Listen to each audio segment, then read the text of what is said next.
我决定了，我们宗门就叫真命天宗。真命天宗，若天宗者，都是真命天子。哼哼，这个完美的名字，大家肯定会赞叹不已吧？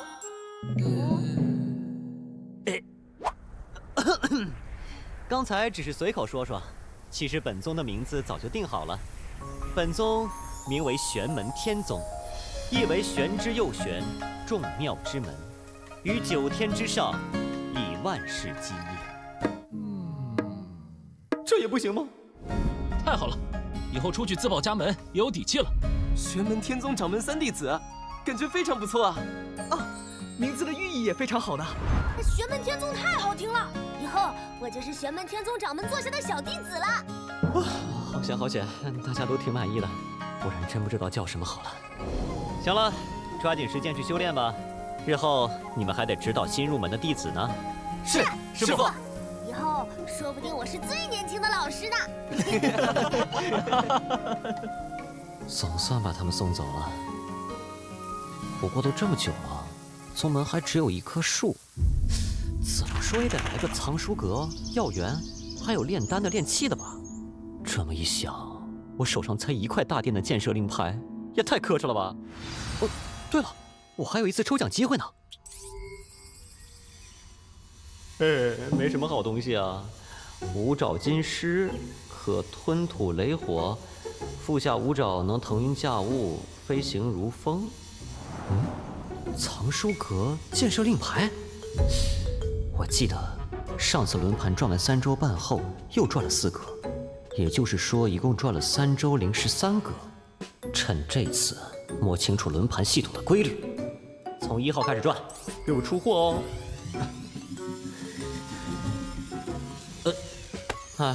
看样子轮盘静止的区间是从3圈09格到3圈013格，这次运气还是不佳呀。不过这倒是个奇妙的小东西，只是不知能起什么作用。先放入储物袋吧，这玩意儿还要和太阳真火种子分开放置，以免擦枪走火哟。准备一下，派战神分身出发去长春山寻找息壤吧，顺便看看能不能收到新的徒弟。从陈刚身上搜到的那瓶天一真水，刚好能清洗被幽冥血河污染的黑云旗，现在总算能发挥它的所有效能了。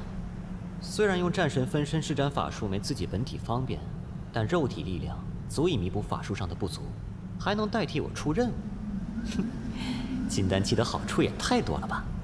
之前参悟八卦诸天大道藏，隐约对于肉体神通和武道拳术有些模糊的想法，却无法付诸实际。这次正好借助战神分身强大的气血力量，将这门武道创造出来。南边应该就是长春山了。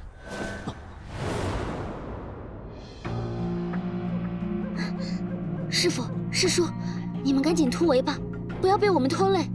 小美人儿，你师傅才是明白人，你到现在还没看清形势吗？乖乖和道爷我回去吧，不会亏待你的。铁木道人，你恶贯满盈，我向兰英就算是死，也绝不会从容你这个恶道人。那怕是由不得你。上，别伤了小美人，我要活的。兰英，你快跑！百草药宗就在附近，让他们来支援。可是，快去！不然都得死在这儿！想逃？想去哪儿呀，美人？无耻之徒！这种时候不是该出来一位少年英杰，一巴掌拍死反派，英雄救美吗？然后少女投怀送抱，以身相许。如此对待女人，真是让人反胃。谁？我去，言出法随啊！是何贼子？敢来打扰你道爷我的好事！早听闻铁木道人手上血债累累，但今天还请放了那位小娘子，否则莫怪我无情。这登场这么老饕，不对，这么拉风的形象，这节奏有点不对啊！我还还以为是哪位大能，原来就是个筑基后期的小子。你想找死，道爷我成全你。小4、小6，把他给我拿下。是，师傅。你们穿黑衣，我很不喜欢，侮辱了这个颜色。你是何人？你问我是谁？啊！青雷战车，红枫叶，竟然是红叶公子，叶飘雪。哼，真是太年轻了，这种程度也就只能迷惑迷惑你们这些小角色了。相公，快收拾了那贼道人，别浪费了我们的大好光阴。小叶子好帅！我去，这么多妹子！你们这群妹子，放开那个男人，有什么招数都冲我来呀！好想说出口啊！老子诅咒你，你这厮竟然霸占这么多美人，该遭天诛啊！不对，这小子的阵仗妥妥的真命天子模板，完全可以收了当徒弟啊！倒是没有老师，跟古悟性心智都还可以。服务员很低啊，探测器出问题了，不应该啊！果真是红叶公子，我们有救了！传闻红叶公子在深山中5年踏入仙途，而后仅用3年就到了筑基，这是真的吗？都是真的。红叶公子福缘深厚，前段日子还斩杀了金丹期的妖兽，真是少年英才。铁木老鬼，这下要吃瘪了！滚，或者死！无知小辈，仗着一辆青雷战车就敢如此猖狂！青雷战车？打你还要青雷战车？这么酷炫帅气的吗？主角要不换人吧？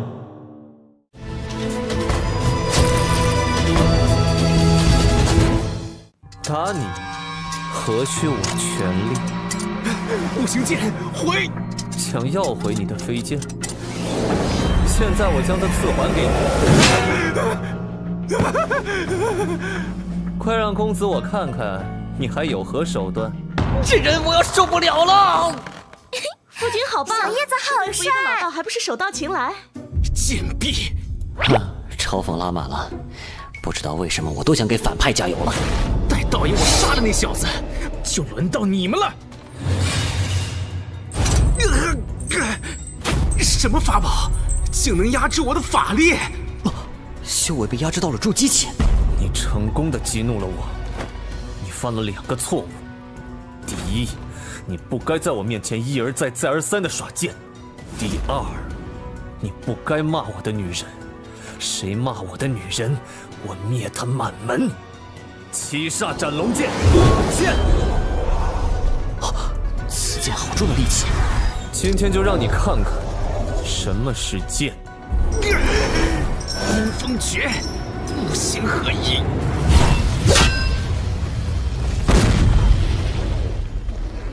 破罐满盈，还想走？你想赶尽杀绝，道爷我就跟你同归于尽。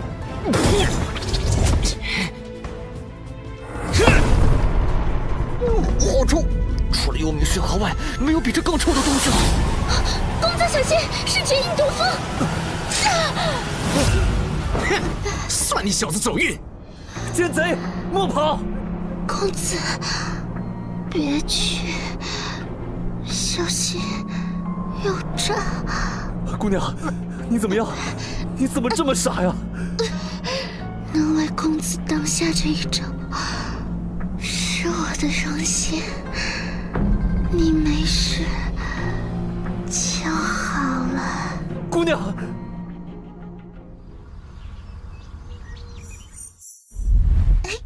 看，戴上公子的玉佩后，毒素已经停止蔓延了，看来已经没有什么大碍了。现在蓝银姑娘的毒素已经抑制住了，但要根除还得去百草药宗一趟。我和他们有些交情，若几位不嫌弃，就由我带她上山吧。这恐怕不太好吧？这位姑娘因我而身中剧毒，我救治她责无旁贷。她脱险后，我自会送她回你们师门。道长，别犹豫了，性命攸关啊！好吧，有劳叶公子了。看来我们又要添个姐妹了，人多也热闹些嘛。不知郎君此去百药宗寻访的人员灵丹，能否治好这位姐姐？小柔，慎言，这些话不要当着外人说。对不起，大姐。傻丫头，我当然知道你是无心的。我真的假的？妹子们相处这么和谐的吗？可恶！这家伙怎么做到的呀？我竟然产生了想拜师的冲动。看来他们是去百草药宗了。奇怪了，探测器显示着红叶公子福缘只有5，可是怎么看这小子都比福缘满值的注意高啊？难道探测器出问题了？奇怪，这些人怎么朝着铁木道人逃跑的方向去了？过去看看。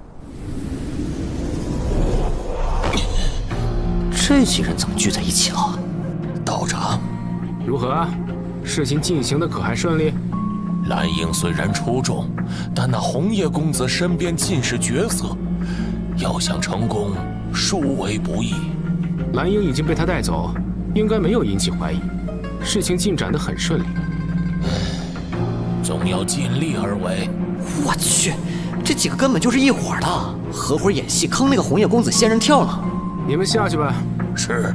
付出这么大的代价，总要成功才是。百草药宗的人员灵丹，我势在必得。喂，你们所说的人员灵丹究竟是什么东西？你是何人？本座是何人并不重要，重要的是你们图谋的人员灵丹究竟是什么东西？想知道？我的秘密只有死人能知道。现在能告诉我人员灵丹是什么了吗？小花子哥哥，我们是不是会死在这里啊？不会的，红颜姐姐一定会来救我们的。可是大家都……放心，就是红颜姐姐没来，哥哥也会保护你的。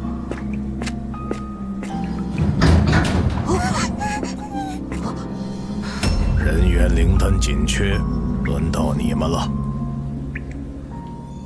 按你所说，百草药宗最近研制了一种叫人源灵丹的新药，筑基修士服用能快速突破到金丹期，金丹期服用能提高自身品质。如此灵丹让百草药宗掌握了，那他们岂不是能批量生产金丹期修士？外加上元婴期的老祖，那还了得！大横断山脉一带最强的宗门应该是大荒剑宗。这种事他们会放任不管？人源灵丹很让人在意啊！先找熙攘，再去看看那丹药什么情况。你倒是放了我呀！陈刚说熙攘就在这个溶洞内，这里确实隐蔽。怎么找遍了整个溶洞，就这么一点熙攘？这是怎么回事？本座记得你说过，你取走的熙攘只占9牛1毛。我确实只拿了一部分，或许是其他人找到，全取走了。什么人？百草药宗的修士。听闻这里有一种奇怪土壤，名为熙攘，可以自生，永不减少，所以特来见识一下。只是似乎并没有啊。阁下来这里是为了获得熙攘？并非如此，纯属好奇，只是想见识一下。在下修行的是水系道法，土能克水，我可不会给自己找麻烦。请看，道友来的不巧，这洞内熙攘已经被我百草药宗的老祖收走了。又是百草老祖，这么巧，得另找其他方法了。实在遗憾，我还想见识一下可自行生长的奇异土壤呢。剑道也未必是好。正如阁下所言，熙攘可以说是水系道法的克星。对了，听闻贵宗们炼制的人源灵丹即将出炉，不知目前进展如何？我百草药宗未曾有过人源灵丹，阁下此话从何听来？或许是我弄错了，神情不似作伪，莫非修为太低，碰不到这方面的信息？若真是百草药宗的人透出的风声，定先在自己宗门内传播，此二人却半点不知情，这事儿还真有趣啊。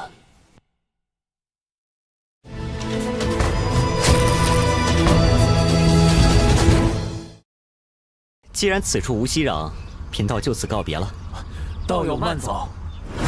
这样看来，是有人故意放出人猿灵丹的消息。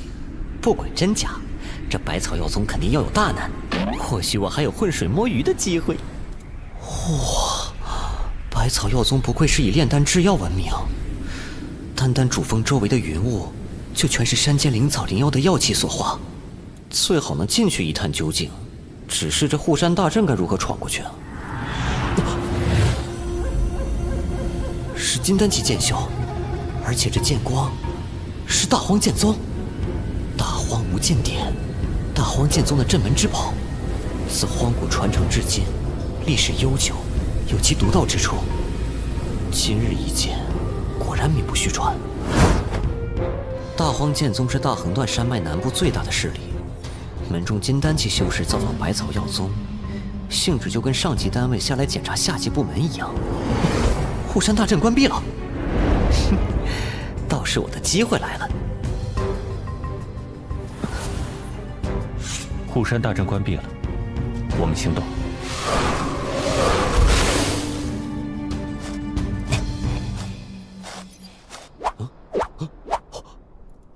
九曲天枝可制作绝大多数恢复法力的丹药，玄间血参雷音大还丹的主材料，治疗血肉伤势有奇效。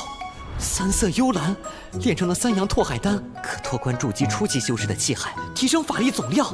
还有溶灵果，炼成溶灵丹可以加速修士吸纳天地灵气的速度，从而提升修炼的效率。好家伙，全是好药材啊！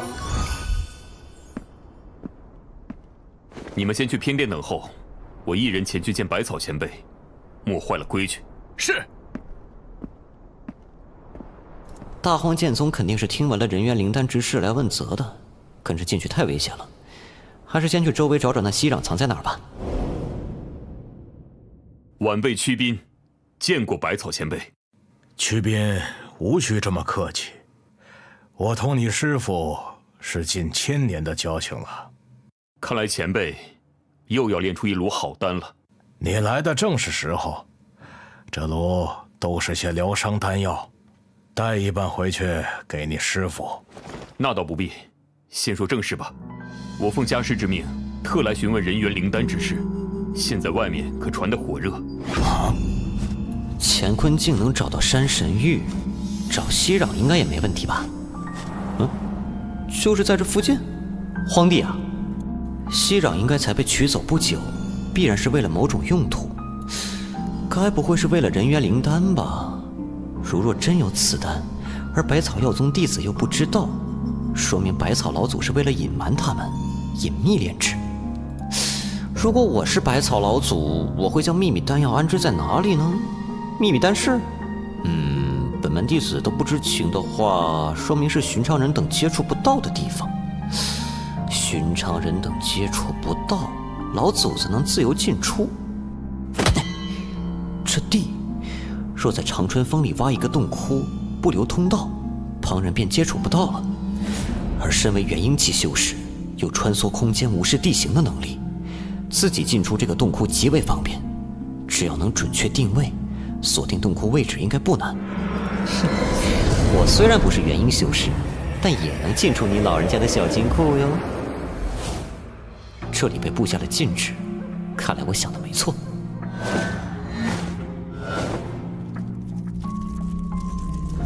哼，这百草老祖手段还真不少，但你这可架不住挪移空间的我。好冷啊！这地底之下怎么这么冷？这里到底是什么地方？放心，炼丹的地方无人能找到，人猿灵丹的真相不会有人知道。可现在外面谣言四起，家师虽然尽力遮掩，但也引起了众多人的注意。家师认为，要等风头过去。无需担心，这第2批人猿灵丹即将成熟，你先住下，之后待6成回去便是。可是老祖我说的话你还不信？我炼丹之处，非元婴不可达。此外，我还布下了层层禁制，有一丝风吹草动都能察觉。再说，这丹室最外围是一座1000年冰山，只有瞬间融化才能破除禁制。何人有此神通啊？这么厚的冰层，用太阳真火恐怕会惊动主人呢。而且还布置了空间禁制，不能转移到墙对面。或许可以试试这东西。这东西遇热变冷，遇冷变热，应该能化开这冰墙。果然，化寒冰为赤焰，冰越冷，它就越热。这小东西倒是包含了几分两仪颠倒逆转的玄妙。收。嘿嘿，如此多的禁制，我倒要看看你藏了多少宝贝。嘿嘿，哎，空的。怎么有股淡淡的药香？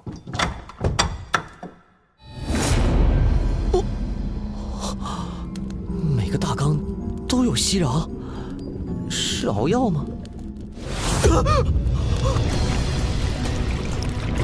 我去，老子抗议！仙侠世界也玩生化危机啊！这丧心病狂的百草老贼，竟然用孩童炼药！这些孩童体内怎么好似有金丹期修士的金丹？这么小的年纪结金丹，怎么可能？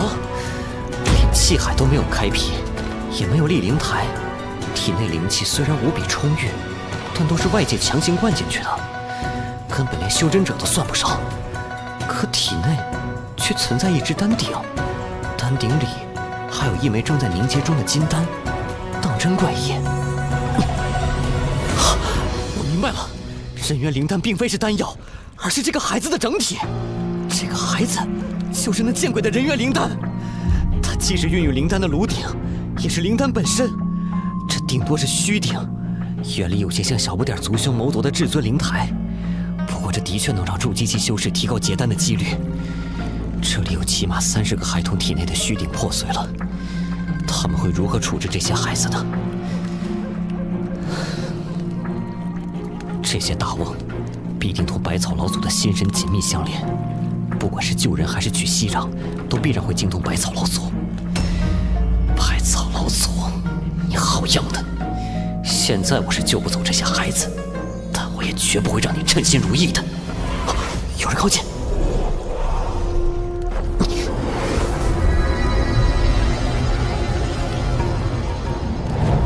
康南华、岳红颜，这2个人怎么会出现在这儿？史上第一祖师爷！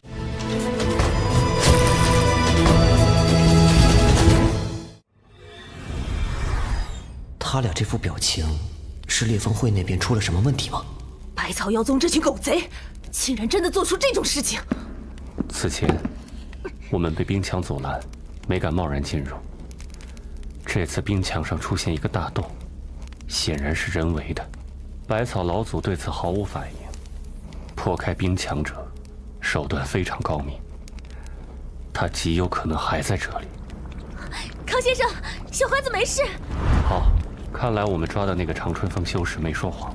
不过，现在救他出去仍然很难。这些大瓮必然和百草老祖的心神紧密相连，稍有异动，他立刻会感应到。好不容易进来找到小欢子了，时机不成熟，我们不能打草惊蛇。我明白的，康先生。我们已经把消息散出去了，等外面的人闻风而至，总会有机会的。原来是他们把消息传出去的。好了，我们先离开这儿，免得被发现了。起！此地不宜久留，我先将这里恢复原样，之后再想办法救你们。要怎样才能将那老鬼的密室捣毁，救出那些孩子，拿到息壤呢？有妖气，一头虎妖。哼哼，看来百草老祖炼出的人元灵丹吸引了不少势力的注意呀。庚金虎妖一族乃上古大妖白虎血脉的后裔，铜皮铁骨，金牙钢爪，法术难伤，是战斗力极为强横的妖族。族主庚金虎王更是金刚不坏，百毒不侵，百草不侵。等等，百草老祖的手段全是与草木有关，五行之中金克木，那庚金虎王岂不正是他的克星？人元灵丹，莫非真有那么强大的功效？人元灵丹效用无穷。什么人？已有百草药宗修士服下人元灵丹后，将金丹的品质从黄丹级别提升到碧丹的先例了。我居然看不出这个人的道行。这人元灵丹若是如此厉害，大宗门会允许丹药被掌握在百草药宗手里？更何况若真有奇效，百草药宗也早该崛起了。有2点局限了人元灵丹的价值：第一，是它的作用有其极限；第二，是炼制成功率太低。我恰好知晓其中门道，不妨说给你听。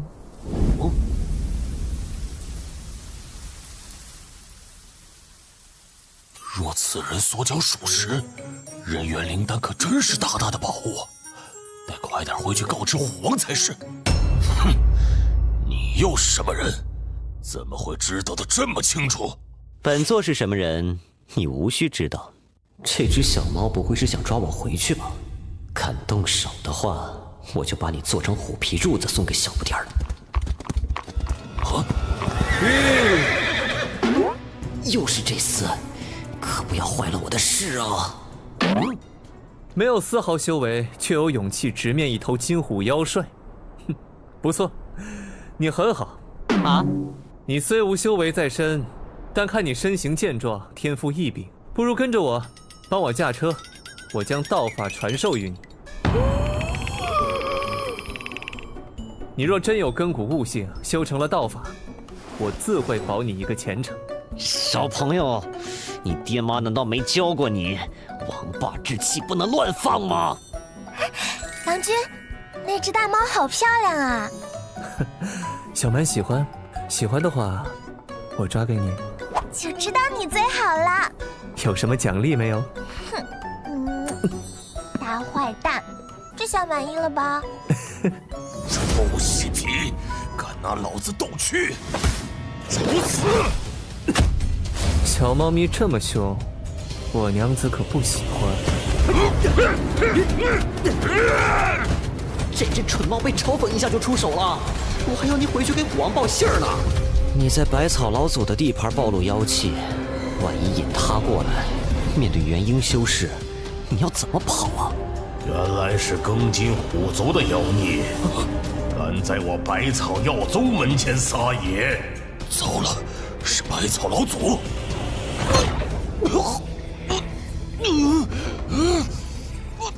来了，就别想跑！这就是元婴老祖穿梭空间的手段。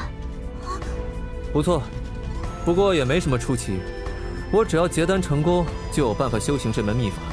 穿梭空间也非难事。父君好厉害！为夫还有许多手段，你日后自会一一知晓。真是麻烦，计划全被打乱了，只能冒着被发现的风险出手了。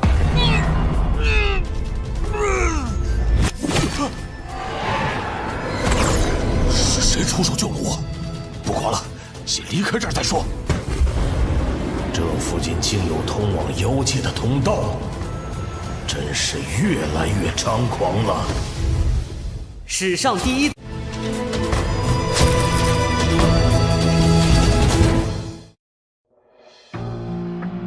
究竟是什么人，突然斩断了我的法术？莫非附近有元婴期修士暗中窥探，出手干扰前辈的法术？不知道，但此人绝不简单，法力流动一闪即逝，连我也无法确定他的位置。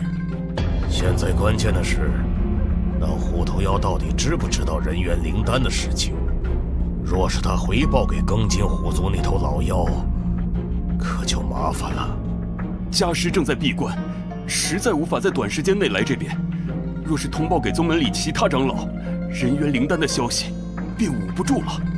无妨，我记得你师父有一件法器，名为荒原九炼神雷网。若有此宝相助，我便能收拾那头恶虎。你速速回山，向你师父借取此宝，赶来送与我。好，我立刻出发。那丹药可不容有失。大荒剑宗的修士，去搬救兵的吗？如果之前是百草老祖隐瞒了真相，那他现在主动求援，无疑就是露馅了。庚金虎王虽然带给他巨大的压力，但事后大荒剑宗在追责，百草老祖未必就能好过。最有可能的是大荒剑宗内有人和他串通，上次来人探查，便是串通之人被他瞒天过海。看来这其中牵扯的事儿不少啊。希望那头老虎不会让我失望。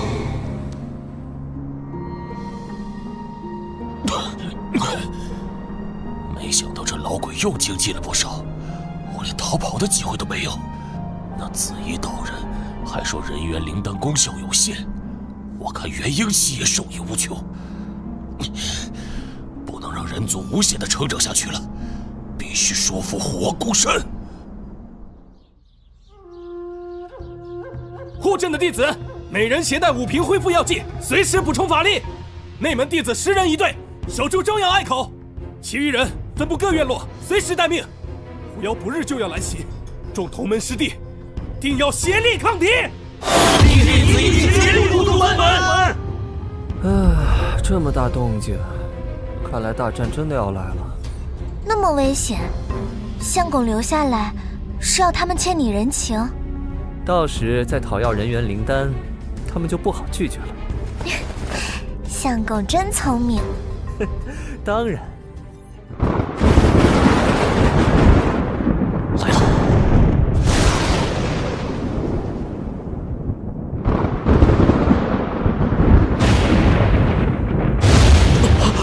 庚金虎妖，人族一起攻山！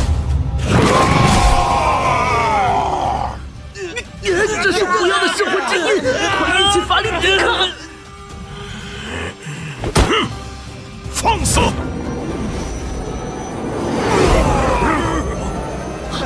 老祖法力无边呐！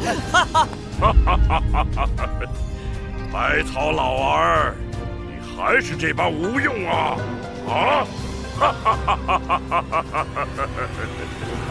王，静候多时了，100年未见，那时你还未能闯过我长春回天阵，今日你也不能。啊，听不见狐妖的笑声了。有元婴期修士主持的护山大阵，果然不同凡响。长春回天大阵吧！见吾王，百草老儿倒是乖曲。本王刚一到，便把护山大阵彻底打开。不过再多努力也是徒劳。今日我便要将这长春峰拔除。大荒剑宗的援兵未到，把昌鬼放出来，去试试百草老儿的长春回天阵。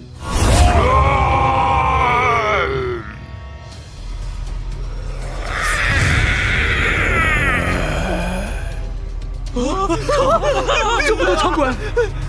为虎作伥，狐妖一族的天赋神通，能将所杀生灵化为自己的伥鬼，忠心跟随。这些伥鬼也保留了自身神魂和法力修为，与司空南那老怪的百鬼夜行之术相似，但伥鬼神智丧失，没有自主思维，这点却不如幽冥操傲。要开始了。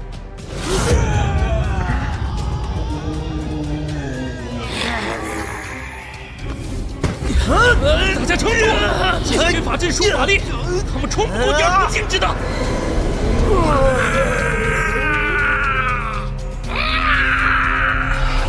昌鬼还会吸取死去的昌鬼壮大自身，看来大阵被攻破只是时间问题了。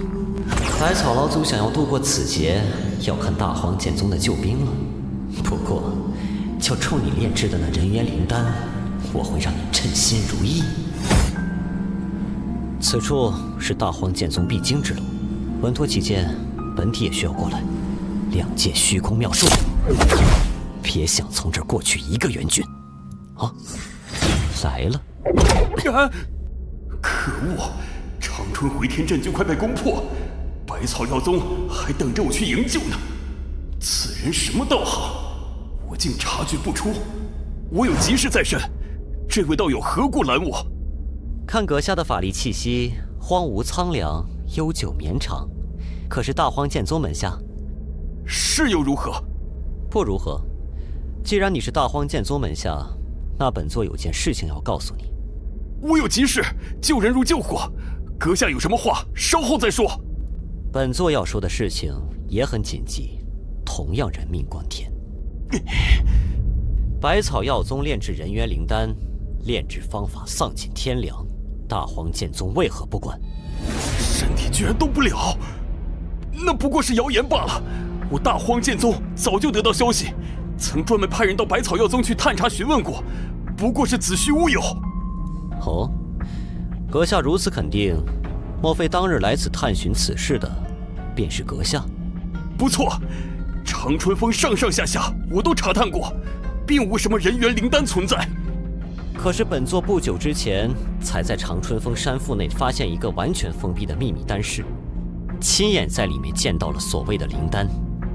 竟有此事！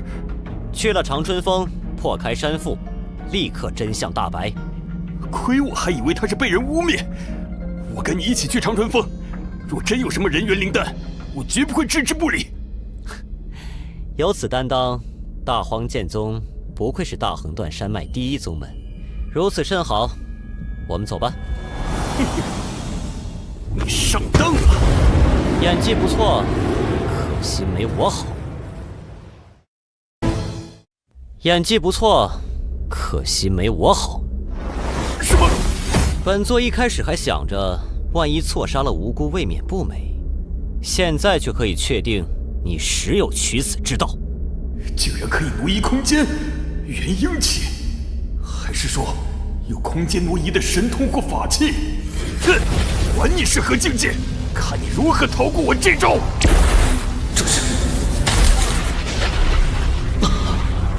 元婴气法器，这就是百草老祖等待的帮手，是要以雷电克制浑身金刚的庚金虎王。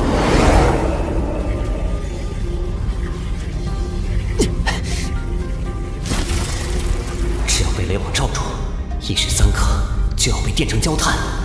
哼，有意思，元婴气法器果然不同凡响。如果不出所料的话，这法器中应该融入了元婴期老怪对于空间奥秘的领悟和对于力量掌握的意境。两界虚空妙术，果然是这样。哈哈哈哈哈！我大荒剑宗的事情不是你能管的，多管闲事就是这个下场。看样子你也知道人元灵丹究竟是如何炼成的？知道又如何？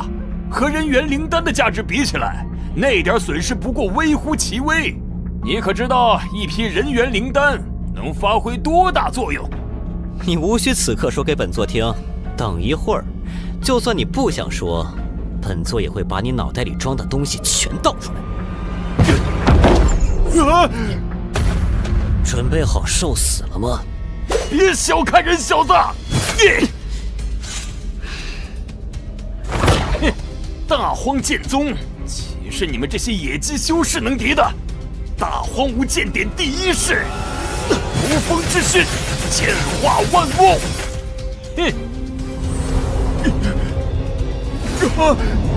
你砍了那么多剑，该我了吧？好好为那些被抓的孩童赎罪吧！不！雷网松动了。好，是要飞回真正的主人身边去吗？元婴级法器已经有如此灵性了。不错不错，但我怎么可能让你走呢？还需要你帮忙对付那头老虎们。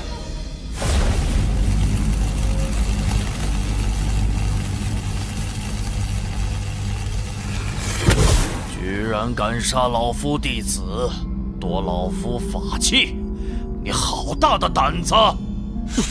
法宝上居然还留有一道神石！废话真多！诸天剑阵！好，等老夫出关后，进阶到元婴中期，定要将你这厮碎尸万段！收。还需自己再仔细祭炼，彻底抹除那老头的印记，此宝才真正归我所有。不过眼下应该足够用了。长春回天阵破了，是时候赶过去了。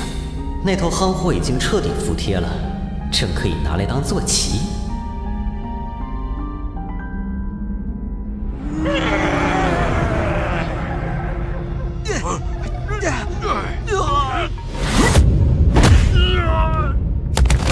太慢了，曲变怎么还不到？再不到，长春峰要亡了！誓死守住长春峰！都给我停手！在场的各位，都给我一个面子，立刻离开长春峰，否则勿怪刀剑无眼。红叶公子来助阵了。你谁呀？问我是谁？长春峰以北最帅，昆仑山以南最强，红叶公子是也。受不了了！兄弟们一起上，砍了他的狗头！了我一个，还有我！没本事逞什么能？为了法宝，你什么都不是。龙游浅水遭虾戏，日后我要是不绝了你钢筋虎足，誓不为人。今天你就不用做人了，做我的长鬼吧！就凭你？这是什么东西？直接让空间扭曲，操纵空间之力，是谁？这天象，这声音。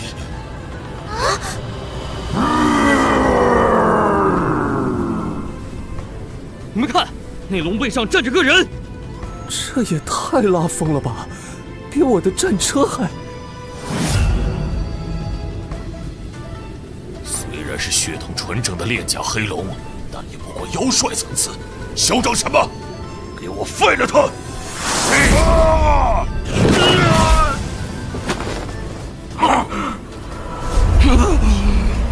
我的身体。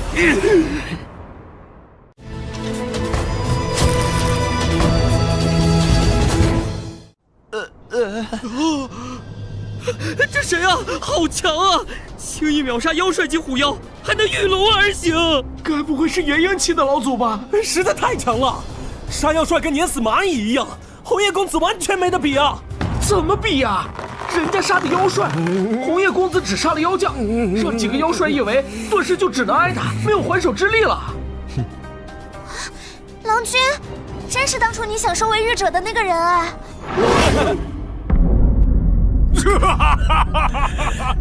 哎呀，笑死老虎了！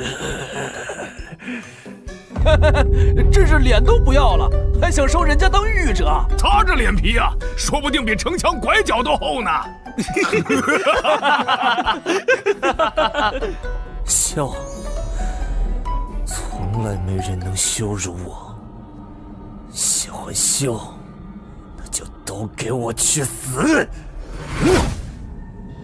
这种波动，这法器在金丹期之上，全都杀了！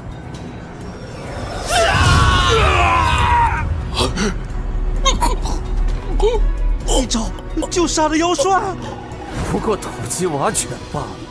平日里我都用虚空鼎守护自身，不轻易外放，却让你们这群井底之蛙小看了。那就让你们见识一下我这虚空鼎的神威！那小子的表情现在一定很有趣吧？这个表情，你算什么东西？竟敢用这种眼神看我！终于等到你将虚空鼎外放离体的一天了。为何你要？你们到底为什么？你从不想想，我们为什么要跟着你？居然不是因为他的魅力吗？你那尊虚空小鼎，我很有兴趣，想拿到手。那你们呢？世人皆说你独自于山中悟道，踏上修行之路。你自己说，这是真的吗？当日你在山中闲逛，遇上一个走火入魔、生命垂危的修真者。其实你只要依他所言，即使将他身体泡在一旁的冰池水里，他很快便可以没事。可你捡了他的道法典籍，留他一个人在那里受尽折磨，最终不治身亡。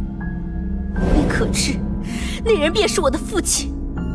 我仅仅晚到一步，再想救他，却已经来不及了。我的好郎君，你说我该不该杀你？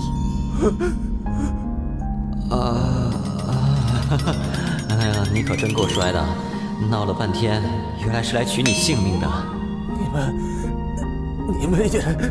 我与公子确实无仇，也并非真的爱慕公子，其实是为了人猿灵丹而来。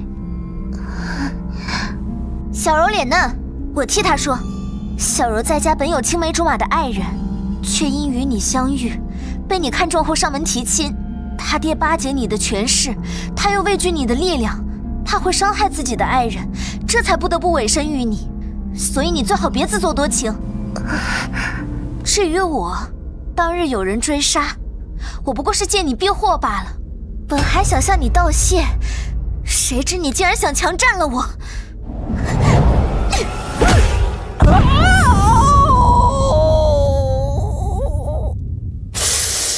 真疼啊！看来这下是没救了。这两个法宝果然不简单，主人死了，还愈发强大了。既然冲我来了，那我只好全部收下了。看来这几个女子都想要红叶公子的法宝，不好意思，我全都要了。百草老鬼和那虎妖应该都在云层之上，带我上去。那上面有个妖王，还是跟救虎王那种妖王中的佼佼者，我不要上去送死。有本座在，你完全无需担心。那我也不上去。个子看着挺大，胆子这么小，你今天是上也得上，不上也得上。黑龙解鱼。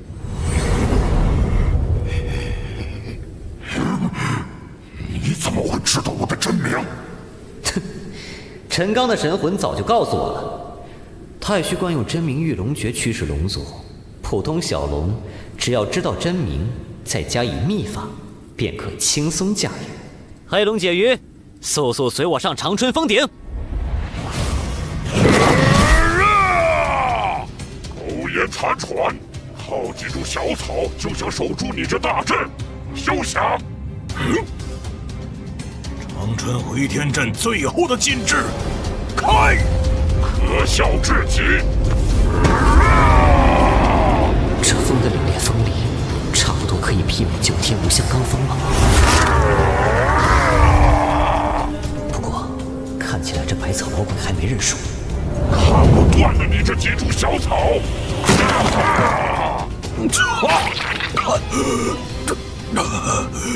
数字不足与谋，曲斌到底在搞什么？按路上计算，他早该回来了。老鬼，100年了，终于有机会灭了你这长春峰！妖孽，休得猖狂！妖孽，断我长春藤不算本事，你敢接我这一朵轮回花吗？凡被轮回花吞噬者，将被直接拖入轮回，不得超生，受死吧！史上第。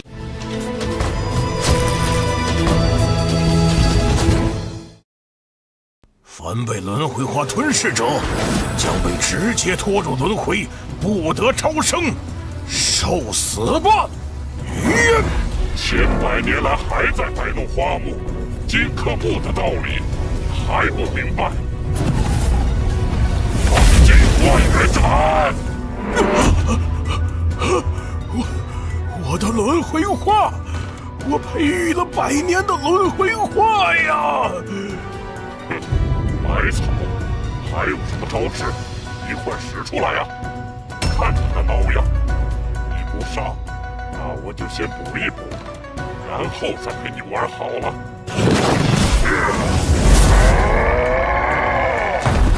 看来那修士没说谎，这山中果然藏有秘密。哼，就让我尝尝这人元灵丹是何滋味。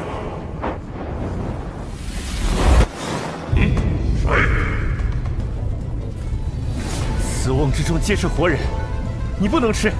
果然，康南华他们还在。哪儿来的鼠辈？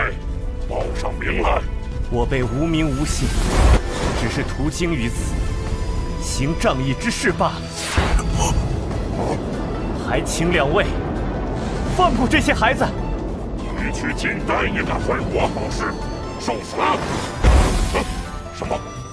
金丹修士怎么可能扛下我这符咒？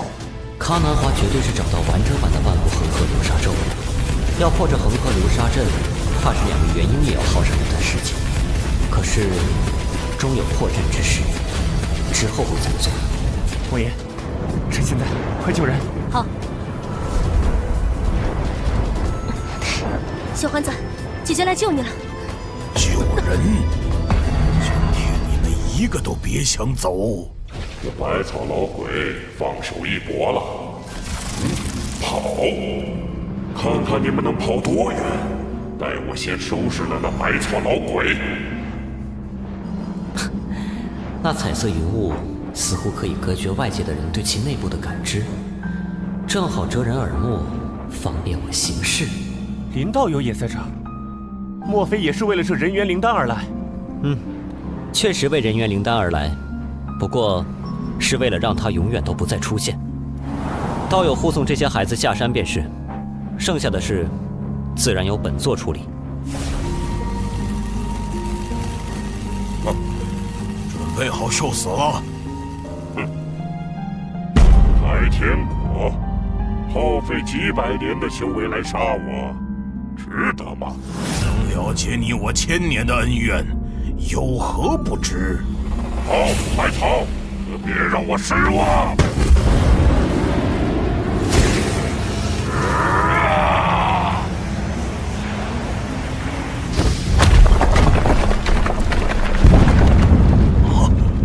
竟然连开天果都奈何不了此妖！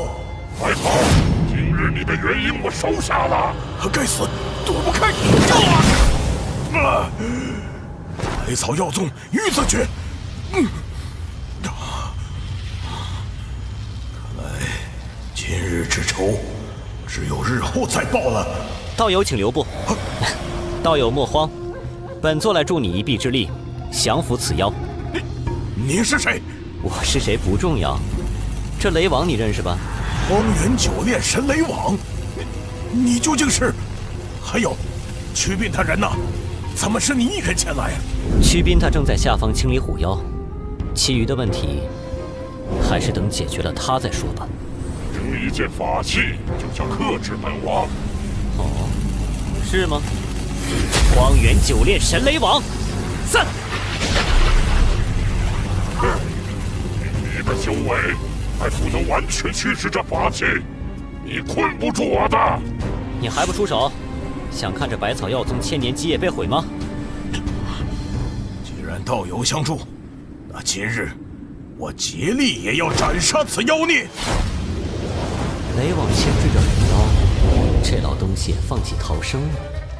那么接下来就是考虑怎么杀了这2位了。我是是大荒剑宗黄雷老儿使用这件法器，本王绝不会轻易脱身。哈哈哈！看来你的修为不过如此。废话真多，你不会以为你脱身了吧？什么？小老虎，战斗要注意身后啊！小本我怕你不成？到八卦崩天锤！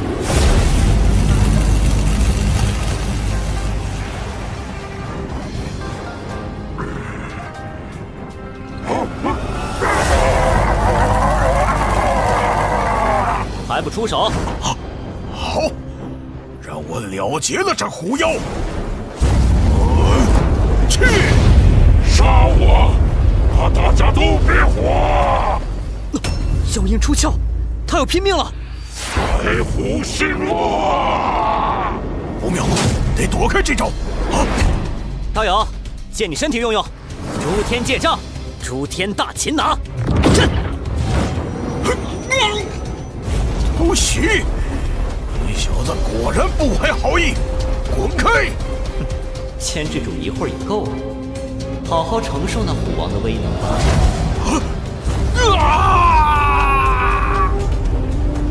用孩童炼药，这便是你的下场。你以为灭了我的肉身就结束了？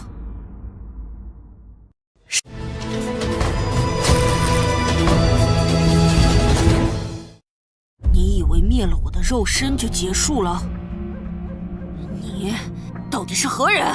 你无需知晓，本座杀你，自然有理由。不过，本座不打算告诉你，你便就此安心的去吧。老祖我死了，你也别想好过！一起去死吧！想同归于尽？哼！我最不怕的就是人因自爆，两界虚空妙术。停不下来了！还好喷离了妖鹰，总算活下来了。是吗？活下来了吗？你别得意！自爆，你可没那个机会。你这身妖鹰最纯粹的本源能量，我帮你保管了。只要能吞了这更近武王的妖鹰精华和肉身残骸，我分分钟可以晋升妖王。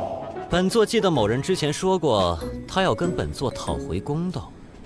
哼，本座就奇怪了，他想讨回什么公道？那厮肯定是脑子不正常了，胡言乱语呢。相信您的话就是公道。那以后本座如果有什么事让你干，水里来火里去，上天入地，只要您一个眼神即可。上仙，您看这头虎妖的尸身和妖鹰精华能不能赏？那要看你表现了，表现得好，本座自然不会亏待你。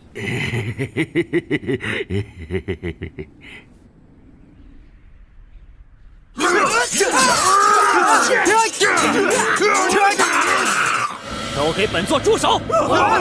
妖王已死。怎么可能？虎王怎么会死了？我们赢了！我要死了！宿主击杀一方妖王，于大横断山脉南部一带人族世界中，潜在声望达到70，成功激活声望转化。当有人传播宿主事迹，可将潜在声望转化为当前声望。当前声望达到70时，潜力天赋总值20以上的普通人才主动慕名来拜师。当前声望达到80时，潜力天赋总值24以上的优秀人才主动慕名来拜师。看来只要当前声望达到80，系统的主线任务就完成有望。天才主动慕名来拜师。我在昆仑山北路一带最高声望也才20，80声望不知需要多久啊！实在不行，我就来大横断山脉挖大黄剑宗的墙角根基。大家快跑！那家伙脸色不对劲。这些虎妖是怎么了？本座又不吃虎。虎妖已退，尔等莫要惊慌。前辈是？本座是百草老祖的挚友，听闻百草药宗要遭此劫难，于是赶来救援。唉，千年之交，谁曾想，这竟是最后一面。老祖陨落了。好了，莫要悲伤，百草药宗还有你们。哼，百草药宗没了支柱，很快就会被吞没。这些草药可不能浪费了。唉，不知以后该何去何从。道友，别来无恙。不提那些了。对于这些孩子，林道友有何安排？本座本是为了这些息壤而来，却见那百草老祖以孩子的性命为要顶，炼制人元灵丹。于是本座便出手除了他。关于这些孩子，如果他们记得归家的路，还是送他们与家人团聚吧。我也是如此打算，但现在看来，恐怕行不通。哦，为什么？前辈，这些孩子年纪都还太小，心智未开，神志迷糊，根本说不清自己家住何方。罢了，带他们跟我回去吧。等神志清醒后，想要回家的，便送他们回家。你们今后如何打算？先寻个合适的地方闭关，如果能突破，便可以成功晋级元婴期。若本座没有看错，你的瓶颈应该是水土不平衡。道友慧眼如炬，这次闭关若能修成混元真水，便可以挨过雷劫，结成元婴。若是如此，不妨到本座的玉京山去吧，相信会对你突破瓶颈有很大帮助。康先生无需顾虑我，红叶能照顾好自己。总之3世的切力天赋，虽然不如萧燕他们4个，但也是妖孽级别了。如果愿意的话，可以一起来。我也能去吗？无妨，本座也很久没有客人了。之前便承蒙道友出手相救，如今又对我伸出援手，我已承道友太多恩情，唯有终生追随，听候差遣。恭喜宿主触发宗门护法支线任务，是否收纳散修康南华成为宗门护法？哦，这样也行。追随差遣休要再提。若道友不弃，便在本座宗门中挂个供奉护法之职。本座有些不成器的弟子，到时候道友也帮我管教一二。康南华正式成为名师出高徒，宗门护法，指点宗中你的弟子，宗门护法我压力很大。奖励抽奖机会1次。说笑了，事不宜迟，出发吧。这算是买1送1吗？满载而归，满载而归呀！真想一辈子在这里修炼，境界提升，必然一日千里。宗主，这处洞天福地当真是我生平仅见，在这里修炼，我有99%的把握度过天降雷劫，成功劫得元婴。你们满意便好。来，本座为你们介绍几个不成器的弟子。天后、小燕子，快出来，有客人来了。怎么无人回应？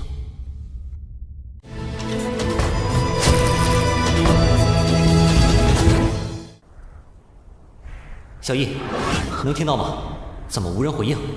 师父，小师弟去撩拨在宝树下独自下棋的老头，结果被吸到棋盘里去了。大师兄想去救他，也被吸了进去。我和三师弟实在不敢再轻举妄动。为师马上就到，你们不要慌，什么都不用做，留在原地等为师来就行。小孩子心性不成熟，爱胡闹，出了点意外，本座去处理一下，让你们见笑了。那宗主先去忙吧。这2个小家伙，整天就会给我惹事。已经1个时辰了，他们不会出事吧？别急，师父肯定有办法。师父，天昊做了什么，以至于被吸到棋盘里去？小师弟取走了棋盘上1颗棋子，整个人就被吸入到棋盘里了。大师兄想要拉住他，谁知刚接触到小师弟的手，自己也被拖向棋盘，消失不见了。弟子试图与他们联系，但也一无所获。师父小心！放心，你们在此等候，我马上就回。不出所料，棋盘内是一个独立的异度空间。那2个臭小子跑哪里去了？黑白边界在消失，变灰色了，而且感觉有点困。不行，没用，法力也挡不住。好古怪的世界。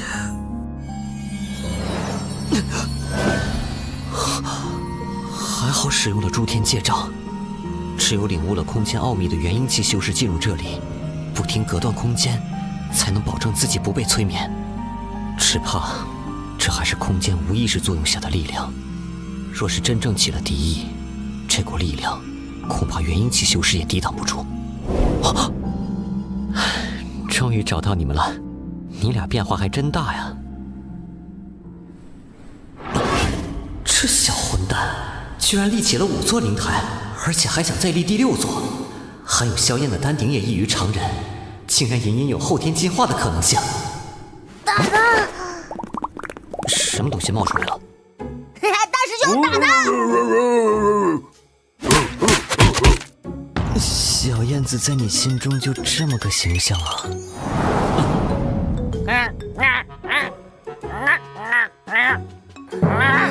师兄，好烦啊！哦，原来如此。这光影中的画面，代表了他内心深处最原始的潜意识，是他对身边每个人的看法。哎，等等，在这臭小子心中，我又是个什么形象？我这就来好好看看。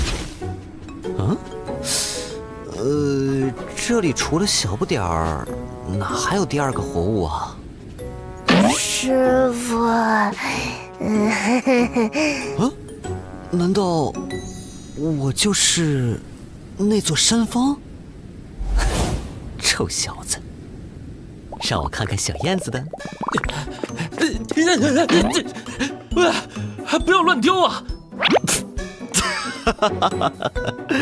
哎，你们哥俩可真是一对活宝啊！一个惹事，一个平事。哎，又切换了，没有其他师兄弟啊，也就是说，是他对我的感觉。所以在他心中，我是这大海吗？这个空间中的力量非常邪门，在人入梦之后，似乎可以探寻沟通人内心的真实想法。我若是在这里沉睡过去，有人进来后，是不是也能看清我的内心世界？哎，现在不是想这个的时候，更重要的是先把这2个小子带出去。开，2界虚空妙术，转。师傅，你回来了。师傅，哼，真会惹事。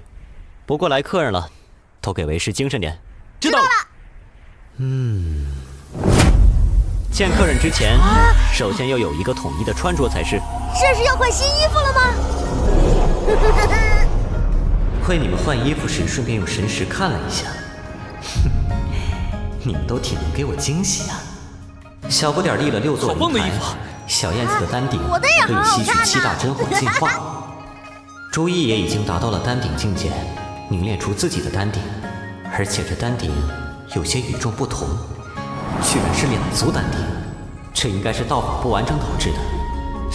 这小子是在参悟光暗2极中的黑暗之道。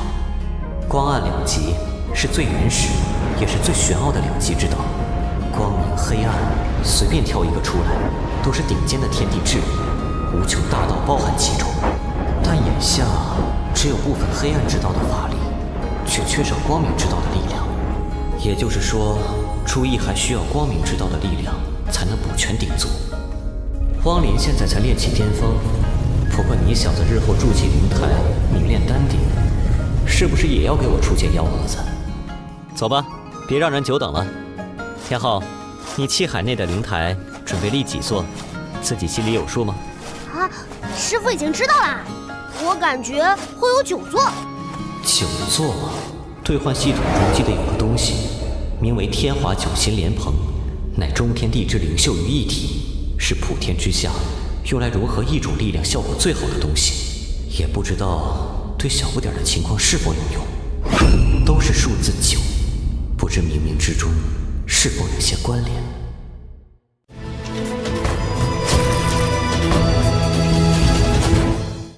兑换系统中记得有个东西，名为天华九心莲蓬，乃中天地之灵秀于一体，是普天之下用来融合一种力量效果最好的东西。也不知道对小不点的情况是否有用。都是数字9，不知冥冥之中是否有些关联。没一个让人省心的。萧燕的真火和朱毅的光明之道完全没有着落。天华九心莲蓬价格也贵，我现在倾家荡产都不够换一颗莲子的。唉，这些问题得尽快解决，不然会影响到他们的修行之旅的。严重点儿，可能会让他们一直卡在现在的境界，再也无法提升。再加上系统的收徒任务期限将至，会被抹杀的。金拱生先生，我受宗主指导良多，形同半个弟子，比不得你们是亲传。今日一见，有如此栋梁，宗门便已经成就一番气象了。不瞒你说，本座正头疼呢。不知是何事困扰宗主？其实我正苦于寻找天华九心莲蓬，这几个小家伙修炼都需要用到。我手头虽没有这东西，不过有个地方说不定会有。据我所知，天华九心莲蓬曾经在那儿出现过。哦，是什么地方？昆仑山以北是一片无尽荒漠，荒漠同昆仑山交接的地方有片平原地带，属于大秦皇朝最西端的领土，名为沙洲。沙洲是大秦皇朝领土，但实际上掌控这里的是一个名为天茂阁的势力。此势力极为神秘低调，从不涉足神州浩土各大势力之间的争端，但主导连通大陆东西的修真资源贸易。每年10月初9，天茂阁都会在沙洲举办瀚海法会，参加法会的修士可以任意交易各种修炼资源，各地修士大都会前往参加。在最近3年的法会上，天华九心莲蓬出现过2次，而且都是同一个人拿出来进行交易。可知那人的来历？不知道，但据说那人一直在寻找某样东西，始终没有收获，所以这次的法会他应该仍会参加。按照系统的划分，沙洲也属于昆仑山北路地区的一部分。若是能造起声势来，必然有助于提升声望。处理得好的话，不需要跟人拼死拼活，也能积累起大量的声望。尤其沙洲可以说是昆仑山北路地区人口最为稠密的地方，也便于招收弟子。不过此事有利有弊，在沙洲收徒，也便于庞杰等人来捣乱。不过瀚海法会是肯定要去参加的，把声望刷上去的同时，也解决这几个臭小子的修炼问题。而且我也得进一步提升修为了。现在的实力，除了玉京山单挑元婴期，还是有些不太稳当。百草药宗带回来的孩童由朱毅教导着，其余人都在各自修炼。正好无事，我也开始突破吧。法力起，烟火之劫，晋升金丹中期必烟火焚身，成功则晋级，失败则烧成灰烬。烟火之劫并非全是苦难，烟火过丹时可以将金丹杂质剔除，让金丹完美无瑕。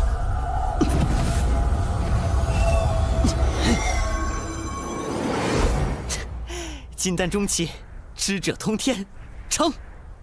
现在除了2界虚空妙术、诸天界障和八卦崩天锤外，我的第4门法术也终于真正完善了。这个气息，这就要突破到筑基中期灵台境界，筑起灵台了吗？法力积蓄已经足够，但仍差临门一脚。你修的是火系道法，可你身为女性，体质属阴，不能跟男人一样的路子。你需要勾动自己元婴中隐藏的一点真阳，以它接引道法所生的阳刚法力，才可以成功。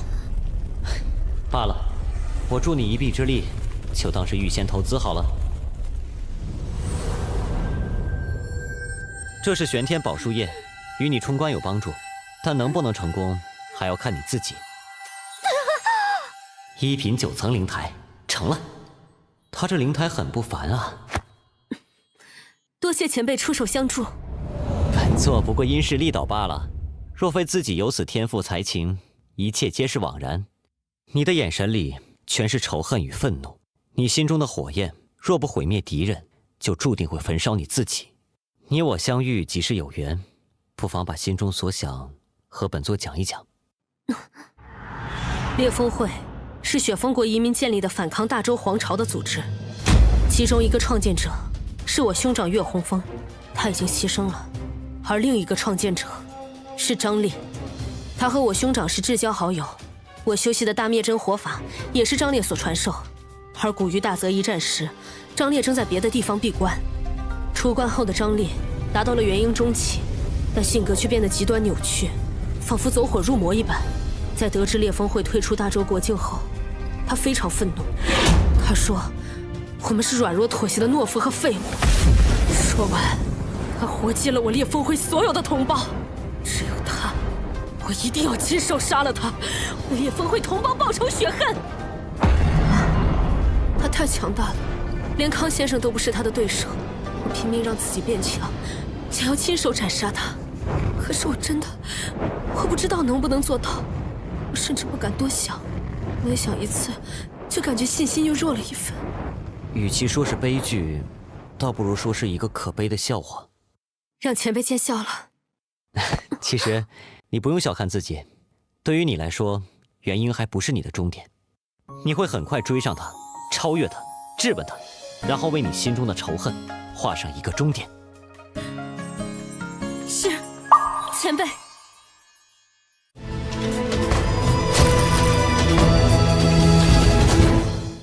师傅，见过康先生。上次见面时，没什么拿得出手的东西给你们当见面礼，这次正好补上。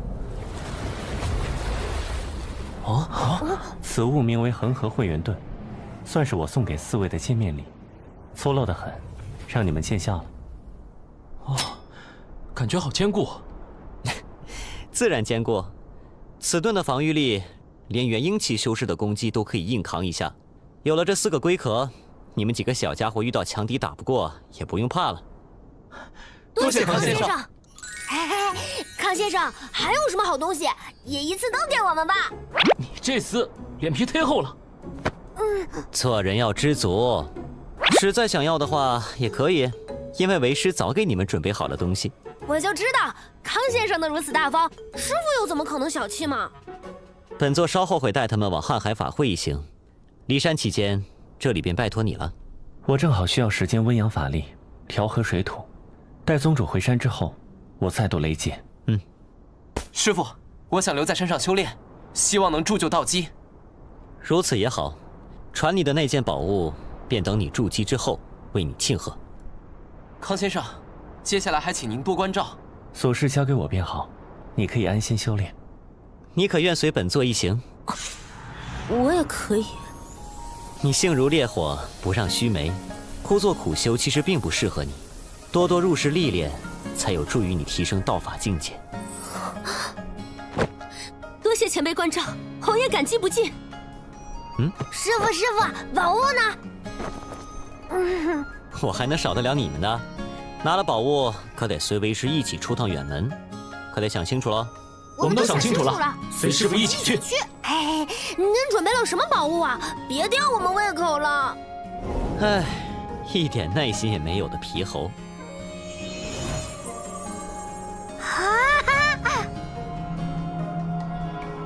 小燕子，这只黑云旗给你。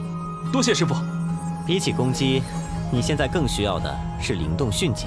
为师便把黑云旗赐予你，你自己要细细揣摩其中妙用。是，师傅。小一，此剑是给你的。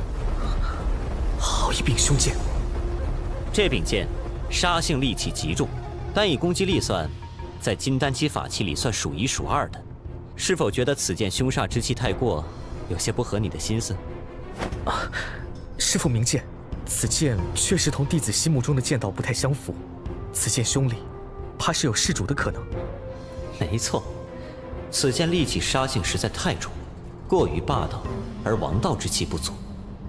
为师门下众弟子中，你心性最为沉稳，同时自制力也是最强的，因此你是最适合驾驭掌控此剑的人。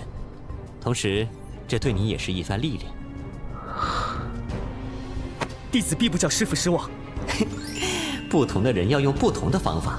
对于这种顺毛驴，不停激励他，让他知道你对他寄予厚望，才是最合适的方法。这个就是我的了。为师斩杀庚金虎王后，用他的一部分妖鹰精华炼制成了妖虎精魄，拥有金丹巅峰的战斗力。这金蝶在手，便能自由控制妖虎精魄。谢谢师傅。好，宝物都拿到了，那就回去休息吧。明日我们就出发去沙洲。是。那位小哥，来看看这个。哎，客官您几位啊？哎，里边请。哦，这是什么？喂，别乱跑！这位姑娘，你可是要去参加这瀚海法会？曾几何时，哥的理想就是能当一个欺负良家妇女的公子哥啊！这些人都是筑基期，还有2个筑基后期。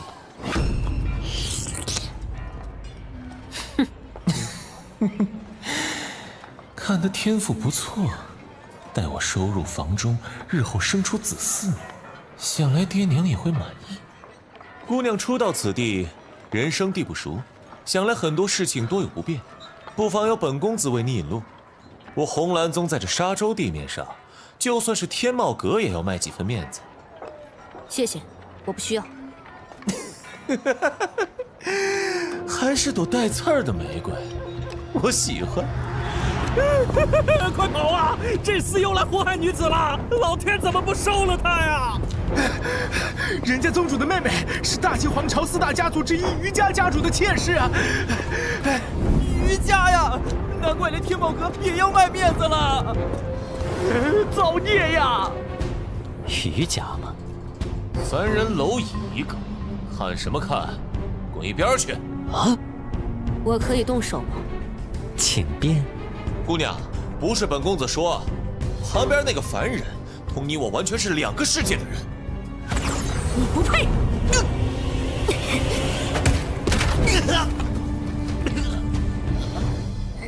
大师兄、二师兄，我以前没得罪过红颜姐吧？谁管你？我现在正在努力回忆，我有没有得罪过她？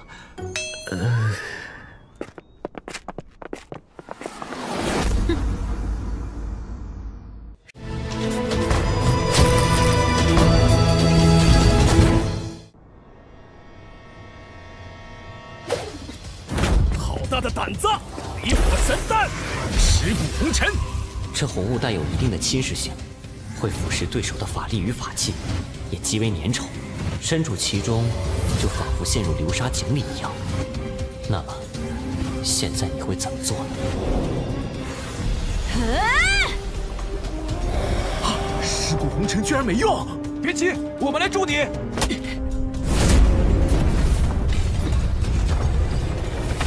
土属性和冰属性了。火球防御最低，其次是冰手臂，最后是土手臂。不过，这种法术在战场上太坏了不少。大灭神枪！好可怕的攻击！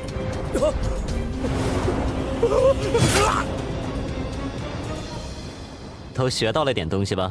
学到了。给前辈添麻烦了，红颜惭愧。无妨，这点小事本座不会放在心上。这里也算大秦皇朝的地界，不知道余氏家族有没有人参加瀚海法会？如果有的话，既然来了，那都自己去转转吧。看见什么合心意的，买回来便是。走了，买宝贝去喽！带你们出来，就是要讨宝贝的呀，尤其是小易，10日的服务员，这可是个出门捡宝的家伙呀。最近太忙，还真是埋没你的才华了。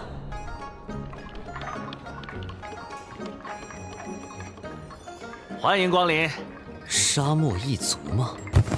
这枚宝珠蕴含了极为丰富的水象精气，可助女性修饰，长保青春。哼，没点实际用处的破烂。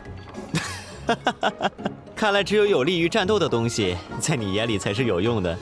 还需要逛逛吗？不必了。师傅，师傅，弟子觉得这东西很怪。看着它，我既觉得亲切，又觉得反感，感觉非常诡异，所以擅自做主买了下来，只是价钱比较贵。不贵不贵不贵，看见什么喜欢的尽管买，一切有为师付账的。原来如此，难怪朱毅会觉得既亲切又反感。这制成香囊的布料，竟是昔日大雷音寺中大能高僧身着的袈裟残片，难怪蕴含着几分无量光如来经的力量意境。这无量光如来经刚好属于光明之道，刚好可以补全这小子的道法。而且，这玩意儿才是重头戏。这草籽是西河草的草籽，而这西河草是唯一可以作为太阳真火燃料的灵草。有了大量的西河草，就可以将我那颗太阳真火种子培育成真正的太阳真火。虽然这草籽已经枯萎失去生命力，但有天机娃娃在，应该可以成功使之复苏。回山后立刻试验一下，不信邪确实不行啊。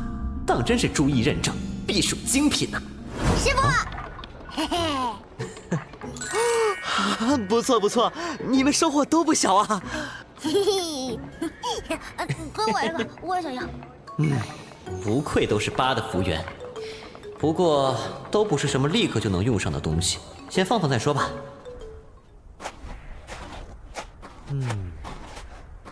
找到了，给本座联系卖家，这件宝物本座要了。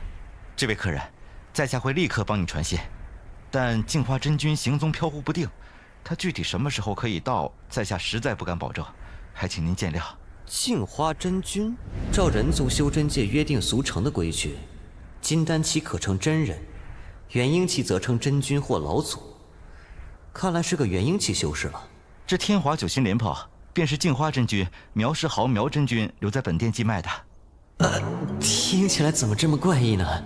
一个挺豪迈爷们儿的名字，偏偏尊号叫镜花，只感觉就像看着莽大汉玩绣花针一样。这股力量一强，是元婴期境界。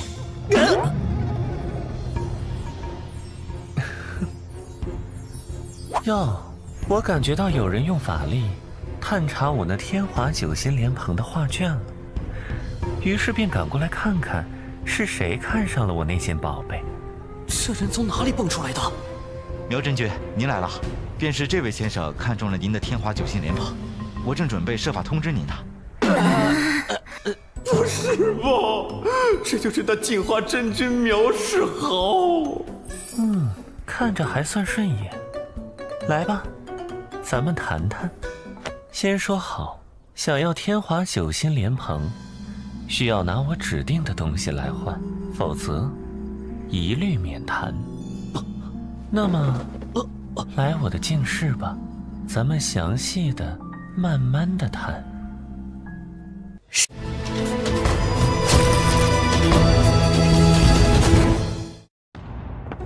跟我来。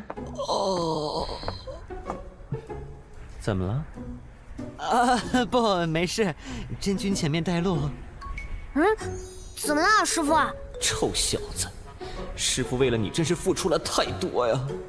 没心没肺，师傅我为你操心那9个灵鼎，现在都陷入危机了。师傅为什么打我呀？手有点痒而已。快跟上来，要看不见苗真君了。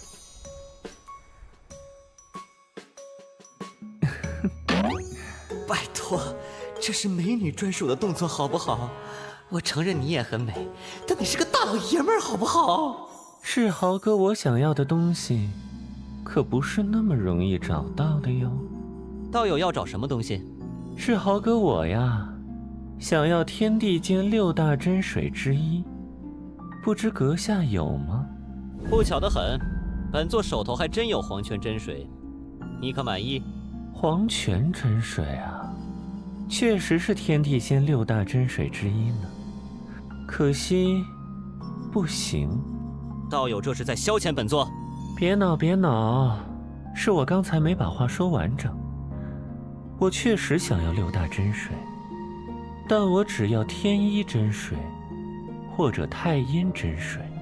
血河真水太脏，玄冥真水太寒，混元真水太重，黄泉真水太干，这些都不是我的心头好。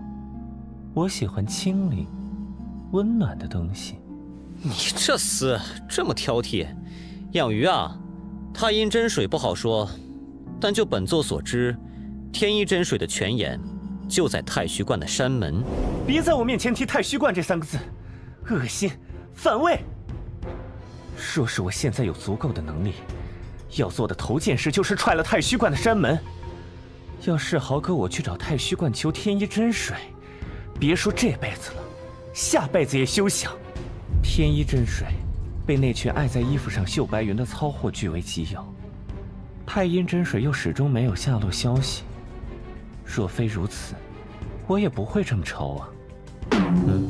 这家伙和太虚观有仇啊？要不是这么难找，你以为我为什么要将心爱的天华九星莲蓬挂牌出售，还一挂3年，始终一无所获？道友心乱了，这可不是谈事该有的态度。怎么？你该不会除了黄泉真水外，还真有天一真水或者太阴真水吧？我看不透你的修为深浅，你该不会是太虚观的吧？你身后4人是你同门或者弟子，看他们的法力波动，倒不像是修习太虚观道法的。只是不知道这一点天一真水是否够道友使用，多的话，本座可是再也没有了。还真是天一真水，1小瓶就足够了。不过阁下这天一真水是如何得来的？我没别的意思，只想知道你与太虚观是敌是友。哼，告诉你也无妨。有个太虚观的晚辈在本座面前放肆，本座便灭了他。这天一真水便是得自此人身上。哦，那人可是名叫陈刚？这本座就不知道了。本座出手前没有问人名字的习惯。阁下莫要误会，几个月前，太虚观一个名叫陈刚的入世行走弟子，突然断了音讯。虽然太虚观把消息捂得很严，但却瞒不过我。当时我还在想，除了天荒广路的妖族、蜀山剑宗和大周皇朝之外，是谁还敢杀太虚观的人？却没想到是阁下。杀得好啊！这就是天华九星莲蓬。就为阁下杀了陈刚的糙货，这天华九星莲蓬，我便送与阁下了。道友这是何意？莫非不想要天一真水了？你这人，真水我当然是要的，不过我会拿别的东西跟你交换。如果你想要符钱的话，也仅可以开个价。大师兄，符钱是什么？符钱是修士撰写的符箓，是此地修真者们公认的流通货币。根据威力分为8个等级，从最低到最高分别是气符、海符、台符、鼎符、黄符、壁符，还有朱符和元符。每个等级之间汇率为10，即1海符等于10气符，1台符等于10海符，等于100气符。以此类推，唯一例外是元符，因为威力大，数量又极为稀少，所以1元符等于100朱符。了解了，谢谢真君解惑。真是有礼貌的小家伙。世豪哥我这些年也算是有些积蓄，只要开价别太离谱，我都可以满足。道友对于太虚观似乎极为了解。那群糙货啊，世豪哥我不说了若指掌，但也差不多了。阁下莫非……并非你想的那样，本座只是好奇。啊，罢了罢了，我把消息渠道给你，换取天一真水，如何？接着。你这人倒是信得过我。道友是爽快人，本座却也不小气。我越来越喜欢你这人了。这样吧，瀚海法会正式召开时，我做担保，带你入场吧。拍卖会，倒是个机遇。说不定之前小不点买的东西还能派上用场。为师在这里和苗道友聊聊，你们自己出去转转吧，注意安全。师傅您就放心吧。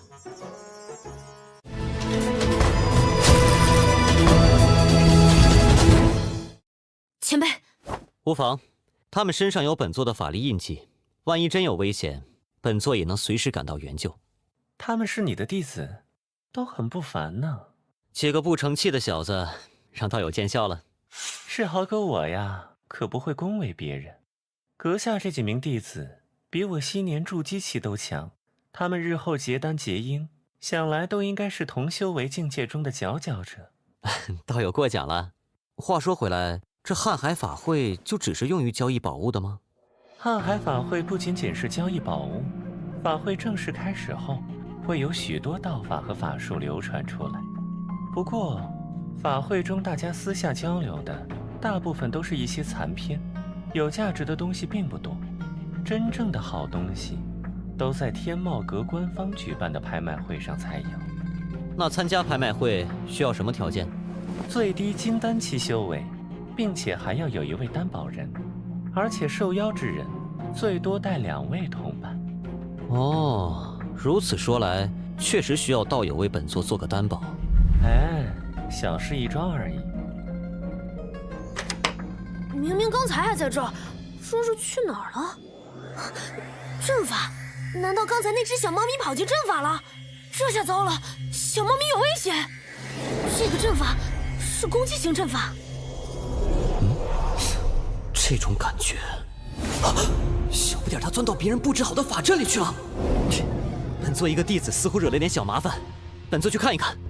阁下那几位弟子我也很喜欢呀，便想看看他们能给我什么惊喜。我跟去，阁下不会介意吧？道友是一定要看本座的笑话呀。看你这话说的，我哪舍得呀？这里1步，2步，那边3步，那也算不出来，不算了。这法阵中的剑意，沟通9天清明，天地一体，应该是通天剑宗的剑道。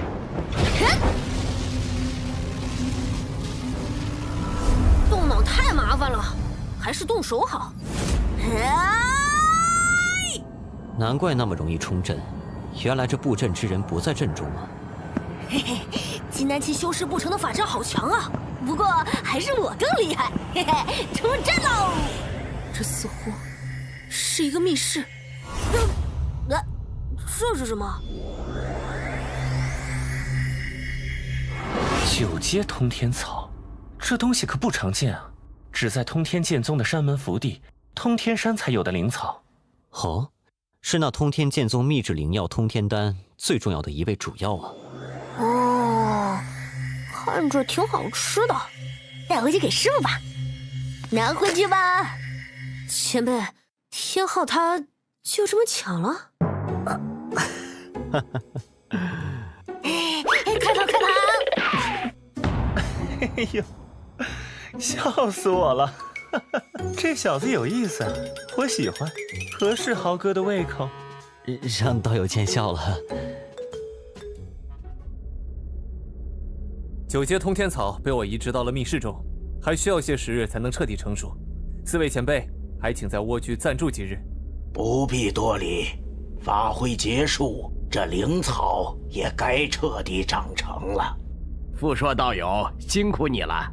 我要投身蜀山，总不能一点准备也没有，空手上山。只是到时还请白真长老为我美言几句。通天剑宗这些年来实力飞涨，行事越发放肆，竟试图挑衅本门剑道第1圣地的地位，是时候给他们一点教训了。没了9阶通天草和通天丹的优势，通天剑宗便翻不起什么大风了。你大可以放心，只要有灵草，我自会在老祖面前美言。那就有劳长老了。4位长老请，我现在带你们。傅说道友，怎么了？没事，我们现在就去看通天草吧。我的住处里除了通天草，还有别的符箓、灵药等一应宝物，长老们要看看吗？赶紧带我们去看灵草吧。看来是宅院的主人回来了。没了，灵草真的没了。副说道友，这是怎么回事？灵草呢？有个天杀的混蛋趁我离开时，将灵草连根挖走了。不要让我逮到你！土壤中的灵气还未散尽，那盗药之人一定没有走远。追，还有机会追回来。傅说已经自绝于通天剑宗，若是再敢戏耍蜀山，那天下之大，没人能保住他了。看来真是被人钻了空子，偷走灵药。九阶通天草事关重大，我们必须把灵药找回来。走。这灵草一共8节，我要不要先吃掉1节呢？不能吃，回去给师傅吃。吃吧，你还在长身体呢。小杂种，把灵药放下！别！可恶，怎么跑得这么快？杂种，必然用这招通天剑盾！休想跑！灵草就是种来吃的，你也太小气了吧！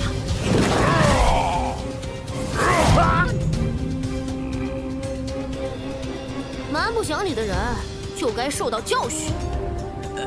到底谁蛮不讲理呀？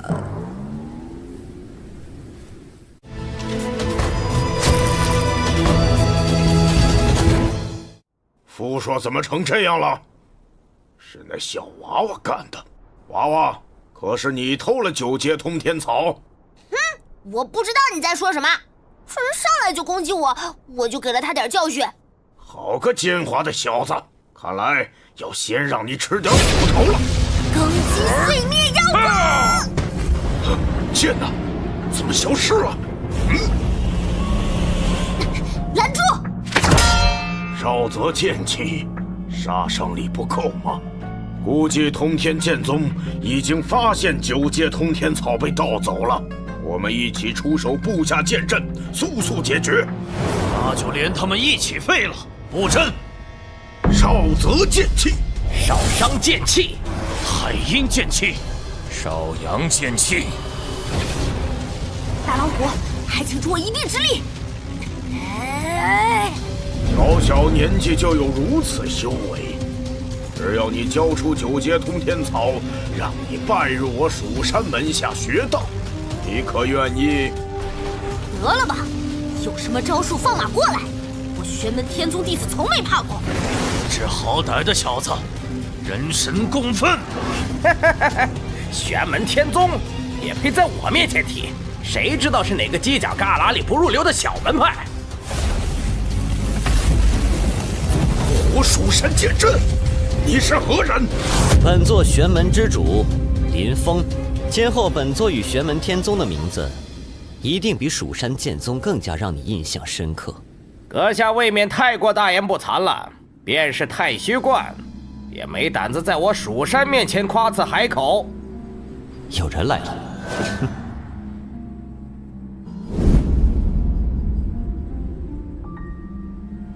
玄冥诀，余家果然在。六叔祖，就是这2人，在我报了余家名号后，仍不停手，反而打得更狠了。红蓝宗也算我余家下属，敢惹我余家，你们便要付出代价。送上门来了，正好可以拿你试试元婴期修士的成色。当着我的面动我的朋友，哪有那么简单？得了你的天一真水，我还没点回报呢，这一阵便由我替你接下来了。复制不对，是映射，或者说是反射才对。回光镜，镜花真君，苗世豪，苗世豪，老夫敬你一身修为得来不易，现在你转身离开，老夫便当刚才的事情没有发生过，否则你也不过以元婴初期的修为，当真以为能承受我余家的怒火吗？别到时候落个身死道消的下场。啊，好可怕，真是吓死我了。你倒是上啊！好，既然如此，老夫现在就送你去轮回。诸位，停手！又来一位。此事事关通天剑宗立派根本，还请几位先收手，让我先处理了家事。哼，踏天真君杨同辉，来的倒是及时。师尊，九阶通天草呢？师尊，我……令高祖倒了灵药出来，准备献给蜀山剑宗。本座弟子偶然得知，便将灵药劫了出来。如今正是物归原主的时候，拿出来吧。好的，师傅。早知道就先给一劫再说了。感谢这位道友，不知道友怎么称呼？本座玄门之主，林峰。稍晚一些，再与林道友见礼。踏天真君还请明察，我们也是刚刚得知此事。你我两家皆是九天剑盟一员，我蜀山又怎么可能容留盟友叛门而出的弟子呢？那便最好。此事权且忍下，待我禀告老祖，定要讨回公道。我们走。想走？欺负了本座弟子，你们这就想走？你还想留下我们不成？我蜀山千万剑修，一人一剑你都要变成残渣。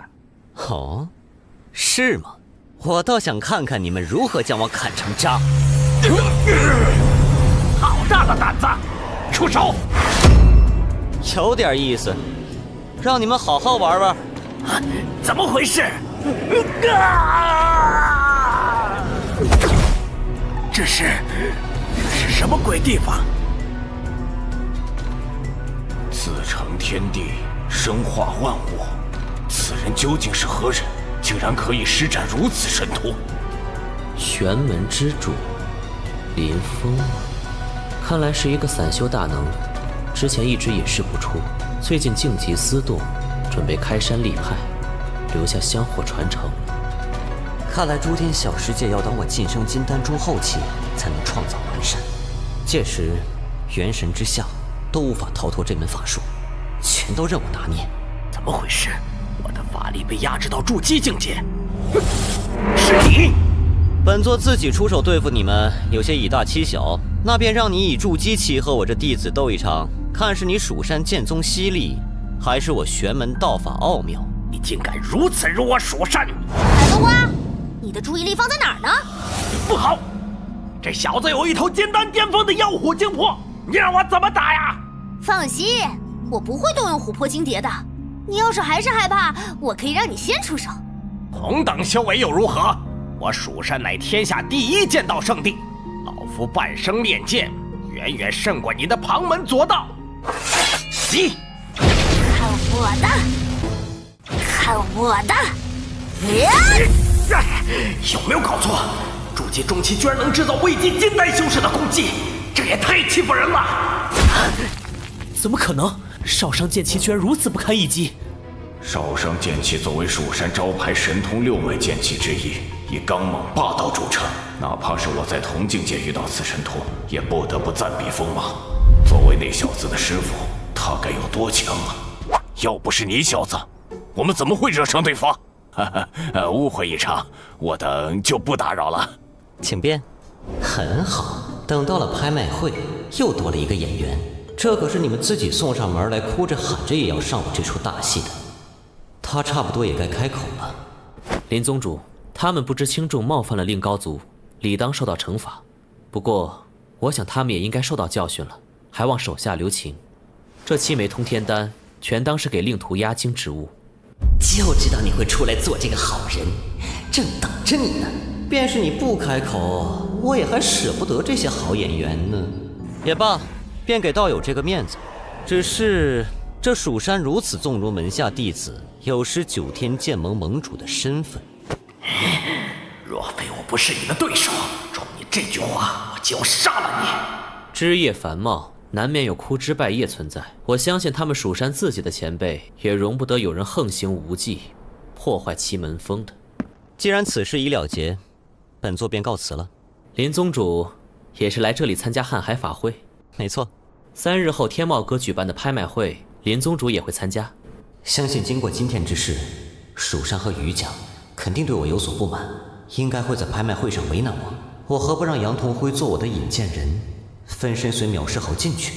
本座是第一次参加，不知道参加拍卖会可有什么要求限制？最低金丹期修为，自身最少要有1件宝物参加拍卖，同时有一个之前参加过法会的人做担保，满足这3个条件便可以接到邀请。需要介绍人啊，这可就难办了。踏天真君不用看我，我之前已经答应另一位朋友做介绍人了。既然如此，若是林宗主不嫌弃的话，我可以做你的介绍人。今日之事，他也算帮了我个大忙，索性就帮他一把。道友肯出手相助，是帮了本座大忙，本座又怎么可能嫌弃呢？如此，本座先谢过道友，咱们拍卖会再见。好。客官，里边请。让踏天真君做你的介绍人，是要搞什么名堂？我……等等，不要说，说穿了就没意思了。让我自己想，跟着你真是没跟错，太有意思了。对了，明日拍卖会，你顺便带我那2个徒儿去见见世面吧。方才我已经传讯给他们，让他们来此会合了。小事一桩。时候不早了，你也回去休息吧。好，林宗主也早点休息哦。师傅，那9节通天草好可惜啊！傻小子，那就当是预先投资了，咱们日后能赚回来更大的。更何况，亏不了你小子，这玩意儿是属于你一个人的。师傅，我的灵台……灵台出问题了，我用神识帮你查看一下。天昊的第6座灵台正在快速浇筑，天昊，集中精神，不要分心。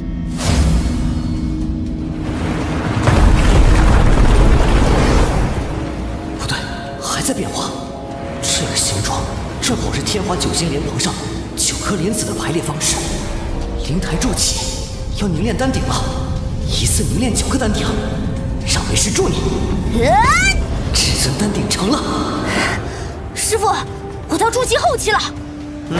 不错不错。天昊，你刚突破，现在先回去巩固修炼。是。去问一下吞吞，我得到的太阳种子是不是真的？嘿，太阳火种你还想要不？啊，你这人太坏了。那太阳真火你还想不想要呢？再坏也比你强。哎，你肯给我了吗？当然了，不仅仅是太阳真火，我还有办法帮你重塑肉身，恢复实力呢。你想干什么？哎呀，没什么，我从来没有说过不给你太阳真火吧？哼，你是没说过，但你是一声不吭就跑了。我之前那颗太阳真火种子，火力提升有限，给你也发挥不了多少。现在我找到增强火力的方法了，等我培育出真正的太阳真火，就可以分给你一些。你有西河草？这东西在天环广路都近乎绝迹了。你看看。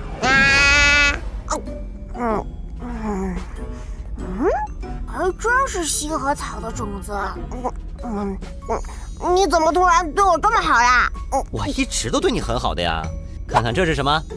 更进虎族的肉身残骸。等我将这半截妖王级的残骸吞噬，我就可以重塑肉身，达到阳闪巅峰了。喜欢不？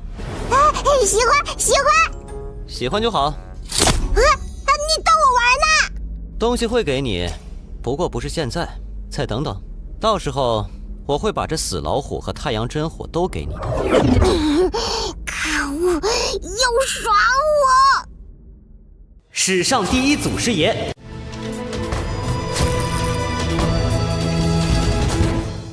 林宗主可已经准备好了，有劳道友了。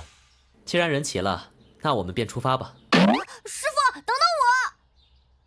几天不见，就是筑基后期，莫非之前早就达到瓶颈期，借助那一战突破了？竟然将天茂阁的拍卖场隐于虚空，好大的手笔！林宗主慧眼如炬，天茂阁其实是一处小洞天，平时隐于虚空，只有举办瀚海法会时才会对外开放。宋先生，好久不见了。杨真君，别来无恙啊！林宗主，这位是天茂阁3大主管之一的宋福宋先生。哦，可是玄门林宗主当面。宋先生，本座叨扰了。哪里，两位里面请。有劳。看来应该是折如蜀山派的事情传出去了，无法窥探，是被法力遮蔽住了吗？看来在这里竞拍，身份似乎不会暴露。见过太天真君和林宗主，二位的席位已经准备妥当，走吧，二位随我来。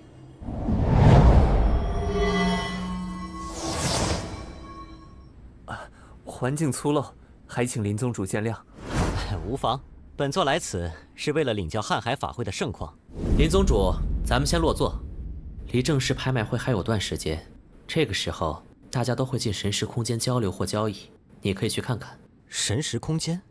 当许多人的神念聚合一起，便会化作一个神识空间，而且因为神识的缘故，样貌无法被发现，安全性也高。多谢。果真有无数道神念在交流，那我便随便挑个人多的地方看看。那里怎么会有尊佛像？我得去看看。这是无量光如来。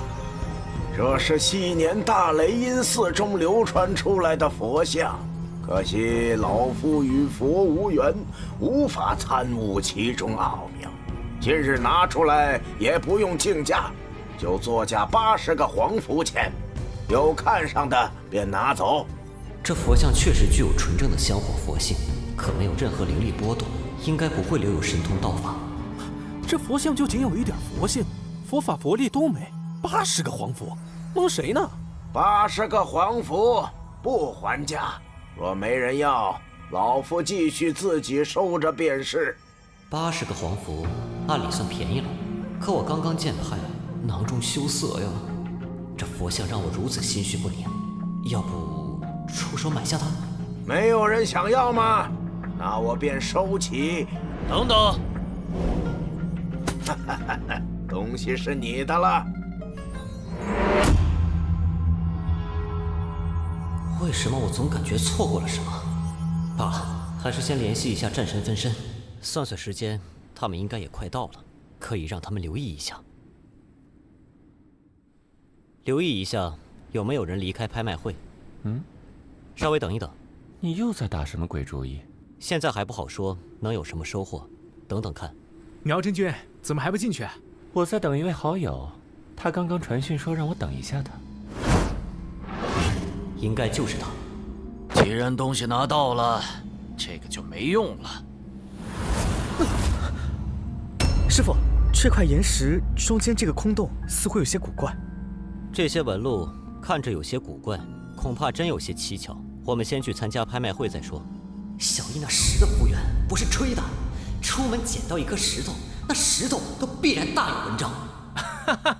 诸位，今天是我天茂阁1年1度最为盛大的拍卖大会，感谢诸位道友前来捧场。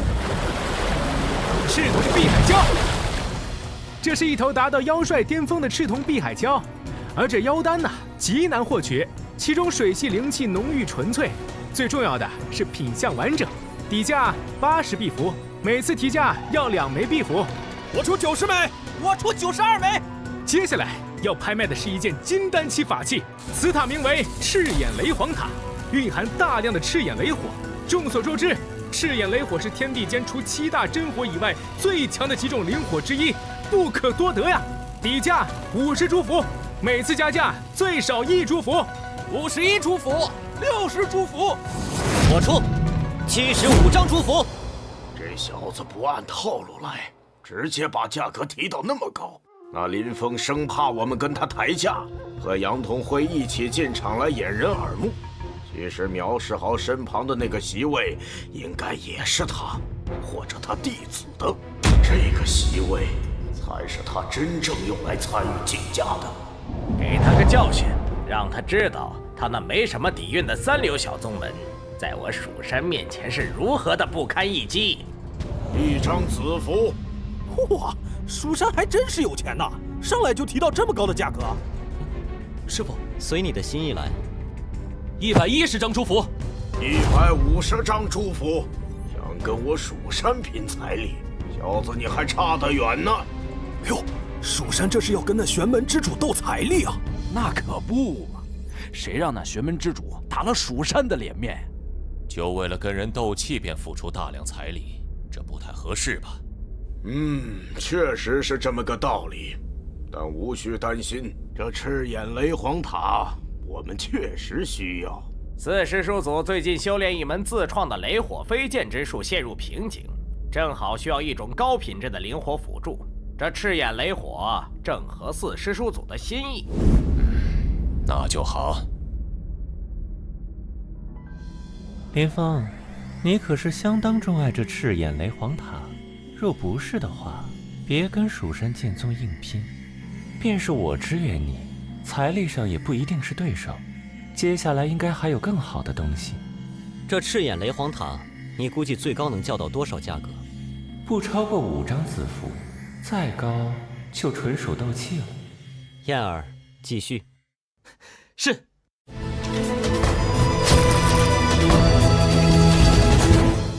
2张子符。该死，居然还敢跟我们竞价！继续出价，砸也砸死他们。3张子符。那我宣布，这小塔属于350张朱符。这2家怕是斗出火气了吧？我们还出价吗？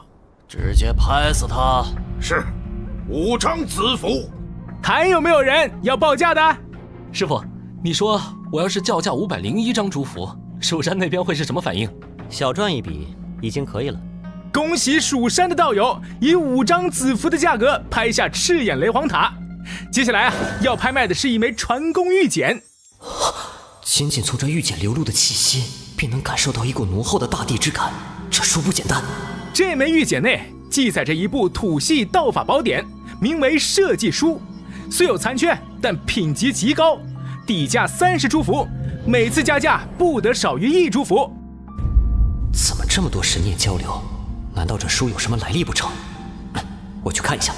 设计书全名应该是《乾坤设计书》，记载了大地真意，是土系顶级道法，更在大雷音寺的地藏经之上，可惜是残卷。1张子符，乾坤设计书，这书我得拿下来。既然他亲自开口报价，那就说明这本道法应该对他有用，咱们不能便宜了他。是这个道理。2张子符，210朱符。哼，果然还是在狙击我，那就别怪我接下来不客气了。240朱符。哇，还有人加入？是谁有这么大的财力啊？刚刚开口的方向是于氏家族的席位。让你嚣张，今天我就要给你个教训。260朱符，570枚朱符。哼，不让你出点血，我可过意不去。6张子符，6张子符第1次，6张子符第2次，6张子符第3次，成交！恭喜这位道友以6张子符价格拍下这部传功玉简。老夫和蜀山剑宗一起哄抬围剿你，你今天别想好过了。林宗主稍后若有看上的东西，我通天剑宗可以借贷你一些符钱。暂时不需要。前辈，6张子符买这么一部道法，未免……无妨，反正不用本座出钱。接下来是本次拍卖的压轴之物——金虎分身。自我意识完全被抹除，任何人都可以将之祭炼后化为自己的身外化身。天元世界拥有身外化身，等于多了一个本体，多了一次夺舍重生的机会。天哪，这种无上的宝物竟然都有人祭拍！身外化身，我找了那么多年，竟然在这儿遇到了。在场诸位道友都是识货的人，我就不多废话了。底价10张子符，11张子符，15张子符，我出20张子符，25张子符，此物我蜀山志在必得。我出30张子符，30，那可是一个元婴修士的全部家当。天哪，于家真是疯了！可恶啊，被于家摆了一道。30张子符，于婉芳这个小瘪三要不命了。再加下去，要超过我们的预算了。无需顾虑，买下。空手座，蜀山看上的东西，谁也带不走。谨遵孔座手号令，尽管报价就是40张子符。蜀山可真是有钱呐！对呀，这加价跟闹着玩一样。40张子符，还有加价眼看就到手了。去拿东西吧。本座出60张子符。那里便是你们所说的什么玄门天宗？回空手做的话，是的。孔真君是要在这里动手吗？那便给你这个面子，继续报价，我就不信了。65张子符，70张子符。宋福，我要求检查此人的竞拍资格，我怀疑他根本就没有那么多钱。蜀山这是拼价格拼不过人家了，想要以势压人了吗？这玄门之主的名号，也不知道是从哪里冒出来的，是不是真有那么丰厚的家底啊？谁知道呢？现在就看天茂阁如何处理了。这位林宗主的资金充足，我天茂阁可以证明。蜀山的道友可是不够钱，不够可以找我来借，利息低得很。真想一剑杀了你！100张子符。空手座，100是不是已经超过了你的行使范围了？闭嘴！玄门之主，轮到你出价了。蜀山的道友，你赢了。哼，和我斗，那这分身就归蜀山所有了。总算结束了。等我把这具分身祭炼，提升到元婴期。我怎么看这分身像庚金虎妖一族的？庚金虎妖？听说这庚金虎妖的王者前些日子在长春峰被一个叫林峰的人给斩杀了。林峰，好像是那玄门之主的名字，该不会是他将这金虎分身拿来拍卖的？林峰，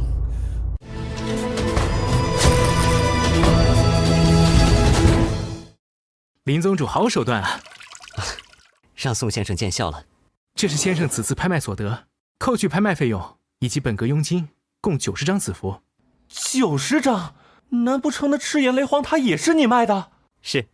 你这人可真是让人惊喜意外啊！天不怕地不怕，就怕你事后哥用这种奇奇怪怪的眼神看着我。恭喜宿主声望达到85。我只要稍微放出口风，很快就可以完成收徒的主线任务。到时候等小燕子他们都晋升金丹后，便来沙洲收徒。宋先生，或许本座很快就有再与你们合作的机会，到时还要麻烦你了。求之不得。杨兄，他日有空可来我昆仑山做客。一定一定。苗道友，本座是要带弟子返回山门，你这是？当然是跟你们一起回山啊。你该不会是想……总算你还不太笨啊！不知你宗门里缺不缺长老护法？恭喜宿主触发宗门护法支线任务，是否收纳散修苗世豪成为宗门护法？你怎么突然有了这样的想法？因为跟着你会很有趣。若是收了苗世豪，可以增强宗门的实力，以后弟子外出历练的时候也能多一个人保护。就是那性子让人受不了。加入宗门后，不能再有这副轻浮模样。日后你若是想走，得提前跟我说一声。见过宗主。宗主，我似乎办不到啊，你要不要换个要求？天哪！散修苗世豪正式成为宿主宗门护法，宿主完成宗门护法支线任务，奖励抽奖机会1次。罢了罢了，一起走吧。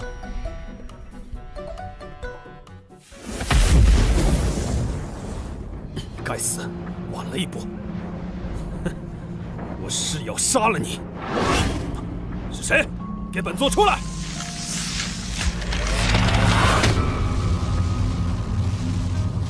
居然是你们2位！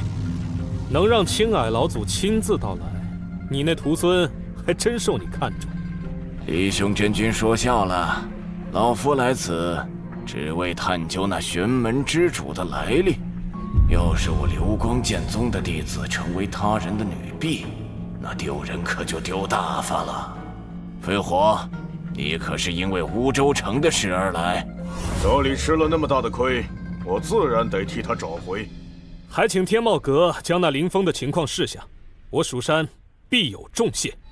孔真君，莫怪老朽多言，还是化干戈为玉帛吧。我怎么会怪罪阁下？只是我观那林峰的言行所谋非小，恐怕会扰乱神州的局面。生意永远只是生意，谭老，私下交情同样是为生意服务。这玄门之主神秘莫测，去向成谜。老朽能告诉孔真君的消息，也只是他的门人在沙洲城中与人交易时，曾出示过产自昆仑山脉的一些灵石。已经足够了。我蜀山曾有一金丹期弟子刘洋与之交恶，后来在昆仑山中失踪，看来也与此人有关。昆仑山茫茫千万里，没个具体目标，这要如何寻找？先去找找当地的地头蛇。封神宗嘛。走了。此行一定要找出林峰那小子的踪迹。这才是人该住的地方啊！你这话放出去，可是会得罪不少人。恭迎师祖回山。这都是你教他们的？闲来无事，便教导他们一些礼仪，可以担负迎宾的工作。好家伙，你金丹期的法力比我还要雄浑，莫非你练的是混元真水，让道友见笑了？这位是镜花真君苗世豪，即将成为我们宗门的护法长老。这位是康南华，也是我们宗门的护法长老。哎呀，这名字，这风姿，不错啊。好了，你自己去找个凉快的洞歇着去吧。哼，走了。总觉得他这个人并非表面那般轻浮。但愿吧。小林子的情况如何？3日前，他便进入洞天闭关，打算一举铸就道迹。希望小林子一帆风顺。对了，一儿，这无量光如来经，你须得细心体会其中玄妙。谢谢师傅。你们几个也不能偷懒，除小燕子外，都给我修炼去。是。师傅，我们要去哪儿？随我去药田。上次给你留的考题，想出答案了吗？啊，想明白了。这药田什么都好，就是还缺饱含灵气的水。周天子气化生流水，虽然也富含灵气，但总感觉差了点意思。等日后找到更好的水源，再来替换。现在还是先将西河草籽种下再说。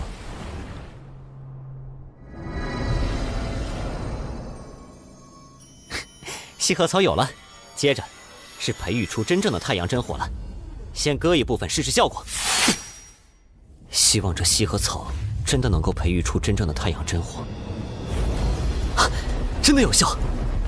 我得趁这个机会，从太阳真火中领悟其道法真谛，争取彻底控制太阳真火。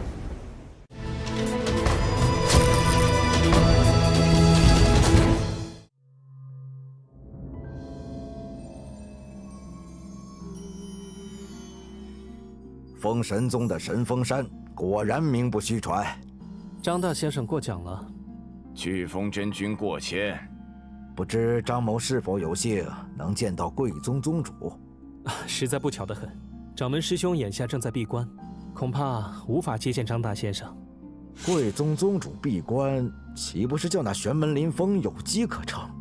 只要他不越界，怎么折腾都行。否则，便是宗主闭关，我也会教教他规矩。当日老夫一时没有察觉，竟让杀害我侄孙的贼子逃脱。我已将消息传回家中，我五哥近日便会抵达，找那林峰讨回公道。可是于千山道友，那被杀之人，正是我五哥的亲孙儿。想不到这小崽子还活着，这次必要斩草除根。我此次前来也是为了此料。此人不仅拐走侯府的一个公子，还杀了我侯府管事。岂有此理！世上竟有如此恶人！我封神宗忝为昆仑山修真领袖，愿意同诸位一同铲除此等祸害。此前曾有人与那林峰有过交集，我已吩咐门下弟子把人带来神峰山，想来这个时候应该是在回来的路上。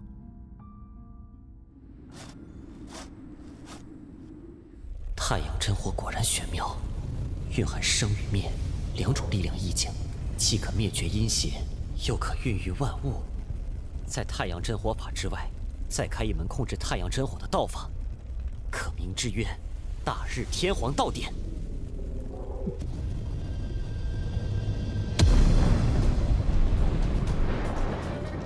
成了，金乌大王的禁制终于破除了，太阳真火总算为我所用了。小燕子，这是大日天皇道法，你细心体悟。师傅，可以了。小燕子，接好了，你结丹成败，全在此一举。以我为主，以火为辅。如若让真火反客为主，那就是走上错路。以小燕子的悟性，只需大致指明方向，她便能走上正确道路。小林子出关了。小林子，为师曾说过，等你筑基后，送你个礼物作为庆贺。师傅，这东西是？此乃2级元磁圈，可化作结界，抵御外敌，攻防一体，妙用无穷。谢谢师傅赏赐，日后对敌，我便不用担心与敌人近身缠斗了。小林子体内的法力怎么有些古怪？居然领悟出生灭两仪之力，将来的成就必定比小不点等人还要高。凌云峰怎么会有太阴真水的气息，还有封神宗修士施法的痕迹？小林子，做下准备吧，待会儿去实战，熟悉你新得的2级元磁圈。是，师傅。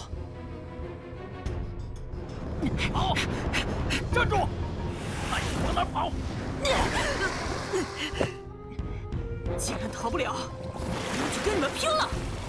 这是太阴真水，9天无相罡风。自讨苦吃，你可真是给了我极大的惊喜。本来只想问你那玄门之主的消息，没想到你居然身怀太阴真水。休想从我口中知道任何消息！不知好歹！给我起！冥顽不灵！就算有太阴真水，也保不住。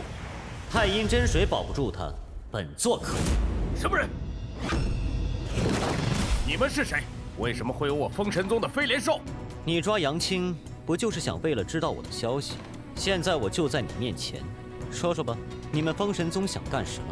我得赶紧禀报长老，玄门天宗的下落，回头再跟他们算账。不好，他们是想把我困住。给我开！怎么可能？就拿你们来试验我的新招式。小小的筑基期，居然敢口出狂言！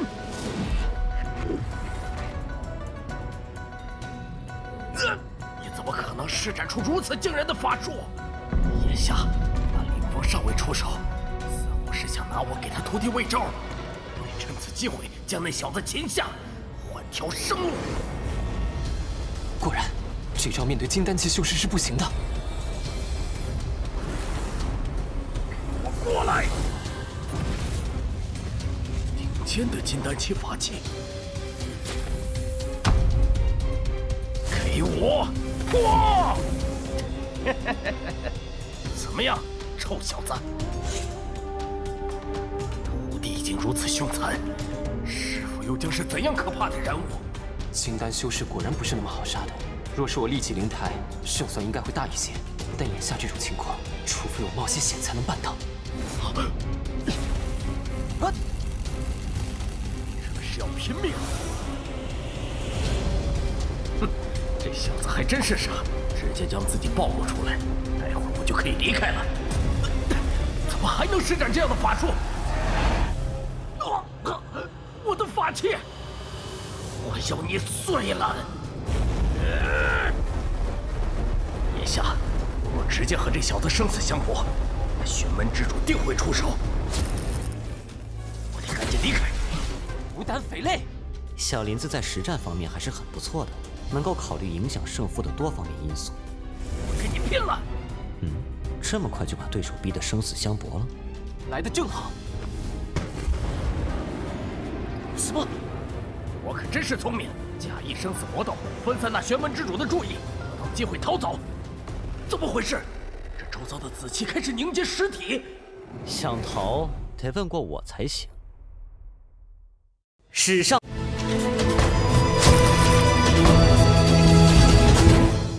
师傅，徒儿一时疏忽，险些让对方逃走。无妨，从中吸取经验教训即可。小林子，扶他启程回玉京山。是。神魂枯竭，那我便以灵气滋润。此番多谢林前辈搭救，晚辈偶有所感，想请前辈替我护法。破而后立，此刻正是你的造化，切记把握机会。这太阴真水与太阳真火似乎有些关联，我可以借助大日天皇道典对太阴真水进行了解，自太阴真水感悟出的道法，此法可称太阴真解。这是要筑起高台，也罢，我便助你一臂之力。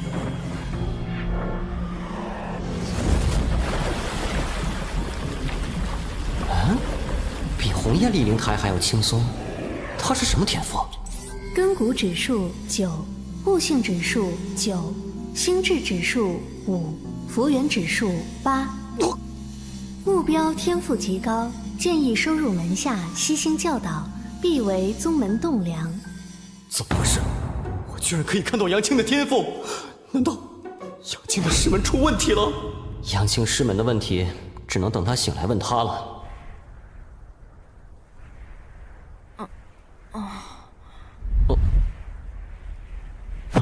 前辈连番相助，晚辈感激不尽。客气了。你为何会惹上封神宗的人？晚辈从火焰妖帅手中逃脱后，便返回师门禀告，谁料消息走漏，引来封神宗的人。是本座连累了你。难道你的师门就任由封神宗的人擒拿你？云水洞已经毁了。可是那封神宗干的？并非如此，我的师门是被一道青色火焰给毁了。青色火焰，莫非是地藏真皇？我正在收敛同门骸骨，封神宗便上门来捕拿我，想知道前辈的消息。我一路逃出来，有些同门的尸骨，甚至都还没有收敛入葬。唉，真是可怜人。我得让苗世豪过来，让他护送杨青返回云水洞安葬同门。宗主，这就是你说的那小子？啊，不错，劳烦你陪他走一趟。无妨，不过宗主，有件事你得知道，封神宗的掌门是元神修士，常年闭关，一旦出事，必定破关而出。我明白。这位是镜花长老，他会带你走一趟云水洞，安葬同门。多谢两位前辈。真是个重情义的好男儿。走吧，世豪哥送你一趟。是。恭喜宿主亲传弟子石天浩晋级金丹期，恭喜宿主亲传弟子朱毅晋级金丹期，恭喜宿主亲传弟子萧燕晋级金丹期。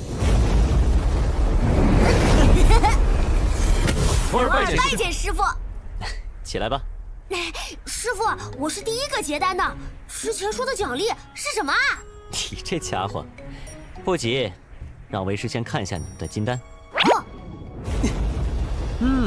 很好，在子丹基础上，金丹有异象，这是更胜子丹一筹的表现。小易对于光与暗的道理和意境，已经有了很深的了解了。好小子，不愧是九鼎合一，果然不同凡响，居然能够自主将体内的杂质排出。这青铜虚空鼎便是奖励。好哎！自己抽时间炼化了它，细心揣摩其中力量意境。嘿嘿，知道了，师傅。臭小子，故意气我们！好久没有抬你额头了，今天是你自找的。两位师兄，我不敢了。这两个小家伙，都成金丹了，还是这么不定性。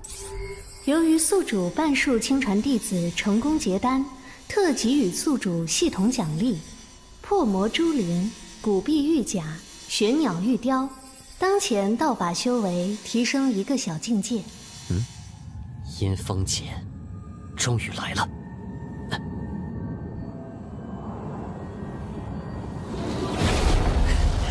金丹后期成了。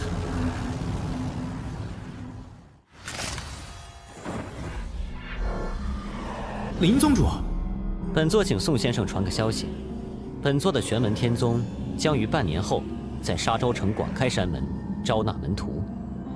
这个消息扩散的费用，本座会照单全付。林宗主，离凶真君、飞火老祖、青霭老祖这3位元婴修士正在寻找你山门所在地，这时候扩散无妨。能有同道前来观礼，我玄门上下蓬荜生辉。既然这样，这桩生意我天茂阁接下了，定不会让林宗主失望。有劳。被3位元婴修士盯上，得赶紧提升实力了。这2者蕴含的能量相似，或许炼制乾坤镜的主人是某位修炼乾坤设计书的大能，境界刚刚突破，那只能从法术上着手了。我且尝试看看。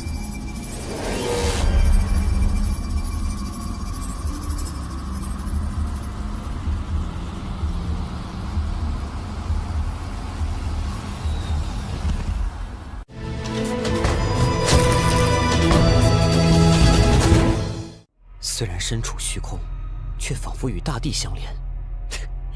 乾坤设计书果然不凡。请宿主选择基础参考道法，创建《天道德经》第2篇章四象篇。只有重定地水火风4种元素，世界的运行才会回归正轨。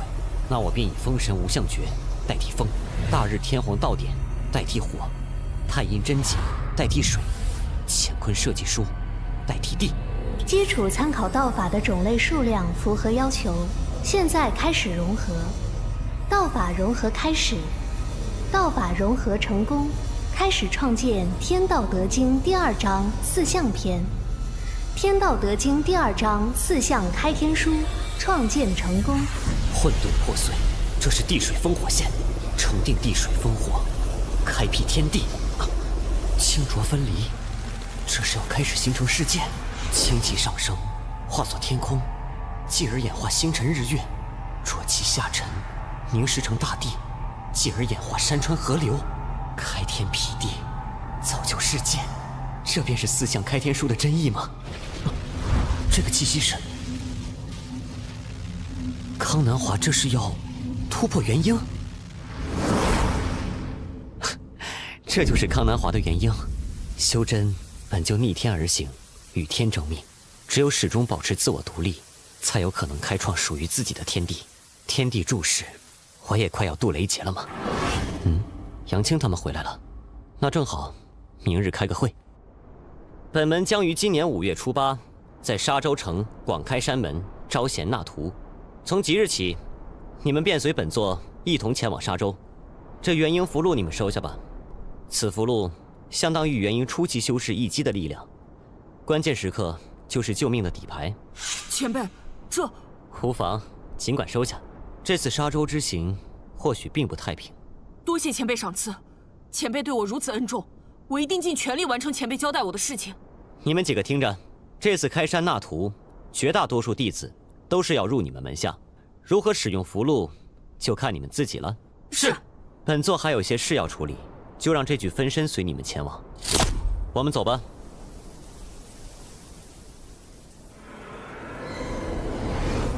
小燕子，你们待会儿先去附近收徒，然后在城东的院子集合。是。徒弟们已经打发出去招收弟子，我倒落得个清闲。宗主，方才天外山宗主乌云良派来请帖，稍后会携师弟蒙超然前来拜访。既然如此，那便做下准备。哎呀，恭喜林宗主，在下略备薄礼，以示庆贺。乌宗主真是太客气了，里面请。早前听闻林宗主样貌堂堂，法力通天，今日一见，才知传闻非虚啊。乌宗主说笑了。不知林宗主对昆仑山日后趋势有何看法？无端提起此事，只怕别有所求。林宗主叨扰了。杨宗主里面请。林宗主，刚才我在路上看到封神宗的飓风真君和余万峰带人将贵宗大弟子包围了。我不找你封神宗的麻烦，你却来找上我，劳烦杨宗主带路。随我来。小燕子他们被封神宗的人包围了，我得过去一趟。你通知下伊儿他们，小心防范。是。哼，开山大典之前，请诸位道友看出好戏。啊，客随主便。诸位在此阻拦，是何用意？我乃封神宗内堂长老舒贤石，尔等可愿入我封神宗门下？哼，当着我们的面发强抢，他们都有选择的权利，难道你们还想强掳他们入你们门下？好，那就看看他们会加入哪个宗门。我封神宗立门1000万年，谁人不知，谁人不晓。这帮小子肯定很快就要求我收他们为徒。我们是要加入玄门天宗还是封神宗？是准备磕头拜师了吗？你搞错了，我是要选择玄门天宗。我们跟柳下风一起。就这种不入流的门派，你们居然还想加入？我劝你们再好好想想。你封神宗牛得过蜀山剑宗？放肆！好大的胆子！他们既然已经做出了选择，便是我玄门天宗的弟子，不许有人动他们一下！给我滚回你的昆仑山南路！上钩了！可笑！怎么可能？他只有金丹期，怎么可能做到让空间出现坍塌？我不能死，我还有大把美好的生活等着我。想走？哪有这么简单？你敢？有什么不敢？年轻人，别太嚣张了。随手一击，便破开了我的八卦绷紧。哼，老小子，别太嚣张的是你才对。太阳真火，九天无相罡风。去，来得正好。乾坤镜，师傅来了。你是何人？敢跟我封神宗作对？师傅。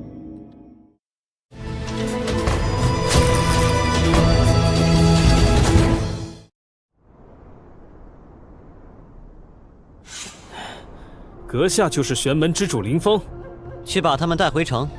是。居然敢无视我，把人留下！脾气太暴了。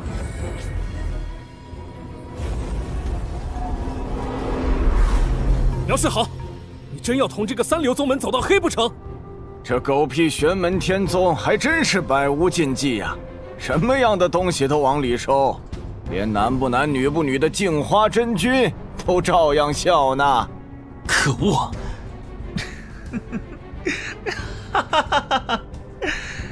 假作真实，真亦假；真作假时，假亦真。谁能保证自己看见的东西，便一定是真实？镜花真君，你的修为又更进一步了，看你模样，应该很快就要晋升元婴中期了。承蒙谬赞，我能有寸进，还要多谢我家宗主呢。本座刚才仿佛听到有人说我玄门天宗是三流宗门，不值一提。是又如何？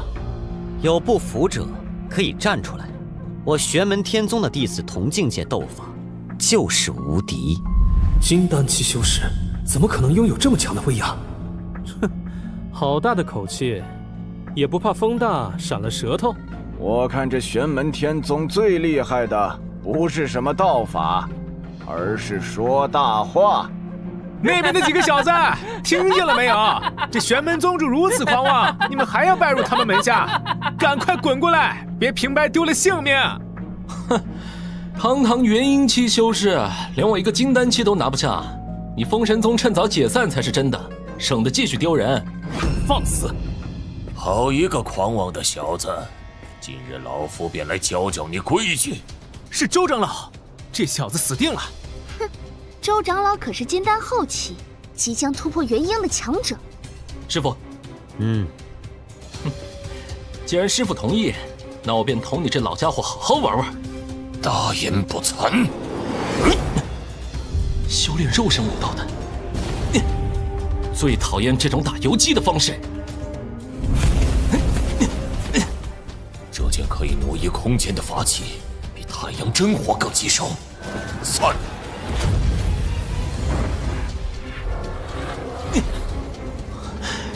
真当我怕了你不成？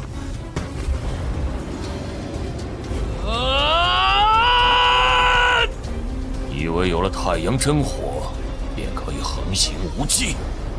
在我的神火琉璃罩下，你那太阳真火来多少我压多少。神火琉璃罩能压制太阳真火，相传乃是由人族大能为对付金乌一族的太阳真火专门炼制。镇压太阳真火。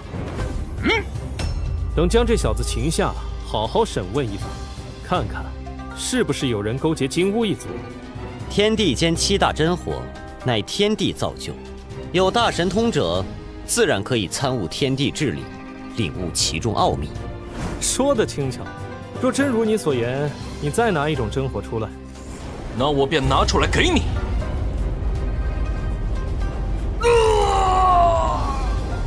怎么可能？即将突破元婴期的修士就这么没了？蓝紫色的火焰，莫非是传说中7大真火里破坏力最强的幽冥邪皇？居然真的有第2道真火！徒弟如此，师父又将何等恐怖？现在他已经有了威胁天意的实力，若是任由他继续成长，后果恐怕不堪设想。得赶紧除掉他。怎么，于氏家族也想试试看？于家敢不敢答应？我看他们是不敢。既然于家不敢，那就算了。小子，你敢不敢以1敌2？你脸皮再厚一点，你干嘛不20个打人家1个？1多7少，这也配称大秦皇朝4大家族？于家的脸都让你们给丢干净了。你还有你们4个一起上吧。人家2个群殴他还嫌不够，要1个单挑4个。真是有什么样的师傅，就有什么样的徒弟呀。既然人家提出来，那咱们也别让人家失望了，一起上。这小子还是太年轻了，金丹初期想要挑战4名金丹期的修士，怕是很快就会败下阵来。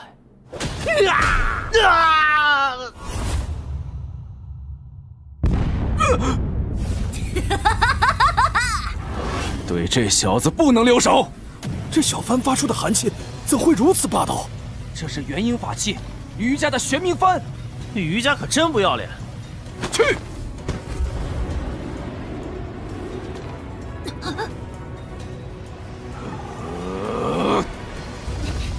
走！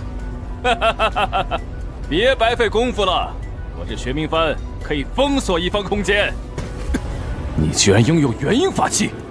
哼，我为什么就不能有啊？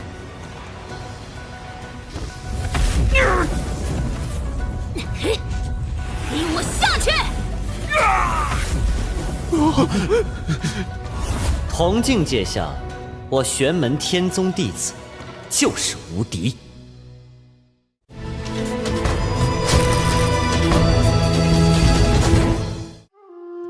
怎么可能？4名金丹修士就这么败了？这旗子不错，我要了！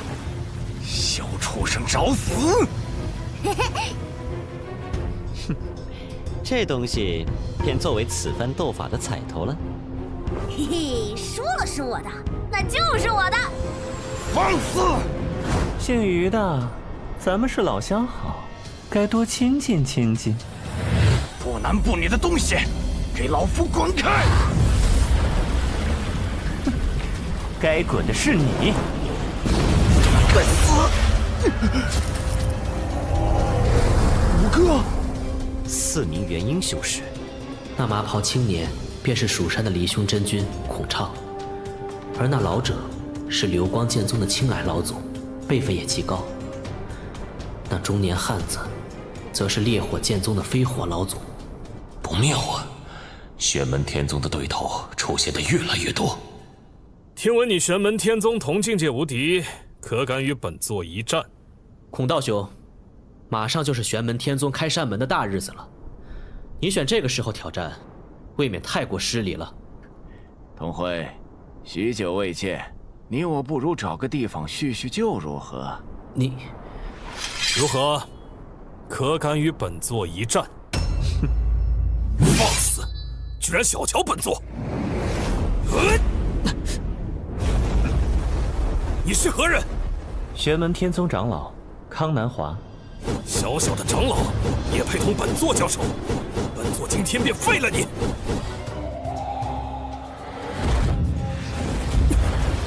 混元真水，给我破！一名长老就让我难以应付，这玄门之主该是何等水平？去！易少爷，出来这么久，该回去了。侯爷很挂念你呢。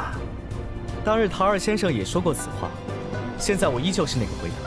日后学有所成，自然会回去。易少爷还是放不下吗？届时，我会查清我母亲的死因，这一天不会太久。既然如此，那就得罪了。师父，我想自己来。也罢。不愧是侯爷的子嗣，有如此天赋。只可惜他对侯爷的恨意太深了，就算日后要被侯爷责怪，也得除掉他。易少爷天赋异禀，在下不得不认真对待了。除天则理，君子坦荡荡。刚健之君，有理更要有理。大先生不教而诛，出师无名，便是无礼，是立身不正。这就是易少爷这2年来学的歪理，匡天下之大谬。以力破巧，大先生词穷矣。定。螳臂当车。无量光，无量暗，2极出世，造化诸天。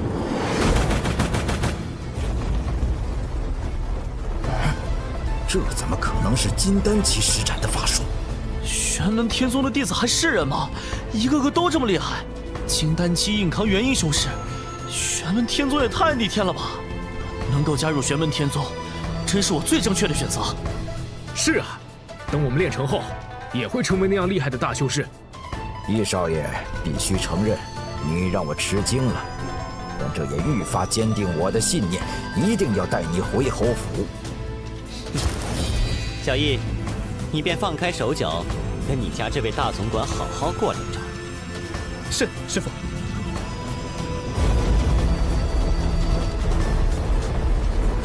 老六，这里有我，你去对付那个小子。是，把东西还给我！给我死！想杀我，老东西，你还差得远呢！施我一拳！不好！怎么可能？不过是金丹期，居然能爆发如此恐怖的威能！我得赶紧处理掉他，以绝后患。正好，我也想赶紧打完你，去帮大师兄呢。哎，不给你们点教训是不行了。小师弟他们还真没夸张，这么凶悍的女子，当真是巾帼不让须眉。能够控制瑜伽的玄冥真水，这等宝贝，给我交出来！元婴符箓，打不过就用符箓砸，别整着。是。你玄门天宗如此不知进退，今日该遭此劫！老东西，那破风对我无效，可笑！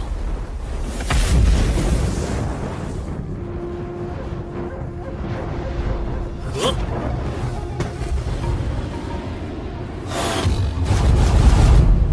你也接我一剑，我死！玄门天宗的崛起势不可挡。老师兄，你决定了？富贵险中求，此刻结下的交情可比锦上添花要重得多。如此强大的威压从何而来？是庞杰？怎么回事？他也只是元婴修士，怎么会有如此巨大的威压？法宝，定是元神修士炼制的法宝，才有如此威能。这次你可逃不了。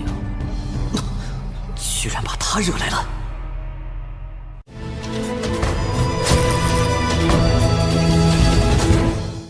太虚观内天元大世界2大圣地之一，道法玄妙。每次有弟子入世修行，必将掀起巨大波澜。在2大圣地中，法宝法器无数，有的法宝会诞生气灵，出现思想，乃至能吸取天地灵气自行修炼。而每件拥有气灵的法宝，都具备逆乱阴阳、山海道卷、翻天覆地之能。林峰，我们又见面了。我太虚观弟子被你杀害，你该给个交代了吧？太虚观天下行走，怎会突然来此，还带着一件元神级法宝？这下难办了。连太虚观都下场了，我看这玄门天宗是没救喽。只是可惜了门下这么多俊杰奇才。我早知道这玄门天宗活不长了。玄门天宗横行霸道，我云象宗天为昆仑山宗门，愿负继位。老祖我愿为庞阁下打头阵，拿下这贼子。想卖太虚观一个人情，云象宗愿与太虚观交好，这玄门邪宗我必将其拿下。想杀我，你还不够格。啊！诸位还请出手对付此了。我等也愿意为太虚观出一份力。若是你肯束手就擒，本座还能留你全尸。哦，是吗？终于来了吗？元婴之劫，真是大言不惭！区区皮肤，给我退！为何凭空出现一座仙山？这到底是何法术？元婴之境，果然奥妙无穷。林峰，杀我6弟，于家绝不会就这么算了。聒噪！你于氏家族当然不会就这么算了，因为他们今天不是折损1个元婴期修士，而是2个，而这仅仅只是个开始。不好！怎么可能？太可怕了！连杀3名元婴大能，我得赶紧溜，这人太凶狠了。哼，这会儿想走，迟了。哦，一人太甚！八卦崩天锤，混沌锤！饶命啊！易少爷到底从哪里寻来这么一个猛人当师傅的？我不是对手，还是先走为妙。跑，一个都别想跑！不好，身体动不了了。既然不让我走，那我便跟你拼了！这天地间最为锋利的东西，不是刀剑，而是笔锋。最为强大的力量，不是神佛，而是人心。可笑！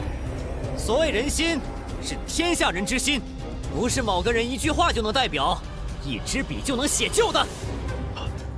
怎么可能？我是侯爷的人，你不能杀我！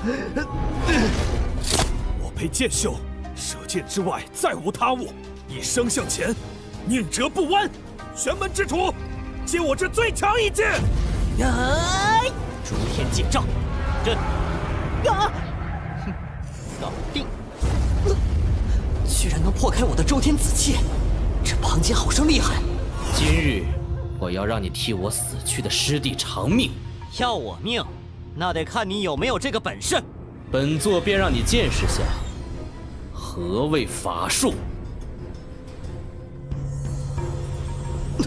天地法相，好强的力量，一击就能让太阳真火熄灭。有什么招式都使出来，否则怕是没有命了。好快！我就要这么输了吗？不，我的字典里没有认输这2个字。我得找到天地法相的原理，这样我才能扭转败局。我得沟通天地。这是要认输了，可惜晚了。不好，师父有危险！大师兄，要相信师父，师父肯定是有把握才这么做的。要是师父有什么事，我定要灭太虚观满门。我明白了，只有了解了时间、空间、生命、精神这4方元素，才能掌握天地法相的力量。怎么可能？打了那么久，也该我反击了。成功了吗？能逼我使用法宝，你也算死得其所了。怎么回事？这些法器在害怕。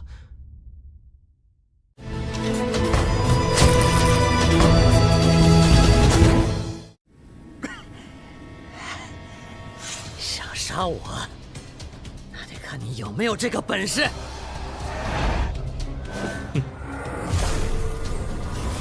怎么可能？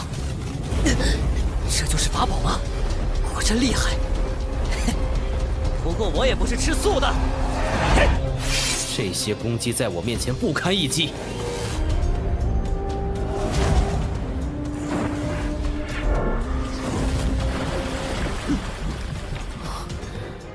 六星前辈，这应该就是那人的山门大阵。哼，徒有其形罢了，困不住我。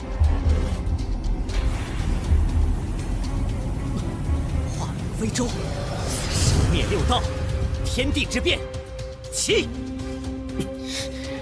这个法阵有点门道，六星前辈，请助我一臂之力。若是只有周天子气的天地之变，恐怕真要被你破了。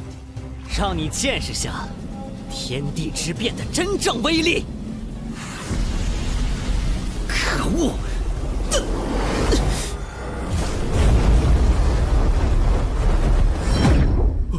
转眼功夫就拿下了太虚观的天下行走。玄门天宗这也太厉害了吧！还有谁？现在该处置你们了。手下留情。是大周皇朝司礼监大太监梅无浪梅公公。不知梅公公来此有何贵干？咱家梅无浪奉陛下之命，备些薄礼，恭贺玄门之主开山大典。两盘好大的手笔，一下给这么多天才地宝。陛下知道张大先生同玄门之主生出了间隙，深表不安，特命咱家送来这支玉简，全当作赔礼。连元婴期法器都送上，大周皇朝怕是想和玄门天宗结盟。师兄，你是说大周想对大秦动手？有可能，这是我们天外山的机会。师兄，无论你要做什么，我都支持。这是想拉拢我吧？林宗主，杨同辉，孔畅的元婴受损，此生无缘元神大道。我看孔真君已经得到教训了，不如就放了他。林宗主，别来无恙。是上代道门天下行走燕明月，他不是失踪了吗？怎么会出现在这里？恭喜燕道友重获新生，修为更上一层。先是梅无浪，现在又是燕明月，莫非他们有什么联系？还要多谢林宗主昔年相助之情，明月感激不尽。法宝胚胎，此宝名为朱燕妖童，可以作为法宝的胚胎祭炼，此物当做庞师弟的赔罪礼。燕道友说的哪里话？我同庞道友不过是一番切磋罢了。燕师姐，庞师弟，六星前辈，好久不见了。师姐有没有回白云山？宗主和长老们都很记挂你。这次贺完林宗主的开山大典，便打算回去看看。欢迎庞道友随时来玉京山做客。林峰，你想做什么？就有劳杨道友送孔真君回蜀山了。林宗主，诸位，不如同本座一同登山。虽然有些小波澜，但本座这次开山大典还是如期举行了。感谢各位赏光，这便随本座一起前去吧。我们一起走吧。想来这玄门天宗是不欢迎我了，还是不要去讨不快了。哇，这昆仑山竟然还有这么一处福地，好充裕的灵气啊！如此仙山洞府，我看只有昔年的大灵阴寺的极乐净土和蜀山，方可与之相提并论。龙叶，你要是知道这玉金山的宝贵，会不会肠子都悔青了？5月初8到了，欢迎各位同道来我玉京山，参加我玄门天宗的开山大典。果然不凡呐！还不止这些，看前面那是。恭迎祖师回山，欢迎贵客光临，招呼不周之处，排外海涵。林宗主教导有方，便是门下弟子也如此出众。道友过奖了。哼，光秃秃的山头也好意思开宗立派？居然还有人不服，看来得拿出点真东西了。我玄门草创粗陋之处，让各位见笑了。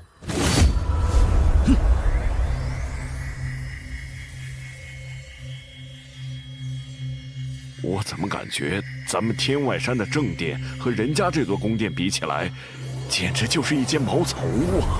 而且还是随时会被一阵风刮倒的那种茅草屋。虚空造物吗？有如此神通，他的真实修为只怕比我预想的还要更高。有点雕虫小技，让各位见笑了。嘿嘿嘿，这不把你们吓傻？别急。现在吃惊还早得很呢！哇！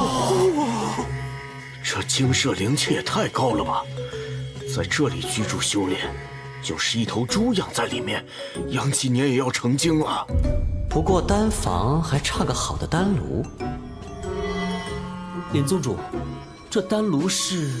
此炉名为天外心火炉，是本座无意间得到的，觉得还不错。天外心火炉，此炉失踪了近1000年，一直下落不明，想不到却在林宗主手上。不过也是一场机缘罢了。嘿嘿嘿嘿，打脸成功。小燕子，丹房交由你执掌，从今以后，你便是丹房之主。弟子谨遵师父谕令。小林子，努力修炼，你结丹之日，便是你接掌这座金楼之时。小易，从即日起，为玄门天宗初入门弟子的总教习。我等必不负师父所望。那么，开山大典现在开始。弟子参见祖师。我的宗门终于有雏形了。各位道友，今日大典已经结束，宗主还有要事，就不留各位了。我等会儿自行下山，就不劳烦康护法相送了。当初果然没有选错，现在加入宗门，真的就像大梦一场。可不是嘛！宗门一下子又多了50多位弟子，又热闹了几分。你们接下来先跟着我，去安置好住处吧。有劳师兄。分配好住处之后，在周围转转，熟悉一下。明日开始正式讲习。是。有徒弟就是好。说他们一句，他们就能帮我做好了，舒坦。招收潜力值25的弟子超过30位，恭喜宿主完成主线任务2.0，系统正在升级，抽奖暂时禁用，任务延迟发布。暂时没有新任务，舒坦。怎么这丫头还没走？林宗主，明月就要下山去了，特来告辞。燕道友倒是懂礼。只是，因为朱燕妖童作为开山贺礼分量可远远不够。我明白，明月保证，还有厚报。但愿燕道友的厚报，本座承受得起。那是当然，要不然林宗主的报复，明月可承受不起。哎，我在你们心中就是这种形象吗？啊，对了，还有一事。宗主，还有燕仙子。久违了。原来你现在追随了林宗主。本座唤他出来，正是想问他，是否有兴趣随你一同返回太虚观。我觉得某条龙是不会愿意回去的。哦，在我这什么好处没捞到，还时不时被恐吓，也不愿回去。当日留你在这里有多方面原因，如今你若想返回太虚观，本座绝不留难。不，宗主，我不要回去，我在这里待得很好，你千万别赶我走。我去，你怎么画风都变了？林宗主，是这样的，谢瑜在我们太虚关龙池里和一条雌性太古天龙结成了夫妻，那条雌龙是妖王级别。嗨，闹了半天是夫刚不振，怕老婆呀。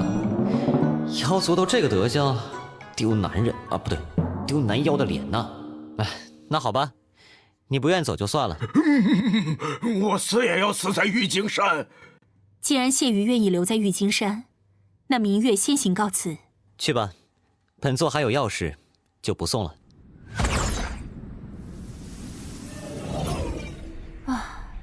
看来林宗主不愿我们打扰啊。整座山门洞府引入虚空乱流，行踪不定。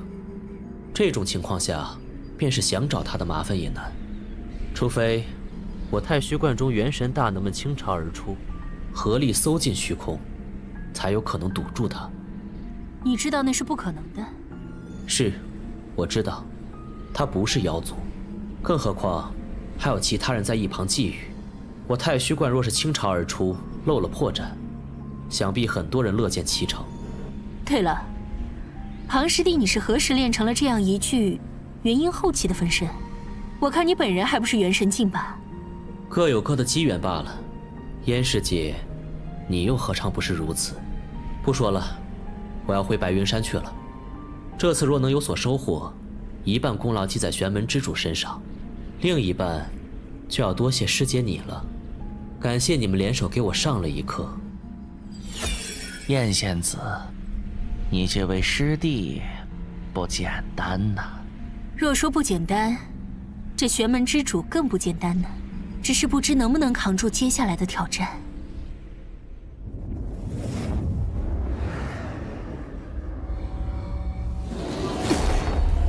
萧燕，3年之约就在眼前，为何我这一剑却刺不下去？萧燕，若你还是那日的天才，怎么会有这3年之约？还在想着和平解决这一战，你想留守，他可不会。师父，师尊从玄门天宗带消息回来了，那萧燕的实力已经远超我们的想象，即便是你全力以赴，恐怕也……他难道已经到筑基后期了？他已经结丹了。不仅如此，他还掌握了太阳真火和幽冥邪皇2大真火，寻常金丹期，连近他身都难啊！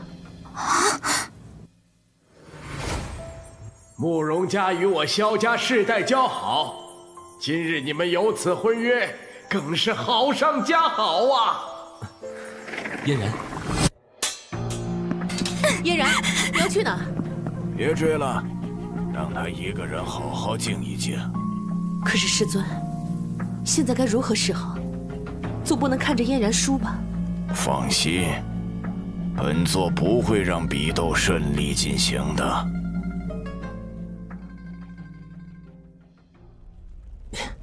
这炼丹多是一件美事啊，真的能炼成，成功率不足1成的丹药也能炼。这丹房加上这天外星火炉，能给炼丹成功率提高将近6成，太神奇了！师傅真牛啊！这丹房研究的怎么样了？师傅，已经有些心得了，在丹房和炉鼎的辅佐下，成功率稳定在9成，药材利用率也有5成。完全自学能达到这种程度，为师已经很满意了。可惜之前没有生擒那百草老祖，否则得到他炼药炼丹的心得，小燕子提升应该能更快。不过这丹房奥妙之处，可远不止提高成功率。难道还有其他妙用？看着，这是通天剑宗的通天丹，试着用意念与丹药沟通。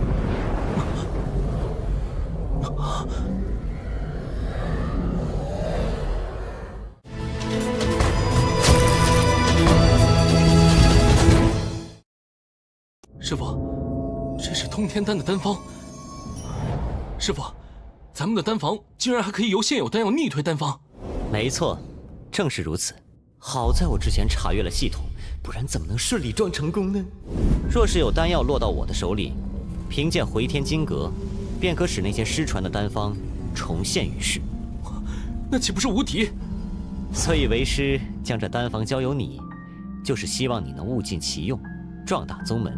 弟子定不辜负师父厚望。往后你就多留意那些珍贵的丹药，但也不要荒废了修炼，毕竟3年之约就要到了。3年之约。小燕子，控制住你的情绪。不好，弟子知错，一时间好像失去了理智，还请师父责罚。就罚你在这丹房反思，直到你能控制住你的情绪为止。你现在已经是金丹期，真火一出，便要杀人于一瞬，切不可被仇恨冲昏了头，否则定要铸成大错。师父，控制住情绪吗？看师父的样子，好像话还没说完。3年之约，这2个人的感情纠葛会善了吗？系统升级完毕，新任务即将发布。新任务。主线任务2.1，扬名立万，扩大影响。任务说明：从即日起，宿主需完善宗门各项基础设施，并在整个天元大世界扩大自身宗门影响力，世界范围声望超过80，时间限制10年，超时将抹杀宿主。全世界声望超过80，高啊！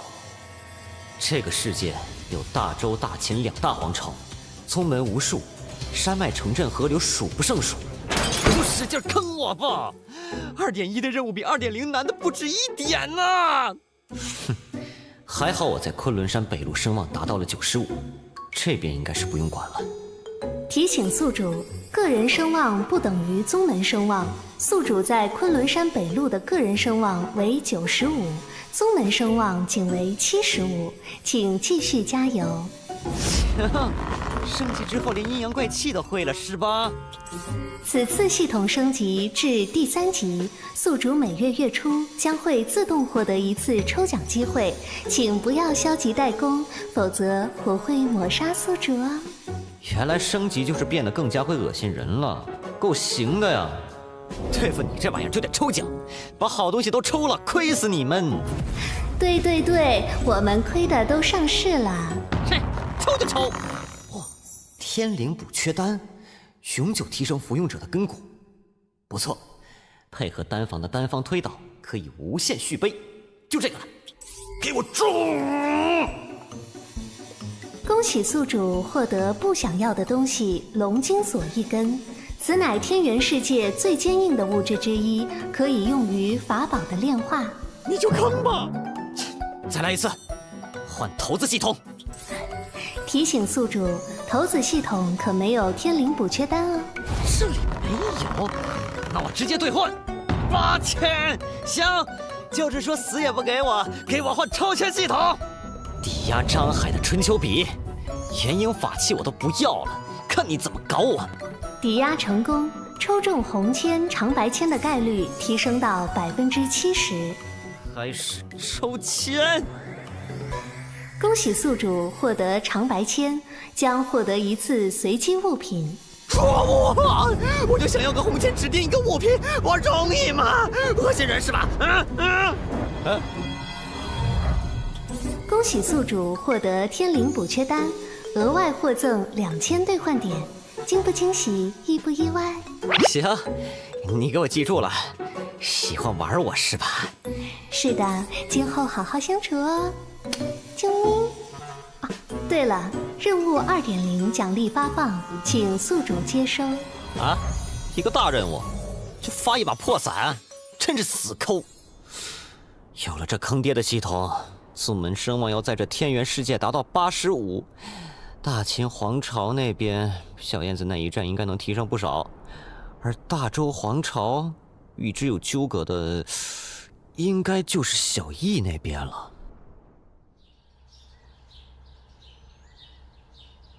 朱毅成金丹了，玄门天宗林峰，真是好生眨眼呀！进来。皇上召太师前往正殿议事。臣遵旨。侯爷又突破了。玄机侯到。爱卿也坐吧。谢主隆恩。洪武，你同孟仙子的儿子朱毅，真的让朕吃惊了呢。承蒙陛下夸赞，臣愧不敢当。哎，绝不是过誉。燕仙子和吴浪已经向朕详细说明了情况。果然，如同燕仙子当日所说，你儿子朱毅的那位师傅，却非等闲之辈。吴浪，你再把情况给洪武说说吧。谨遵圣命。我所见之事就是这样了。玄门天宗确实不简单。如此说来，这玄门天宗的实力更在封神宗、流光剑宗等势力之上，确实不易铲除。与我的眼线调查的情况差不多，但这林峰到底是何许人也，能在这么短的时间内掀起这么大的风浪？洪武，看你的样子，想必心里已经有些看法了吧？为何不说出来给大家听听？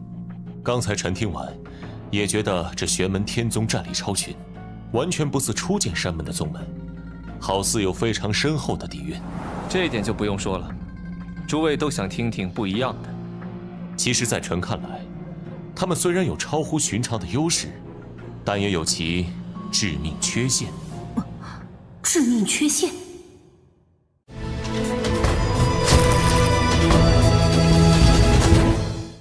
玄门道法神通虽强，弟子门人能以金丹期修为抗衡元婴期修士，但这并非绝无仅有。林峰座下弟子全都有元婴期法器，大大提升了他们的实战斗法力量。因此，玄门道法神通不应低估，但也同样无需高估。依靠法器，这是他们的第一个缺陷。而第二，林峰处事不顾及其他宗门的面子。刚才听梅公公所言，我想诸位都清楚，这林峰一战就得罪了太虚观、蜀山，想必之前得罪的宗门更是数不胜数。大雷音寺是如何消失的，想必诸位都清楚吧？得罪其他宗门的下场，最惨也不过如此了吧？仅凭梅无浪的一席话，就剖析出玄门天宗的2大缺陷。大周国师果然厉害。至于玄门之主林峰，粉碎乾坤，虚空造物，确实强大。就是一些元神出城的修士，也未必有这种神通法力。但这些能力，很多修为高深的元神修士都能做到。容臣无礼，陛下您就可以做到。确实如此啊。洪武自己不也能做到吗？臣不敢与陛下并列。好了，听洪武一番高见，寡人已有所获，但寡人觉得这未必就是他的全部实力。陛下英明，臣深有同感。这些虽然都是玄门天宗的出众之处，但并不是其立身根本。玄门天宗最大的倚仗，便是他们的山门，那座传闻中的玉京山。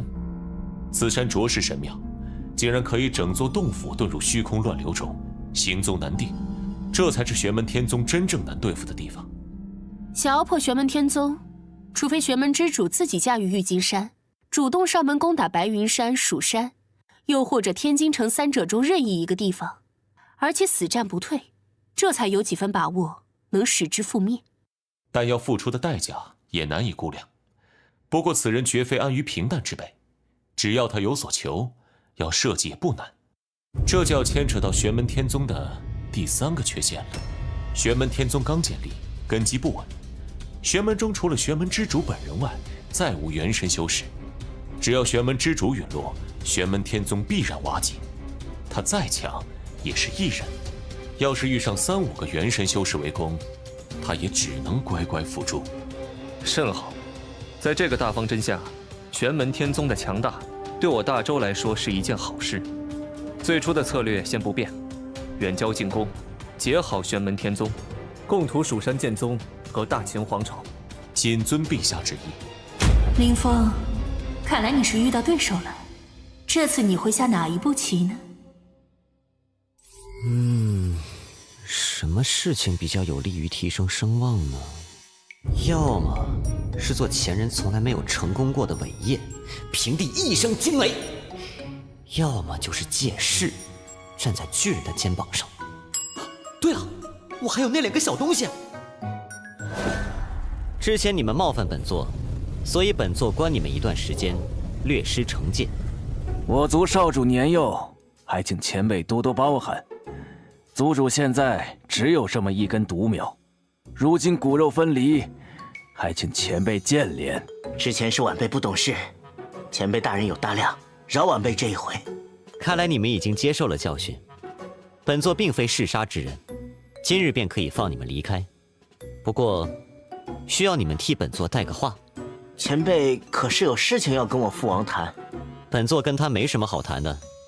本座要你们带话，是带给金乌大圣。带给老祖宗？前辈请说，我等一定把话带到。把这个带回去后，交给金乌大圣即可。好的，那麻烦前辈送我们离开。去吧。太好了，少主，我们终于出来了。活着真好。少主，我们真的要把那东西交给老祖？我怕。我也怕这林峰不怀好意。但若要说在意一小团紫气能伤老祖，简直就是笑话。确实，若要藏凶惹怒老祖，林峰何必大费周章？但是我实在看不出这林峰在想什么。不用想了，就交由老祖自己定夺吧。我们还是先回去，免得又被人盯上了。遵命。谢过林宗主，我们先走了。哼，怕我反悔，故意说给我听的。看来关几天变聪明了。不过希望你们回去之后还能这么老实，可一定要将那东西交给金乌大圣了。这可是我想的最远的一步棋啊！哼，可别让我失望了。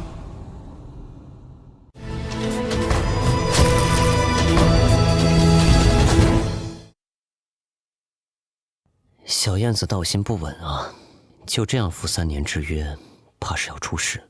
若是在此之前能让小燕子有机会发泄一下就好了。发泄的话，得需要一场大战呢。对了，那只小饕餮，你可算是来了！你之前说交虎妖尸首给我的，你莫要骗我！我何时骗过你？别急啊，这就给你天龙咒印散。就这么给我啦？该不会下毒了吧？不要的话我拿回去喽。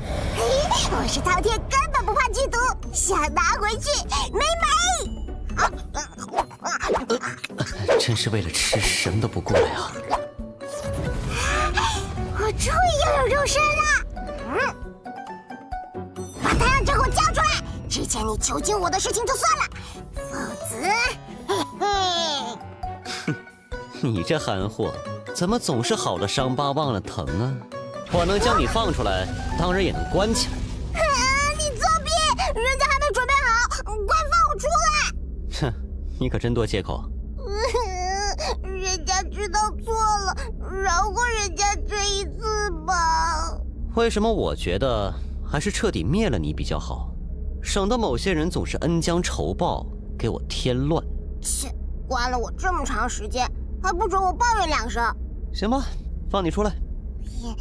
坏人林峰，你还说要给我太阳真火呢，快拿来吧！我既然说了会给你太阳真火，便不会食言。但你最好乖乖听话。都说拿人手短，吃人嘴短，这点觉悟，你总应该有吧？肯定有，肯定有。好，黑水玄冥，我终于掌握了太阳真火。这一次你可不是我的对手了。这回，除非你躲在玄冥一族老巢里不出来，否则我一定……你也就这点出息了。坏人林峰，你可不可以放我回天荒广路？我很久没有见过爹娘了，很想他们。少来这套！你是惦记那个什么黑水玄冥，准备去抢掳了来要挟人家吧？玩耍是玩耍。先不急着走，那黑水玄冥若是躲在玄冥一族老巢里，你总要恢复到你昔日妖王的实力，才好再动身吧？万一让胡芬的狐妹子抢先了就糟了。哦，那可真是太可惜了。我这里还有很多好吃的，给你留着呢。比方说太阴真水、幽冥邪皇、9天无相罡风，还有1/3庚金虎王的妖鹰精华。我留下！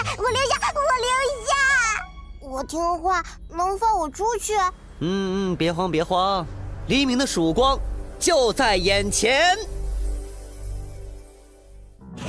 饕餮，4大太古凶兽之一，与混沌、穷奇、桃物并称的凶兽之王，性情贪婪，吞吃万物。极盛之时，甚至可以吞天噬地，灭亡众生。传言每一次饕餮出世，都要带来毁灭性的灾难。而在此时的玉京山，我终于自由了！这么多好吃的，我要通通吃光！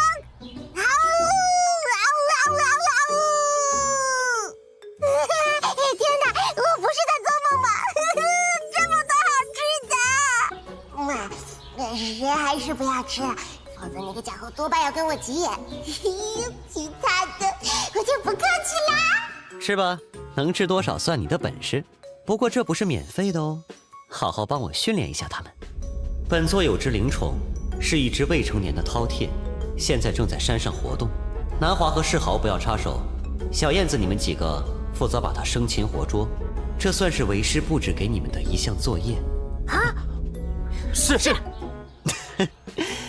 也让你们几个小子知道一下，大千世界无奇不有，强者有很多，容不得你们有半点松懈。吞现在是妖帅巅峰，融合了庚金虎王的肉身和太阳真火，再加上本命神通，可得打起12分精神哦。好快，那是师傅的药材，不能吃。果真没有骗我，真有太阴真水啊！那我就开动了。糟了，完全不是对手，该如何是好？才这么点呀？哎，还有没有啊？有的话都交出来。已经没有了，刚才那些已经是全部了。怎么才这么点啊？刚刚漱口而已。是，招待不周，还请多见谅。居然真是一头纯血饕餮，宗主真弄了一头饕餮当灵宠啊！谁是他的灵宠啊？不知道别乱说，小心我打你啊！哎呦，性子还挺野。作为前辈，我告诉你，小性子可以耍，不过要注意时间和地点。宗主已经明确放话要抓你回去，还是乖乖跟老龙我走吧。宗主只说了2个护法长老不得出手，却没有禁止我参与。我要是成功把这头饕餮抓回去，想来宗主不会亏待我吧？哼，人不能吃，吃个灵宠总没问题吧？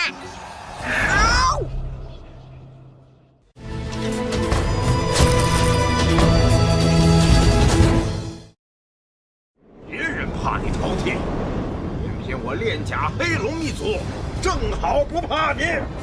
治不了他们，我还治不了你。饕餮一族也就只能吞噬法术了，这拳头你可吃不消。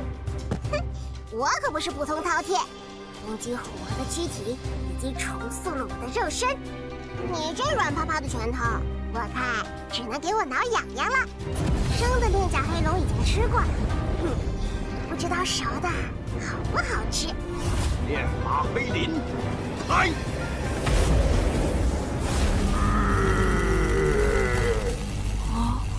完了，师傅刚教给我的药田，全完了。哇，看看，我都闻到烤肉的味道了，这龙肉肯定很好吃。连太阳真火都给了他，为什么对我就这么抠啊？再这样下去，我真要变烤龙了。原以为炼甲黑龙一族只是肉身强悍，没想到还能在黑甲上布上符文，仿防也不错嘛。很好，这样一来，之前计划的事情就变得真正可行了。怎么有一种不祥的预感？好像有什么坏事要发生。继续拖下去也是没劲儿，一决胜负吧！看我的肉身力量先击倒你，还是你的太阳真火先攻破我的炼法黑鳞？好，这可是你送上门的。连附魔的法力都能吞，那还打个屁！溜了！还没烤熟呢，给我回来！讨厌，没龙肉吃了。吃是窝囊废，南阳果然都是窝囊废。这只饕餮不好对付啊。得找个好吃的才行。高奖级别的飞莲。抱歉，这可不能给你吃。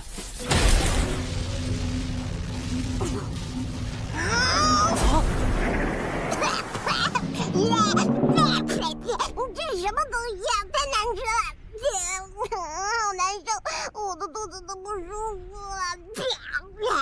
我中这一招，肉体都得毁灭，全都没了。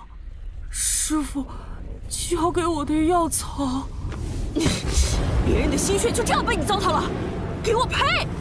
五师弟，太阴真水的量已经超出师弟的控制范围了，但是我来助你。明明还有这么多的，刚才还骗我说没有，你这人太不诚实了！给我好好道歉！这般僵持不下，看来得出杀招了。黄泉真水，太难吃了，好讨厌！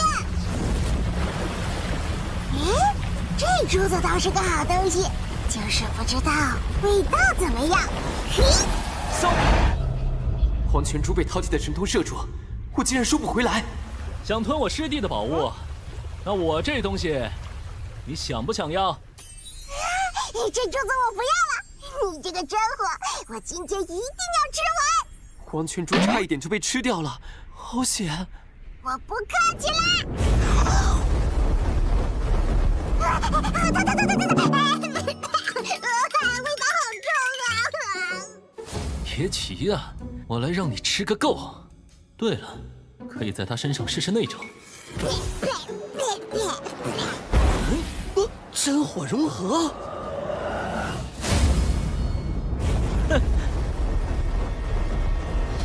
大师兄，这小子疯了！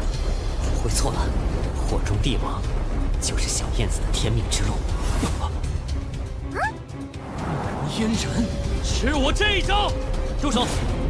小燕子，你这个法术还有待完善，不要在玉京山上释放。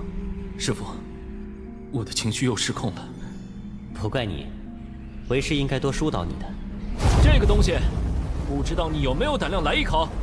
算了，这东西一看就会吃坏肚子。不过你等着，等我结出妖婴晋级妖王后，一定会来尝一尝。师傅，雀头饕餮很强，我们师兄弟几个一起出手的话，倒是可以围杀了他。但想要生擒他，难度着实不小。但想要生擒他，其实不是什么难事。凡事多尝试换个角度思考问题，好好想想他有什么弱点。关键是在弱点上。弟子明白了。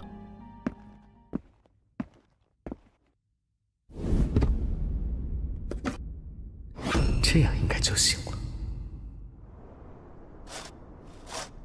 好明显的陷阱和诱饵啊！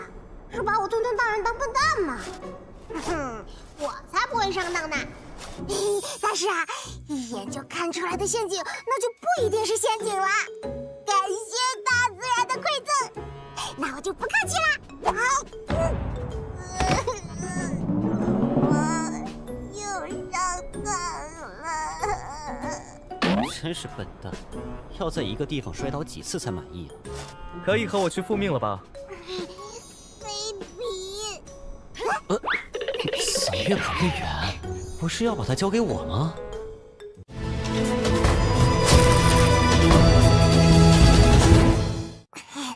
可恶的林峰，连弟子都这么狡猾，竟然诱骗我这么蠢酷的饕餮！这样的话，二师兄应该就找不到了。你能不能温柔点？嘘，小声点儿，别让他们发现了。我就不！真是麻烦死了。不过这下应该就没有人会来了。你干嘛要救我？谁说我要救你了？嘿嘿。你想做什么？人家只跟黑手玄冥玩的。谁要跟你玩啊？求我都不要啊！那你叫我带来这里做什么？好眼熟啊！对了，我的主人看见好吃的东西时就是这样的目光。难道他要吃了我？等等！你不会是想吃了我吧？那当然了，要不然我抓你做什么呀？昆仑山的灵兽我都吃遍了，今天想换换口味。太古四兄那么大的名头，肉的味道应该不错吧？不好吃的，一点都不好吃的。从来都是我们饕餮吃别人，怎么还有人要吃饕餮的？爹啊娘啊，你们在哪儿啊？都说好饲料能养出好的肉食，吃了那么多天地异宝，照理说肉的味道应该不错吧？我原先的肉身被毁了，我现在这个肉身是吞噬庚金虎王残躯后自己重塑的。庚金虎族，哼，那也不错呀。这庚金虎妖的肉我也没有吃过呢。哎呀，可是很难吃啊！你想啊，全是金像精气，硬邦邦的，嚼着都嫌硌得慌。真的？我可是饕餮，我们那么贪吃，都不会想着主动去吃庚金妖虎，就是因为太难吃了。唉，这样啊，那可真是可惜了。你说你怎么让人把肉身都给毁了？太好了，爹娘，我活下来了。哦，对了，肉不能吃，还有能吃的呀。你又要干什么？那啥，有个事告诉了你，你可别跟其他人说啊。其实吧，我最喜欢吃的东西不是肉，而是什么？瘦奶。这么大了还喝奶？你和我一起去找瘦奶吧。为啥要我和你去？我才不要！不愿意，那我就只能吃你了。不要吃我！这是不是也算恶人自有恶人磨？看来吃货还得吃货来治啊！哎，还是救救这萝莉吧，不然后面没法看了。师傅！山上太危险了，还是在你身边比较安全。看你还敢不敢到处乱跑？这个小家伙吃过的美食数不胜数，完全是移动的美食指南。你还不赶快哄好他？你以后肚子的幸福就依托在他身上了。哎，对啊，以后出去了，有什么好吃的，咱们两个一起去吃。看来之后这两个欢喜冤家有的闹了。哎呀，别哭了，咱们去吃好吃的，走。真的？玉京山所有人听好了，本座灵宠饕餮已经收回，各自去忙吧。另外，谢宇马上来山顶找我。又找我？宗主，您找我？你是不是羡慕小饕餮得了不少好东西，自己却没有？不敢。真的？稍微有那么一点羡慕，不过宗主，您肯定有您的安排。羡慕就说出来，看你扭扭捏捏的样子，你喜欢我还能不给你？庚金虎王的妖鹰精华，给我，还不收下？谢宗主。这就突破了，要渡雷劫了。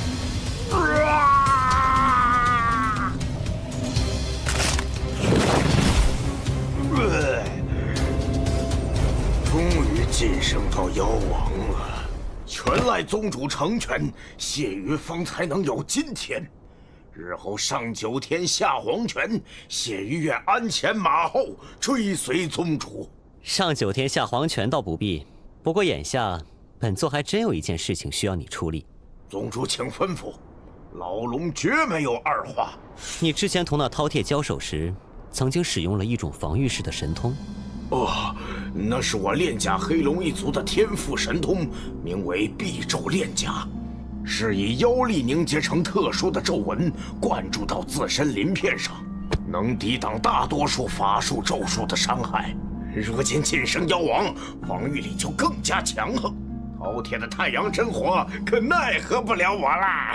那要是他也晋升妖王呢？不好说，打过才知道。确实是一门不错的神通，如今本座正需要你的鳞片来发挥作用。宗主您尽管吩咐，老龙我……等等，宗主，您刚才说要我的鳞片来发挥作用？没错，本座要你的鳞片，准确说，需要你提供炼法黑鳞。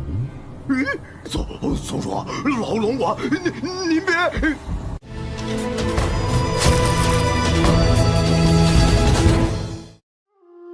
相信本座没事的，来，别怕，一点都不疼。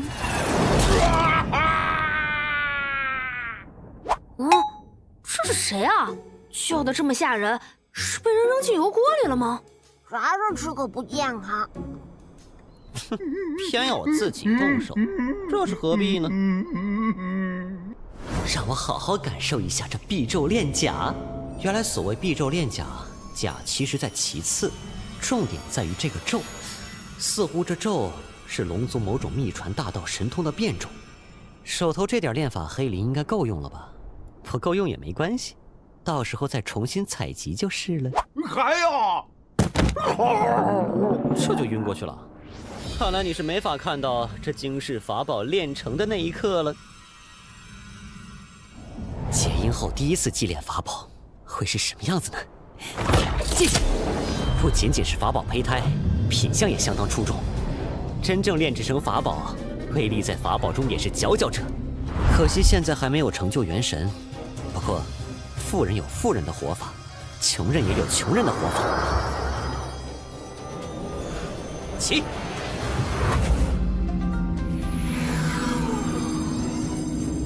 结！合！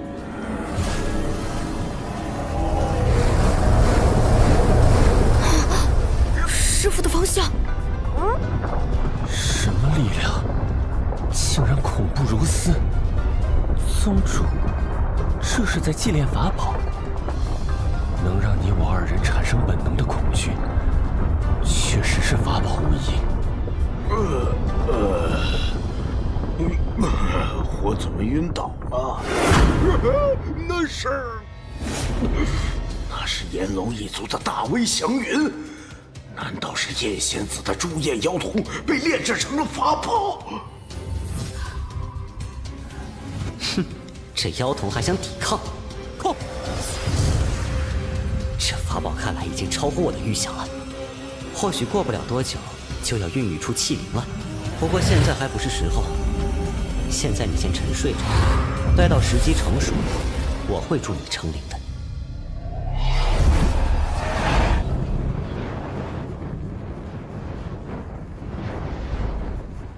现在这些好材料，仅仅是组合拼凑，就能有如此强大的力量。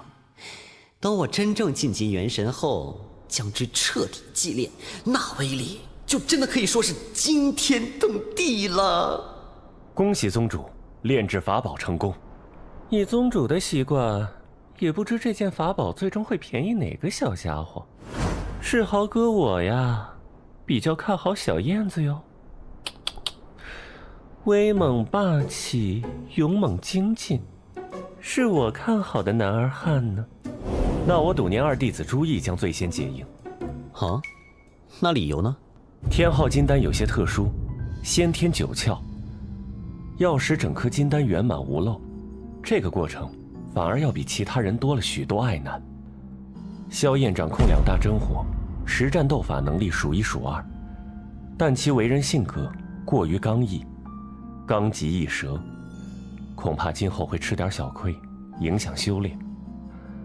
而您的二弟子朱毅看似中庸，但其实冷静自制，每一步路都规划完善，一步一个脚印走得极稳，最不容易出现意外。所以，我最看好他。有些道理，不过嘛，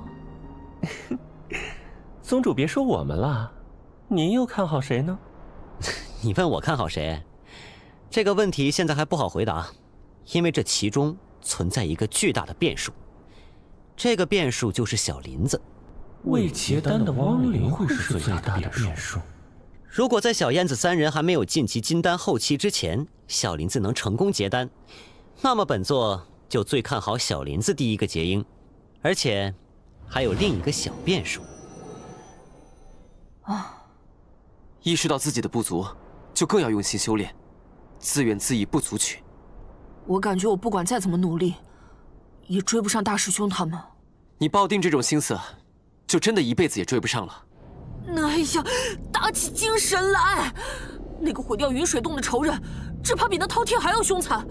我这个样子，如何能为大家报仇？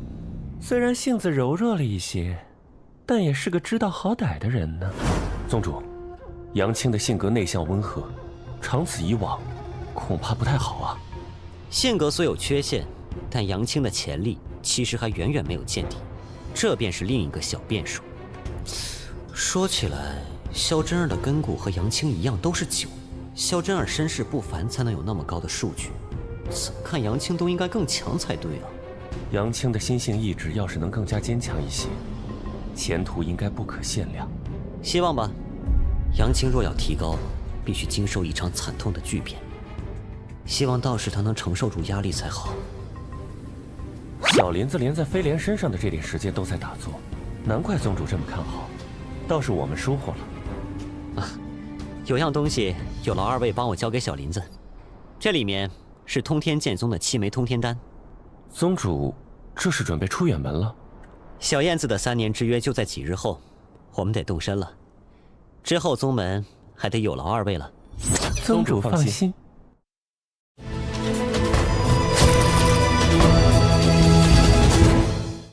差点就忘了，当初藏在戒指里，把我一身法力都吸干的那只饕餮，就是你吧？还说呢，那么一丁点法力，质量还很差，都不够塞牙缝的。切！嘴还挺挑啊！现在我倒是可以一次性让你吃个够，就是不知道你有没有那胆子。先骗着，等我结成个妖婴就来吃。大师兄，冷静啊！我还等着他带着我去找好吃的呢，而且宰了他也没用，肉不好吃啊！这对师兄弟都不是什么好鸟。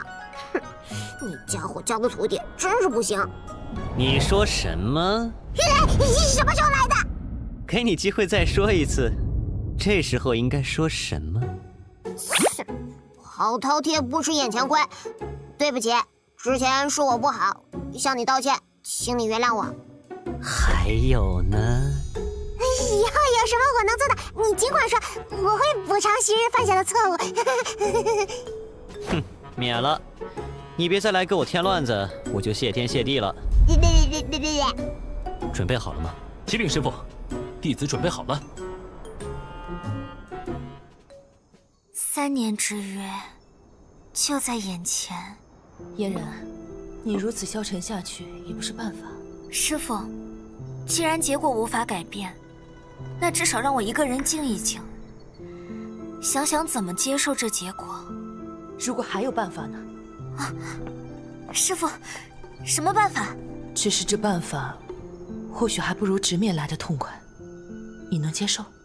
师父，你就直说吧。还有什么能比为奴为婢更痛苦？若要将你嫁给一个陌生人，嫁给大秦皇朝的太子，整日面对冰冷的宫墙，你也愿意？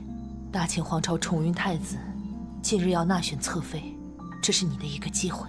师父，将嫣然嫁给宠云太子，这是现在唯一的方法了。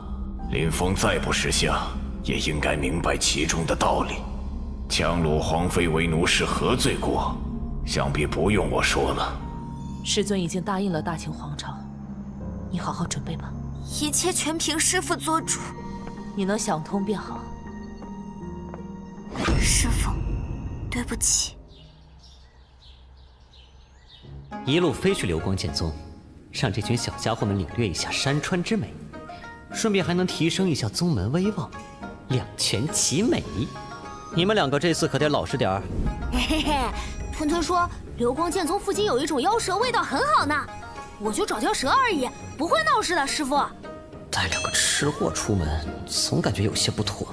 还有，自从出来，小燕子怎么一句话都不说？不像她呀。3年了呀，终究还是要见到那个人。嫣然呢？还在洞府？让他出来吧，有些消息也该告诉他了。师尊，最近事情太多，让他一个人好好静静吧，就不要让他出来了。此事重大，让他尽早知晓，对他也不是坏事。让他来见我。怎么今天你好像有些不自在？还有什么心事？师尊多虑了，徒儿只是在担心嫣然憋坏了身子，毕竟她还有重命在身，可别坏了事儿。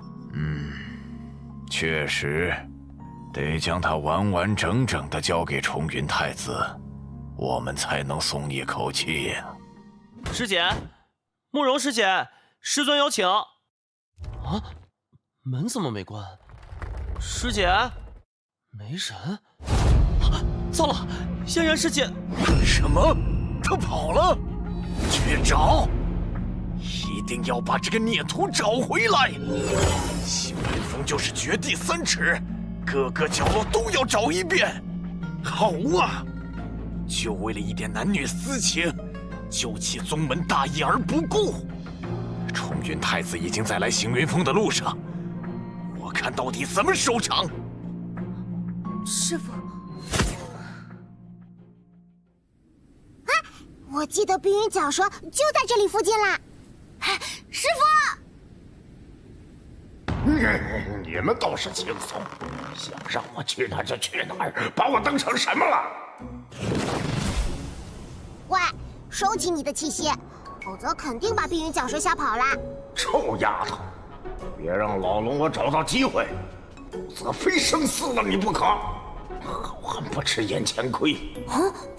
你们要的东西在东边200里处。嘿嘿，谢谢啦。师傅，我跟去看看吧，小心出什么意外。难得路上第一次开口，竟然是害怕天昊处理不了一个妖帅。师傅，我是担心他们碰到的人出事儿，不是担心那个皮猴自身。罢了，想去就去吧。奇怪，小燕子怎么忽然变得那么积极？有什么猫腻？来的可是青矮道友。原来是玄门之主当面，老朽失礼了。道友客气了，莫非是专程来迎本座的？应该的，应该的。妖王级别的龙族当座驾，是想搞得全世界都知道你来了我这儿。流光剑尊的大名，本座也是久仰了，只是始终缘牵一面，这次要好好拜会一番。老朽出门前，碧宗宗主也提到过欲与玄门之主一晤。这老头子是丢了什么东西，正急着寻找吗？碧宗弟子慕容嫣然，昔日与令高徒之间似乎存在一些误会，年轻人斗气，老朽以为实在当不得真。您看呢？想毁约？这老头子又在玩什么骚操作？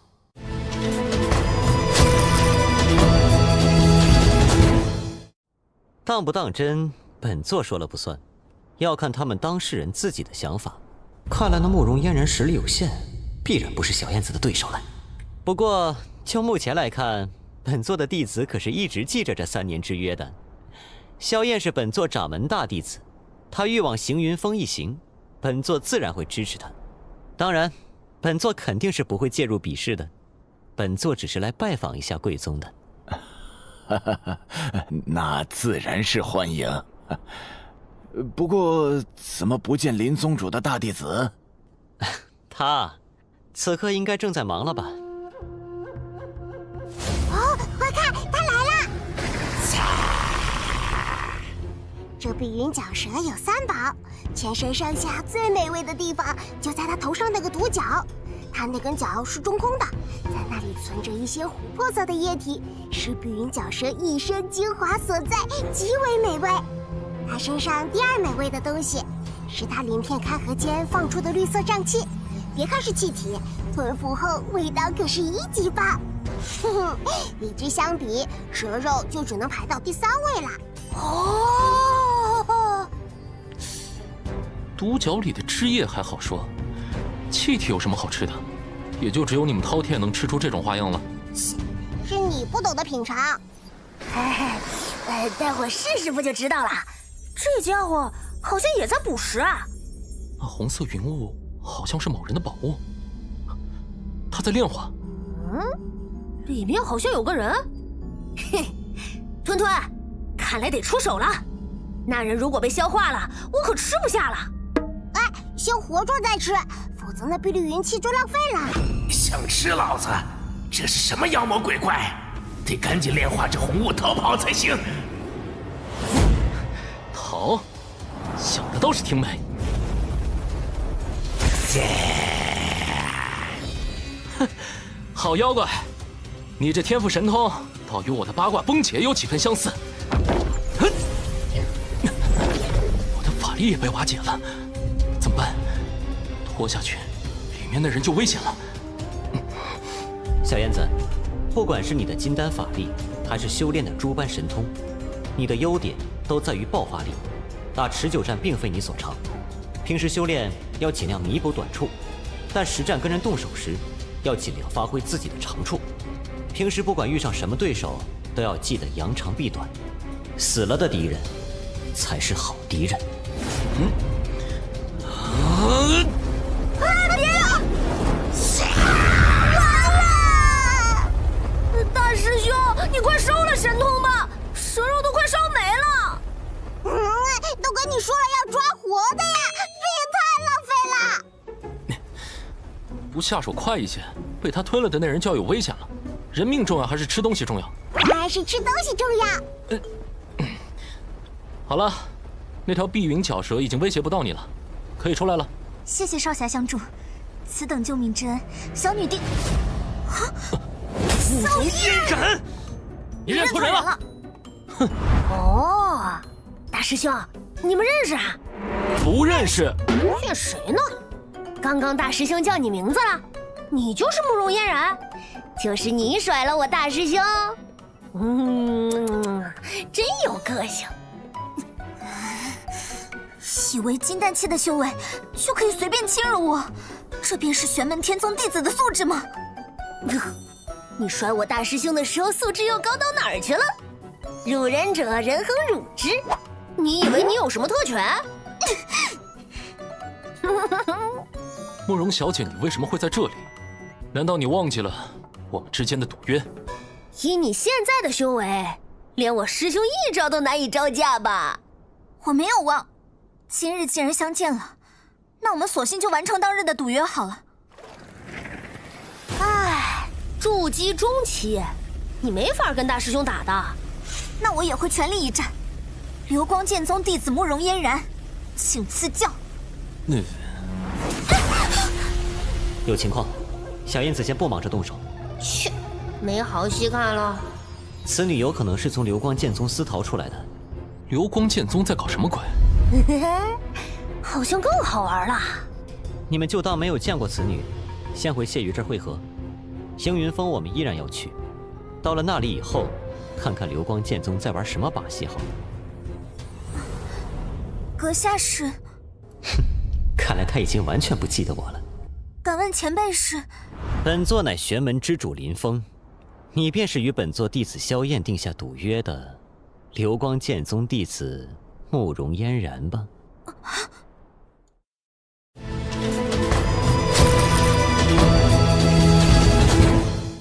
晚辈慕容嫣然，拜见玄门之主。你已经同萧燕见过面了，有何感想？晚辈昔日年少轻狂，没有意识到我登门退婚，给萧燕和她的家族造成莫大羞辱，对此我深表歉意。但退婚之事，我并不后悔，尽管萧燕今日修为远胜于我，那也是她的造化和成就。我的婚姻我自己做主，我不后悔自己的决定。别这么说啊，丫头，她今天的成就就有你一半的功劳的。昔年有约，我若败于萧燕之手，自愿为奴为婢。但这个赌约我却无法践行，我的家族，我的师门都无法接受这样的结果。但昔日的错误，我愿以自己的生命偿还。流光剑宗的青霭道友是你的师祖吧？他眼下就在此地向南300里外。他说是来迎接本座一行人，但现在看来，他似乎是来找你的。弟子不知师祖为何来此，弟子只是自己外出游历，正准备返回流光剑宗。那正好，本座这就唤青霭道友过来，你跟他一起回去好了。他愿意以一命偿还赌约，看得出她是个要强的女子。既然并非是为了逃避与萧燕一战，那么为什么？说说吧，你为何要从流光剑宗逃走？这慕容嫣然如此在意婚约，是为了自己的婚姻自己做主吗？3年之约在即，流光剑宗恐怕正急于找个后台以对抗玄门天宗。流光剑宗准备派你与谁联姻？蜀山剑宗还是大秦皇朝？晚辈不知道前辈在说什么。你无法接受做本座弟子的奴婢，怕让你的家族与师门蒙羞。但你有没有想过，你抗婚私逃，会将流光剑宗与慕容家置于何种境地？若是蜀山剑宗，倒还好说；若是大秦皇朝，你慕容家的根据地就在大秦皇朝的都城。重云太子乃大秦王朝储君，我逃婚极有可能牵连家族，这就是我的宿命吧。既然无论如何都逃不开，请前辈指点晚辈师祖青霭老祖的方向。看来他联姻的对象确实是那重云太子。不过现在还不能让你离开，要先委屈你了。最近可有什么有趣的事情发生？那自然是林宗主乘龙飞越大半个大秦皇朝，亲自陪弟子赴约啊。你知道本座问的是什么？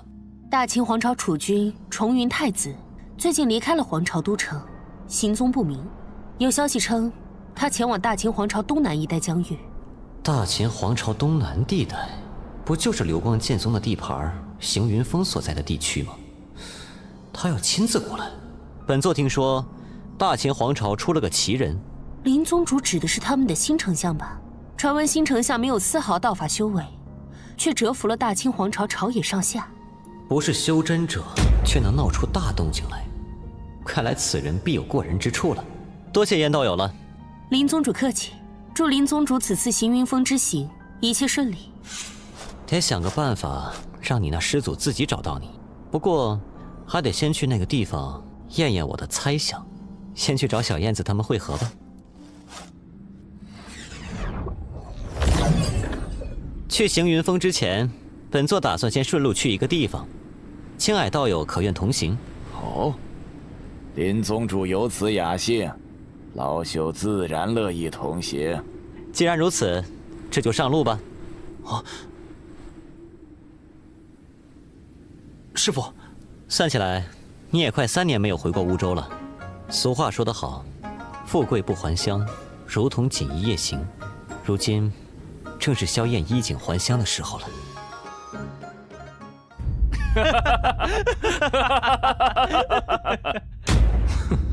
12岁一场大变后，我就再也没见过这些人的笑脸。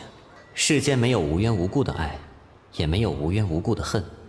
今时不同往日，你早已不再是当初的你，旁人的目光自然会发生改变。莫要因为旁人的目光而影响你自身的情绪。啊，多谢师父教诲，是弟子着相了。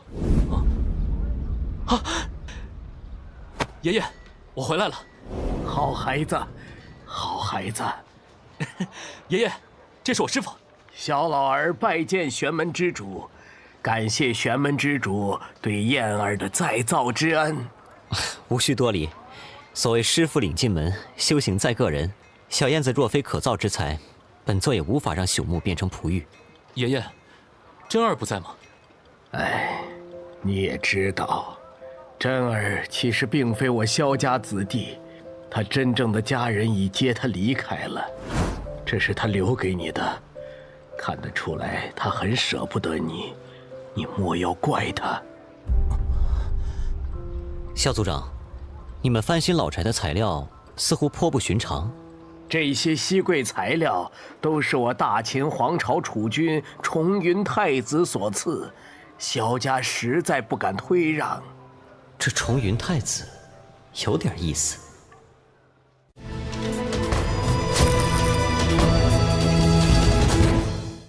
重云太子所赐？正是。萧家近日来多亏了重云太子特意关照，才能压过乌州另外几大家族，还赐了小老儿通天丹和破障丹，让我突破瓶颈结丹。重云太子既然已经知道本宗以嫣然结亲的意图，但却似乎并不想与玄门天宗撕破脸。现在当务之急，还是先找到嫣然。哼，看来大秦皇朝没有和我强行翻脸的打算，只是这竟然不是那新丞相的主意，而是重云太子的命令。心高气傲、霸道、偏执、占有欲强烈，不达目的誓不罢休。他多年来都是如此，想来并不是演戏伪装。重云太子之后，必然还有幕后之人，会是谁呢？难道是大秦皇朝那位新丞相吗？有意思，你有千条计，我有老主意，大家走着瞧吧。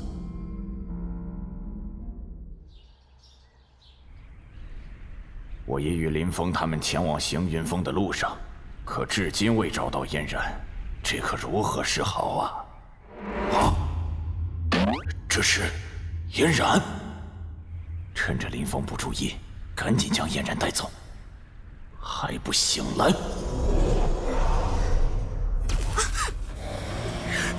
弟子参见师祖。你若不愿嫁入皇室，跟统领或者跟老祖我直说就可，总不会强迫于你。之前是弟子鬼迷心窍，现在已经想通了，我会听从宗门的安排。此前犯下的错误，甘愿领受一切责罚。责罚日后再说，你先把你离开行云峰后的事情一五一十告诉我。你是说，那玄门之主已经猜出了重云太子有可能纳你为侧妃，但还是主动放了你？他虽然没有明说，但从他的话语中看，显然是已经猜到了此事。我先前一直担忧林峰暗中扣下嫣然，在贼喊捉贼，倒是无人应允，又放了重云太子的鸽子，我流光剑宗可就大祸临头了。可林峰知道了联姻一事，却主动将人放回来，他到底想干什么？林峰此人真是难以看透。罢了，先回山。那里便是行云峰了吧？想不明白我为什么要送他回来吧？就让你们想破脑袋猜去吧。这边是毕宗门所在，行云峰，林宗主请。7名元婴老祖亲自迎门，这是礼遇，还是威慑？这份威压，是流光剑尊。看来此行并不简单，恐怕要在龙潭虎穴里闯一闯了。玄门之主大驾光临，毕宗上下蓬荜生辉。毕宗宗主正在行云峰上等候，请吧。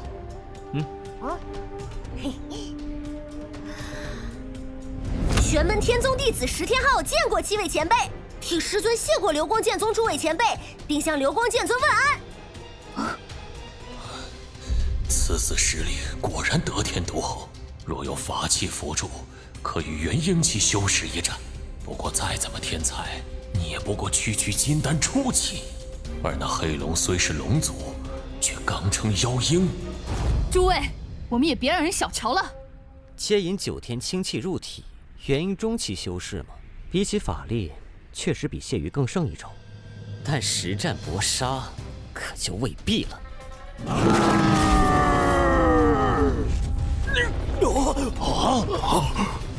原来是客，林宗主何不进来一见？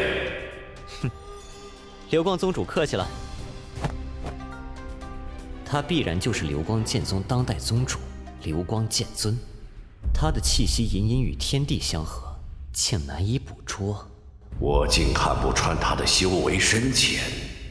啊，林宗主此次来我行云峰，便是为了门下弟子的赌约。不知流光宗主有何见教？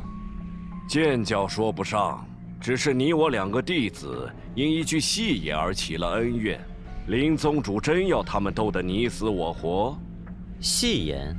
流光宗主如此说话，不会是想插手小孩的比试吧？既然这样，你我2人门下弟子便各凭本事吧。本该如此。不过双方的赌约内容还会牵扯到别的人，林宗主想清楚了。你说的人，这不就来了吗？大秦石重云特来拜访，看来来的正是时候，人很齐嘛。见过流光剑尊。重云太子客气。小燕子，这就是你的情敌了。他和真儿，和萧真儿没关系，这是流光剑尊给慕容嫣然准备的夫婿。你呀，还真是脑子里只有萧真儿。师父怎么看大秦皇朝与流光剑宗？小燕子，你记住，我们玄门天宗的人从来不贪心，但是别人欠我们的，一定要还。乌州城那边，我倒认为那未必是重云太子的手笔，更像是别人借他的名义。有师父这句话，我就放心了。皇族赐下的法宝吗？这重云太子霸道贪婪，却用如此隐晦低调的法宝吗？看来这里面还有许多门道啊！全是金丹期的侍从阵容，好大的手笔！元神修士，这重云太子竟然有一个元神修士随行给他当保镖。原来是星斗道友，你不是一直在西陵城安养纳福吗？这次怎么静极思动了？有些日子没见流光道友了，这次重云太子要过来，老朽便主动请缨同行。那真是荣幸之至。林宗主，我来为你介绍，这位是大秦皇朝储君重云太子，这位是星斗道尊。这位便是玄门天宗林宗主，久仰大名了。星斗道尊，幸会了。玄门之主的大名，近些日子以来，当真如雷贯耳。习惯就好。哼，一点礼数都不懂，这就是玄门天宗的弟子？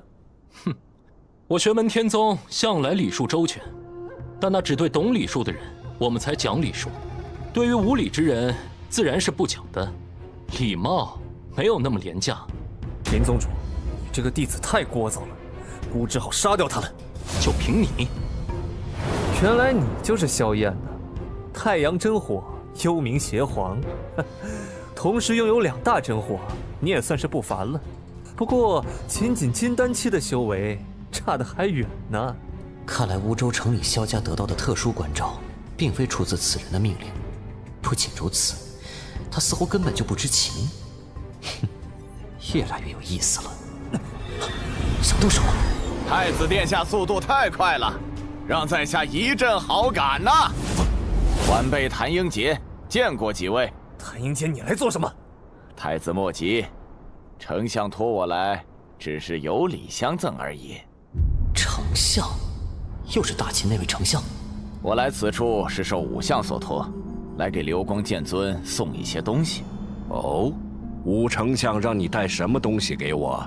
我也不知是什么，武相只说流光剑尊一看便知。这是……他的意见我会考虑，稍晚些给他答复。我也不过是来当个信使的，流光剑尊不用客气。此次似乎正逢盛世，不知我有没有旁观的荣幸？无妨，留下一并观礼即可。流光剑尊似乎也对着武丞相言为尊敬，这武丞相究竟何许人也？宗主，此人姓谭，又与大秦王朝关系密切，很有可能是元天古界7大世家之一谭家的人。构成天元大世界最主要的两部分，是被称为神州浩土的人族世界和被称为天荒广陆的妖族世界。以这两个世界为核心，还存在许多异度空间。这些异度空间被称为中千世界，元天古界就是其中规模比较大的中千世界。现在元天古界中的7大世家，基本都是神州浩土的人族修真世界几大势力在元天古界的利益代表。谭英杰出身的谭家，就代表了大秦王朝在元天古界的利益。而谭英杰能够代表谭家滞留在大秦王朝，应该也是家族的代言人。这般身份，却愿意为武清柔跑腿，这位武丞相真是不简单。此外，我此次还要代表武相邀请流光剑宗和玄门天宗，在1个月后参加荒海古界的开启典礼。荒海法会，荒海法会，各大势力用以争夺前往中千世界荒海古界名额的盛会，各大势力都会出席，并借此机会互相探底。感谢大秦皇朝的邀请，这场盛会我玄门天宗定会如期参加。不清楚这武丞相想打什么主意，不过这法会是提升宗门声望的好机会。荒海法会，什么时候你谭英杰可以代表大秦皇朝发出邀请了？我只是替武丞相带话而已。哼，武清柔最好也告诉了你如何向我解释。若太子殿下与那玄天宗发生冲突，你需当面发出邀请，切记，切记。武相，你这是当面打脸，火上浇油啊！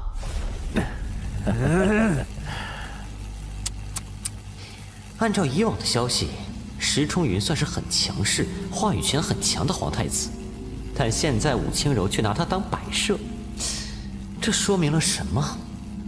难道秦帝要换太子了？可秦帝根本没有第2个儿子。等等，夺了小不点道基的石天翼，这些年来在大秦皇朝声名显赫。大秦4大家族，石氏家族最为特殊，因为石家是皇族分支，若是秦帝提出让石天翼过继，也不无可能。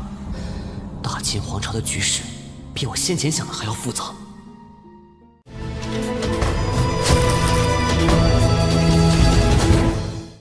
好了，我流光剑宗也会准时赴会。现在各位先去稍作休息，距离嫣然统领高族的约定日期还有4天，4天之后便在此地让他们履行约战。林宗主意下如何？小燕子，你觉得如何？师父，我没有问题。好，那就依流光宗主所言。那好，青矮，请林宗主师徒去住处休息吧。是宗主。林宗主请。不知弟子们现在都在做什么？嘿嘿，行云峰上有没有什么好吃的？当然有啦，流光剑宗的朱雨鹤可是很有名的。只会吃，小燕子看来是用心了，面对弱这么多的敌人，也丝毫不轻敌。不错，也不知红颜那边在做什么。哦，他和汪林一样，修炼起来1分1秒都不浪费。不错不错。冲云太子的侍从，鬼鬼祟祟来这里做什么？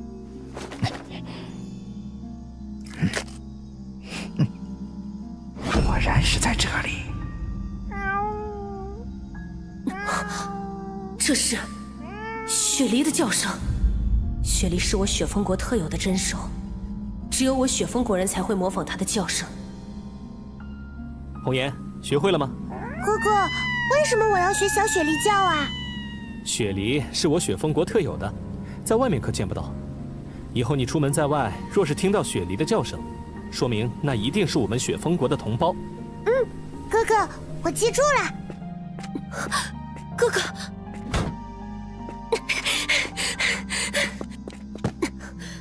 你是谁？为什么会有我雪峰国的暗号？会是雪峰国的同伴吗？会是哥哥吗？红颜，好久不见了。王剑南，你你这血封国的叛徒，还有脸出现在这里？昔年周狗入侵，你是第一批投效之人，如今怎么又转投大秦了？莫非是连周狗都容不下你这种出卖同胞的奸贼？哎呀，红颜，你误会了。当时你年纪还小，很多事情都不知道。我当初投靠大周，不过是虚与委蛇罢了。我的内心始终都是向着雪封国的。可惜雪封国仍然覆灭，那我自然不可能继续为周人服务，所以才转投大秦皇朝。周人势大，想要为雪封报仇，大秦皇朝便是最为合适的助力。红颜，现在就有一个绝好的机会。重云太子他日后必然继承秦地大统，有他相助。他为什么帮助我们？红颜，这就是你的福分了。重云太子今日见了你，便起了求皇之意。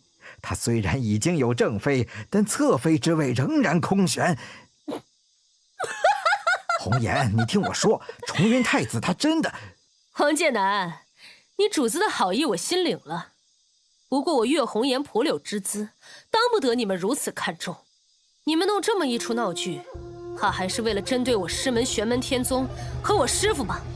本以为他乡遇故知，谁知却是仇寇。红颜，你那些谎言骗鬼去吧！岳红颜，你别不知好歹！你滚吧！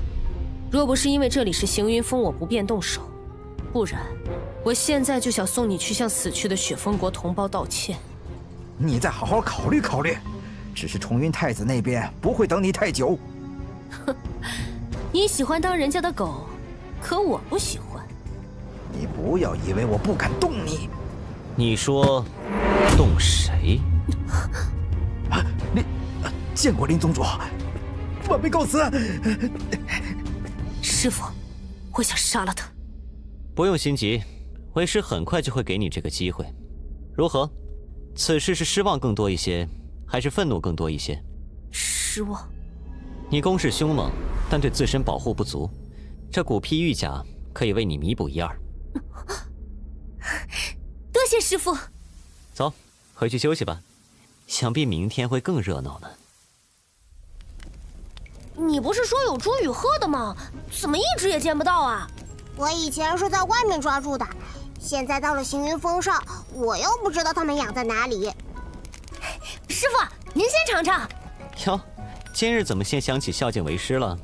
往日不都是自己先管饱的吗？以前的东西不够好，今天这碧云角蛇，闻着就知道味道确实不错。行了，想干什么说吧。师父，您看能不能跟流光剑宗的人打听一下，他们的朱雨鹤养在哪里呀？你怎么不自己去问？我去问过了，但他们知道这家伙是饕餮之后，说什么也不肯告诉我们。我还偷偷跟着他们，没想到这群高人也忒能沉得住气，我蹲了半天也没找到。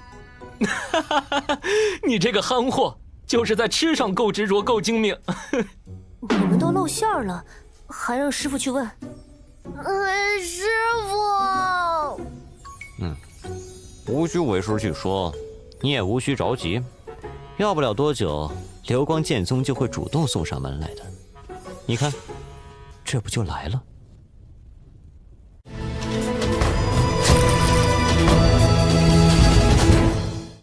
流光剑宗弟子赵岩，特来拜访玄门天宗众位师弟。师父，这人谁啊？师父，这厮是来找事儿的。流光剑尊应该不屑于做这种小动作，可能是流光剑宗里元婴期长老们的主意吧。哼，人家既然上门了，那我们便一起欢迎一下吧。全是金丹后期，看来这就是流光剑宗最精英，也是最核心的一群弟子了。赵岩，这个名字我有印象，似乎是流光剑宗年轻一代弟子中最为出色的天才，100岁出头的年纪，已是金丹后期的修为。哼，他在整个神州浩土很是出名，据说可以以金丹战元婴。几位玄门天宗的师弟，流光剑宗赵岩有礼了，向玄门之主林前辈问安。我等此行前来，只是想与玄门天宗各位师弟交流一下道法，还请前辈允许。交流道法自无不可，希望最终结果不是把你们打得彻底没了信心。不知道道友想要怎么交流啊？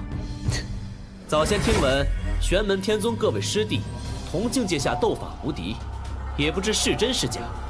赵岩不才，忝为流光剑宗内门大弟子，想跟萧师弟你切磋一番。嘿嘿，赵道友想验证我玄门天宗弟子是否同境界斗法无敌，那何须我大师兄出手，我来就可以了。对了，我是我师父排最末的亲传弟子。不知天高地厚的小子，我就先让你知道一下什么是人外有人，天外有天。那就请这位师弟指教。且慢，怎么了？光比试也没有意思，总要有些彩头才好吧？这样我也不多要，我赢了，你给我2只茱萸鹤。四只。好，但要是你输了呢？这怎么可能啊？哼，那你先赢了我再说吧。我这就来赢你了。哼，好狂妄的小子！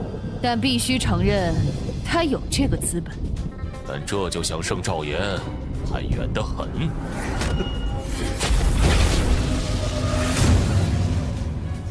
赵师兄陪那位师弟玩，便由我来跟萧师弟切磋切磋吧。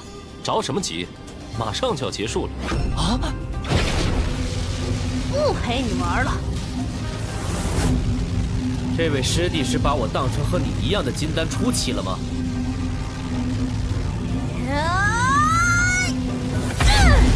竟然引动了护山大阵，好雄浑的风雷之力！若是真用护山大阵对付他，流光剑宗的脸也彻底丢尽。把护山大阵关了。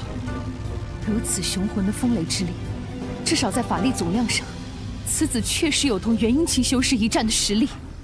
比起和万峰一战，此子似乎又强了。我现在担忧的是，若等他们结婴之后，又该是怎样的恐怖？这是他的金丹绝对有古怪，否则不可能有这么雄浑的法力。事到如今，云霭化生，气化万仞。来！好恐怖的肉身力量，我就看你还有多强的力量。云池电掣，谁与争锋？元婴期法器，可不只是你有。莫非是青矮老祖提过的可以穿梭时空的元婴期法器？可恶！这小子云遮雾罩，风雨如晦。赵岩这一招完全放弃了攻击，只能僵持，由攻转守。哼，胜负已分。我说过，很快就结束了。阁下还想看到什么时候？真是丢脸的东西！武清柔在打什么主意？或许可以通过这太子来投石问路。红颜，直接向那王剑南挑战吧，要不要留他一命，你自己决定。是，弟子遵命。王剑南，我与你一战，你可敢接受？太子殿下，莫问，一个筑基的弟子你也不敢打啊？好的，殿下，我会小心不伤到他的脸的。来，让我看看你如今道法进展到了什么地步。此女才筑基中期的修为吧，居然敢主动挑衅金丹级修士。玄门天宗的道法神通绝不寻常，拭目以待吧。本想不用全力给你留一分情面，既然如此，就休怪我不念旧情了。风雪石，在这暴风雪覆盖的范围内，阴寒法力会附着在疾风上，向敌人发起攻击。即使你挡住了锋刃，也难挡住暗处的法力侵蚀。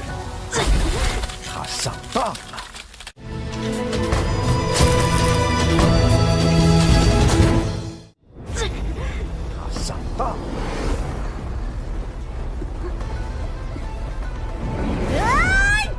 难怪这丫头如此张狂，原来是有玄门之主赐下的金丹期法器。红颜，分别的日子以来，你果然没有浪费功夫，老师见了也很欣慰。这场比试，咱们就当平手好了。哼，敬酒不吃吃罚酒，这可是你自找的。要挑战金丹，靠法器还不够。红颜，好好习武，以后才能保护好我们雪峰国啊！哥哥，哥哥你在哪儿？红颜，原来你在这儿。老师，红颜，快跑！他是叛徒！大人，他就是岳红颜，抓住他！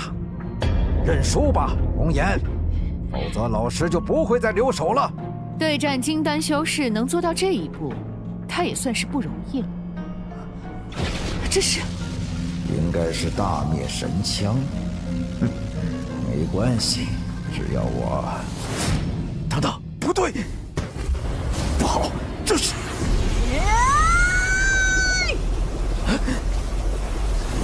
见壁而赶，把握不够，天！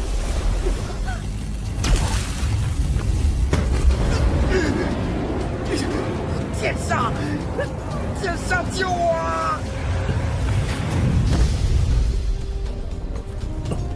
剑煞！复仇血刃，我终于等到这一天，终于完成这件事。唉，筑基中期杀金丹期，又是一个天纵之才。筑基期竟然隐隐接触了几分空间奥秘，四师妹的天赋果然不凡。赵岩，回来吧！他们连重云太子的人都说杀就杀，想必也不会看流光剑宗的面子。流光剑宗现在不能再失去赵岩这个核心弟子了，而且现在看来，不需要我们出手，也有人想要对付他们了。玄门天宗当真霸气啊！明知道王剑南是孤的侍从，也敢直接大杀，你们好得很呢！岳红颜是我师妹，她有任何事情，自有我师父处理。阁下若有什么不满，我替她接下来。若不是看在你师父的面子上，姑早就碾死你了。怕你没那个本事，那就试试看好了。有种你就来！别管性格上多么不靠谱，至少这身修为不愧对于他大秦储君之名。林宗主的几位高徒，性格都未免太过张扬了。须知木秀于林，风必摧之。会被风摧倒，只能说明树木本身不够坚挺。本座的弟子就不劳星斗道尊费心了。那就让我们拭目以待。老朽如今也有些手痒，还望林宗主能陪老朽玩两手。老朽这座仙海大阵，还请林宗主指点一二。看来这些星辰会随着我变化，他是想把我困在阵中，不让我插手外面的战斗。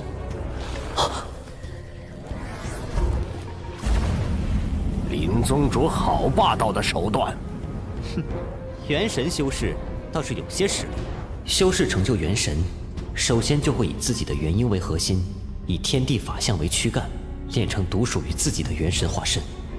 元神一成，长生不死，遨游天地。同时，元神化身也是元神大能真正强大的地方。看来他只想先拦住我，再用这大阵试探我的真实实力。哼，既然这样，我就陪你玩玩。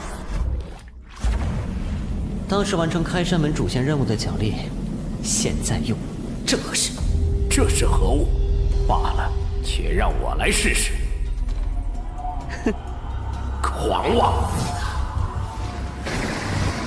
那我换一个方向了。这到底是什么东西？这星空宇宙是我创造的独立空间，在这里，一切空间法则按理说都受我掌控。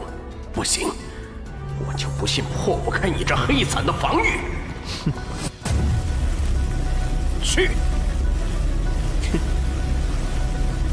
伞下是另外一个世界，一伞遮天，万劫不灭，直到永恒。管你外面是风吹雨打，还是天地寂灭，万劫不灭，万法不磨，此伞，名之曰遮天伞。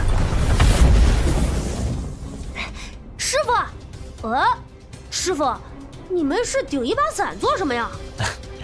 这伞不是为师自己用，而是打给别人的。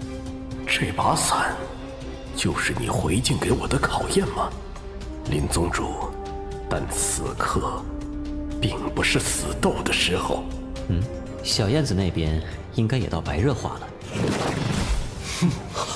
两大真火完全融合了。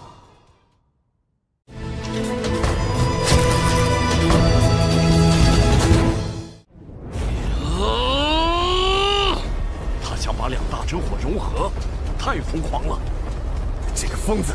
太阳真火神芒本来是稳定的，接触到敌人后才不断连环炸裂，在融合时就要首先控制，使之先继续保持稳定。而幽冥邪皇始终都在熊熊燃烧，又霸道无匹。不要试图压抑其特性，而是善加引导，保证其燃烧的烈度在你的控制之下。再疯狂、再强大的力量，也要你自己来操控。要做到人遇火，而非火遇人。师傅，我成功了！邪影现，来！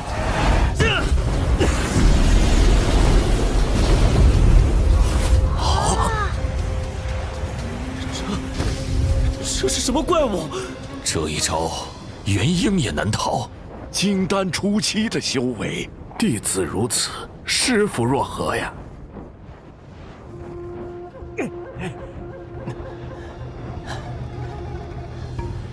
这是平手。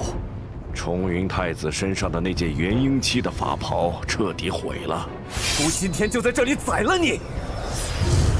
元婴期打金丹期，还要动用元神期法宝，我岂能任你欺负我徒弟？两人都有元神法宝，这才公平。师傅的，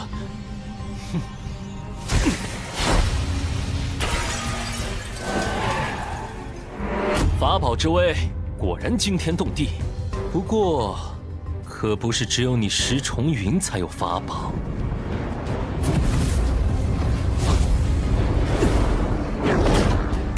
二位且住手！见过林宗主，见过流光剑尊，见过星斗道尊，微臣参见重云太子。黄九公，你来做什么？武相收到消息，关于太子殿下的侧妃，陛下似乎已经定了人选。微臣奉武相之命，特地来给殿下露个风声。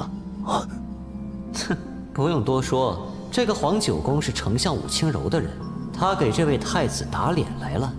切，武清柔究竟想要干什么？莫非石重云的太子之位真的不稳了？是谁？总之，并不是慕容嫣然。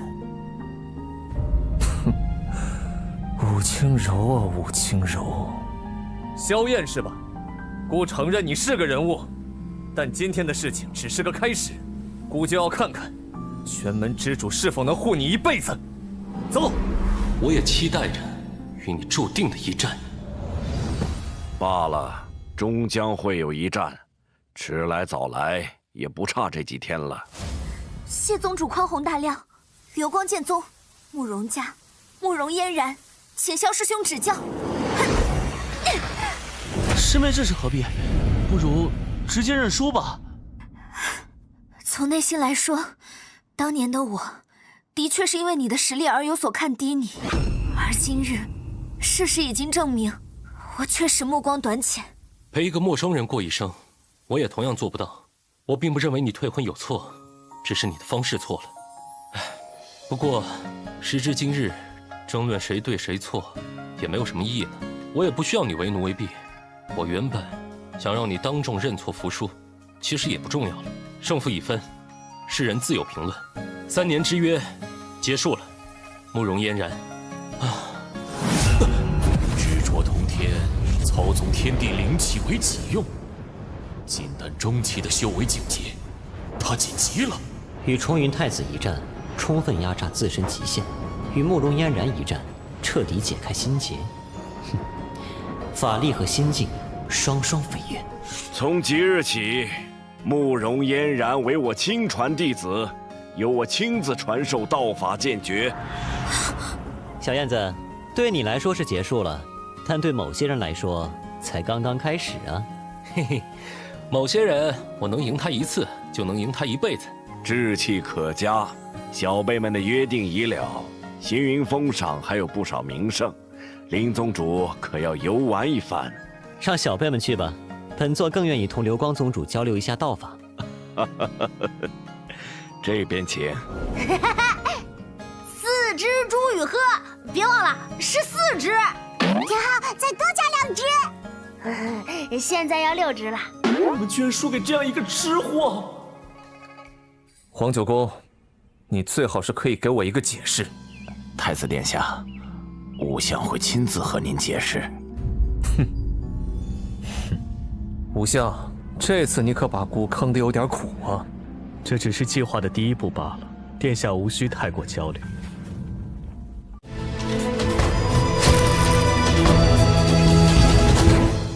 哦，那请问武相，你这计划一共有几步？3步。武相的3步是针对姑，还是针对别人？针对不利于大秦皇朝的人。第1步是让你和姑之间的矛盾公开化，扫姑的面子。你要让人认为你和我大秦皇室是站在对立面的，认为你欲以相权制衡军权。哦，那殿下您觉得我想让谁这样认为？除了4大世家和大秦境内各大宗门外，姑想不到别人了。正是他们没错。一个皇朝想要强盛，中央集权，君臣一心，是必须的先决条件。大周皇朝就是一个鲜明的例子。大周皇朝势力仍然在高速发展，如果大秦继续内部倾轧的现状，便只有被大周侵吞的下场。清除世家势力，集权中央，这是武相你的第2步计划。那么，第3步呢？4大世家为首，诸多家族追随其后，又哪是那么好清除的？第2步只是要抑制和削弱他们，第3步才是真正的动手。与此同时，第3步也将清除此次计划最大的障碍——石氏家族重统者。必须承认，少年一代人中，那重统者给了姑一些压力，他不夭折，姑内心难安。那玄门天宗萧燕可以算半个。之前，我以殿下的名义大力栽培了那萧燕出身的乌州萧家，这也是计划第1步中的一部分。眼下，和玄门天宗处好关系，便于第3步计划的实施。那玄门天宗的小弟子石天浩，我想太子殿下也知道他的来历。姑自然知道，那重统者能有今日的成就，至少有1半是踩在那小娃娃肩上得来的。他那一身神通也不算小，10来岁年纪的金丹期，古今千万年，也是凤毛麟角。不过现在的他，还不足以跟那重统者叫板。今日之前，太子殿下也不认为那萧燕这般难对付吧？真不知那玄门之主是如何做到的。门下弟子个个妖孽，此人当真不简单呢。还很护短，看那玄门之主这一次亲自陪萧燕来行云峰赴约，就可以知道，日后石天浩对上重统者，他也绝对不会袖手旁观。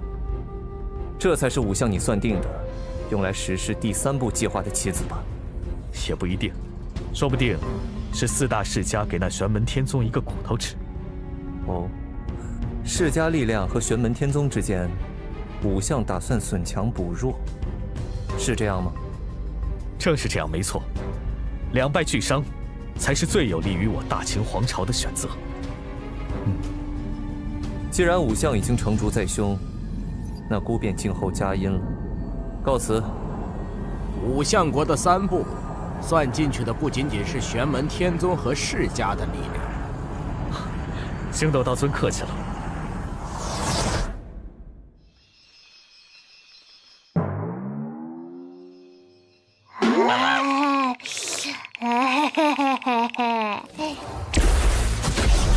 还是太少了点儿，不够吃啊。那些小的呢？酸灵气不足，但是肉嫩。师傅说过，大衍49，唯留一线生机，凡事不能做得那么绝。至少我们应该给流光剑宗留下一雌一雄2只幼鸟，方便他们将来配种嘛。哦，是紫云老祖来了，赶快装肉跑！这2个小混蛋！行了，我们走吧。流光剑宗这次算是开门易道了。1个月后，希望能和林宗主在荒海古界入口处再做交流。那亦是本座所期望的。这看着就好吃，跟师傅一起吃，留点给山上的师兄们尝尝。怎么，在想你那小妻子？师傅，我想去找真儿，这是真儿留下的信，请师傅过目。他有那样的背景，之前却留下来陪着你，如今他有困难，你确实该去。你准备去寻他，为师不反对，但有3件事，你千万要留心在意。第一，你的真火融合之术不要轻易动用，你自己心中应该有数，这仍然是一个不成熟、不完整的法术。要解决它，其一为降低火焰融合的威力，其二为提升你自己的修为境界。弟子一定会努力修炼，绝不会有丝毫懈怠放松。第二，这次你去寻你的真儿，路途未必顺利，可能会有许多意想不到的事情发生。当真有意外发生时，你切记不要跟萧真儿的家人发生冲突。根据萧真儿留给你的信件，她的家庭背景很特殊，稍有差池，会横生许多波折。为师不是要你忍气吞声，而是要你凡事三思而后行，不要急躁。当然，真要遇到了受气的事情，记得你是谁的弟子。我玄门天宗的人什么都吃，就是不会吃亏。这是为师要跟你说的第3件事情。这枚符箓你带在身上，有事捏碎了它，为师会立即感应到。真遇到了难事，别自己硬扛，师门永远是你坚强的后盾。师父放心，弟子一定会牢记您的教诲。去吧，傻小子，去把你的小媳妇带回来，为师还等着你们敬茶呢。师父，您就等着我的捷报吧。大师兄，你是不是要去给我带个小嫂嫂回来呀？傻小子，大嫂就大嫂，什么小嫂嫂？真儿年纪可比你要大。祝大师兄抱得美人归。承四妹吉言。师父，弟子去了。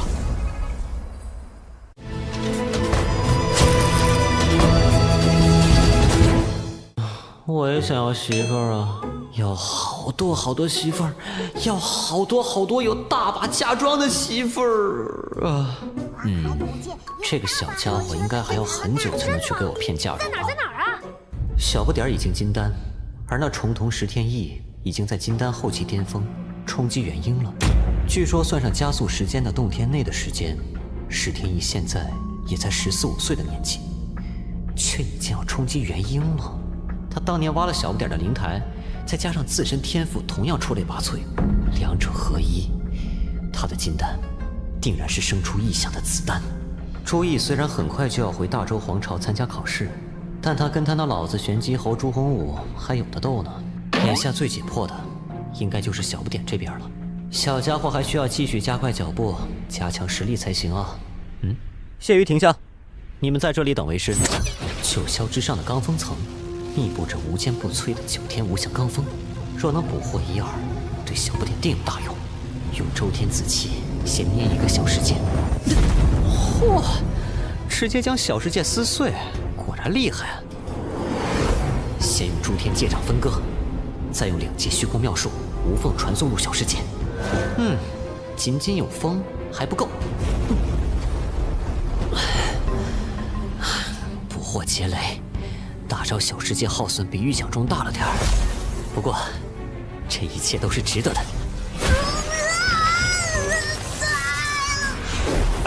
傻小子，那虚空劫雷本身就有突破空间的能力，为了不让劫雷跑出来，为师在这个诸天小世界上做过特殊处理的。师傅，快放我出去啊！有青铜虚空鼎护身，你死不了的。不过，为师希望你能凭自己的力量抵抗罡风劫雷的轰击。经过9天无相罡风和虚空劫雷的淬炼，等到你把风雷之躯练成和你自己的体型一样大时，才算是练到家了。师傅，你玩死我！为师看好你，这次荒海古界开启前的擂台赛，又将是一个提高声望的大好机会。不对，在那之前得先给小不点准备一个元神期的法宝。宿主获得每月1次抽奖机会，6月抽奖已经发布，是否立刻进行抽取？当然是现在抽取。纯阳剑以纯阳真火炼制而成，有这把纯阳剑，或许能摸索出纯阳真火的奥秘，试试看。谢谢参与，欢迎下次再来。没抽中纯阳剑，反倒是抽到这元神法宝黄天中的附属品。虽然本身也具备非凡法力神通，但终归不是法宝黄天中本身。算了，先留着，或许可以通过这玩意儿找到黄天中呢。小世界的罡风劫雷又用完了，这修炼方法好是好，就是太麻烦了。罡风劫雷都成了消耗品，老是需要补充。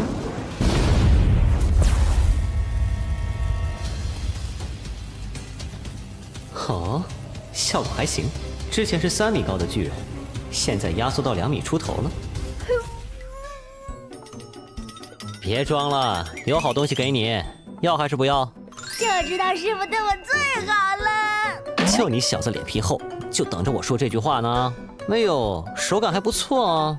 师傅，别这样，这样就会把小孩子的口水包挤出来的。少来，那是婴幼儿，你现在怎么揪都不会有事的。取青铜虚空鼎来。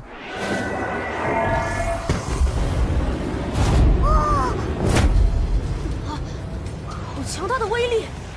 青铜虚空鼎本身虽然融炼了大量空间法则，但也做不到如此地步。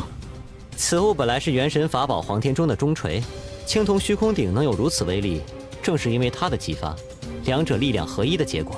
此物给你，日后能否得到黄天中，便看你自己的造化了。谢谢师傅。哎呀，这么多徒弟，每个人都要有好东西，我要化身多宝童子才行了。那里似乎是阳清昔日师门云水洞的位置。叶云，我们下去看看。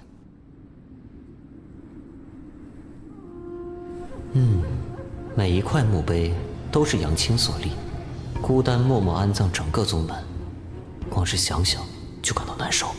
完全烧成灰的大地，连石块这都是地藏真皇造成的。地藏真皇，天地间7大真火之一，地火精华，火焰青色，火势浩大，近乎无穷无尽。张烈最后一次见他时，他已经修成纯正的地藏真皇了。心态放平和一些，能掌控地藏真皇的人或者妖，未必只有一个。是，师父。话虽如此，但岳红颜同张烈之间的孽缘，搞不好真的延续到了这里。不管是不是他，这家伙毁灭云水洞，目的何在呢？若无仇怨，便是受利益驱动。云水洞这种小宗门，有什么值得让一个元婴中期修士大动干戈？除了杨青身上的太阴真水外，我真想不到别的东西了。不管你是谁，最好不要惹到我头上来。时候差不多了，我们要继续。是谁在窥探这里？是他。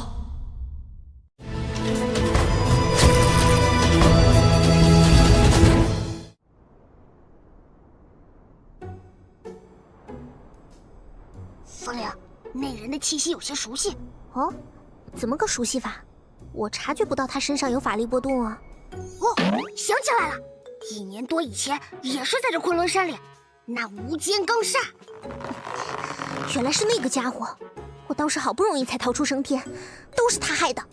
哼，终于又让你撞在本姑娘手里，这下子新仇旧恨一起报了。风铃，你想怎么弄？既然你我都看不透他的修为，那他肯定很厉害。我们引诱他去帮我收拾了那些大笨牛，我就可以趁机拿宝贝了。而且，我不认为此人真能敌过那些大笨牛，毕竟那里面可是有一个妖王的呀。风铃，可是我总觉得那人有些可怕。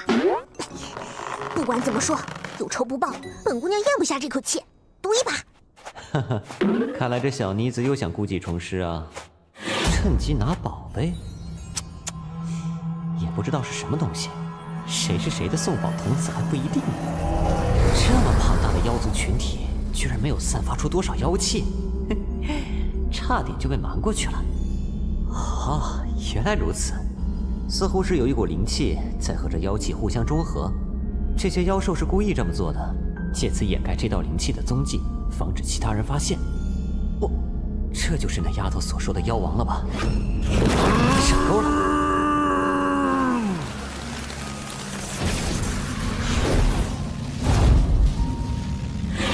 魁牛，都说这东西生活在东边大海的仙山上，怎么会在极西内陆的昆仑山脉出现了？你就是那女的靠山。本座与你说的女子无关，不过我们的目的是一致的。你掩藏的宝物究竟是什么？果然是一怒获丧，受死吧！哦，果然是魁牛。纯血饕餮，只有一只脚，支撑那么大一个身子，站的倒是挺稳的。就是这条腿上的肉，味道最好了。大胆！乖当食物吧，反抗是没有意义的。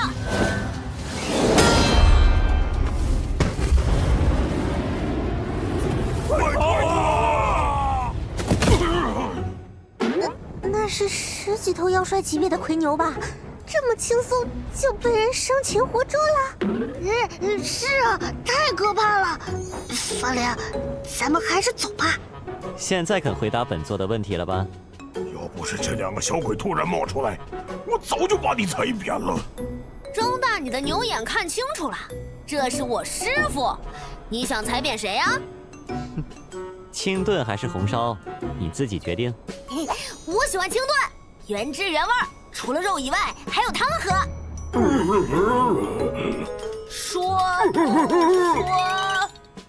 说，我说，是沙罗铁树。沙罗铁树吗？一般情况下，公认天元大世界有4大灵珠奇树，分别是人参果树、梧桐神木、狼环玉树和沙罗铁树。正是因为4大灵树都灵异非常，拥有无穷妙用和强大的灵力，所以在人族世界神州浩土反而见不到它们的踪迹。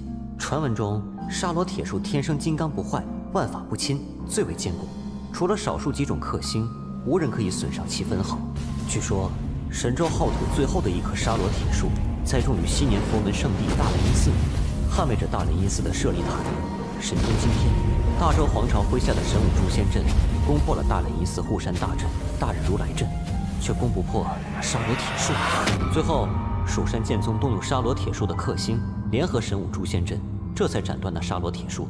但沙罗铁树的最后反击，直接导致蜀山剑宗动手的那位元神大能陨落。没想到能在这里遇见沙罗铁树，你们是怎么发现那株沙罗铁树树苗的？不是我们发现的，那棵树苗本来就是主人种的，后来移植到了这昆仑山来。你们是随人迁徙到这里来的？不错，我等本来生存在东海7000里外的流波山，在流波道尊座下听讲修道，奉其为主人。后来随着主人来到这里。流波道尊，他在何处？本座倒想拜会一番。以道尊为尊号，那应该是一位元神大能了。只是名声不显，想来是海外散仙。主人离开了，我们也不知道在哪儿。你们都随我来吧。来者何人？这就是那棵沙罗铁树树苗吗？果然也是觊觎这棵奇树的贼子。好强的雷霆！这头魁牛是妖王中期的境界修为了。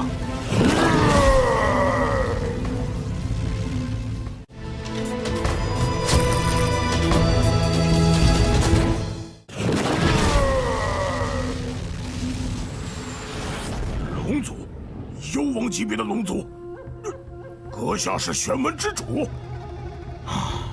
你们逃了吧，主人待我恩重如山。如今他老人家音信全无，这沙罗铁树是他留下的唯一东西，我不会让与他人。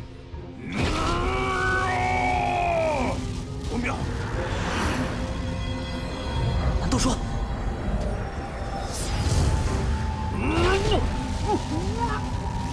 这个东西也是你主人刘伯道尊留下的。不错，玄门之主知道这石符的底细。这师弟和那石符产生了共鸣，恐怕他们都和那通天阶梯秘藏有关。这是本座无意中得到的一件宝物，似乎跟某个秘藏有关。至于你们的主人刘伯道尊，本座并没有见过。感谢玄门之主如实相告，小王非常感激。我等愿投入玄门天宗麾下，只希望他日玄门之主探寻那秘藏时，可以带上我等一起。这些魁牛忠心耿耿，倒比一般的人类还要质朴。你等欲入我玄门天宗门下，未尝不可。只是你们要入我门下，就要守我门下规矩。愿听宗主号令。这树苗既然是念想，你们便留着吧。以后本座会帮你们移植到我玄门天宗山门中，仍由你们照料便是。主人不知去向，我等才如此紧张。如今有您伸出援手，这株树苗我们愿意献给宗门。魁牛天生有控雷神通，这下多了个妖王级别的坐骑灵宠不说，小不点修炼用的雷霆也有了来源，再加上这沙罗铁树的树苗，不错不错，这次收获颇为丰盛啊。前辈，本座记得刚才有人说乐意为本座效劳，刚好现在需要你带路去一个地方。之前凌云峰附近的山脉中爆发无间罡煞，你被卷入其中，现在看来你脱险了。你最后一次接触无间罡煞的地方在哪里？带一下路吧。我怎么有什么问题可以说？本座向来通情达理。没问题，当然没问题。没问题就好，给你们几个一项历练，跟着他去寻访无间罡煞，为期15天，能不能得到就看你们自己的机缘了。谨遵师父谕令。谨遵师父谕令。谨遵宗主谕令。切，那玩意又不好吃，要了干嘛？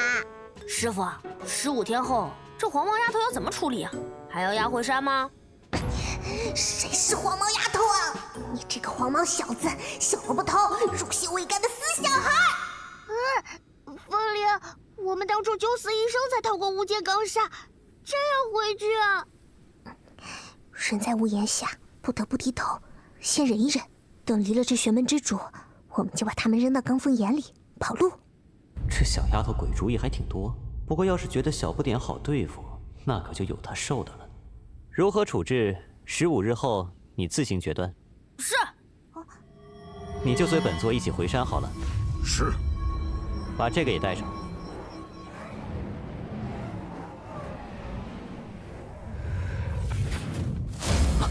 这个感觉是小林子要晋升筑基中期，筑起灵台了。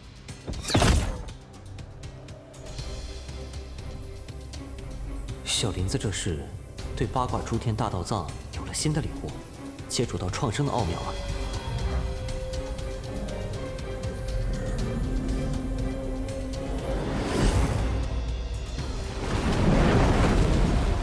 小不点他们准备时间长，但筑起灵台只在眨眼之间。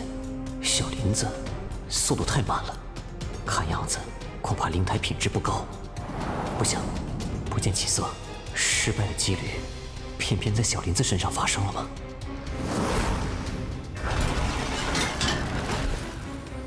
？6品灵台，八卦诸天大道藏是顶尖的功法，但对于汪林的根骨来说，修炼难度太大。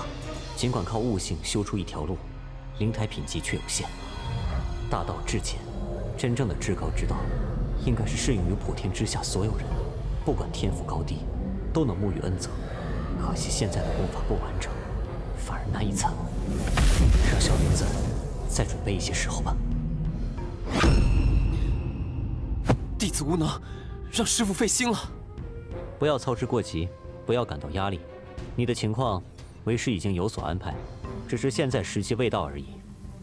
你入我门下，为师自然要护你周全，为你筹谋。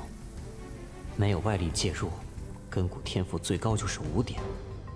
很好，那么老子就来做这个外力。现在有2套方案，用哪个更为合适呢？爸，先去这次荒海古界看一看会有什么收获，再来决定用什么方法帮小林子筑一品灵台。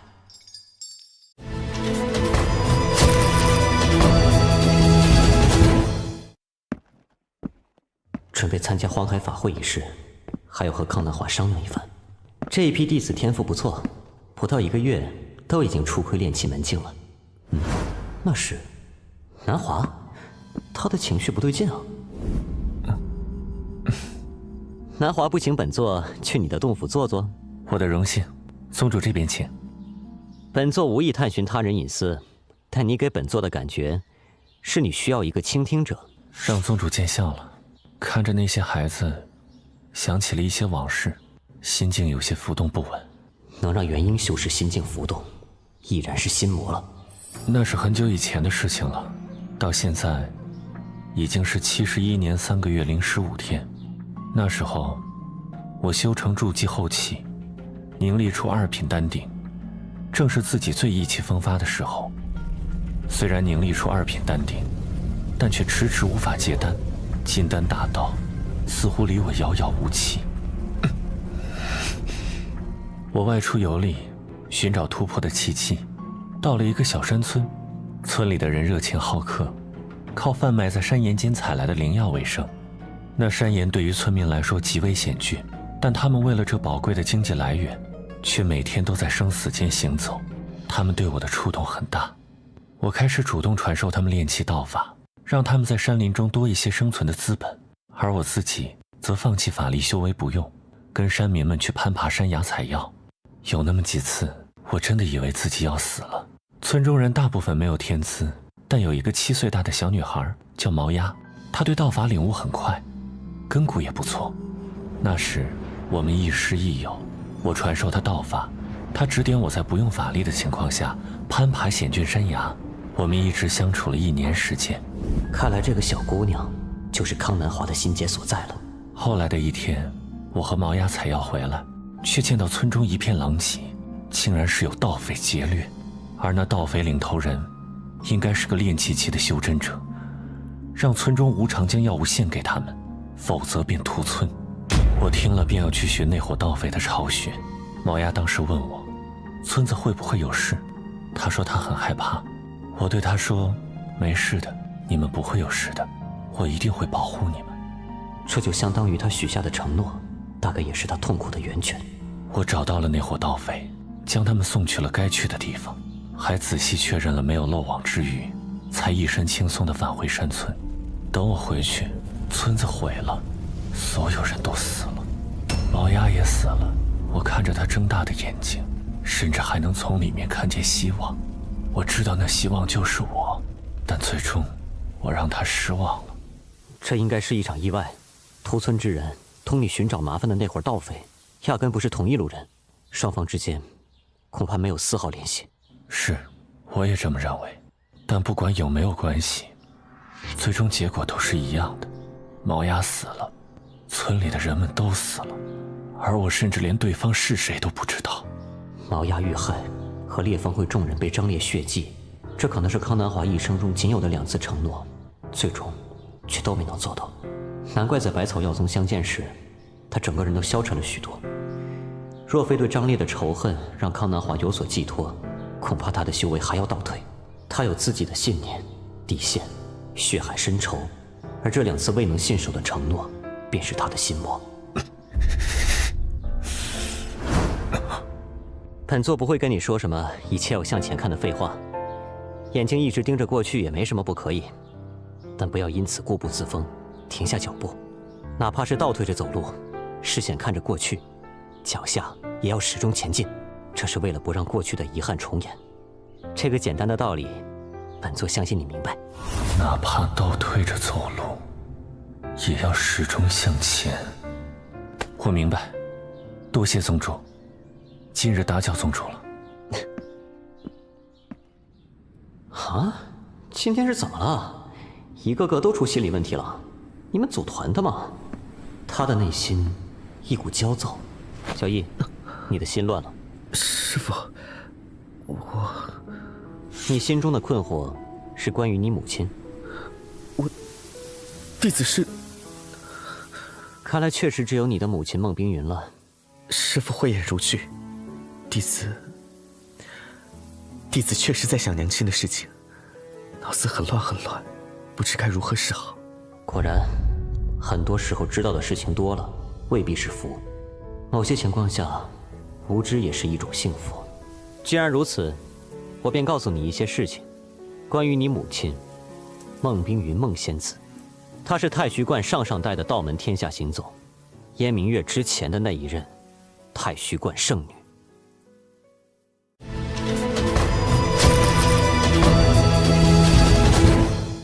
她是太虚观上代的道门天下行走，燕明月之前的那一任太虚观圣女。据我了解，你母亲在太虚观是属于保守派阵营的传人。太虚观一直是保守派占主导地位，在庞杰之前，连续3任道门天下行走都是保守派传人。但因为你母亲和燕明月连续遭遇不测，太虚观出于挽回名声的考虑，激进派才有所抬头。庞杰就是这一趋势的代表。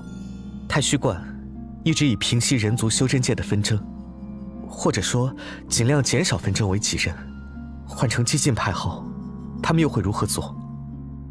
世人逐利，道理沦丧。除了明面上的以势压人，私底下也还有许多博弈和平衡手段。说来，孟仙子昔日究竟为何会选择你父亲玄机侯，为师也不甚明了。其中内情，恐怕只有他们2个才清楚了。周地梁盘也许是半个知情人，毕竟太虚观一直针对大周皇朝，说不定是为了隐瞒什么。我日后回天京城，一定要查个清楚。世间自有真情在，你母亲当初若不是真的动了凡心，绝不会真正嫁给你父亲。太虚观的道门天下行走，若不想嫁，权势如周地梁盘都没能力强取。你母亲有属于她自己的骄傲，你父亲昔年也未尝不是与你母亲真心相恋。虽然在很多人心目中，感情并不是最重要的，人与人之间不同，自然也就会做出不同选择。多谢师父解开弟子心中一直以来的疑团。不管母亲与父亲太虚观之间有何种纠葛，她依旧是我少年时代唯一给我温暖的母亲。那么弟子这就去修炼，日后探寻真相，还望仰仗师父成全。去吧，万事有我在。孟冰云真的是如此简单的一个人吗？堂堂太虚观圣女，就算修为尽废，也不可能被一个凡夫俗子硬生生欺负死。哪怕有朱洪武在背后指使，也不可能。孟冰云可不是一心修炼、不食人间烟火的书呆子，那可是太虚观入世历练弟子中的佼佼者，被选为道门天下行走的人，代表的是太虚观的门面。莫非是他自愿的？可他会爱朱洪武，爱到心甘情愿被折磨致死吗？从孟冰云那2个后辈来看，个个都是人精。燕明月隐忍不发，处心积虑，而庞杰也有所图谋。那庞杰被燕明月坑得一步一步引到我面前，而庞杰只派了一个分身来沙洲，就察觉了燕明月的意图。孟冰云绝对不是个任人揉捏的软面团，只是不知道他的后手安排是太虚观，还是在别的地方。难不成在我这儿？有意思。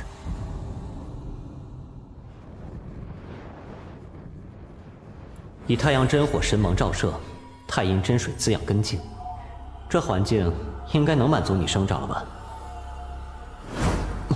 快要生出自我意识了，这是要成妖？哼，不过很遗憾，我从一开始就不打算给你这个机会。我挖你来，并不是想要培植出一个沙罗铁树妖。战神分身被融于炎龙天铠中，若是分离，铠甲很快就会自己生出气灵。若是铠甲生出气灵，反而不方便御使。既然战神分身分不开身，那不如再炼一具分身出来。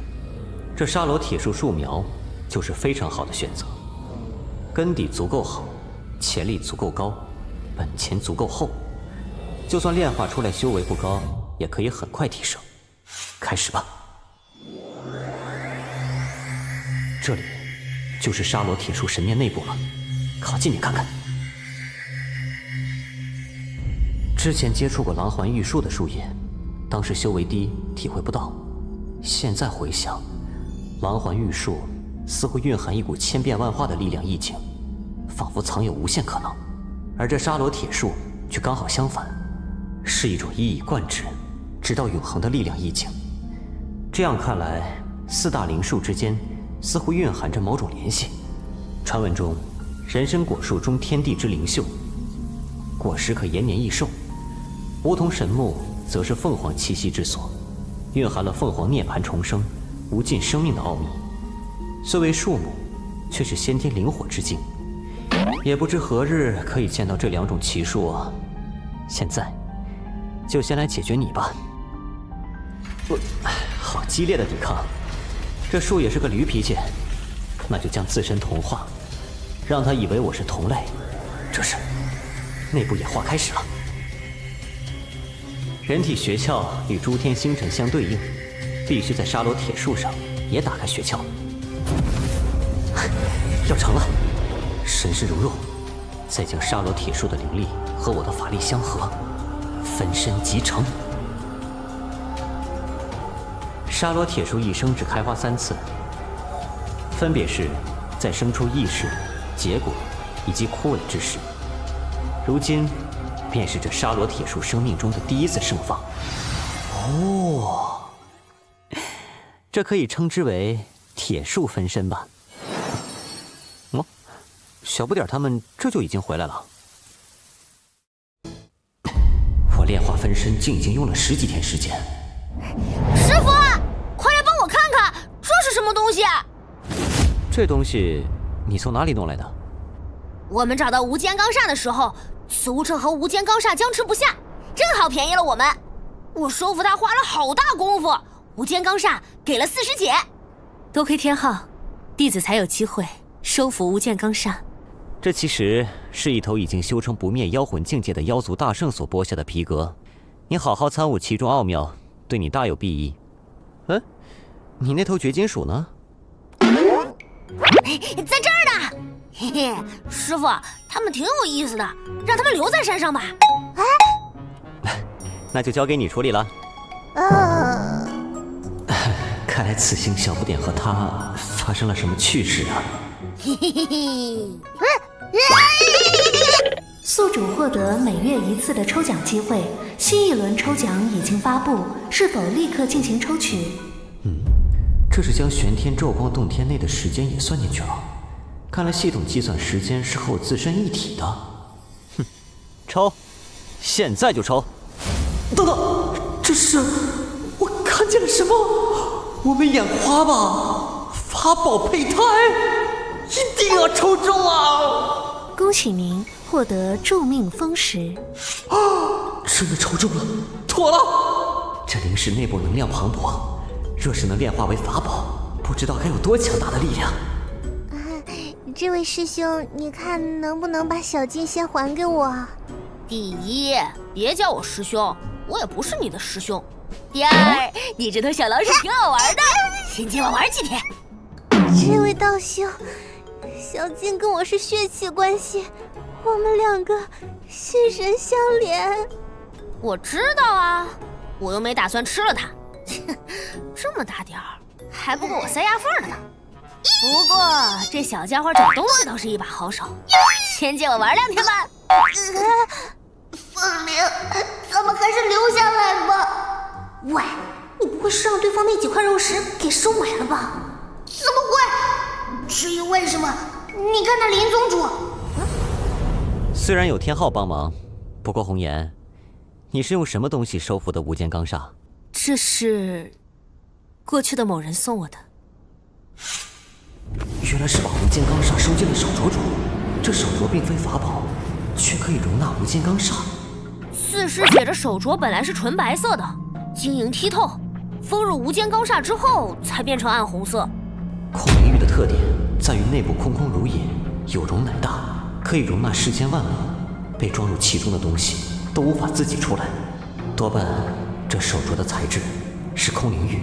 空灵玉虽说对内封闭，但容易被外部力量打碎，还是加一层保护吧。空灵玉可以容纳万物，算是一件不错的宝物。红颜，你善加利用便是。这无间钢煞，你若能好好吸收，可以助你突破筑基后期。那就请师父护法。这便是红颜的灵台了吧？好，红颜的法力已经将这部分无间钢煞彻底炼化。无间钢煞本身威力不减，但其中囚禁的无数阴魂却因此得以解脱。阴魂在超度前会将灵气反哺到红颜身上，使得红颜的法力越发强大。烽火相合，要形成丹顶了。师父，不错，做得很好。你看，这玄门之主果然和传说中一样极为护短，对门下弟子十分照顾，宝物又多。你想啊，你要是也能入这玄门天宗，跟着这么一个靠山，不就可以捡便宜了？你说的对，只要有好东西拿，当跟班又如何？林宗主，宋府打扰了，在下有事要与林宗主相商，不知林宗主可有空？无妨，有什么事情？大秦皇朝有专人来到沙洲城，是作为向导，接引林宗主和门下弟子前往荒海古界入口处参加此次的荒海法会。他们无法寻到林宗主山门所在，所以请碧阁代为联络，还请林宗主原谅我们的冒昧。荒海法会吗？辛苦宋先生了，我随后到。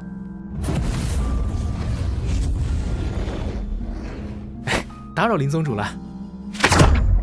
是他，晚辈刀志强，参见玄门之主。你眼下在哪里高就？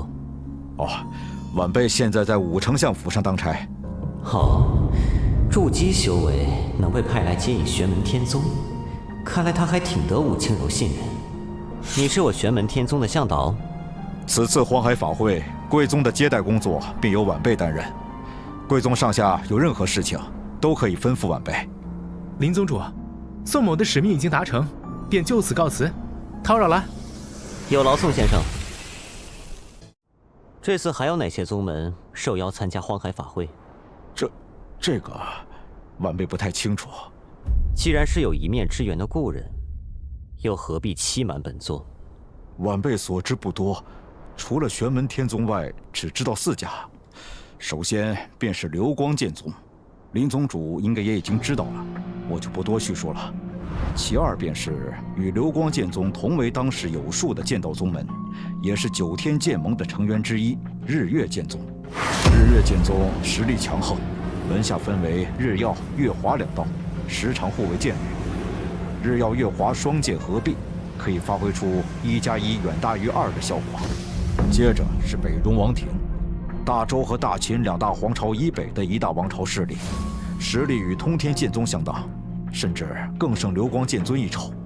大秦此时邀请北戎王庭参加荒海法会，无疑是一种释放善意的信号。周秦之争，北戎一直都是博弈的重点之一。最后一个则是霍氏家族，大秦皇朝4大世家之一。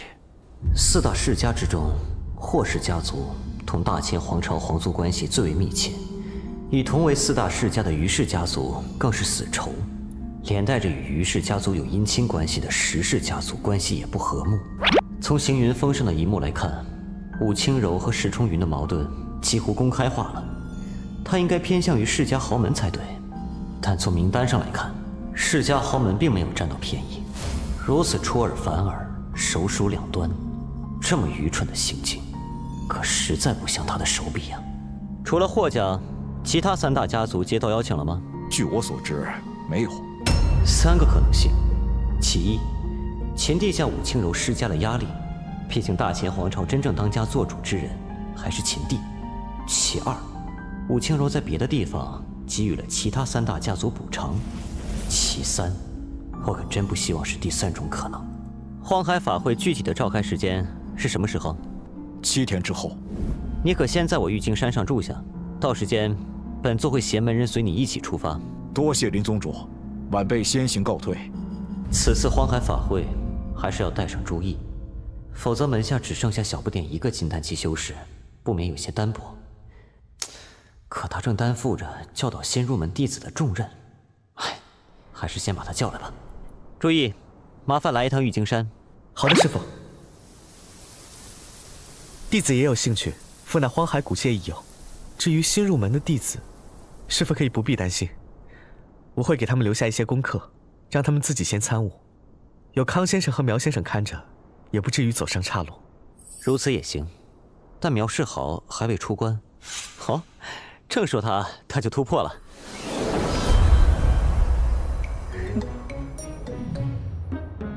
哟，宗主您回来了。哎呀，专程在这里等我出关呢。本座可没工夫专门等你，是要和你说那荒海法会一事。我准备带小易去参加。有我和南华看着，不用担心新入门的弟子。您大可以带走小易。这波动，城中有元神大能。不知是哪路道友？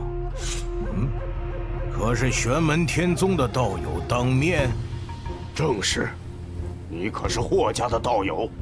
玄门之主好大架子呀！荒海法会也不亲自来，本门下弟子这么有信心吗？小子，胆敢嘲笑前辈！此子好坚定的心志啊！传闻中，霍家核心道法修罗诀是天下有属，以杀人入道的道法之一。霍家最顶尖的武道神通修罗灭世刀和上古杀神门的逆天绝剑，一刀一剑，差不多就是神州浩土现存杀性最重的2门神通了。睁大眼睛好好看清楚，我师父他老人家就在面前呢，骗你自己眼神不好。此人身上没有丝毫法力波动，简直深不见底。我的玄煞之气没法穿透。滚回来！少在那儿给我继续丢人。可是修罗道尊霍修，本座玄门之主林峰，有礼了。林宗主，初次见面，我是霍修。修罗道尊久仰大名，霍家掌舵人霍修，1000年以前修成元神之境的大牛。些许薄名不足挂齿，之前是我族中后辈冒犯，还请林宗主不要见怪。这霍修已经彻底超越自身修罗诀的桎梏了，做到了杀意随心，进退自如。我和族人还要在城中待上几日，林宗主请自便。霍修，有意思，看来你快要突破当前境界了。荒海法会上，再会吧。这城中的霍家弟子都在被迫压抑着杀气，这霍修倒是好手段，让弟子们控制杀意，也是一种魔力。进仓喽！骨折价3折。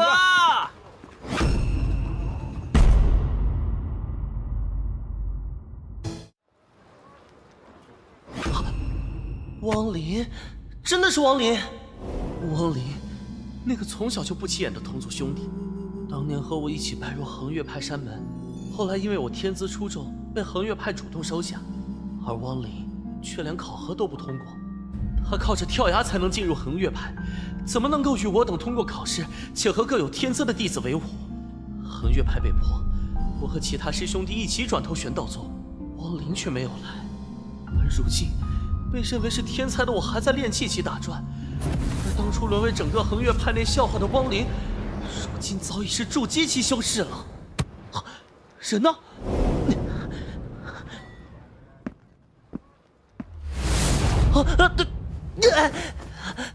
你是汪卓？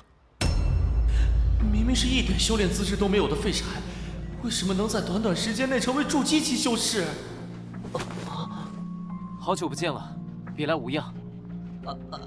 是，好久不见。汪卓，这就是你说的那个汪林，是你同族兄弟。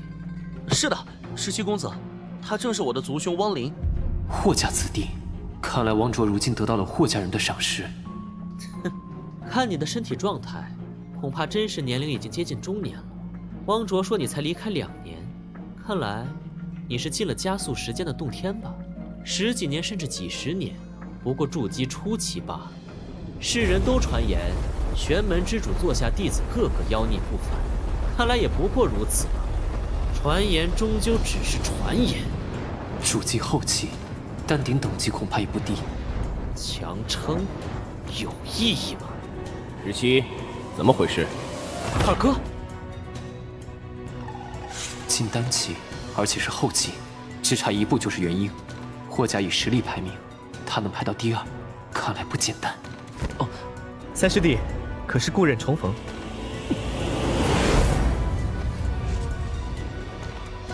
霍家人想比试一番，虽然我对你们不怎么感兴趣，但也可以奉陪。很好，就算是老祖宗的禁令，我也不管了。宰了你，再去老祖宗跟前领罚。或明或嗔，都给我滚回来，否则全死。荒海法会上有你们交手的机会。算你好运，你同辈师兄弟有几个已经是金丹期了吧？你却还只在筑基初期上蹉跎，修道修狗身上去了吧？你荒海法会上有的是机会。嘲讽的倒是挺到位啊，但越是这样，你死得越惨。你小子最好求神拜佛，这次荒海法会不要跟小林子抽到一起，否则肯定被揍得连你老爹老妈都认不出你来。林宗主，打扰了。倒让兰亭道尊见笑了。兰亭道尊，紫霄道3大道尊之一，1000年前就已经证得元神境界的大牛，道统传承源自上古大能雷帝。宗门的开山祖师紫霄道尊是雷帝座下大弟子，修习9天神雷大道。他们竟然也参加了这次荒海法会。这兰亭道尊突然找上门来，不知是什么目的。听闻林宗主座下有弟子练习无限风雷之术，力量颇强。毕宗有个不情之请，希望林宗主帮忙。他不会是看上了小不点的无限风雷之术吧？我和2位师弟听过旁人描述后，心中都有一些疑问。令高徒是否修炼过9霄天雷正法？9霄天雷正法？紫霄道尊虽然是雷帝的大弟子，但修习的9天神雷大道有所残缺，而9霄天雷正法就是残缺的这部分所演化出来的一个分支。紫霄道尊不愧为一方始祖，虽然缺失了一部分道法，但竟然被他摸索出了另外一种完善9天神雷大道的方法——渡雷劫。在渡劫过程中领悟9天神雷的奥秘，所以紫霄道的道法典籍名称就叫做天劫道典。渡劫艰难，紫霄道弟子不知多少死在天雷之下，因此紫霄道中人一直在努力搜罗缺失的道法。不过也正因为经历一次又一次雷劫的考验，所以紫霄道修士的实力要远胜过同境界的其他修士。这兰亭道尊态度极好，而我玄门天宗也正是需要朋友的时候。不错，本座曾于无意中得到9霄天雷正法全本。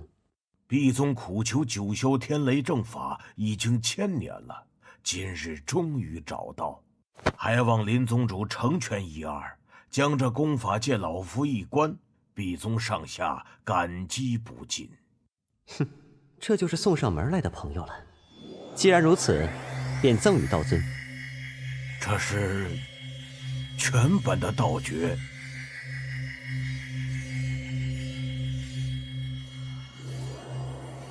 兰亭代毕宗上下谢过林宗主援手之情。正如本座之前所说，希望能在你我2宗之间留下一段佳话。捏在手里的人情价值才是最大的，什么债都好还，唯独人情债最难还。我相信掌门师弟也很乐意看到这一幕。玄门天宗的林峰，出来！这股法力波动，元神期修士。这种冷热交加的感觉，是作用于神魄的法力。天池宗的曹伟，传闻中，天池宗的根基在雪山天池，冰天雪地之中，却耸立着活火山，难怪能修成这种冰火融合的奇异法力。天池宗主的绝技竟然对他没有太大影响，玄门天宗果然不凡。听闻林峰你玄门天宗门下弟子，号称同境界斗法无敌。既然如此，你林宗主为何不敢来与我比划比划，看看你玄门天宗是不是真的同境界无敌？我与此人与天池宗无冤无仇，他这莫名其妙的，是受人教唆，还是看我不爽？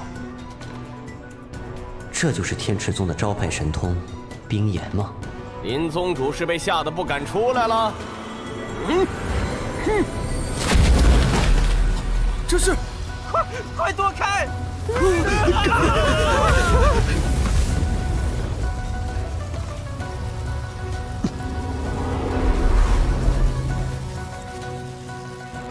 我与被锁定了。他引动了混沌中的地水火风，竟然利用虚空破灭扰乱万物生灵来攻击我。风，岂有此理！或许可以在他身上试验一下我的新法术。元神境界施法速度这么慢。哦，又来一个。此次法会都是门下弟子切磋交集，二位宗主怎么先搭上手了？慢来，慢来，还请卖我大秦一个薄面，老朽这里先谢过了。原来是长乐道尊，本座有礼了。哎，林宗主客气了，曹宗主，好久不见呐！好久不见了。长乐道尊本是皇族子弟出身，1000年以前成就元神之境，平时酷爱在天地间逍遥自在，只有在大秦皇朝有事时才会果断出手，如无要事从不出现。如今也出动了，那大秦皇朝其他元神强者呢？哼，看来这次荒海法会很不简单呢。大秦皇朝所谋非小啊！曹宗主是想屠了豫州城吗？两位如果真的动起手来，别说豫州城了，大秦北疆都会被彻底打烂。日月剑宗的宗主日耀剑尊，虽然没有配对的道侣，但本身实力足以傲视群雄。老朽做个东道，还请二位宗主卖个薄面。荒海古界即将开启，法会也到了正式开始的日子，便请各位随老朽一起移驾北风海吧。自然，客随主便。可恶啊！这几个捣蛋鬼，本来还想试试新招的。北戎王庭和天池宗的人，这3个小祖宗又准备捅什么娄子了？哎，左贤王殿下，请约束一下你的族人吧，否则我大秦的豫州城都要被你们踏平了。长乐道尊见谅，是我的儿郎们鲁莽了。此人的肉体力量，甚至胜过了战神分身。修士达到元神境界，都是将自身元婴和天地法相合一，然后结合法则之力，练出属于自己的元神分身。大多数修士成就元神之后，便不再重视自己的肉身皮囊，但这北戎左贤王，却似乎是反其道行之，将元神化身和自己的肉身躯壳合一。人族神州浩土，修炼肉身武道神通最顶尖的，便是昔年佛门圣地大雷音寺。听说修成元神之境的佛门大能，都会练成自己的金身，与一般元神化身截然不同。不知是否也是这样，将元神化身之力与肉体相合？哼，他们看起来是早有仇怨，不知道这一次是为何。长乐道尊还请见谅，孩儿们是有些鲁莽，但却怪不得他们。道尊也知道，我北戎人世代圈养马匹，凡人同胞养凡马，我辈踏上修行路的修士，则圈养乌云、司风兽等灵兽。但对于这些马匹的感情都是一样的，他们就是我们北戎人的家人、亲人，伴我们走过风霜雨雪。现在有下作之人偷盗我们的家人亲人，试问我们如何能置之不理？你们有乌云司风兽失窃，连自家几匹马都看不住，却要来怨别人，这就是你北戎人的做法。谁知道你们的马是不是自己跑了？什么事情都来怪到我天池宗头上。你要想找茬，我天池宗接下了，别扯那么多借口。好一个天池宗，敢做不敢认！我的儿郎们一路追你到天池宗的驻地，更在院内发现了其中一匹失窃的乌云司风兽，捉贼拿赃，由不得你不认。唉，那两个吃货，回来吧，打不起来了。被发现了，咱们溜吧。嘿嘿，师傅，现在他们宗主没空找你麻烦了。哈哈，你倒是学会替为师分忧了。哎，贤王大人请息怒。我自有分寸。今日你我都是客人，我也不跟你多废话。待会儿荒海法会正式召开，让你我两家的儿郎比试一番，你可敢？赌什么？如果法会上你我两家抽到一起决出胜负，若是你赢了，这件事咱们就这么算了。可若是我更胜一筹，你就要公开道歉，并把我们的乌云司风兽还回来。你若是做不了主，也可以现在回去跟冰火二老商量，我等得起。简直可笑！这北荣左仙王看着5大3粗，想不到说话如此阴毒。曹伟身为天池宗宗主，在宗门内并非唯我独尊，在他头上还有2位太上长老。不过这冰火长老多年不问世事，天池宗宗门内的事务都交由曹伟处理。他在门内也称得上一言九鼎，但冰火二老若真要发话，曹伟肯定要掂量着来。只不过这种情况极为少见罢了。可是现在左仙王拿这一点来挤兑他，当真是诛心之言。跟北荣之间的区区小事，还不许惊动2位师叔。诸位，荒海古界即将开启，便请大家和我们一起动身前往北风海吧。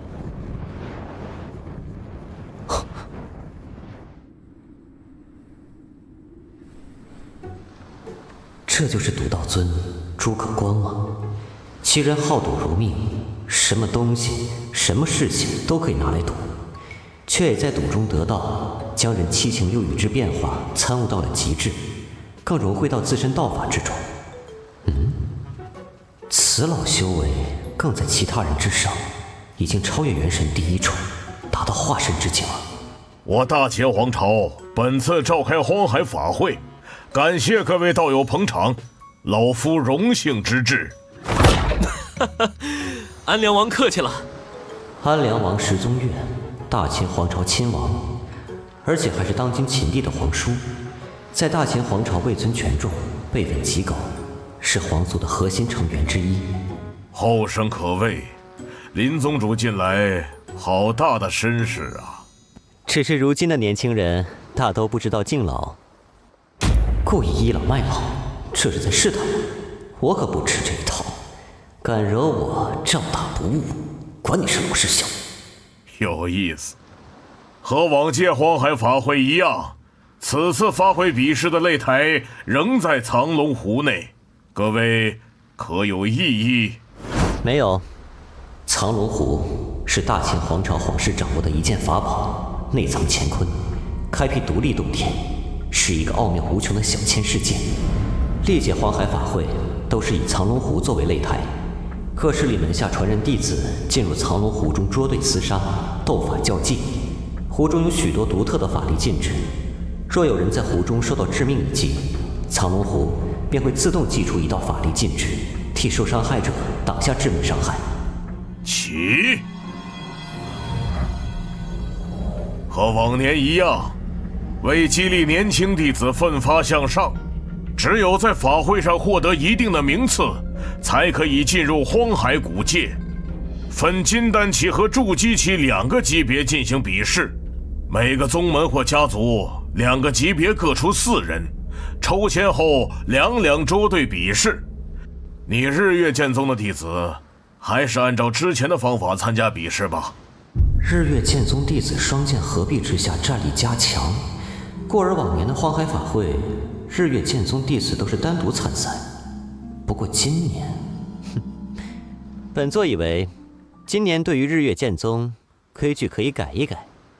哦，林宗主有何高见？允许日月剑宗以双人参赛，抽签抽到他们的人可以在自己一方选取一名同伴，进行2对2的比试。而若是进入金丹16强或筑基8强，便2人一起进入荒海古界。而在金丹16强或筑基8强内，胜过日月剑宗弟子组合的可以获得2个名额，日月剑宗弟子也仍保留名额。此举有利日月剑宗，而若是能胜过他们，也可以平白多出1个名额。那便依林宗主的提议好了。此外，让各位见笑了，我玄门天宗此次参加法会，金丹期弟子参赛2人，筑基期弟子3人。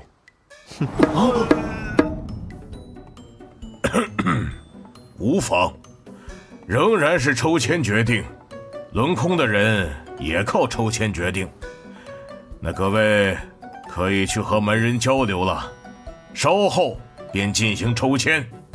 如此甚好。啊，宵夜没来啊。算了，你们也不错。切，你也不错，就是不知道你的味道好不好。嘿嘿，你这饕餮，偷吃了我行云峰上那么多朱雨鹤，我还没找你算账呢。哼，最好给我碰上。大师姐就是这么一个人，失礼之处几为莫怪。你不是流光剑宗的内门大弟子吗？在我之上还有一位大师姐，也就是刚才那位了，陶夭夭，流光剑宗真正意义上的内门大弟子，金丹期修为第1人，数百年前就已经成名，只是这些年来一直闭门不出。大师姐当年以金丹实力斩杀了一尊元婴老怪，确实是真的，确实是真的。不过陶夭夭也因此身受重伤，金丹破裂，休养多年才恢复实力。此次就是为了荒海古界可以修补金丹的补天藤而来。天昊，真的是好久不见了。上次见你的时候，你才有这么点大。哦，我却不记得姐姐的模样。哼，那是自然，那时候你还在吃奶呢。他现在也还在吃奶呢。你是皇族中人？不错，我叫石星云，算起来也算你的祖姐。啊，原来是星云公主，石天昊有礼了。陶夭夭师姐可是这次荒海法会你们的主要对手之一。说到对手，你难道不是吗？天昊，你的对手除了你旁边这位朱义道兄外，还有3个半，我只能算半个，陶夭夭算1个，那边日月剑宗有一对剑侣，2人加起来算1个，最后一个也马上就要到了。第1轮比试，玄门天宗岳红颜对战天池宗杨浩。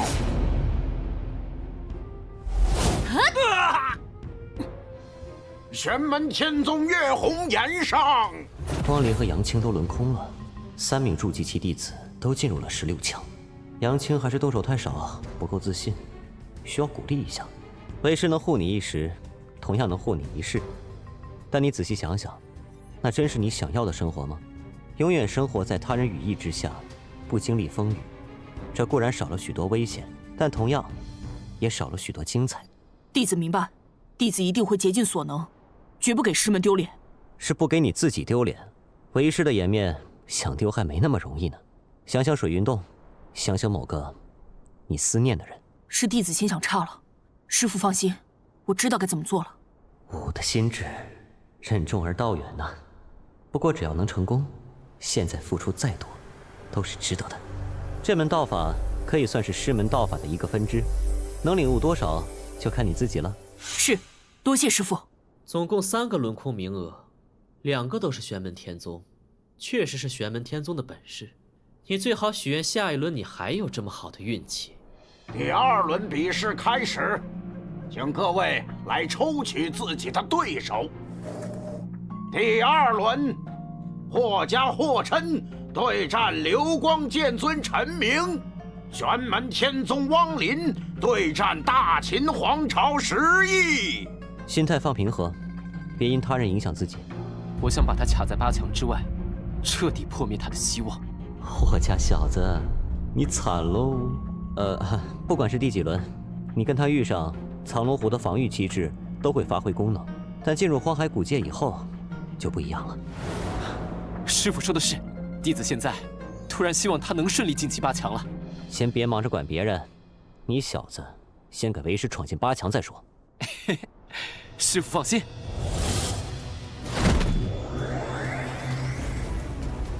这小子为了保留实力，一直不出全力，溜着别人打，也是个扮猪吃老虎的行家。小易和红颜是一路人，上手就放大招，能多快解决就多快，让对手连底牌都打不出来。小燕子则是，凡是喜欢留一手，在大多数人面前隐藏自己的真实实力，必要的时候突然释放出来，震惊全场。小不点打架全看心情，杨青动手太少。不过也像是后发制人的类型。我法力耗尽了，你赢了。承让吧，也不怎么样吧。听闻当初沙洲时，你表现的没这么差劲，是故意隐藏实力，还是说那时候你其实也很差劲，全靠法器、符箓这些外力支撑？衷心希望你也进入8强。哼，这你大可不必担心。原以为皇族中能出些高手，现在看来太废了呀！哼，哦，太废了。丢人现眼！我叫石少乾，等会儿还要请2位道兄多多指教。他的气息比结成妖丹的妖帅还要可怕，但他明明是筑基期修士，会有机会的。那是自然。恭喜3师兄得胜归来！你小子别挤兑我了。我原先对你挺感兴趣的，不过现在忽然没什么兴趣了。刚才那一场斗法，你有所保留，但如果你留的不够多，那我确实没什么兴趣了。我倒是对你旁边这位比较有兴趣。师姐，我来处理。你想死吗？你说话最好注意点，这里不是你撒野的地方。以为有你师傅撑腰就可以无法无天了吗？在撒野前看清楚，有些人不是你惹得起的。我说过的话，我便会负责。某些人说过的话，最好也有本事承担相应责任。我现在就说一句，你再敢对我师姐说些不干不净的话，你就是个死人。不信呢，你就试试看。你再敢对我师姐说些不干不净的话，你就是个死人。不信呢，你就试试看。哦，那我可真要试试了。穆师弟，带着方师弟回来，下一轮比试马上要开始了。走。为首的那是天池宗年轻一代最出色的弟子宋庆元。最是阴险狡诈，笑面虎一个。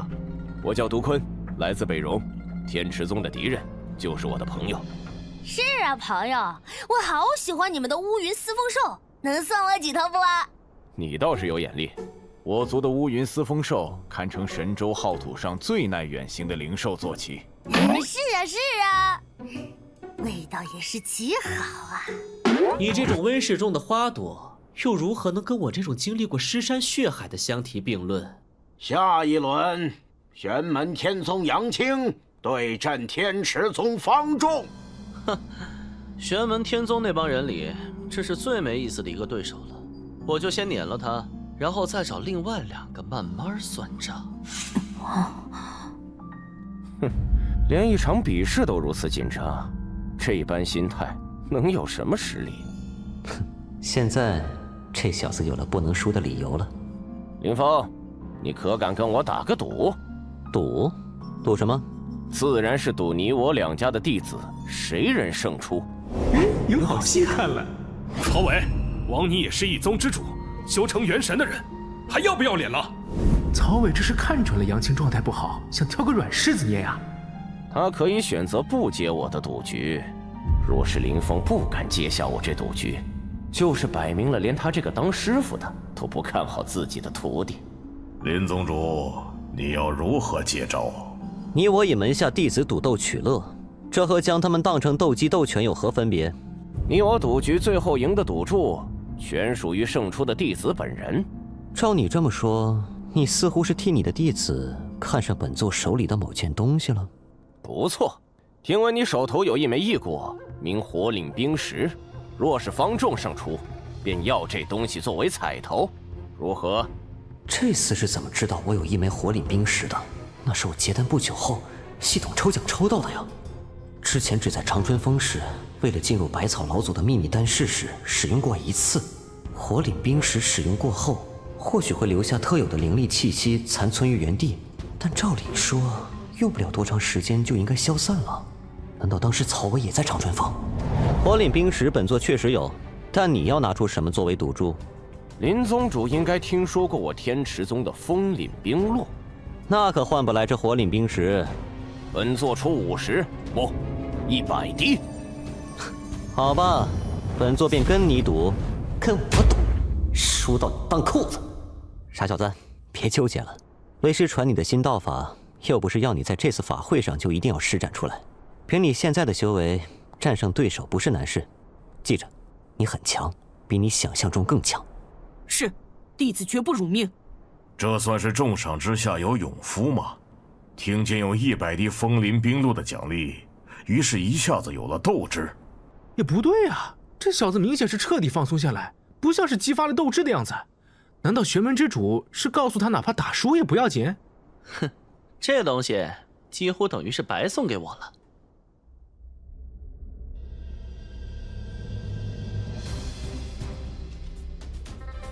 我知道你身怀太阴真水，水和冰你可以操作，那火箭呢？天池宗神通，冰炎火海。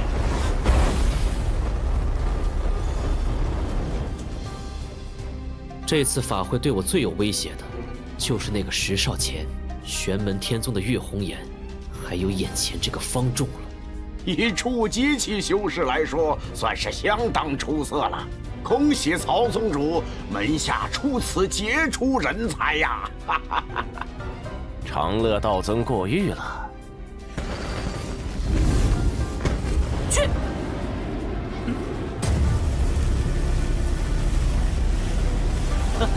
我让你施法又如何？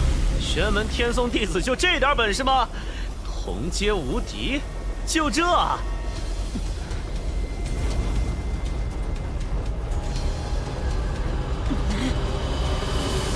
怕了，没有别的招数了。现在轮到我了，尝尝我的冰炎火海！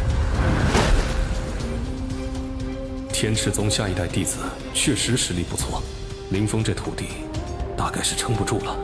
林宗主，有些事情躲是躲不过去的。你的火岭冰石怕是要归了我门下弟子了。是，有些事是躲不过去的，本座深有同感。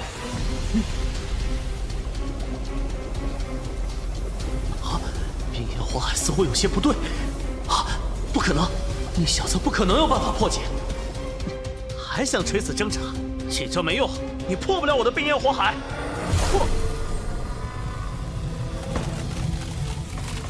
不对，不可能！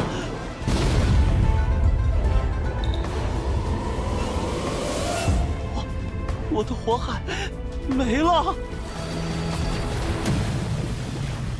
本座替门下弟子先谢谢曹宗主这100滴风岭冰露了。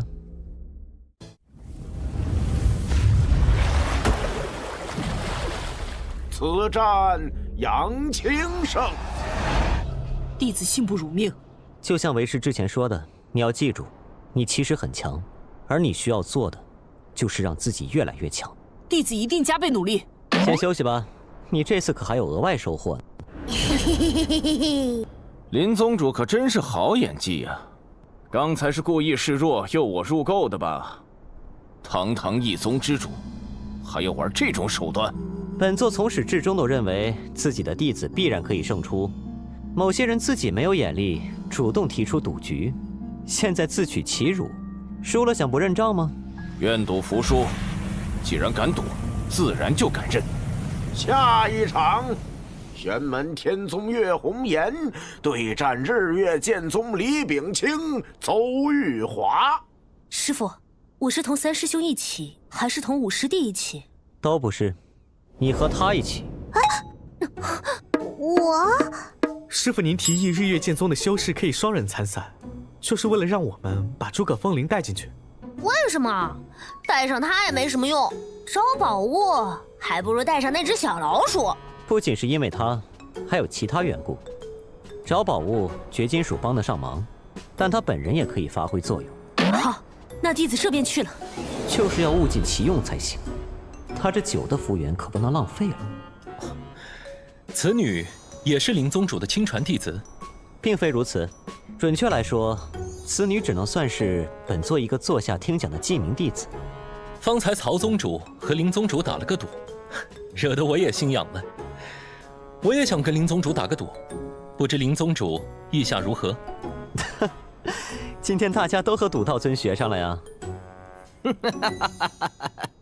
是你们把我也勾得心痒起来，才是真的。赌道尊莫怪，我跟灵宗主打的赌，自然也是赌门下弟子之间的胜负。我出的赌注便是这个东西，灵宗主不要嫌弃才好。日阳晶石，当今之世，日光精华最为充裕的两样奇珍，便是日阳晶石和太阳真火。这般大小的，足够元婴修士修炼数年了。日耀剑尊手笔不小啊。这日耀剑尊不同于曹伟视为挑衅，日月剑宗因两人斗法而得意，想必他也只是好奇罢了。那我就不占他便宜了。这乌光玄铁是炼制飞剑的最好材料，那本座便用它来当赌注吧。仍和之前一样，本座赢到的奖励全归参加比试的弟子本人所有。理当如此。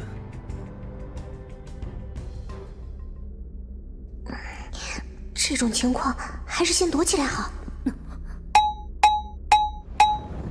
那女子躲起来是想要搞偷袭吗？提高警惕，说不定她修炼的道法神通是走无影无形或者融于自然的路子，斗法是专门偷袭暗算的。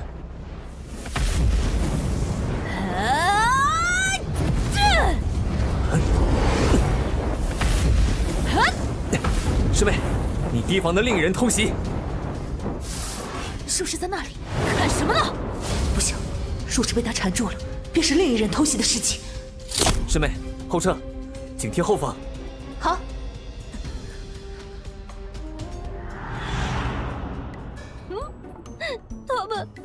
他们在防备诸葛风铃。果然，划水也是要讲技术的。识敌不明啊。小剑，我连气息都停了，他们应该不会发现我吧？晋升，风铃，我们最好连心灵传音也不要有。你说的对。连最后一点感应也消失了，到底躲在哪里？这也算无心插柳了吧？可能也算是一种牵制。这两个笨蛋，让各位见笑了，本座教导无方啊。这无数金色光雨，还夹杂着白色剑光。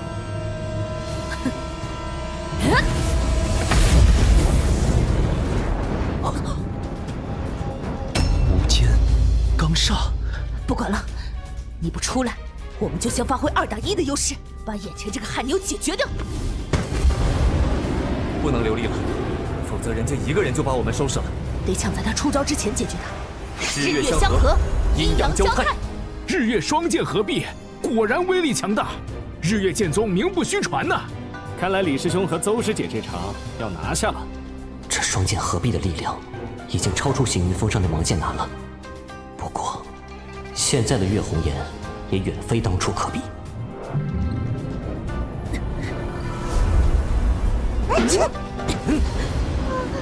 小剑，坏了坏了，我没憋住，怎么办？没事。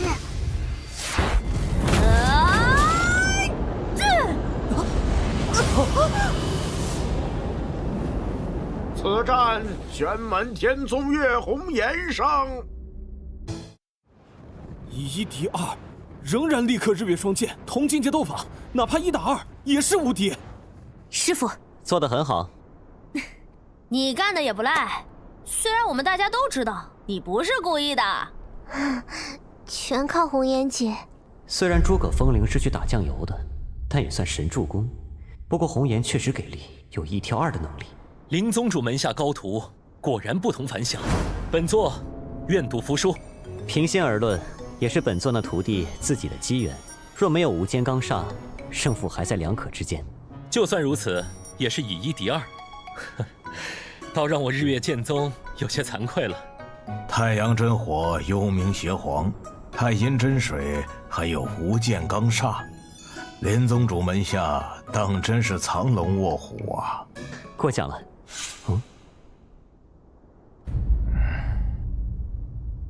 这家伙到底在打什么主意？筑基期8强赛全部结束，8强为玄门天宗汪林、杨清、岳红颜，大秦皇朝石少乾，天池宗刀玉婷、霍家霍琛，北戎扎木泽罗、紫霄道。3人参赛，全部晋级，8个席位，玄门天宗竟然独占3席。刀玉婷这个姓氏很少见呢。这就有意思了。据说天池宗门规中有一条斩俗缘的规矩，此宗门大量搜罗天赋出众的幼童入门，孤儿还好说，但幼童若是有父母亲人，都会被该宗门暗中斩尽杀绝。若我所料不错，刀志强和那刀玉婷之间的关系恐怕不简单。可是他却躲过了天池宗的斩俗缘，此人心性隐忍坚毅，恐怕不会安于现状。此女同岳红颜一样，都还没有到双十年华，却已是筑基后期，天赋极高，胜过另一对日月剑宗弟子晋级8强，不简单。下一轮比赛第1场，天池宗刀玉婷对战北戎王庭扎木泽罗。这真是最好不过的抽签了。曹伟，别说我欺负你，这场比试我压一块北极寒铁，你可敢跟我赌？我怕你输了赖账，你想自取其辱，我成全你就是。你输了，我要你北戎王庭的血流苏，你可敢赌？你很有信心呐。既然如此，我要你天池宗的冷华幽镜。左贤王，你这一下子要的可够狠的呀！他的风岭冰露都已经输干净了，我可不耐烦等他10年慢慢攒给我。赌了。好你个左贤王，拉我躺枪，看着5大3粗，其实阴险的厉害呀！故意在曹伟伤稿上撒盐，扩大我和他之间的矛盾。我等北戎战士肉体之强，根本不惧你们这。这不是天池宗的冰华焚炎之术吗？那可是天池宗元婴七老祖才能修成的超强法术，他一个筑基期修士竟然修成了！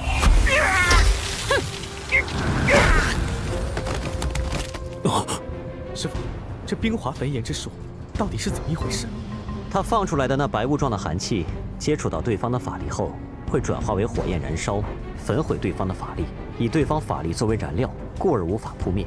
北戎王庭的5道修士都是用自身法力不断强化气血肉身，法力全部散入自身4肢百骸、血肉筋骨中，一接触到那冰雾，就等于引火烧身。这招冰华焚炎之术，几乎可以说是修炼肉身神通5道修士的一大克星，是天池宗对付北戎王庭的利器之一。总也有弱点缺陷吧？修炼难度高算一个，一般只有元婴境界修士才能练成这个法术。那冰雾飘散的速度其实很慢，有防备的情况下很好躲开。那北戎大汉之所以中招，很大原因是他没有料到对方会这冰华焚炎之术，所以一直在近身搏杀，结果直接撞上了冰雾。那还有办法对付吧？第3轮比试第2场，玄门天宗岳红颜对战玄门天宗杨清。这玄门天宗太嚣张，受到制裁了吧？师傅，不会是有人故意坑我们吧？不，这次纯属是我们自己运气问题。不过是筑基期名额，那些元神大佬还是有度量的，8人中占了3席，凑到一起的概率并不低。五师兄，你该不会想要直接弃权，保送40解禁4强吧？献丑不如藏拙，这是一个好主意。哪有还没比就认输的道理啊？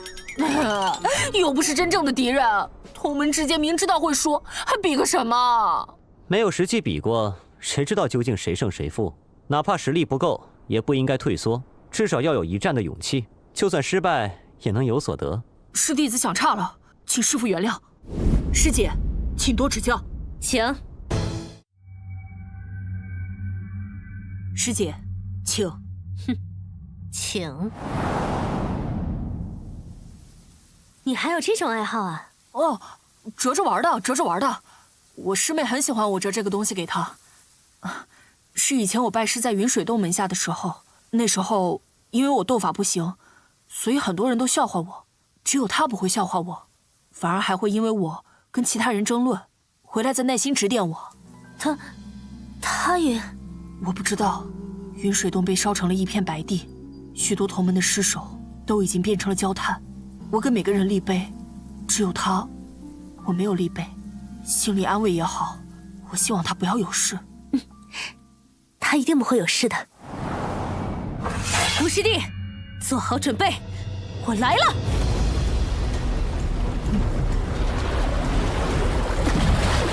黑焰战戟变得不顺手了，虽然能感觉到师弟的法力在作怪，却无法区分开来，被他无形瓦解了。我师弟平时不声不响，但他这手法术着实难对付。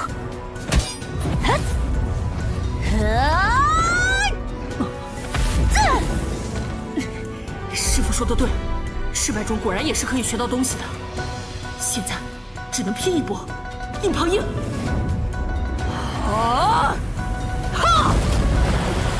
不错，有几分男儿骨气。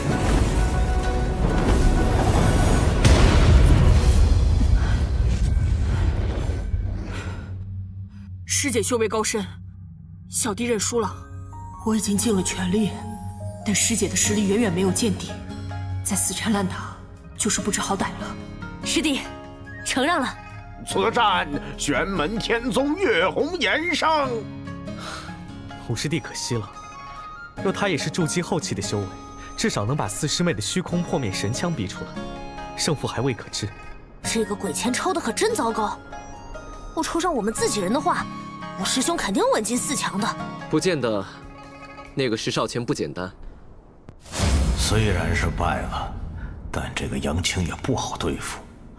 门下弟子个个如此妖孽，玄门天宗这个强大宗门已经初露峥嵘了。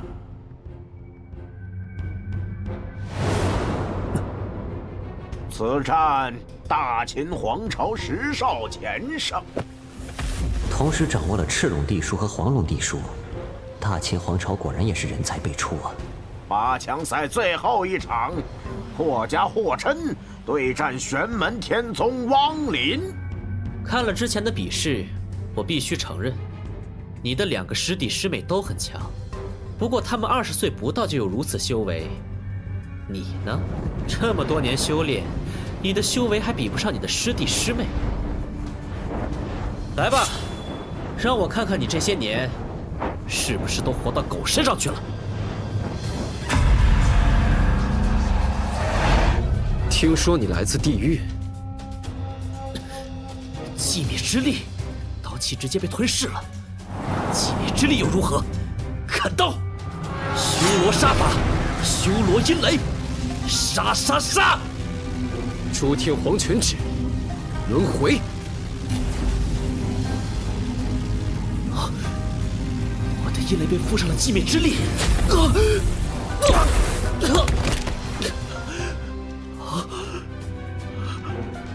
诸天黄泉指，寂灭。想不到你竟然修成了这么恐怖的法术。若你已经立起灵台晋级筑基中期，这一招之下我必死无疑。但现在你杀不了我。修罗灭绝大雷暴杀法。霍氏家族的修士历经血战杀法，果然厉害，实力超群。死！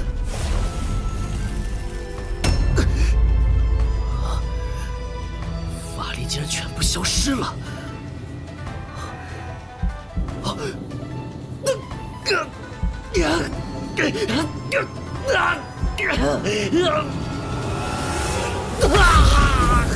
玄门天宗汪林胜。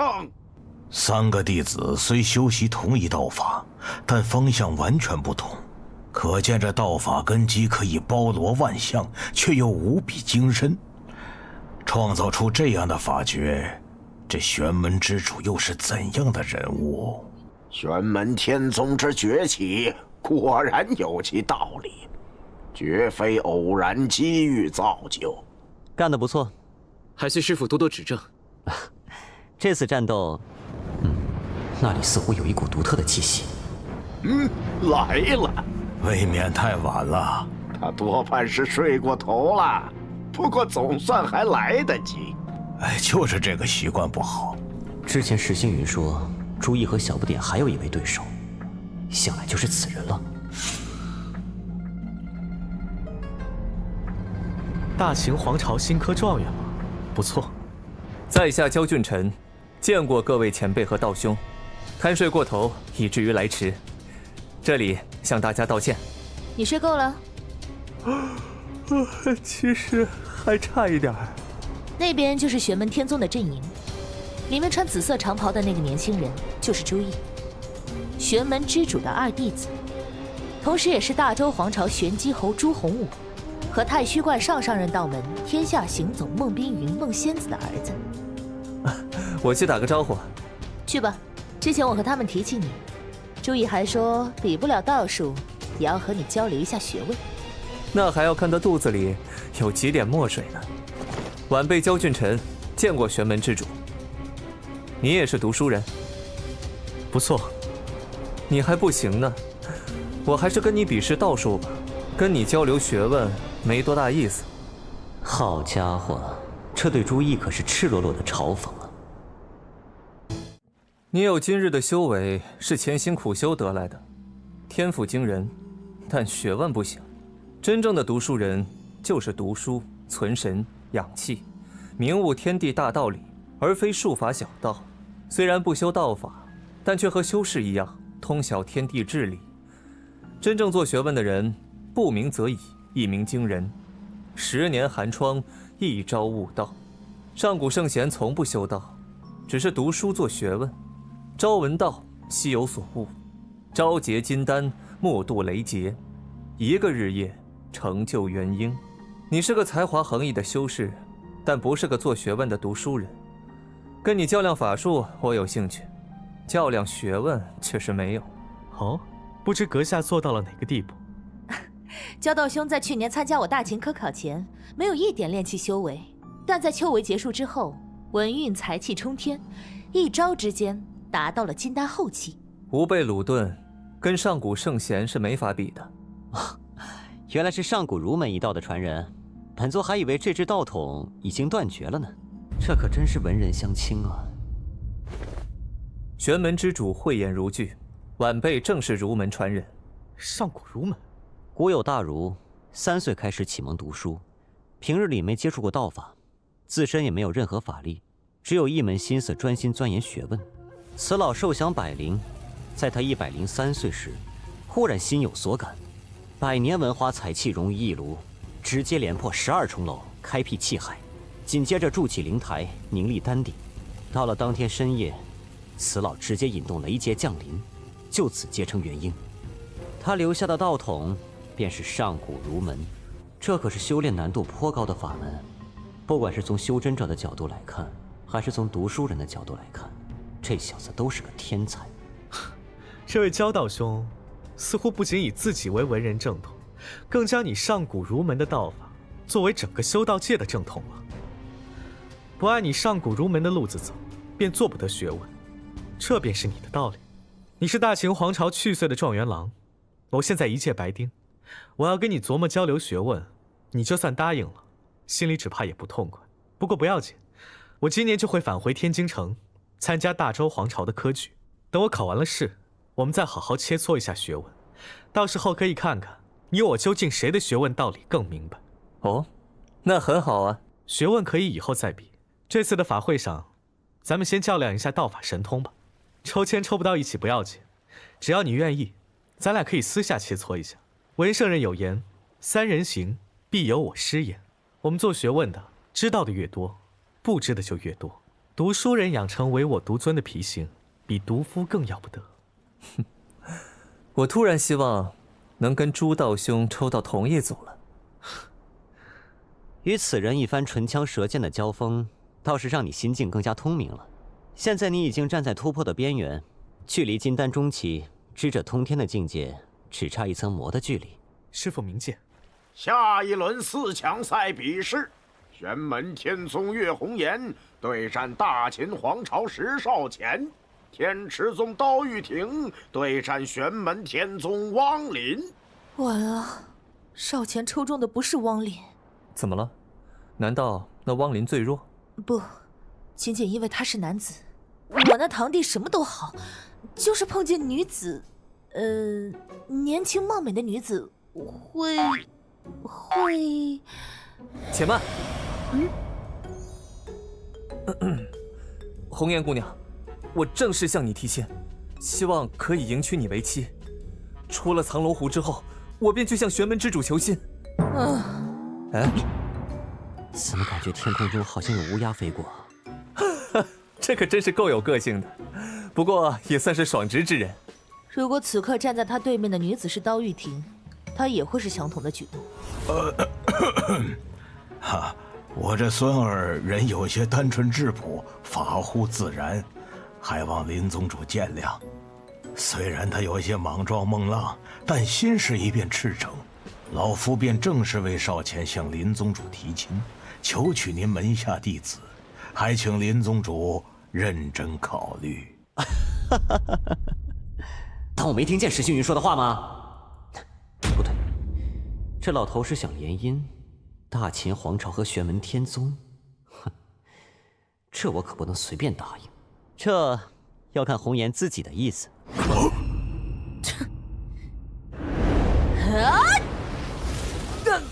怎么？难道你刚才那些废话，不是故意迷惑扰乱我注意力的战术？当然不是战术。那个啥，本座这徒弟，人挺单纯质朴的，法乎自然，不拘俗礼。冒犯之处，还请安良王多多包涵。好说好说。我倒宁愿少乾此刻面对的是那个刀玉婷，那冷女子最多就是直截了当的拒绝了少乾。但现在碰上这个不解风情的岳红颜，少乾只怕会错意，弄出更丢人的事情来。既然不是战术，那么多废话做什么？我懂了，你这种性格的女子，想要赢得你的芳心，必须是能胜过你的人。那么，我就来做这个人。这是大秦皇朝秘传针法，赤龙地书和黄龙地书。急，来！好强，他甚至还没有使用无间钢煞呢。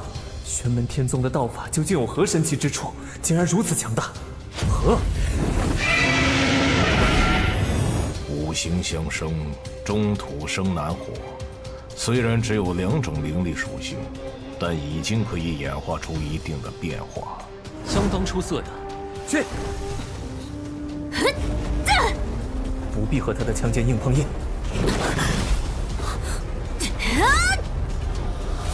中计了！无方变幻，他竟然还留有底牌！太虚观秘传神通法术，无方变幻。分胜负了吗？成功了吗？玄门天宗的不败势头会不会在这里被终止？红颜姑娘，请相信我，我是真心。糟糕，是无间钢煞。之前他一直没有催发无间钢煞，我就应该将之计算在内。这一下功败垂成，想再找这样的好机会就难了。不过幸好躲开了虚空破灭神枪。什么？你这招法术，变身虚幻躲避攻击的时候，你的位置是无法移动的。他发现了，无方变幻，化实为虚，藏身无方幻界。重回这一方世界时，还会停留在原来的地方。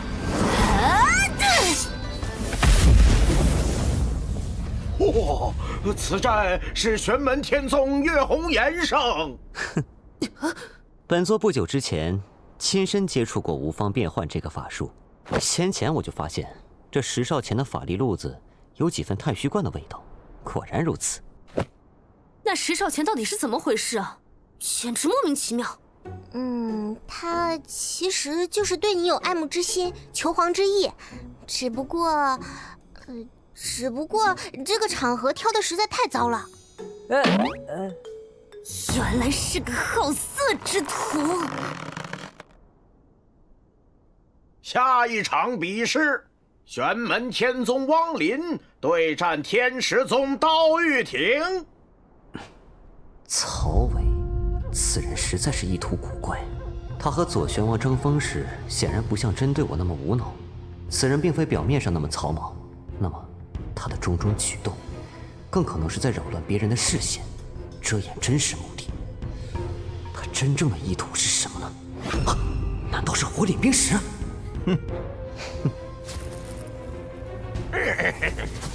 两位这次可还要再立一个赌局？当然。赌注呢？你还惦记本座的火领冰石？你又要定什么赌注？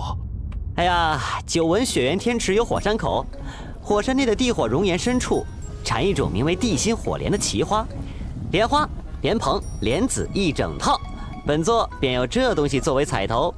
你是想挖走我天池宗的地心火莲？这么大的赌注？从原花上采取移植也可以，至于怎么才能保住你自己那颗火莲，看你本事了。可以，如果你徒弟赢了，地心火莲就是你的；如果是我门下弟子赢了，我到你玉京山上切一块山石下来带走。你可敢跟我赌？赌了。玉京山出入虚空的关键，不在于山体本身，而是在于山顶的玄天宝树，而玉京山本身的力量意境，则是与时间有关。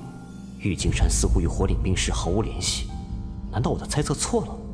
他的目标，同南疆大横断山脉与火领冰石之间并无关系。不对，他不远万里从北极冰原跑到大横断山脉，必然是有原因的。只不过此人很能沉得住气，到现在也不敢露底，怕引起我的警觉。不过，我就不信你露不出狐狸尾巴。啊！快看汪林那小子！哼，他自己看出来的，还是师门长辈点拨的？看样子是自己看出来的。他看出了汪林法术强大而肉身不足的缺点，果断选择了近身战。啊！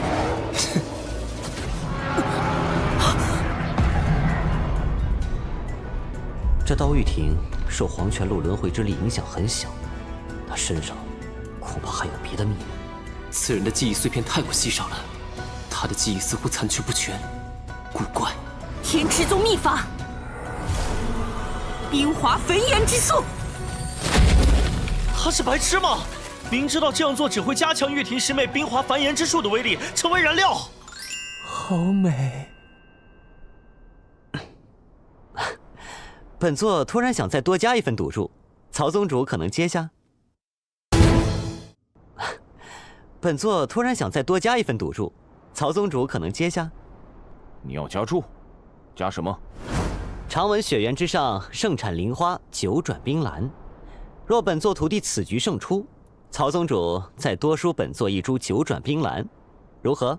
可以，不过既然如此，我门下弟子此战胜出，要再多加你玉京山山顶宝树的一根枝条。成交。这种法力运转方式，好熟悉。这种运转法力的方式，和我的太阴山红咒好像啊。火山明，他竟然连火山明都练成了吗？火山明，天池宗又一顶尖神童，和山红咒有异曲同工之妙，可以瞬间聚集全身法力，然后一次性爆发，造成远超寻常的破坏力，犹如火山喷发、大地轰鸣一样势不可挡。唉，曹宗主，你门下这位弟子前途不可限量。待会儿还要麻烦你这个主人在你玉京山上为我做一次向导了。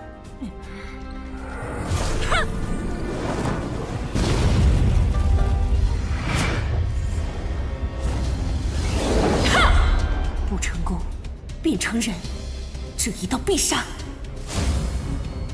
楚天皇全指，寂灭。这种气息，只能硬上。这是要同归于尽吗？不是同归于尽。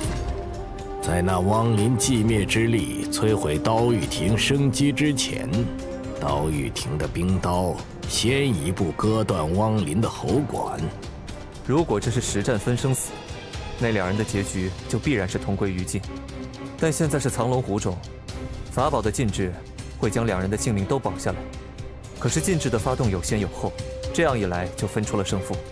这一战的胜利者是天池宗的刀玉亭，玄门天宗败了。玄门天宗终于要败了吗？楚天皇全指，重生。还要继续吗？已经没有任何余力了。我认输。作为对手，你很不错。我们是眼花了吗？怎么可能？难道这汪林是不死之身吗？除了寂灭的力量意境，连创生的力量意境也有所领悟吗？已经不用继续比下去了。这届法会筑基期最强的弟子，必是这汪林无疑。恭喜林宗主了。流光剑尊客气了。宗主有何吩咐？将山门火山口中的地心火莲移植出来，送来大秦北风海湖畔给我。同时搜寻一株九转冰兰，一起送来。谨遵法旨。老家伙，一次逼不出你的底细，没关系，很快就会有第二次。玄天宝树枝和玉京山石大概都是曹伟的障眼法，此人的目标一定另有所求。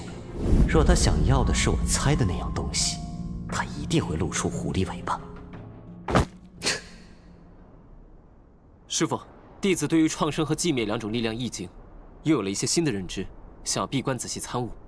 这最后同四师妹的一场比试，我想弃权。四师妹，使用重生意志后，我现在已经无法进入黄泉灭尽的状态，就算留下来跟你交手，也没什么意义。小妹这里提前预祝三师兄此次闭关能有所收获。好，那就去吧。如此看来，玄门天宗岳红颜即为本次荒海法会的筑基期头名了。法会暂时告一段落，接下来大家可以自由行动。明日将进行金丹期弟子的比试，现在让他们自由活动交流吧。各位道友，请随老夫一起前往荒海古界入口。这石少前竟然和太虚观有瓜葛，是否是太虚观的安排？保守派，还是激进派？据说荒海古界的入口就在北风海湖底最深处，入口打开后，元婴以下修士便可以进入其中。荒海古界的入口一边与北风海相同，另一边则是荒海古界中无边荒海大洋的海底最深处，万米海渊之下。进入荒海古界后，同样要面对荒海大洋的水压，就算是金丹期修士的强大法力，都未必能承受住。筑基期修士进入其中，直接就会被压成肉饼。只有乘坐大秦皇朝的海龙舟才能穿过。各位道友，每人领一艘海龙舟，待弟子们从荒海古界里返回后，再归还即可。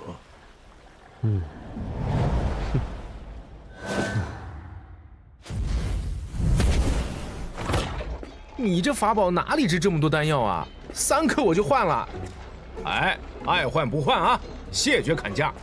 哦，这石头不简单啊，被朱毅盯上的东西，错不了。哈哈，各位朋友一起比比运气好了，切石，谁切出内中收藏的宝物，东西便归谁。但切石可不是白切的，每个切石的人都要交纳一样物品，如果没切出宝物来，东西也是不退还的。哦，怎么个切法？万一真正宝物就米粒大小，那真不知道要切多少刀才能把东西切出来。运气不好的话，在场所有人倾家荡产都切不出来，岂不是血亏？凡是被切下后的岩石，一旦脱离岩石本体，离开了宝物滋养，吞噬神石的特点就会消失，变成普通石块。这样就简单了，每次都从中间劈一半就行了。我来试试。哦，欢迎欢迎。切石是个博弈的过程，第一刀虽然不一定能开出东西，但第一刀切面最大，也就是机会越大。不能让对手开出第一刀，是所有人的共识。你，好，有好戏看了！打起来，打起来！结quả见到。切，让你又如何？赌天命，我可没输过谁。小意思这一刀下去，直接排除了多余的一半啊！如果是他的弟弟霍琛，恐怕会直接动手，但那样的人反而不足为惧。这霍明的杀意怒意收放自如，看似杀意凛然，其实保持冷静，倒是正合了我结卦见到万物有节的意境。此人是个劲敌，这个霍明若不早夭陨落，他日必然是霍家栋梁之才。修炼修罗诀和修罗灭世刀这种杀意狂暴至极的道法与神通，还能将自身情绪控制自如，这份心性很难得。霍家人同辈之间是按照实力来排座次，这霍明在同辈人中排第二，那第一是何等人物，倒是让我有些兴趣了。不过，小义子切了第一刀后，竟无一人再下刀。没人下刀吗？哦，再往下，每一刀都有可能切出宝物。真正在意宝物的人，恐怕心理压力要达到顶峰。又不是只有一次机会，犹豫什么？我来！嘿！我说这位道兄，你该不会是弄了块纯粹的石头，在这里蒙我们大家吧？嗨，切就是了。最终要是什么都切不出来，所有的交易物品我原样奉还，再给大家赔礼道歉。哼，好，有你这句话就好。那我就再试试看。哎，喂！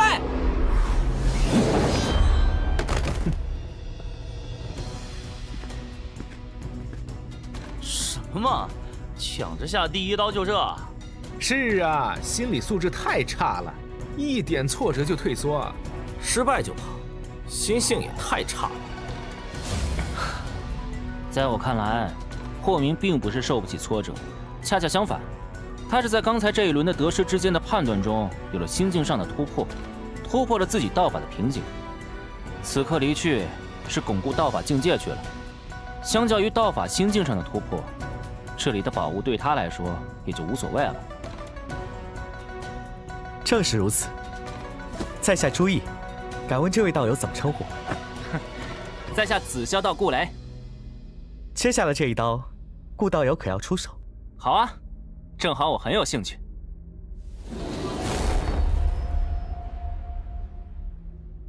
事不过三，哼，看来今天这件宝物注定与我无缘呀。如果按照现在这个切法，从正中间一分为二的话，还需要2刀。这岩石不断被切割，那种阻断修真者法力神识探查的灵性也不断变得薄弱。小义子应该也能感应到这黑色岩石的底细了。若他的选择正好是骨崖那一侧，这一刀就可以见分晓了。住手！这东西我们要了。唉，果然越到最后竞争越强。但没问题。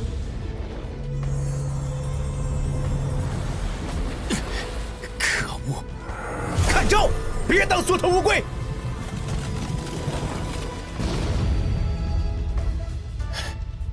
不愧是能硬扛元婴老祖的猛人。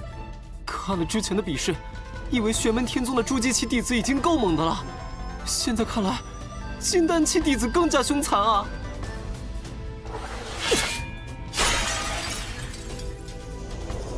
东西我拿到了，你们是大秦皇朝的修士吧？怎么，你还想继续动手不成？回去转告星云公主，让她来领人吧。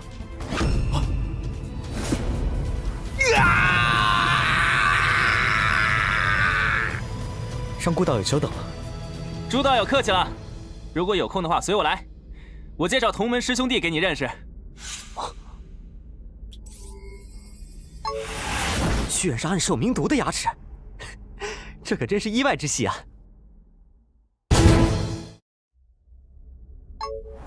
居然是暗兽冥毒的牙齿，这可真是意外之喜啊！之前抽奖抽到了一个叫玄无玉雕的法器，其中封印着凶鸟田洛的魂魄之力。田洛又名玄巫，乃是横行天地间的太古大妖，自无穷无尽的黑暗中诞生，掌握黑暗力量奥秘的凶兽。但田洛却非黑暗中最强大的生灵，黑暗凶兽之王是暗兽冥毒。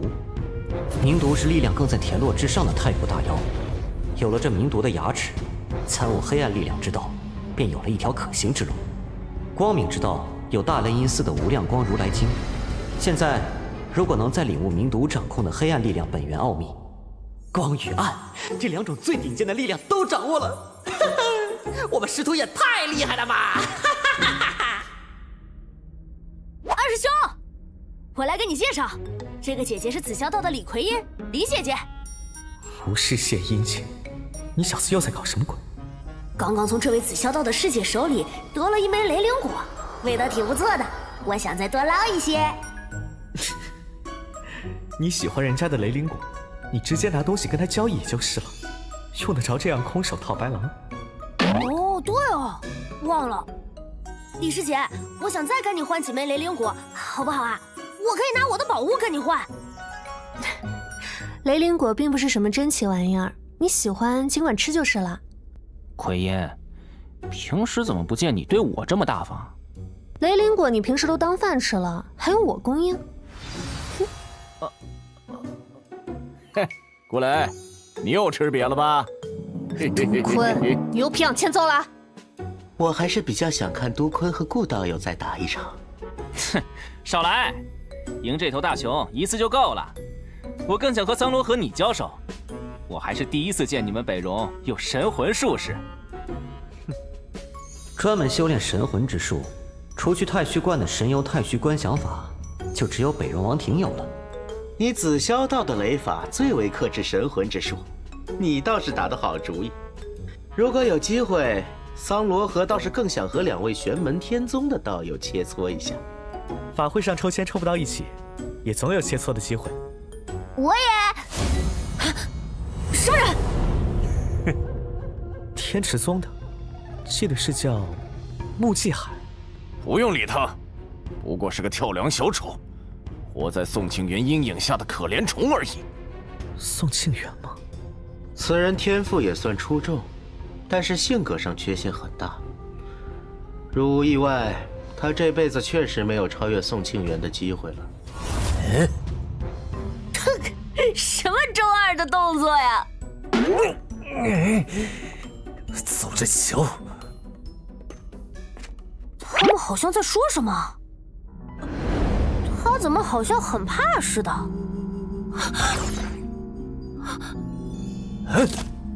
西木寒也追出去了，这三个人是藏着什么秘密吧？咦，有意思。师兄，我也去看看热闹。有一个黑影跟着小不点儿，想干什么？我也去看看究竟。这个地方挺好的，是不是？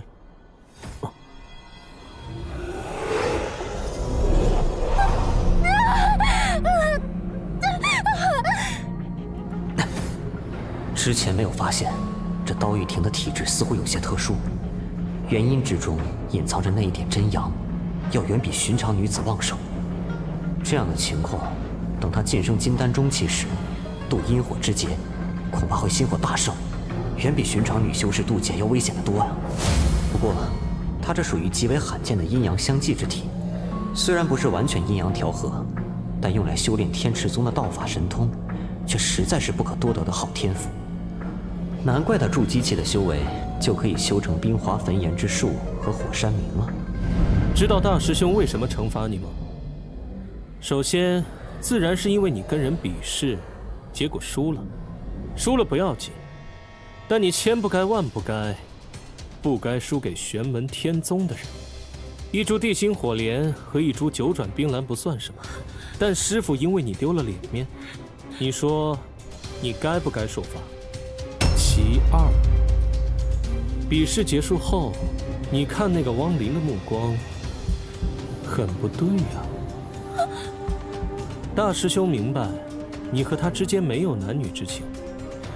真要说起来，你更多的情绪其实是不甘与战役。充其量还有些好奇，但问题在于，你面对其他人时，从来没有这么多情绪的，都只是漠然视之罢了。唯独对他，产生了与对旁人不同的情绪。但你似乎忘了我曾经说过，不许你对其他人产生太多情绪，连憎恨和愤怒都最好不要有。男女之间，你只要记得我就足够了。从你入门的第一天起，你就应该已经知道了，你将是我的道侣。你元婴之中真阳强盛，而我恰好与你相对，你我之间正好可以形成完美互补，达到完全的阴阳平衡。我一直在等你结丹的那天呢，以你的天赋修为，应该为期不远了吧？真是期待呀！没有刀玉婷，宋清源禁忌元婴渡雷劫时，很可能阴阳失调。穆姬还想杀了刀玉婷来断宋清源的晋级之路。不过杀了刀玉婷，天之宗肯定让他吃不了兜着走。宋清源很有可能是在故意引穆姬海出手的，正好找机会杀了他。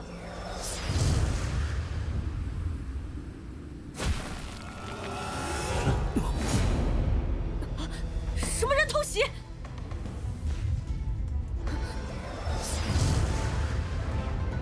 这绿色迷雾模糊了空间的界限，连青铜虚空鼎都破不开。出手把我困住，难道是想和我畅谈人生理想？几年前就应该已经死去的人，还是回你该去的地方吧，别在人间逗留。当活人的道，爱活人的眼。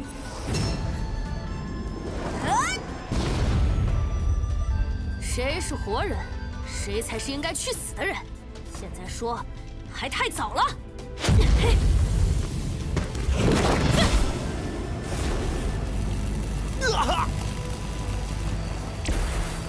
是绿雾让我的神识锁定不了他们，他们却不受影响，真麻烦。青铜虚空鼎虽然有用，但也不能帮我抓住他们。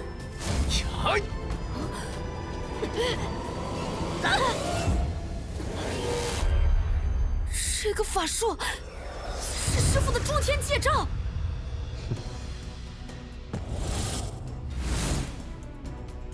事已不可为，还是先走为上。想走？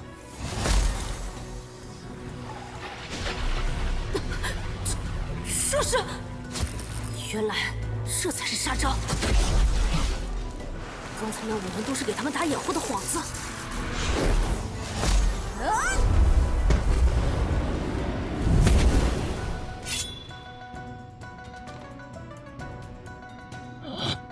还有应急的盾吗？情报上没提到这一点呢。既然如此，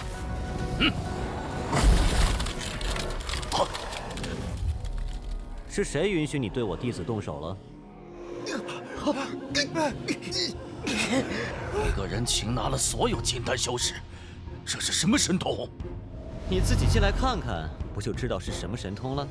诸天小世界，阵！危险，先走为妙。这遁法是针对神魂施展的一种幻法，让人的意识中失去了你的踪迹，以为你变小消失了。但对于本座来说，这种障眼法没有丝毫意义。啊！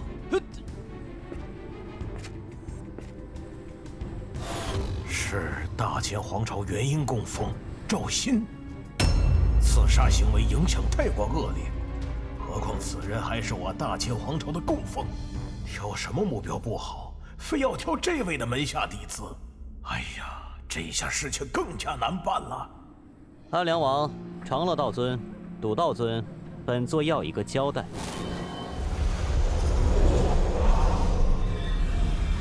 敢问安良王，刚才的法力波动是怎么了？啊，发生了一点冲突，老夫已经在处理，无需担忧。请林宗主相信，最不愿意发生此事的人便是我们3个，便是大秦皇朝。此事还请林宗主谅解。我大秦上下愿给予玄门天宗一定的补偿，不过目标是石家的孩子，莫非是石氏家族所为？林宗主，能否将这几人交给老夫审问？老夫必然会给你一个交代。这几人，本座会亲自审问，不是信不过安良王，而是本座不想再出现什么意外。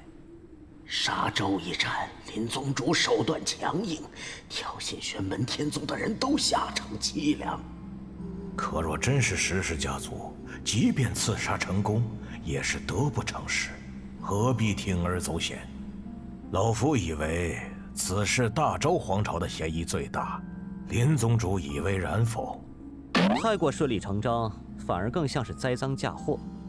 大周皇朝确实有嫌疑，但现在下定论还为时过早，待本座审问之后再告知3位。还没审就想扣黑锅，这事绝不能这么便宜就算了。现在最重要的问题是，本座这弟子被人围攻刺杀。哦，哎呀，师傅，我受伤了，身体好疼啊！哎呀，师傅，我快死了，好痛啊！唉，我可怜的徒儿。你这徒弟，外伤、内伤、暗伤、隐伤，一点没有啊！健康的很，再活蹦乱跳个千8百年都不成问题，完全有充足的时间继续为祸人间呐。伤的是挺重的，不好治啊。说起来，本座这小徒儿实在是多灾多难，小时候便遭遇惨变，差点连性命都丢了。看这孩子命硬，又自强不息，正所谓自助者天助也，终究让他挺了过来。但即便生命中经历如此多的磨难与黑暗，天昊他心中仍然充满了善良与光明，对这个世界充满了爱。哪怕是一山一水、一草一木、飞禽走兽、花鸟虫鱼，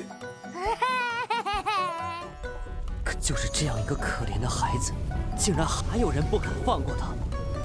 如此重伤一个还不到12岁的孩子，简直是天理难容。难道这小子真受了什么暗伤，我却没有看出来？不应该呀。林宗主，此次事件我大秦皇朝肯定会给予补偿。不过老夫以自己空活了这5800岁的年岁做担保，令徒并没有在此次袭击中受到一丁点伤害。本座什么时候说过他受的是外伤？林宗主，内伤也是没有一点的。本座当然知道，本座这徒儿不管是肉身还是神魂都没有受伤。只要你承认这一点就好办了。本座这小徒儿受的是心理创伤。本座这弟子真实年龄你们也该有数吧？一个不到12岁的孩子，指望他有和成年人一样的心性意志，这完全是强人所难。一个孩子突然面临生死危机，遭人刺杀，险死还生，这对于他的心灵是一种多么大的冲击。尤其是刺杀他的人也许还是他的亲族，这样严重的心理创伤，如果不善加调养，甚至会毁了他的一生。林宗主，我看师傅，我害怕，我们回玉京山好不好啊？当真是有其师必有其徒啊！林宗主，你教弟子的本事，老夫可真是佩服，真是没话说了。哼，本座的弟子自然跟本座比较像，各个方面都是如此。各个方面？啊？那林宗主，你看要如何才能弥补你这位弟子的心灵创伤啊？自己想要什么？说说看。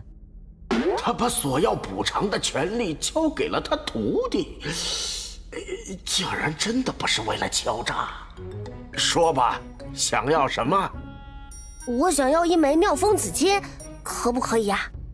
妙风紫金，这倒不是什么稀罕东西，这孩子还是知道轻重的嘛。可以，没问题。那我能不能再多要一块雷道凝晶啊？雷道凝晶，没问题。这孩子本质还是很淳朴的嘛，只要这么点东西。这倒显得大秦皇朝小气了。还想要什么，放心大胆的说，老夫做主，凡是你合用的东西都给你，管够为止。谢谢前辈，那我可就说啦。我想要金参络，1公配1亩，还想要黑灵椒，也是1公配1亩，想要石竹蝴蝶龙草、天河中玉果、紫玉瓜、树火游离和圆金果，最好能每样来1棵果树移植。还有松针灵蛇8针鸡。我收回刚才对这个小崽子的褒扬与赞赏，这就是个莫名其妙的熊孩子。你倒是赶紧管教一下你的弟子啊！我还想要庚金流水石和天恒朱砂，每个最少要3两。除此之外，还有雷龙骸骨、飞廉王爪牙，还有攀龙之血。够了！再待下去，我非要捏死这个熊孩子不可了。当真是书可忍，审慎不可忍。刚才说的那些东西，如数找给他。孩子，还是个孩子。是啊，小孩子嘛，很正常，很正常。正常他个大头鬼呀！这种熊孩子就应该一巴掌直接拍死，省得为祸苍生。臭小子，还真会借题发挥。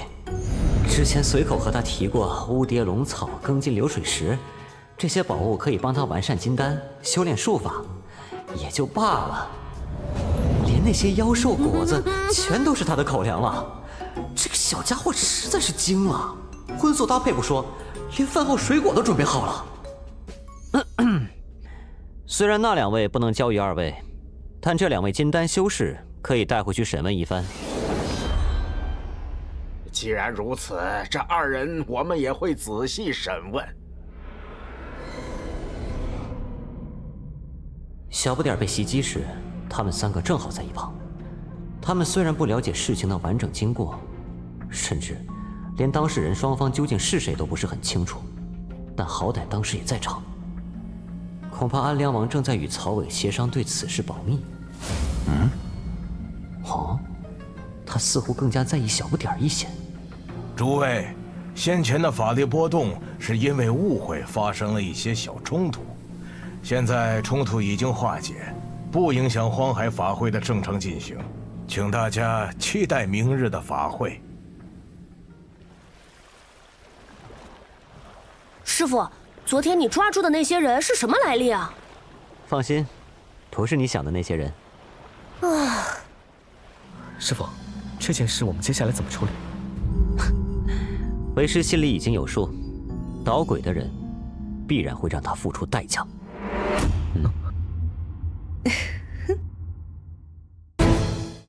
见过林宗主。幸运公主无需多礼。望有朝一日能得玄门之主指点指教，那将是星云的荣幸。我有一位族弟冒犯了朱意道友，还望道友海涵。海涵不敢当，些许误会罢了。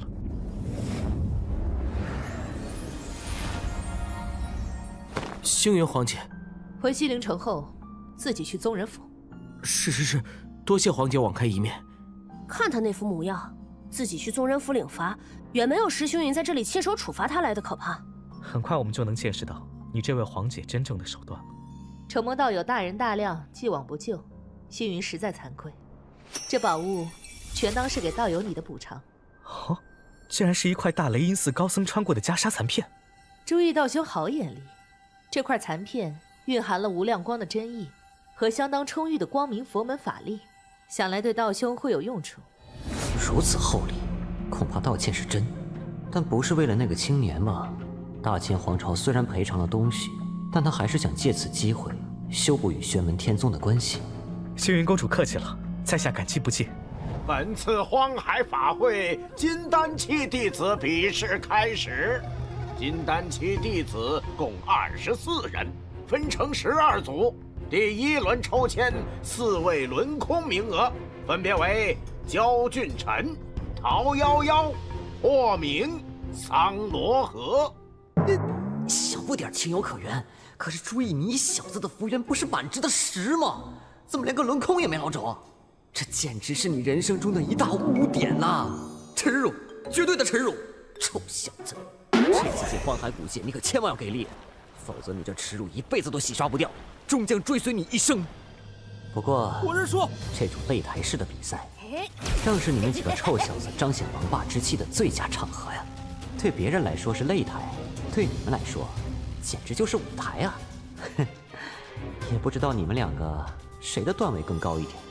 金丹期弟子第1轮比试结束，晋级弟子为大秦皇朝石星云、流光剑宗赵岩、北戎王庭都坤、紫霄道顾雷、李奎因、霍家霍明、天池宗宋庆元、穆继海、日月剑宗弟子2队，以及玄门天宗10天号朱毅。嘿嘿，玄门天宗又全员晋级了，习惯了。等他们哪天阴沟里翻船了才是新闻。金丹期弟子比试第2轮第1场，玄门天宗朱毅上来就是玄门天宗的弟子，不知道是哪个倒霉蛋碰上的。对战霍家霍明。不错，那一次切石头，确实让他在道法心境上更进一步。这场比赛有看头啊！朱毅虽强，但霍家擅长生死搏杀，藏龙湖内不需要收敛杀招，反而对他们有利。怎么，对于抽签结果很失望？平心而论，我是挺想和那朱毅交手，不过一直碰不到一起，那也不要紧。我在决赛等着他，总能等到了吧？当然，前提是他也能闯进决赛。霍明又精进了，这场比试没那么简单。你是不是知道了什么？据我所知，霍家最顶尖的杀戮神通就是修罗灭世刀，斩杀灭绝一切生灵。霍氏家族凡是筑基成功的嫡系子弟，都可以修炼修罗灭世刀，但究竟能把这门神通修炼到什么程度，却要看个人天赋与悟性。修罗灭世刀有几路刀诀，与境界无关，只考验个人领悟。其中一路刀诀极为凶恶，在弑杀成性的霍氏家族子弟之中，也是近似于禁忌般的存在。霍家金丹期修士，原本只有那位神龙见首不见尾的霍老大修成了那路刀诀，但现在看来，你的意思是霍明也练成了？我不敢肯定，但霍明现在的状态很像3年前的霍老大。这么一说，我现在真的对这场比试感兴趣了。师傅，我怎么感觉这厮有点不太对劲儿啊？他正在酝酿自己的情绪。之前此人突破了自身修炼上的瓶颈，不过对上小易，他只有1次机会，能把握住，那局势或许还会出现几分变化。早就听闻霍家修罗灭世刀有几大杀招，神鬼必异。如果为师所料不差，此人是想施展其中的一招。不过他毕竟刚刚有所突破，根基仍然不稳，想要成功施展之前不曾修成的神通，必须酝酿情绪，积蓄杀意，将自身状态提升到最佳，甚至进一步超越巅峰，才有成功的希望。这一招就是师父之前所说，他仅有1次的机会。没错。那2师兄会怎么做？是趁他渡河未济激其中流，还是静等他杀招准备妥当，然后再正面击溃他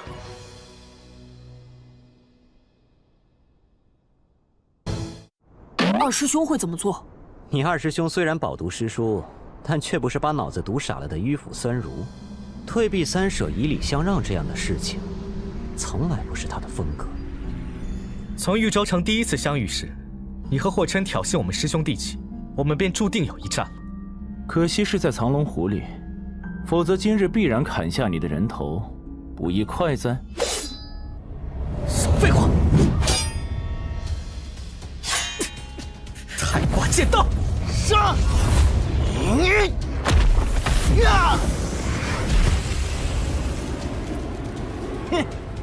确实是有些不同了。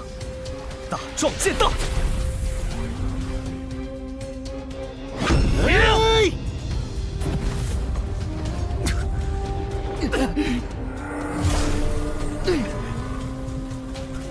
玄门天宗确实比想象中要强，但我霍家的底蕴可不是你们这些新起宗门能比的。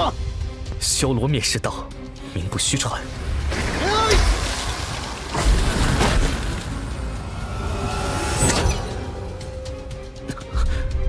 这感觉凭空消失了。他之前那一刀只是诱我放出大结界的虚招，我向来无往不利的绝招突然失手，难免失了锐气。等我想明白自己原来是落入他的算计时，心中就会产生挫败感，自己仿佛被人戏耍的小丑，自信心和尊严都会受到打击。他是在等我恼羞成怒，进而犯错，露出破绽。连我的情绪变化都算计进去了，有意思。那便让我看看你接下来会怎么做。上对下离，则中有火。哥，啊！注意那光暗曼陀罗诸天大结界失效了。霍明进步颇大呀。唉，发现自己上当，于是就恼羞成怒了吗？这样的心态，如何能读得进书啊？所有的铺垫都是为了这一刻。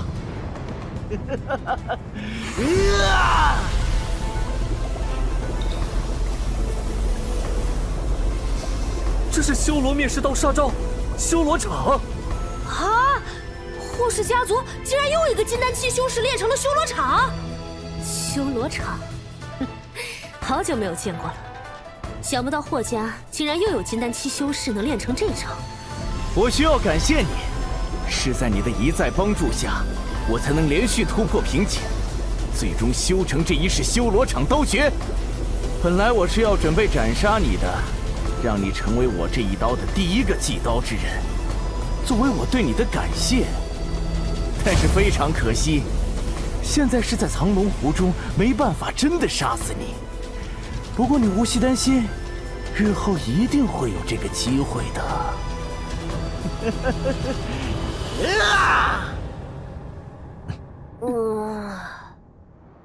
师傅，这就是您说的霍明的机会？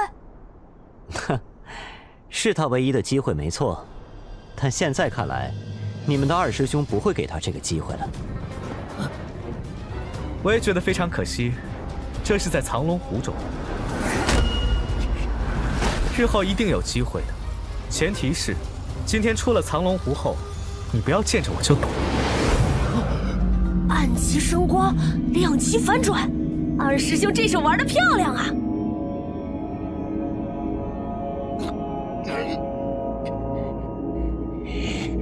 杀！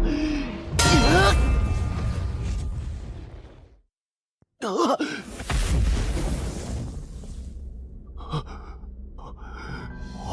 输了。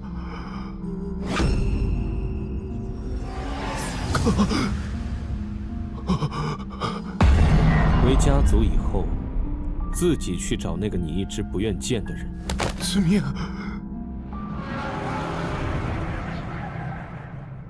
不是你不给力，实在是对手不是人呢。现在想来，我才是一个笑话吧？这位玄门之主和这玄门天宗，真的如此神奇吗？极暗之中生光明，反过来，还有极致光明中生出黑暗。小易，做得不错。当光与暗可以自由化生育时，你对道法的领悟便达到一个更高的层次了。谨遵师父教诲，弟子会用心领悟。去静静观看一下黎明与黄昏，日出与日落，对你参悟道理会有帮助。是，师父。二师兄，那霍明的修罗场使出来的时候，我还以为你要遭了呢。贝兰小子，在你眼里，我任何时候都是要遭的。嘿嘿嘿嘿。这一场，我认输。其实我无所谓输赢，但就是怕师尊有意见。少来，我有自知之明。就算被你送进了8强，那也就到极限了。宗门还指望你冲4强呢。这一届法会上强者如云，就算是我，很可能也就是8强的料了。相信我，其他人也绝不会希望碰上你当对手。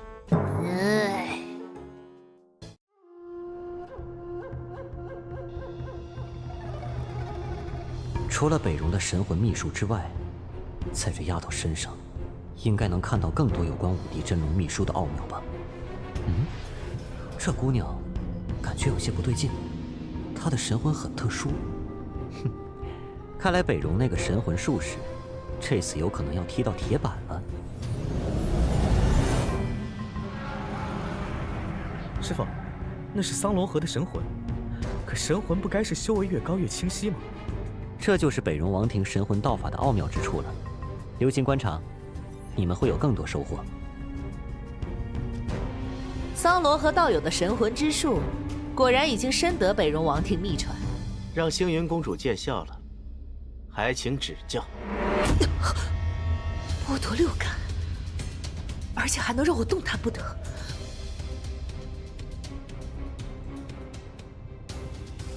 二师兄，我能看到桑罗河模糊的身形里凸出来一道黑影，你能看出来多少啊？比你多不了多少，能看出那道黑影是一个神态狰狞的大汉，全身上下布满紫色的刺青纹身。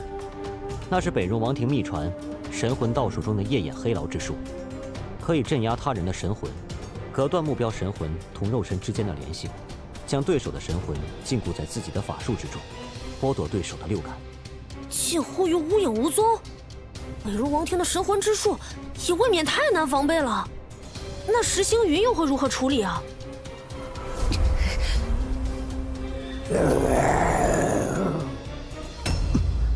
我就说我看他的神魂感到不对劲，这丫头居然将一条太古天龙的龙魂融进了自己的神魂。你们可真舍得下本钱？那是纯血太古天龙的龙魂吧？太虚观养龙都舍不得这样用，我看连贵国重云太子也没这个待遇吧。我大秦也仅此一例，星云的这个机会正是他的兄长让给他的。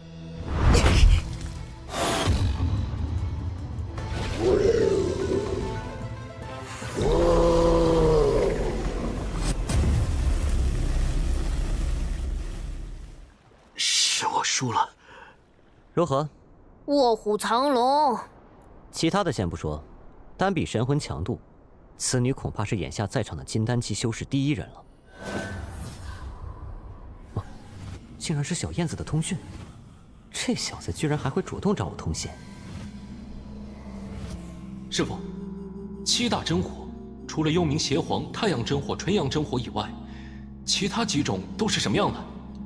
怎么，你是遇上了某种不弱于你幽冥邪皇和太阳真火的火焰了？正是如此。那种火焰本身颜色和太阳真火一样，也是金色的，但不像太阳真火那样由太阳神芒聚拢而成，而是正常的火苗，并且火焰表面还泛起赤蓝两色光芒。金色火焰，原来如此。你那小妻子出身的家族，竟然修炼掌控7大真火中的南冥离火。南冥离火，不错。按照你的描述，那正是天地间7大真火之一的南冥离火。火焰本身呈黄色，泛赤蓝两色火光，火势看似不大，但那是因为火力凝聚集中的关系。事实上，火焰拥有极强的破坏力，可以直接烧穿焚毁空间。果然是这样，差点让我吃个哑巴亏。你和你老丈人家动手了？一言难尽。幽冥邪皇的力量太过强大，弟子不想真的伤了真儿的家人。为师明白你的心意，不过你仔细想一想，让你那老丈人受点小小挫折，或许在一定程度上影响他们的决策。师傅说的是啊，弟子明白了。哦，对了，见到你的小媳妇了吗？还没有。革命尚未成功。小燕子，你继续努力。局势有渐渐变乱的趋势，但若是能未雨绸缪，总是好的。只是，究竟该如何做呢？来了来了，18禁6里最期待的一场。日月剑宗2队弟子已经比完了，竟然到他们了。哎！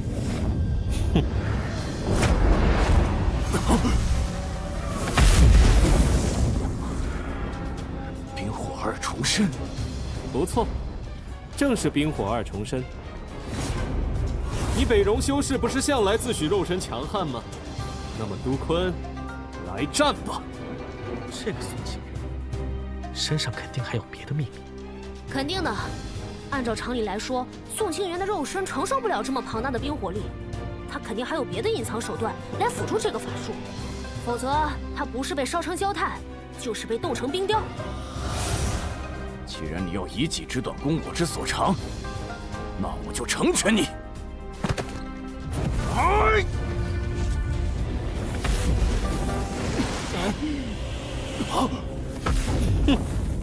胜负已分，此战获胜的是天池宗宋庆元。师傅，那宋庆元一开始就是故意的？不错，宋庆元所做的一切，都只是为了这一击做铺垫。此人深藏不露，还有其他底牌未出，是你们的劲敌。哦，那个冰火涡流是怎么回事？此术名为冰火运神，是我那不成器弟子自创的法术。自创的？自创的？他们终于打完了，接下来该我了。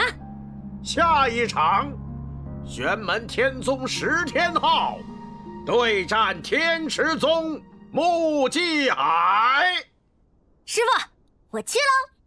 嗯。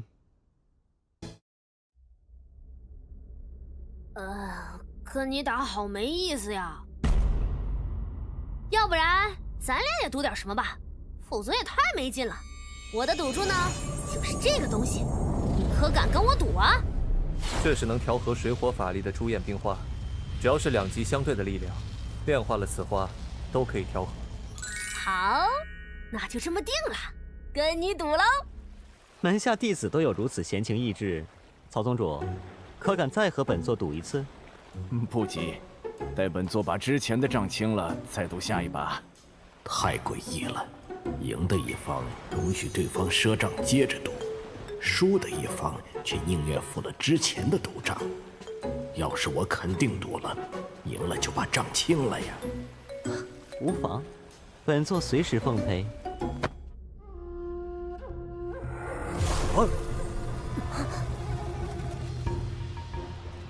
这下应该可以逼出对方的真实实力吧？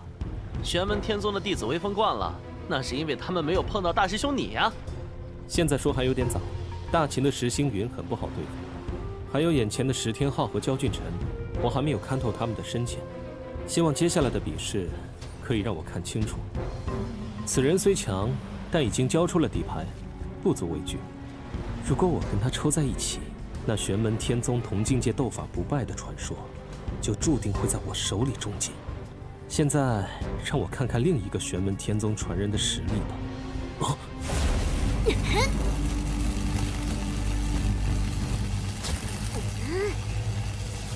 啊！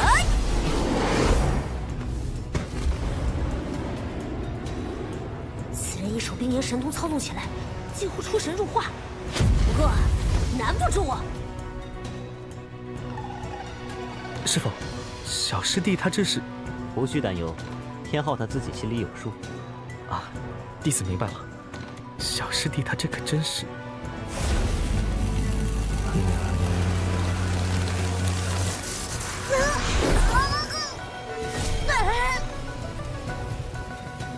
玄门天宗弟子，这下要败了吧？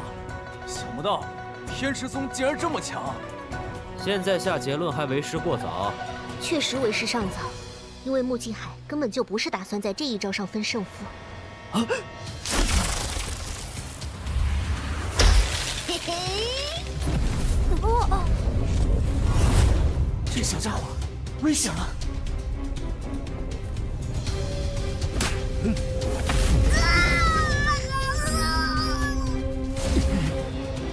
果然，这才是牧师弟你的真实实力。玄门天宗终于要吃瘪了，这些个别人家的孩子终于要输了，加油啊！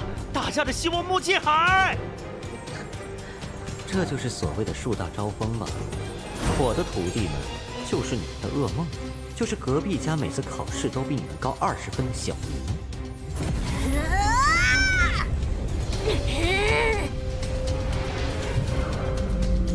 苍龙湖的机制准备发动了，穆继海要赢了。天后，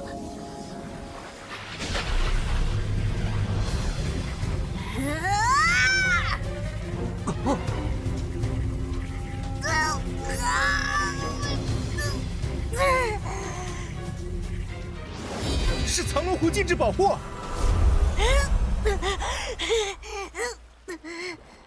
这胜利方式未免过于惨烈了。不过是一场比试，竟然宁愿拼到这一步吗？一个10来岁的孩子，居然……天后，四师姐，葵英姐姐，我打赢了。是啊，天后打赢了。你先不要说话了。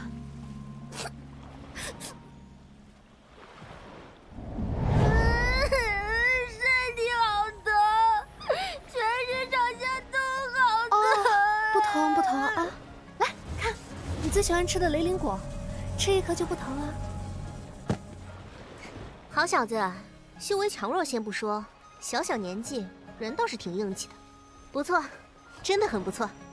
铁浩，你爹娘会以你为荣的。嘿嘿，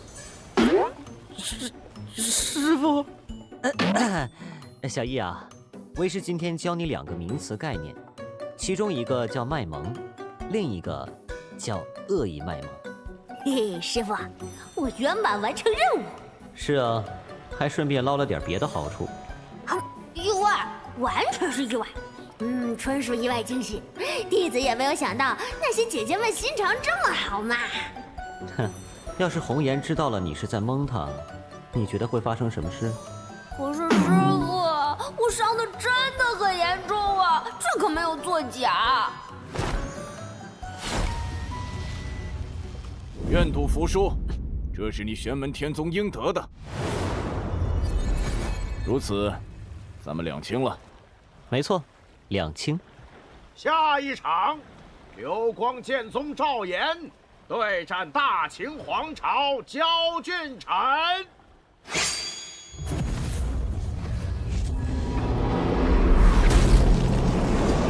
不好！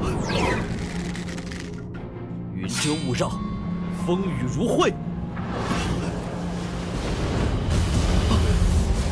这么快啊？他是怎么赢的？我这就已经败了。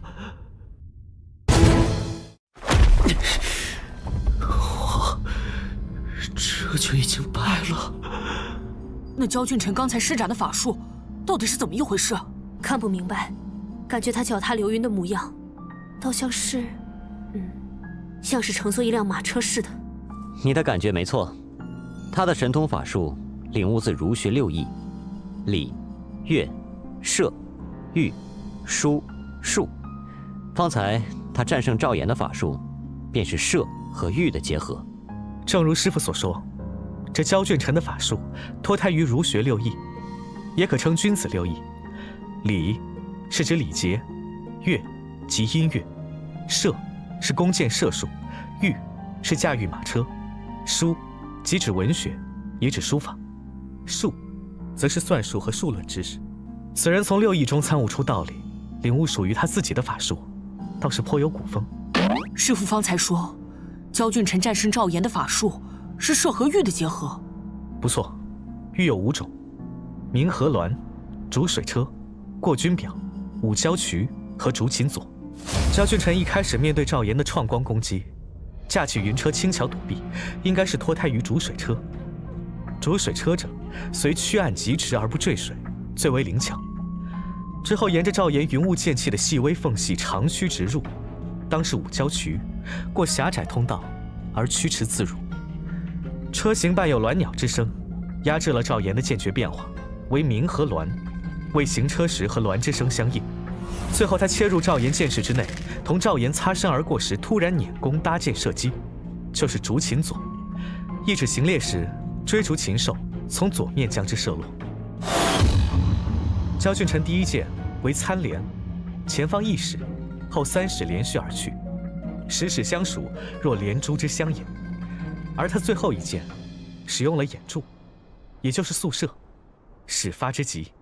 我现在真的有点迫不及待，想要跟你切磋一下。听明白是怎么输的了？我懂，我懂。我要是早听大师姐你的话，潜心修成刹那剑盾，也就不会输得这么难看了。胡扯，是稳赢。金丹期弟子第2轮比试结束，金丹期弟子8强为日月剑宗李东涛、云梅，天池宗宋庆元、紫霄道顾磊，流光剑宗陶夭夭，玄门天宗朱毅、石天昊，大秦皇朝石星云、焦俊臣。接下来抽取第3轮比试名单，千万别是自家人抽到一起，最好抽到天池宗的。第1场，玄门天宗石天昊对战日月剑宗李东涛、云梅。就算是元神境界为他治疗，也不该恢复得这么快呀。是太阴真水的作用，还是他本身修为法力恐怖到这个程度？看不透啊！此人究竟是什么来历啊？之前石星云说过我们的对手，想必就是这一对剑侣。上一轮比试里，他们打的那对霍家修士毫无还手之力。他们使用的日食剑诀与满月神光剑，乃是日月双剑衍生出来的分支，同样威力强大。师傅，小师弟伤势没有痊愈，这场我和他一起上吧。你都已经获得进入荒海古界的资格了，把机会留给别人吧。我？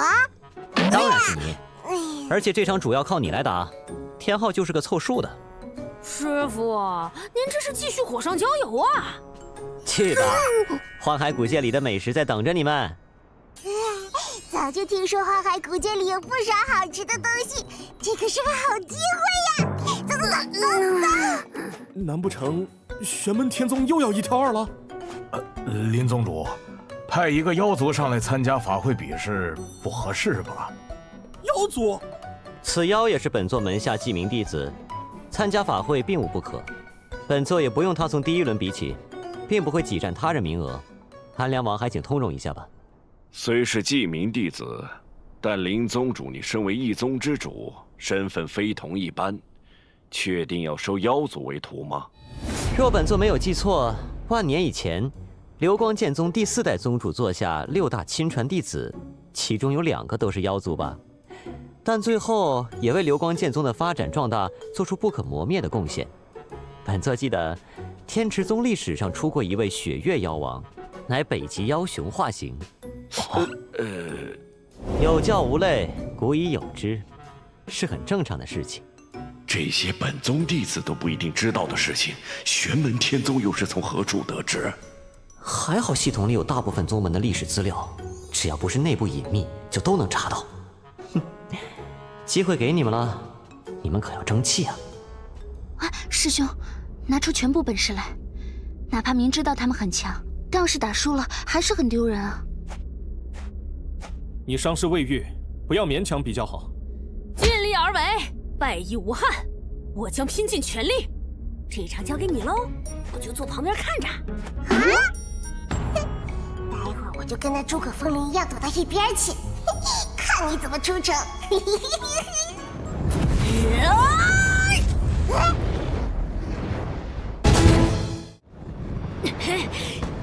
我没看错吧？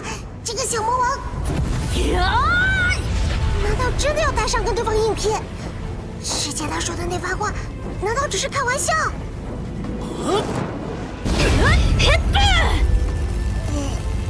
现在就跑去躲起来，好像有点没力气啊。而且他师傅还在外面看着。而且打赢了才能去花海古井找吃的呀。是天狗！日月相生的力量仿佛无穷无尽，这也太赖了！看我的厉害！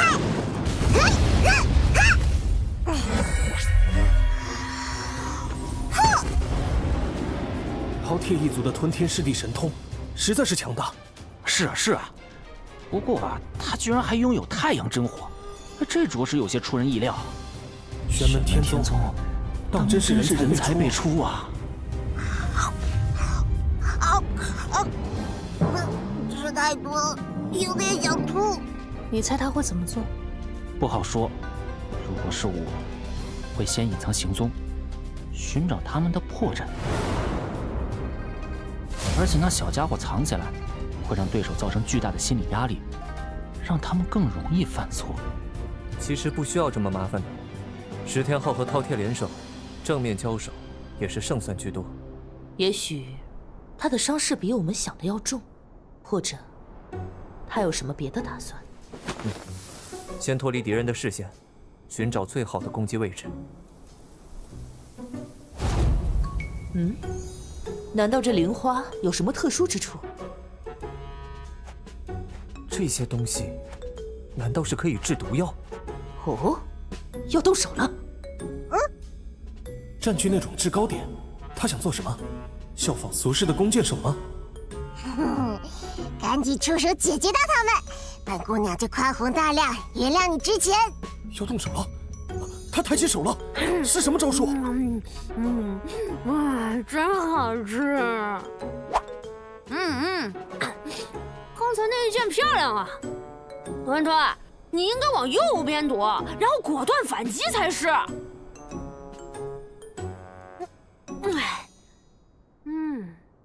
日月双剑还有这样一重变化的吗？以前都不曾预料到。揍死他！揍死他！一定要揍死这个熊孩子！石天昊，本姑娘一定要杀了你！哪怕你师父事后要杀我，本姑娘一定要宰了你！哪怕跟你同归于尽，我也要宰了你！臭小子，卖队友都能卖得这么高调拉风，你也是个人才了。百世英名一朝丧。林宗主，看来令高徒伤势未愈，尚不足以参加斗法比试啊。若完全是由你的那位记名弟子完成比试，如果赢了，对日月剑宗的李东涛和云梅未免有些不公平了。长乐道尊所言，本座很认同。不过，现在就下定论，还言之尚早。哦，吵死了！这么一点小事都解决不了，真没用。有用，你来试试看呀！我要是没伤在身，还用得着你啊？有本事你别受伤啊！跟这样的对手交手，怎么感觉赢了也很丢人啊？先赢了再说。吞吞，少来！我再不上当了，那我回山顶了。切，回头再跟你算账。满意了吧？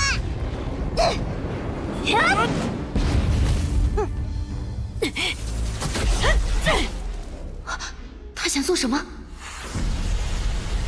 就算他想合为师兄，也必须分出精力来挡我这一击。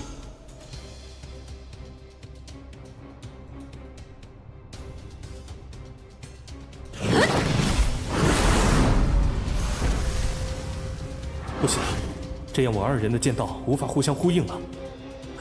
精彩！李东涛和云梅的配合已经非常默契了，但可惜，人与人再心意相通，也会做出不同判断。大师姐，这究竟是？李东涛和云梅性格上的差异，造成他们选择的援护方式不同。李东涛性格沉稳，所以云梅受到攻击需要他的掩护时，李东涛的选择是保守防御，而当李东涛受到威胁需要云梅的援护时，云梅的选择是主动攻击，迫使敌人回防。那个小家伙看来不是真的坐在山上吃果子看戏，而是一直在观察李东涛和云梅的战斗细节。他们两个随便哪一个都有单独抗衡日月双剑的能力，但他选择了最省力的方式。双剑合璧一破，胜负已分。此战玄门天宗胜。这也让那臭小子过关？明明穆师兄都已经把他打成那副重伤模样了。虽然获胜，但其实更多的威胁都是由那头饕餮造成的。这石天昊是位于辅助地位的，此子确实已到极限了，不足为虑。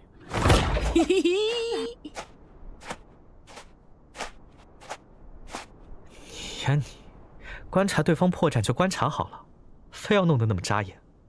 哎，什么事都没耽误，挺好的。你还敢说？石天昊，你这个混蛋！我要好好跟你算算这笔账。金参露、黑灵椒、天河中玉果、紫玉瓜、赤火游离和元金果，还有松针灵蛇、八珍鸡、九星灵雀、珍珠鱼、紫电雕。嘿嘿，对了，还有青光藤、翡翠灵芹和龙鳞笋。你说这些东西干什么？我们现在是在讨论你出卖我的问题，说这么多，你又没有？马上就会有喽。哎，真的在哪里？东西都给我，至少分我一半。刚才的事情我就不追究了。小易，认真看这一场，注意观察每一个细节。这一场应该可以验证我的猜想，看看这宋清源葫芦里卖的什么药。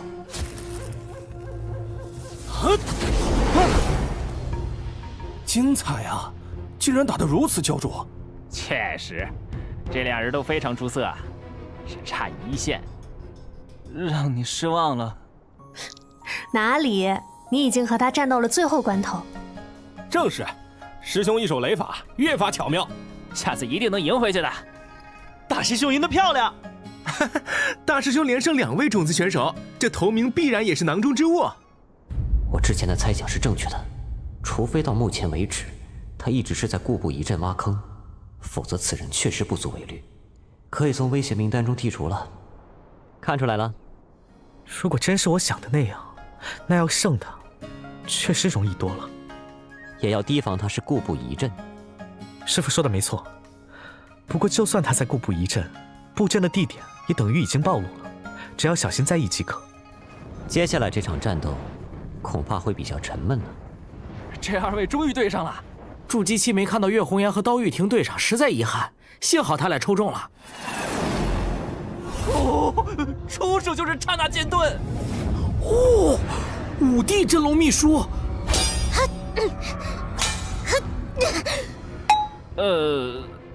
他们这是什么打法？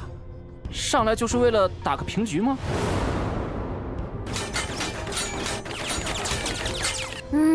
他是故意的。石星云是故意放弃攻势，一心防守。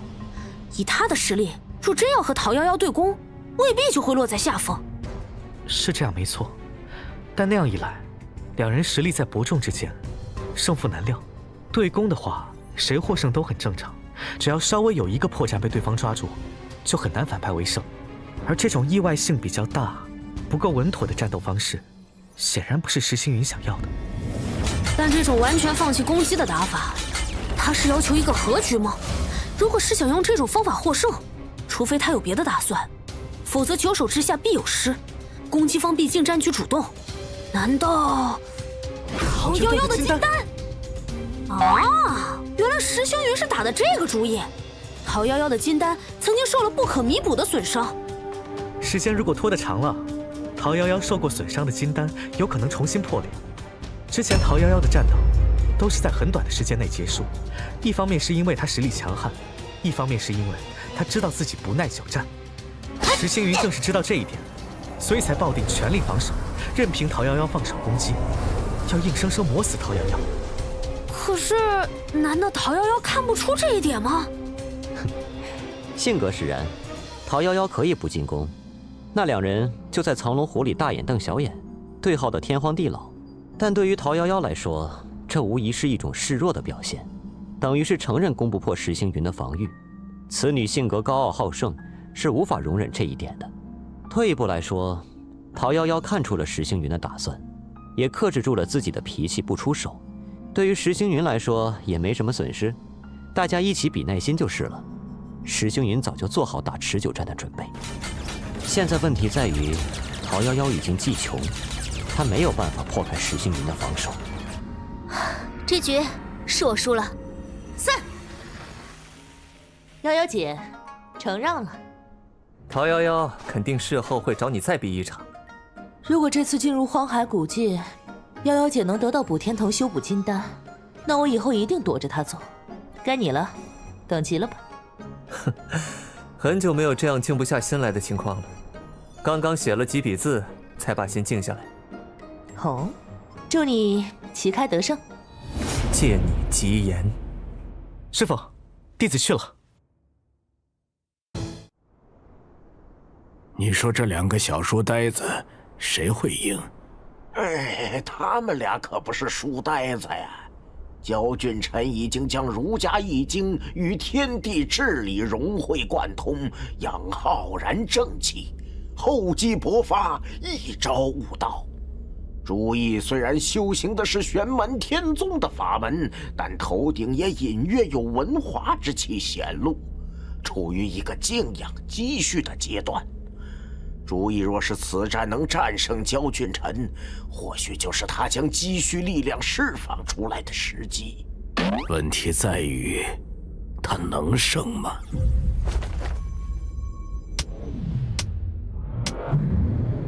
难得有志同道合之人，就为你表演一番。大勺吗？果然是同道中人。儒学六艺，礼乐射御书中的乐，又称六乐或者六舞，即云门、大弦、大勺、大夏、大户、大舞6种古乐，而焦俊臣演奏的就是其中的韶乐。不愧得之以哉，大也！如天之无不道也，如地之无不在也。虽甚圣德，其灭以加于此矣，观之矣的评价，古人诚不我欺。上古圣贤评价韶乐称尽美矣，又尽善也，是觉得韶乐完全隔绝了纷争，合乎理治天下的道理。阁下在这里用出来，却是为了消弭我的斗志，令我不战而败，未免功利性太强，反而失了这大韶的本来风采。你我今日本就是要一争长短，我师出有名，无畏执行的大武，远胜过你虚伪造作、粉饰太平的大韶。你有争胜之心，韶乐便不再是韶乐，又如何能胜过五乐？确实如此，听君一席话，我受益匪浅。就算是真正的韶乐，也未必就能胜过五乐。圣贤言韶乐尽善尽美，评价五乐稍逊一筹，那也只是他自己的看法，却并不代表一定正确。我辈读书人，天大地大，道理最大，圣贤也大不过道理，代表不了道理，说出来的话不全是道理。君王错了敢直谏，圣贤错了敢理论，这才是读书人。但是你敢与圣贤理论，却不代表你一定是正确，圣贤一定是错误。事实终将证明谁对谁错。有理。那现在就让我们先论证另一件事情好了。他少有的主动出击，这状态仿佛是文思泉涌，不吐不快了。御圣，此人是你的劲敌，与他交手法术只是旁枝末节，关键是上古儒门道法在大方向上的思路，你不妨细细揣摩。多谢师父点拨，弟子心中有数。黄姐，焦先生不占优势吗？不，焦俊臣现在占上风，掌控了战局的主动权。那朱毅比我，比焦俊臣，比所有人预想中的还要难对付，而且还要出色。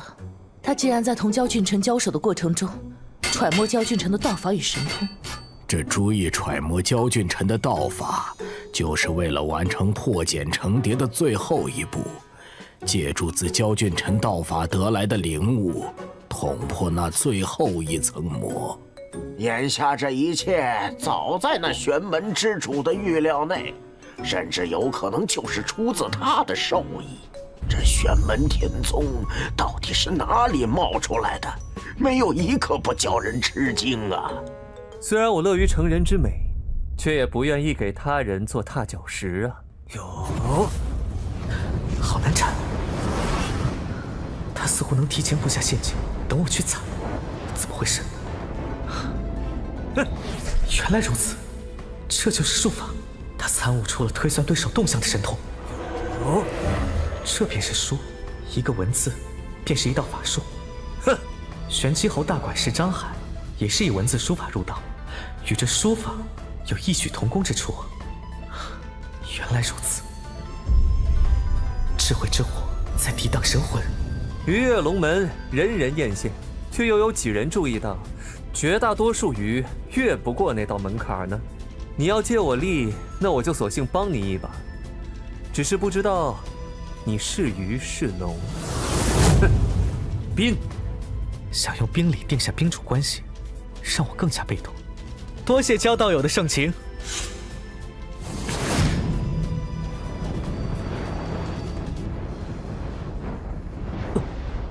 你这文章，足以引起上古圣贤惊叹，是文化之气与道法之力的完美融合。好啊！大周皇朝明年的科举，你若是不能高中，我实在想不出还有谁能文压众人，一举夺魁了。可惜，我积累仍然不够。这篇文章，我眼下只能做一个开头。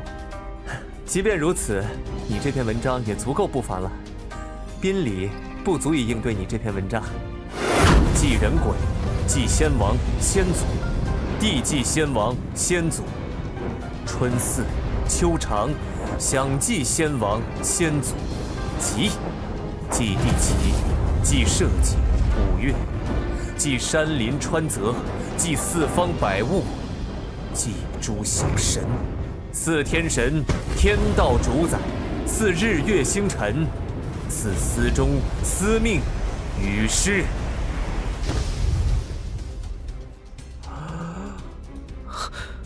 这是云门之舞，6月之中最为古老的云门大卷，传闻之中早已失传，想不到今天竟然可以再次见到。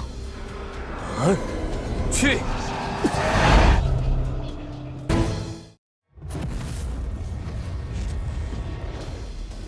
哎呀，这一击还未出，气势已经不可阻挡。看来这场比试朱毅败了，可惜打败他的不是我。二师兄，二师兄，你们二师兄赢了。人道大事，从来不是墨守无误，随波逐流。继往开来，不断前行，这才是人道大事，才是我辈读书人追求的事，探索的道理。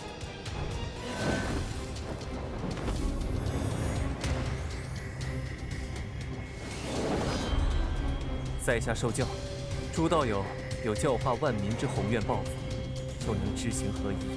这场比试是我输了，他日我若有所成，都离不开焦道友今日之功。哇！不错，小义子为了这一胜当场突破。其他人观此战都有所收获，心有所感啊。别着急。你有八卦诸天大道藏和太阴的根基，现在还不是你冲关的时机。多亏师父提醒，是弟子莽撞了。傻小子，你有如此悟性，为师高兴还来不及呢。今天不是你突破筑基后期的时候，但已经积累足够，可以水到渠成，推开自己面前那扇大门了。安良王，本座有个不情之请，让我家弟子吸收这藏龙湖底蕴晋升，还望成全。小事小事。也算本届法会的一件美谈，老夫不介意成人之美。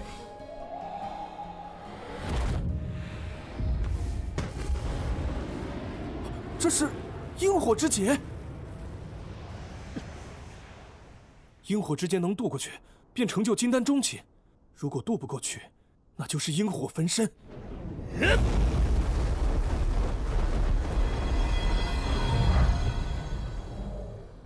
不知道下一轮谁会是和他抽到一组的倒霉蛋儿。此次晚辈同样受益匪浅，决定回去闭门读书。接下来的法会便不参加了，还请3位道尊允许。既如此，你便去吧。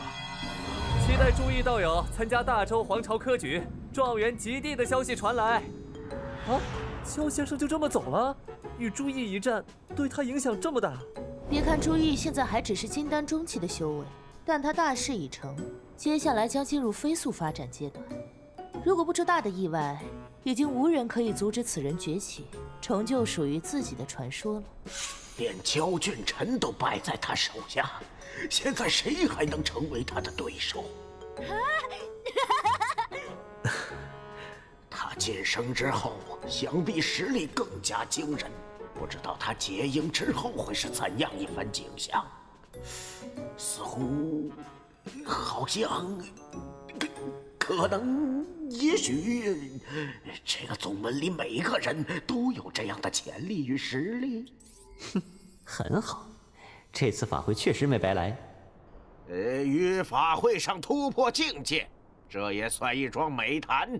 先恭喜林宗主了。还要多谢安良王、长乐道尊和赌道尊慷慨。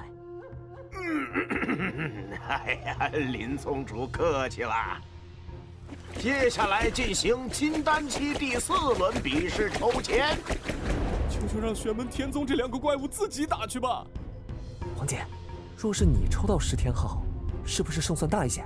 如果想要进决赛，只有宋庆元是最合适的对手。黄姐，可是那10天号，就算他伤势痊愈，也不见得是你对手啊。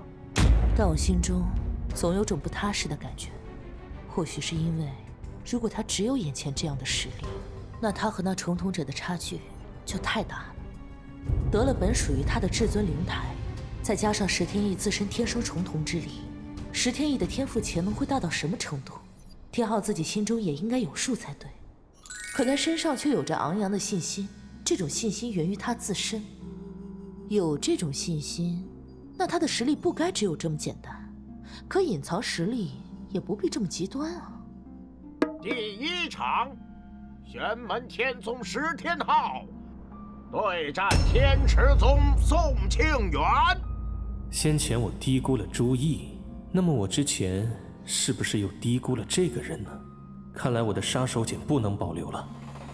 庆元，为师有事吩咐你做。等会儿你与那玄门天宗10天号对决时，需记得一件事情。准备好了，过程可能会有点剧烈。放心吧，师傅，这点小事不算什么。杨青，看仔细了。太阴真水，太阴真水，太阴真水还有这等妙用？不对，应该是玄门天宗独有的道法，配合太阴真水。深不可测的领导者，霸道难缠的洞府仙山，精彩绝艳的门人弟子，现在还要加上玄妙的道法神通。玄门天宗到底还有多少隐藏在水面下的过人实力呀？之前的账已经清了，林宗主可有兴趣再赌一场？来了。哦，曹宗主这次还是看上本座玉京山上的一块石头？不错，正是如此。曹伟如此执着玉京山的山石，但却又不是他自己想要，莫非是替别人谋取？可以，不过如果你的弟子输了，本座要你天池宗一对妖帅巅峰的飞天雪灵，1公1母。好，不过如此一来，阁下的赌注要再加上火凛冰石。没问题。师傅，你对我真是太好了。臭小子，别光惦记着吃，这是给你修炼用的。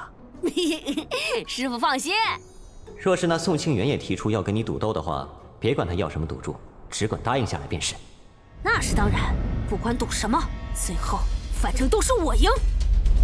家师和贵宗玄门之主之间定下了赌约，我们做弟子的也来凑个热闹吧。没问题，赌什么？这是我的元婴期法器冰魄寒光镜，我便以它赌你的元婴期法器，如何？你可敢跟我赌？宋庆元赌性这么大，这也太珍贵了吧！这小子不会跟着一起发疯吧？好啊，我跟你赌了。哼！法会进行到什么程度了？我要的东西，和你自己梦寐以求的东西，都到手了吗？距离成功已经近在咫尺，正戏刚刚开始。有多大把握？60%，已经很多了。即便失败，也不是全无收获。你天池宗所有损失，都由我为你补齐。我代替你进场下注，几乎成了某些人眼里的小丑。赌注由你出，这也很正常。也是因为你自己有所求，所以才会跟我联手。不错，那青铜虚空鼎，我势在必得。一件元婴期法器而已，你天池宗宗主会如此看重，价值应该不在这件法器本身，而在于别的方面。吴清柔，这与你无关。我若没有记错的话，6000年前，曾有一位修成元神的大能散修，自号山河道尊，随身法宝名为虚空山河鼎。传闻之中，山河道尊与你天池宗交恶，最终陨落在北地极寒雪原之上。法宝虚空山河鼎也落在你们手里。除了虚空山河鼎以外，此鼎还半生有9只元婴期法器级别的小鼎，名为9子母青铜虚空鼎，与法宝虚空山河鼎是成套存在。你如此煞费苦心，想来是作为母鼎的虚空山河鼎上有什么秘密，需要9只子鼎齐全才能解开。什么？你想要插手此事？我并无此意，只是做一些调查，看看天池宗对于此次合作的态度。那么你又有多大把握，得到那灵峰的玉京山石和宝树树叶后，就能确定它玉京山的位置？不足50%，毕竟只是猜测。不过，50%的机会，已经足够我做出决定。在计划进行过程中，我会让它变成10%。在我的计划中，你那边的情况，是我最难把握掌控的一部分。我的弟子，我心中有数，60%胜算，不敢说更高，但也绝不会更低。既然你这么说，那我就放心了。法会之后，荒海古界开启，或许还会有别的变化。告诉你的弟子们，稍安勿躁。变化？哼！他的冰炎用的比穆金海还要好，看来不可小觑。他如此谨慎，是长了经验，还是想保留实力？师父吩咐的2件事，才只办成了1件。这另外1件，如果这小子一直这么保守，那就难办了。既然如此，就逼他一把。穆师兄虽然输了，但却错了那10天后的锐气和胆气。锐气尽失，胆气全无，又如何能与宋师兄一战？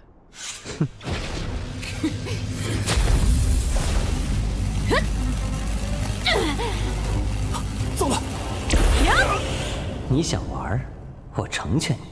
曹宗主，本座这一次又想加注了，只是不知道你还能不能接下。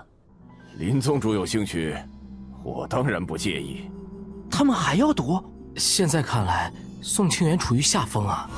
你若输了，我再要一根你玉京山上宝树枝干，你可愿意？可以，不过本座要再加上1朵2级天生花，曹宗主可愿意接受？林宗主，这是逼曹伟放血呀！2级天生花，于冰火2级之间孕育出中天地灵秀的生命，蕴含了冰火、创生等多重道理意境，能沟通天地，妙用无穷，与一般法宝胚胎比也不差。一言为定。如此精彩的战斗，我也来凑个趣好了。我押一枚雄王金胆在这10天浩身上，赌你天池宗的冷华幽静。曹伟，你可敢接下？雄王金胆，那可是北戎王朝的至宝之一。雄王金胆，那可是北戎王朝的至宝之一。想趁火打劫，想赌，拿你北戎的魂煞玉来。魂煞玉，北戎王庭境内特产的一种极为稀少的玉石，有隐聚天地离魂的妙用。但反过来，佩戴炼化魂煞玉的人，也对他人的神魂攻击具有防御效果，可以抵挡神魂之术的杀伤。曹宗主眼光刁钻呐。好，赌了。你要送礼，我笑纳便是。我倒是更看好曹宗主门下弟子，我押注宋庆元，赌林宗主手上的乌光玄铁。林宗主意下如何？蜀山剑宗，少商剑气。这是昔年蜀山少商剑尊造访我行云峰留下的剑痕，我以此物赌林宗主的乌光玄铁，如何？此物或可探究出少商剑气的底细，这万一输了，还是说他是故意的？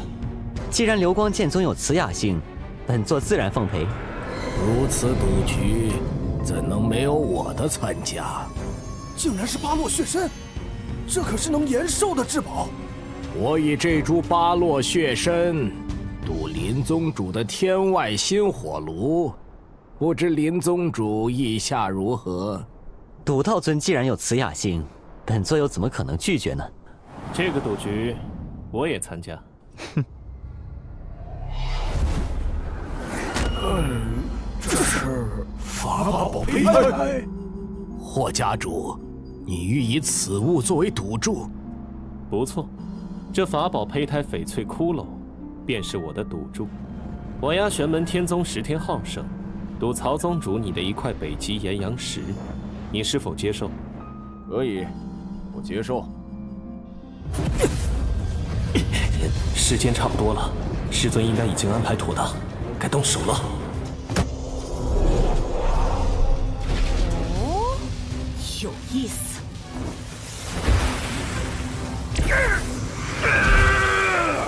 八卦崩天锤，两击锤。他果然保留了实力，不能留力了，杀手锏必须用了。冰火两极无形剑气，那可是宗主自创的独门绝学，看来是宋庆元赢了。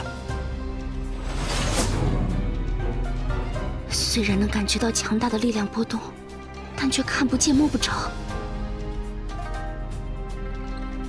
无形无相，无影无踪，因此剑诀，它有可能击败一般的元婴初期了。可惜，奈何不了我。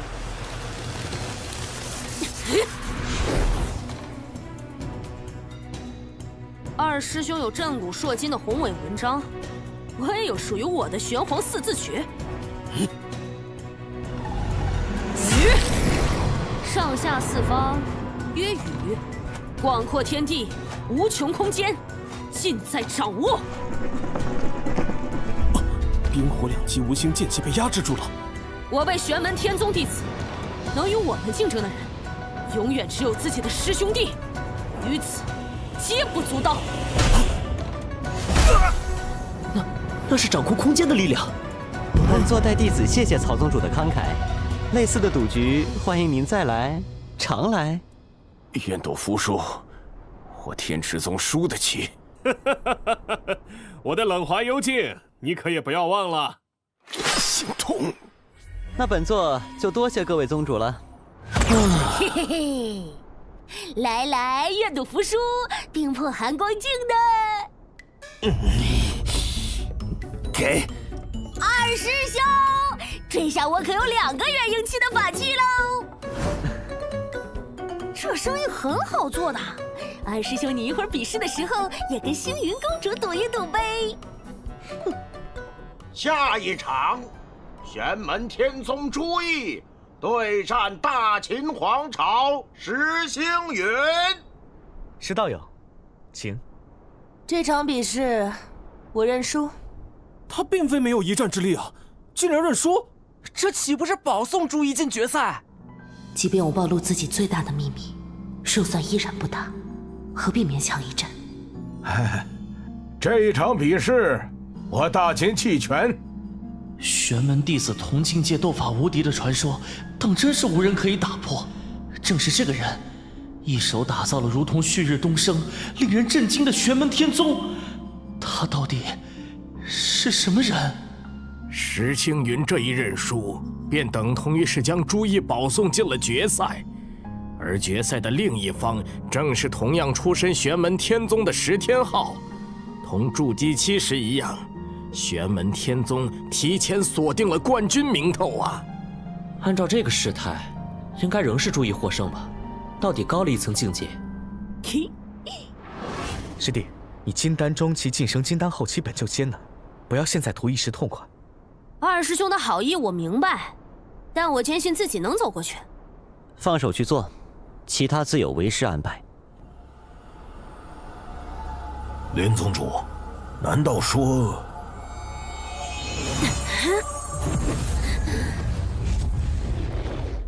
这个小家伙竟然也要渡阴火之劫，晋升金丹中期！就在此时，就在这里！你们玄门天宗弟子都把渡劫当玩吗？也就只有小不点能如此了。小不点的9窍金丹，平时修炼吞吐灵气，就会自然而然地将金丹内的残渣缓缓排出，所以阴火之劫对于他来说几乎毫无难度。对他来说，真正的难关在于金丹中期晋级金丹后期的阴风之劫。和朱毅相同，从大自然中抽取8种灵气，化为8卦物象。必然是来自玄门天宗的道法。这是多么恐怖的道法秘诀！当初玄门天宗的大弟子萧燕，在我行云峰上晋升金丹中期后，倒没有此等景象。他只是单纯抽取了海量的火系灵气，化为无尽烈火。是了，他调动的火系灵气多得不正常。他是将其他灵气化为火焰的燃料了。玄门天宗道法的潜力不可估量。好，很好，这一趟真是没有白来。徒弟们再加把劲，修炼到金丹后期，为师还有更好的道法传授给你们呢。八卦诸天大道藏只是个开始。二师兄，请赐教。小师弟，请。他不仅流利，甚至根本不拿我当成对手看待。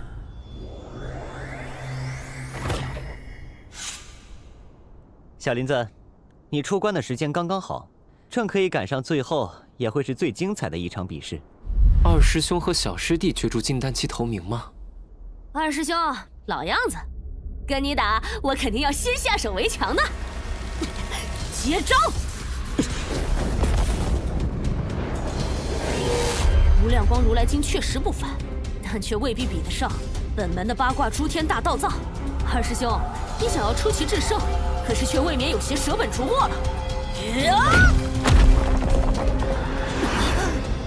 小师弟言之有理，这种事情我自然也是知道的。小师弟，你觉得我像是那种舍本逐末的人吗？只不过，凡战者，以正取，以机合，机正相合，方为取胜之道。羽字诀镇压了结界，即便是我，也无法让他继续坍塌了。这是羽字诀的变种，竟然直接从内部将光暗大结界震碎了。啊！又来！若论对本门道法造化生成万物真意的理解参悟，二师兄，你堪称首屈一指。但要说这些东西可以奈何我，二师兄，你未免也太小瞧人了。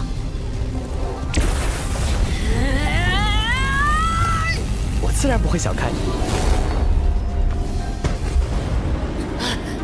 二师兄这个法术，竟然可以控制时间？不对，并不是控制时间，二师兄并不是改变这个小世界里的时间流动速度。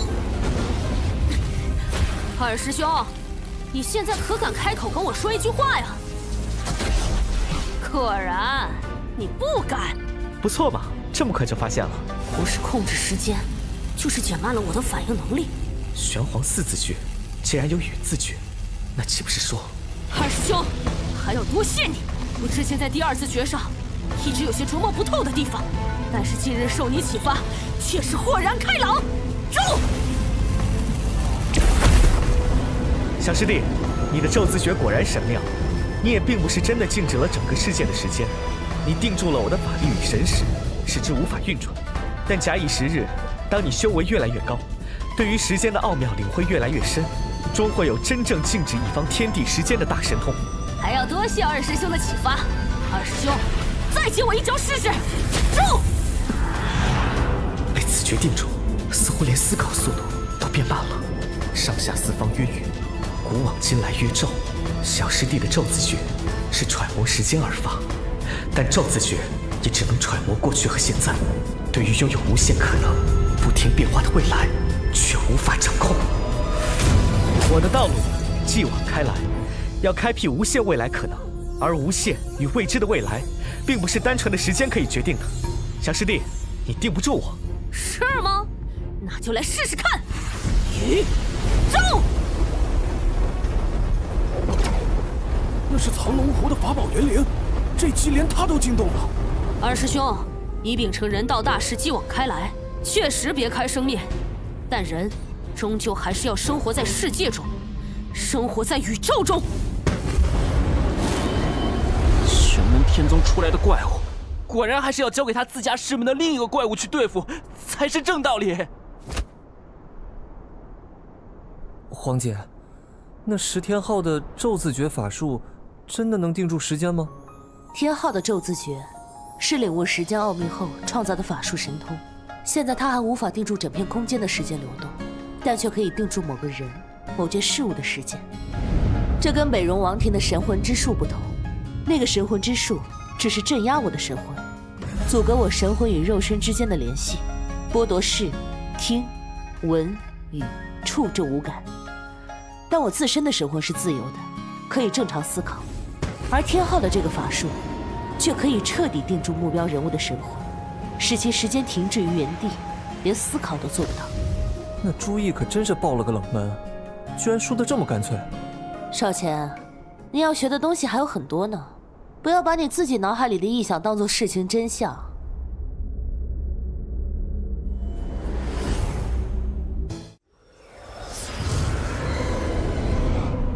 停下来了。第2段，他又有所突破了。现在明白了吧？朱毅面对十天号的宇宙二绝，确实不好对付，但绝不会放弃一切抵抗，束手待毙。他是要静静感受世界宇宙对他道理的束缚与局限，最终创造出这超越的道理。如果现在的朱毅再与十天号一战，那就轮到他破掉十天号的宇宙二绝了。同境界斗法，玄门天宗弟子就是无敌，果然如此。本届荒海法会金丹期头名玄门天宗十天号。随着时间的推移，不出别的意外，潜力声望便可以转化为真实的当前声望。和我预料的一样，凡是参加法会的各大势力都成了帮我扩散提高声望的好帮手。嘿嘿。这些小子们真没让我失望啊！凭我对这个坑爹系统的了解，这个世界范围声望恐怕是个人和宗门声望都达到才行。算上赌斗和十宗月给小不点的补偿，这次法会也是收获颇丰。当时故意放跑一个，分身去跟了这么久，连个灭口都没蹲到。先收回分身，到时候再看吧。此次法会的比试当真精彩，尤其是朱毅和十天号那一战。筑基期的汪林也挺让人惊艳的。唉，本届荒海法会当真属于玄门天宗。唉，本届强横的弟子全成了玄门天宗的垫脚石啊！唉，教出这么恐怖的弟子，那师傅又该是怎样的通天神通呢？荒海古界的入口已经开启，凡法会金丹期前16名，筑基期前8名，皆可驾驭海龙舟进入古界。请各位随我来，带领门下弟子登上海龙舟。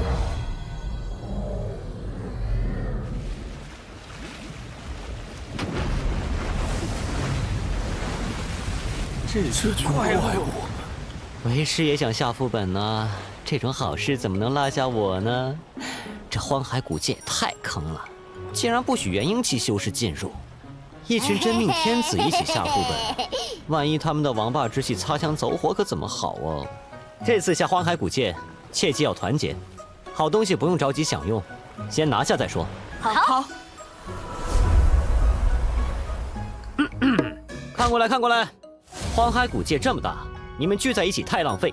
先来分一下组，天昊、吞吞和诸葛风铃，你们3个一组；小易、小林子、红颜和小青子4人一组。小易要当主坦，还要控场；红颜做附加 DPS， 小林找好输出位置，小青子当好辅助和奶妈。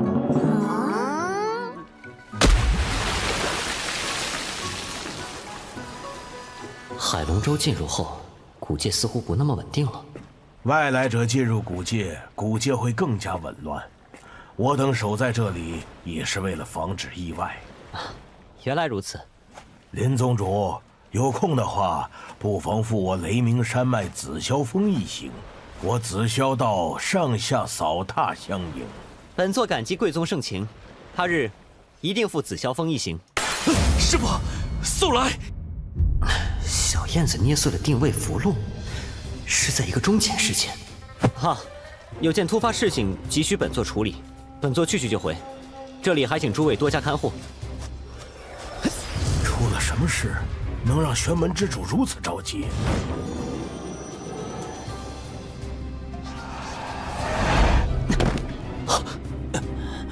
谁干的？师傅。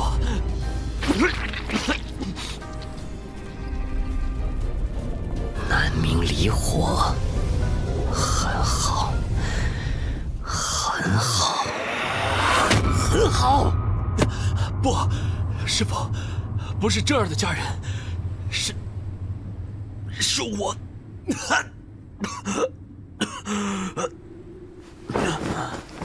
他不像是被人打伤的，这情况应该是小燕子主动吸收南明离火，从而引起了3大真火一起暴走。是你那小媳妇胳膊肘往外拐，偷偷把自家南明离火传给了你吧？他对你倒是一片心意，但问题在于你们2个小笨蛋也太鲁莽了。你这是自作自受啊！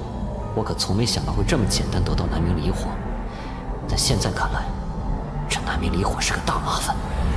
小燕子体内的3大真火仿佛有情绪一样，一直在内斗，这给她的身体带来很大负担。你们给我稍微安静点吧。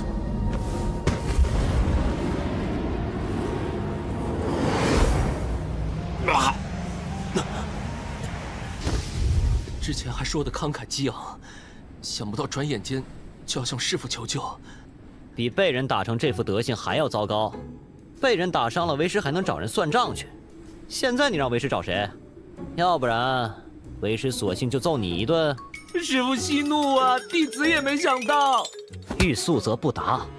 你现在不管是自身法力修为，还是道法境界领悟，都不足以同时驾驭3种真火。要想同时掌握3种真火，至少要达到金丹后期。从现在起，包括回到玉京山之后，你都安心闭关吧。等你达到金丹后期再说。是。好了，放宽心。你这次未必不是因祸得福，潜心修炼。当你成功晋级金丹后期之后，3大真火在身，你的实力将产生质的飞跃。你若是能借着阴风之劫的机会，将南明离火也融进你的金丹，真正化为己有，那连你的金丹品质都会更上一层楼，与你日后结阴有莫大好处。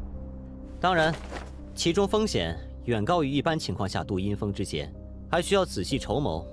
不过这个问题就不需要你担心了，为师会为你安排。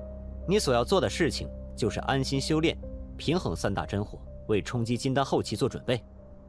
弟子明白，一定不辜负师父您的期望。怎么回事？北风海那边7大元神坐镇，怎么还会出情况？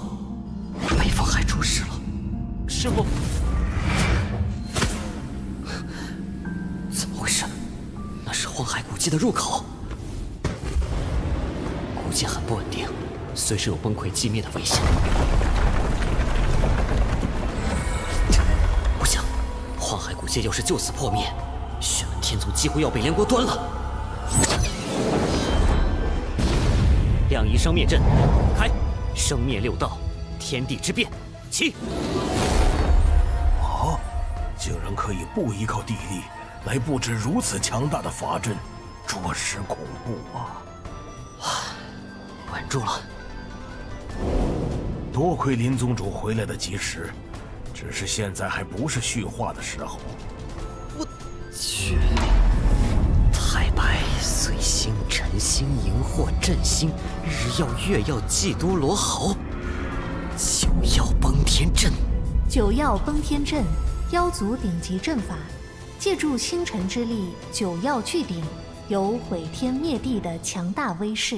天啊，这玩意儿不是早就失传了吗？哪个混蛋把这自走卫星炮搬来了？看来其他元神都在攻击大阵。这虽然不是完整的法阵，但也威力惊人。方才第一击便击破了安良王预先设置的防御，第二击直接落在北风海上，将整个北风海全部震干，荒海古界差点就被打破了。现在是第三击，对方就是看准我们要力保荒海古界，才敢如此肆无忌惮。第三击要来了，三位，请去助其他道友一臂之力，这里就交给本座解决。林宗主，你一人的话，恐怕……兰亭道尊放心，本座既然敢这么说，便有充足把握。被动防御任凭法阵轰击，终究不是办法。对付阵法，如果不能退避，那就要想办法谋求破阵。而且，本座相信三位道友也看得出，霍家主他们几人联手攻击九曜崩天阵，其实已经到了一个临界点上。只要再多加一把力，就可以攻破此阵。这黑伞能承受住九曜崩天的轰击吗？不知道这伞行不行，但是为了孩儿们，不行也得行。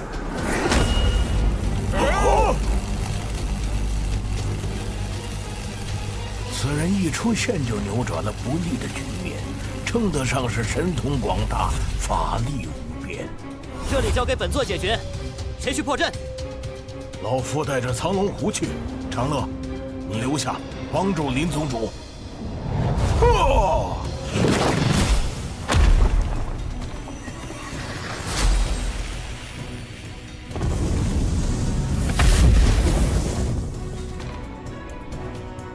有效，继续攻击。还有第四击，他是要舍弃阵法本身防御力，从而加速第四击的发射。第四击是引动火曜荧惑星的星力，威力与引动金曜太白星星力的第一次攻击相近，要比第二击和第三击力量都强。继续攻击，不能让法阵轰出第四击。只见地狱第三击，这天伞被震得险些脱手。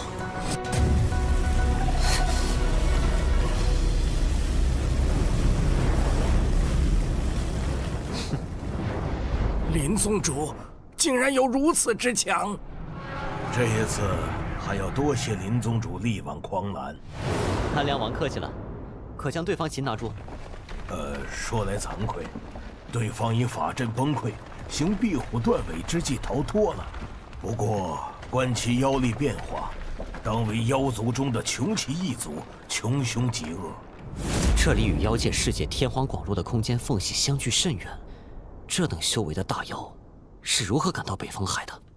此事我大秦必会查个清楚，给道友们一个交代。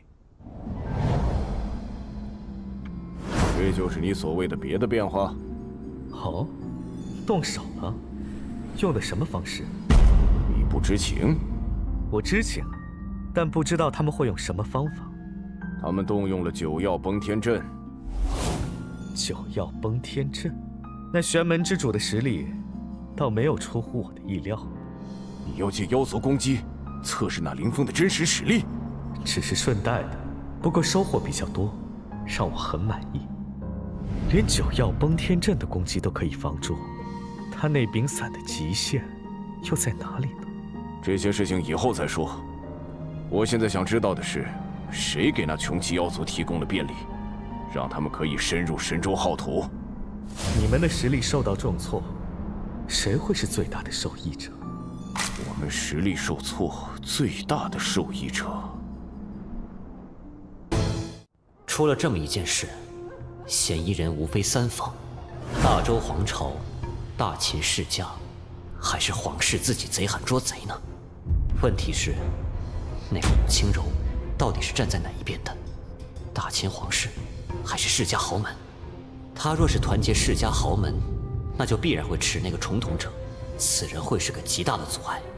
若是与皇室一条心，那对于小不点，无疑会有很大帮助。我也多了许多操作空间。唉，罢了，现在不是想这些的时候。怎么全是废墟啊？这是……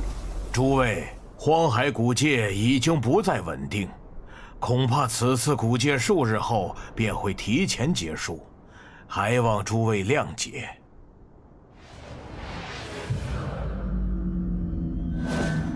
师傅，木吉海想暗算我，被我给教训了。具体怎么回事？我们进入古界不久后，便分散行动。古界突然发生震荡，弟子被暂时困在一片海域中，那里2级元磁的力量很强大。木吉海那时正好路过，动了歹心，想要暗算我。我从2级元磁中挣脱后，便将他击杀了。不过当时只有我们俩在场。没有目击者，曹伟也知道是你杀了木吉海。曹伟都会在他们身上留下自己的法力印记。若是死于古界内天灾，那他只有认倒霉。客人来了有美酒，豺狼来了有刀枪，杀人者人恒杀之。他敢主动使坏，杀了便杀了。曹伟有何不满，让他来找为师就是了。嘿嘿，是师傅。他早就知道木吉海被杀，却没有发作。事出反常必有妖。罢了，兵来将挡，水来土掩吧。虽然副本时间压缩，但看来3个真命天子还是把副本推平了。如何？这次古界之行都有什么收获？我拿到了这个，把东西放进黄泉珠，明摆着不用担心会被黄泉真水损坏。这竟然是一座完全由最纯净的天地灵气构成的石台。若是金丹以下的修士炼化这石台，便可以直接立起一座至少1品的道基灵台。哇哦！对于每一个先天根骨不足的修士来说，这是世间最为宝贵的东西，没有之一。好，待回山之后，为师亲自看护你炼化。多谢师傅。你们其他人这次都有什么收获？也都拿出来看看吧。我机缘巧合得到了一株灵草，请师傅查看。这是封魔草，是炼制封魔丹的主材料。不过为师并不建议你服用它。封魔丹只对元婴以下修士有用，可以令人短期内法力暴涨，但事后会陷入长时间的虚弱。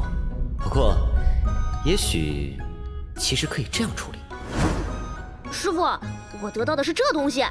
补天藤，好小子，你眼睛真毒啊！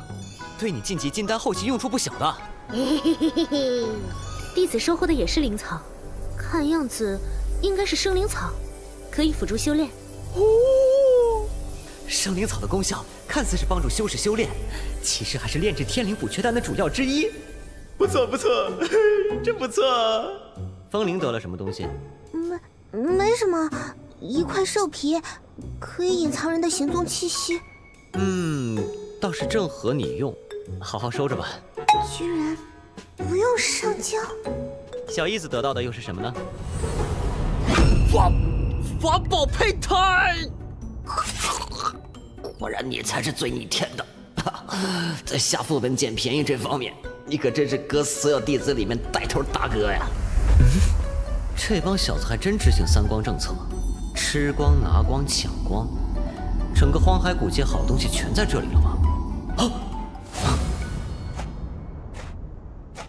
这家伙上次收慕容嫣然为徒，就是想和玄门天宗争一争，但陶夭夭滞留金丹，对流光剑宗来说是个巨大的损失，唯有补天藤可以帮他修补。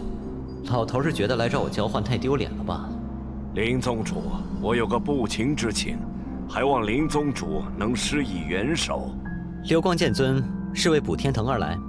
我门下弟子陶夭夭急需这株补天藤疗伤，还望林宗主能让出这株灵草，我愿以其他宝物补偿林宗主的损失。恐怕要让流光剑尊失望了。这株补天藤，本座也有用处。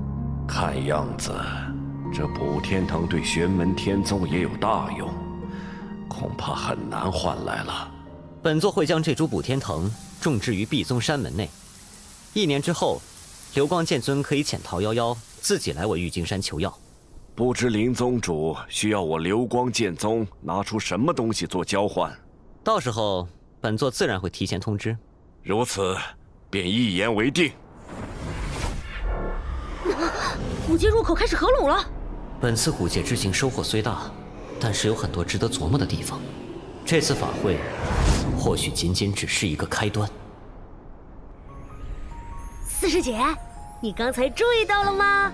那个向你求婚的石少前，刚刚跑去找天池宗的刀玉婷了。那个好色之徒，别再提了，简直莫名其妙的。都是群活宝啊！对了，你们大师兄回来了。谁干的？放轻松，放轻松。你们大师兄他……你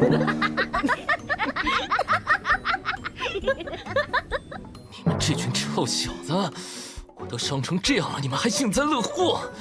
笑就知道笑，有那么好笑吗？没一点也不好笑，不好笑。小燕子，你这就叫不作死就不会死。不过话说回来，大师兄，你是怎么得到南冥离火的？是真儿传给我的。真儿姐姐就是大师兄一直惦念的人，大师兄这次也是去寻找她。哦，细说。一个两个都是，至于这么八卦吗？这么感兴趣，自己也去找个称心如意的呗。不是我说你们，看你们一个个的，都老大不小了也没个伴儿。二师弟，按理说，与其临渊羡鱼，不如退而结网。这个道理你应该是比我要更清楚的。三师弟，一味修炼，生活未免太过枯燥，尤其是容易阴阳失调啊。尤其是你，笑什么笑？与其笑话我，倒不如检讨一下你自己，想想当初那头玄冥为什么会甩了你。换了我也看不上你。你看着吧，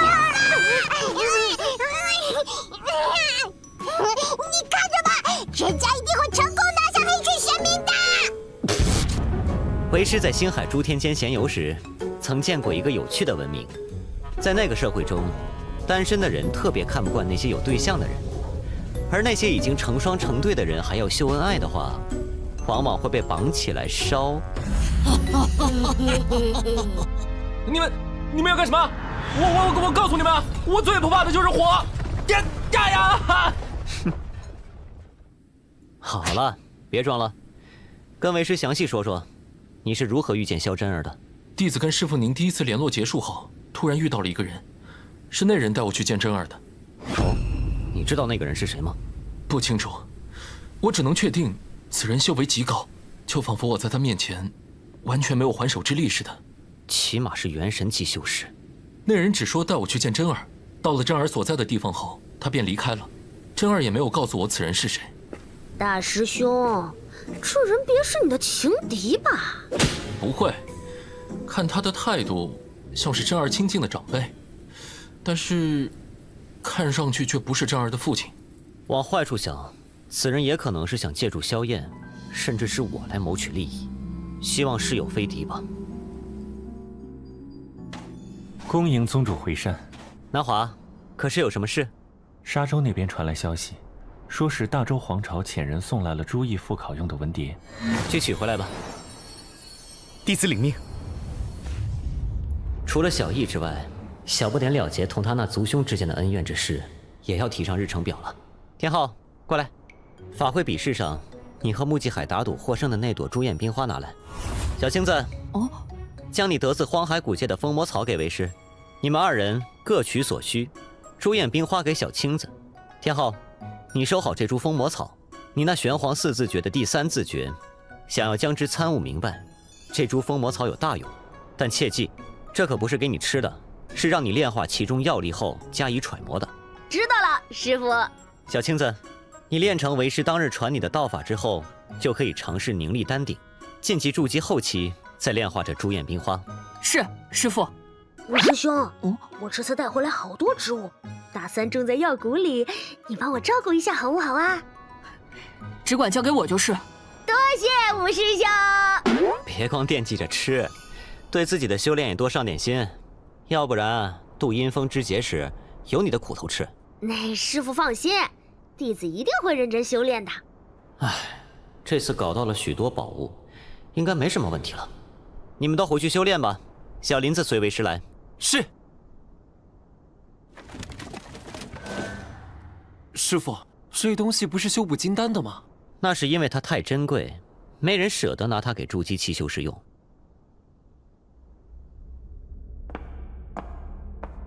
小林子，取出那神石灵台。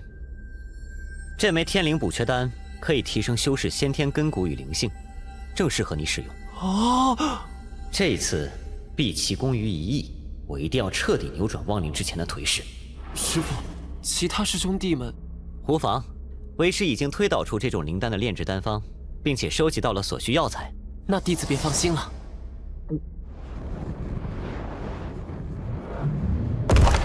小林子，正好抓紧这个机会。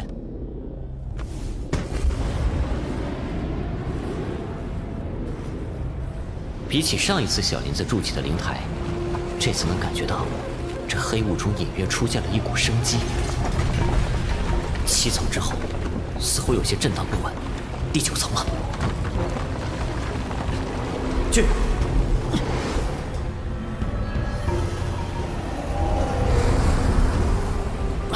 稳住了。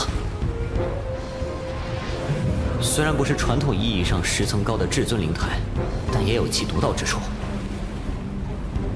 想一口气把丹顶眼凝立出来，小林子，看来你之前可是憋得很嘛。为师便助你一臂之力。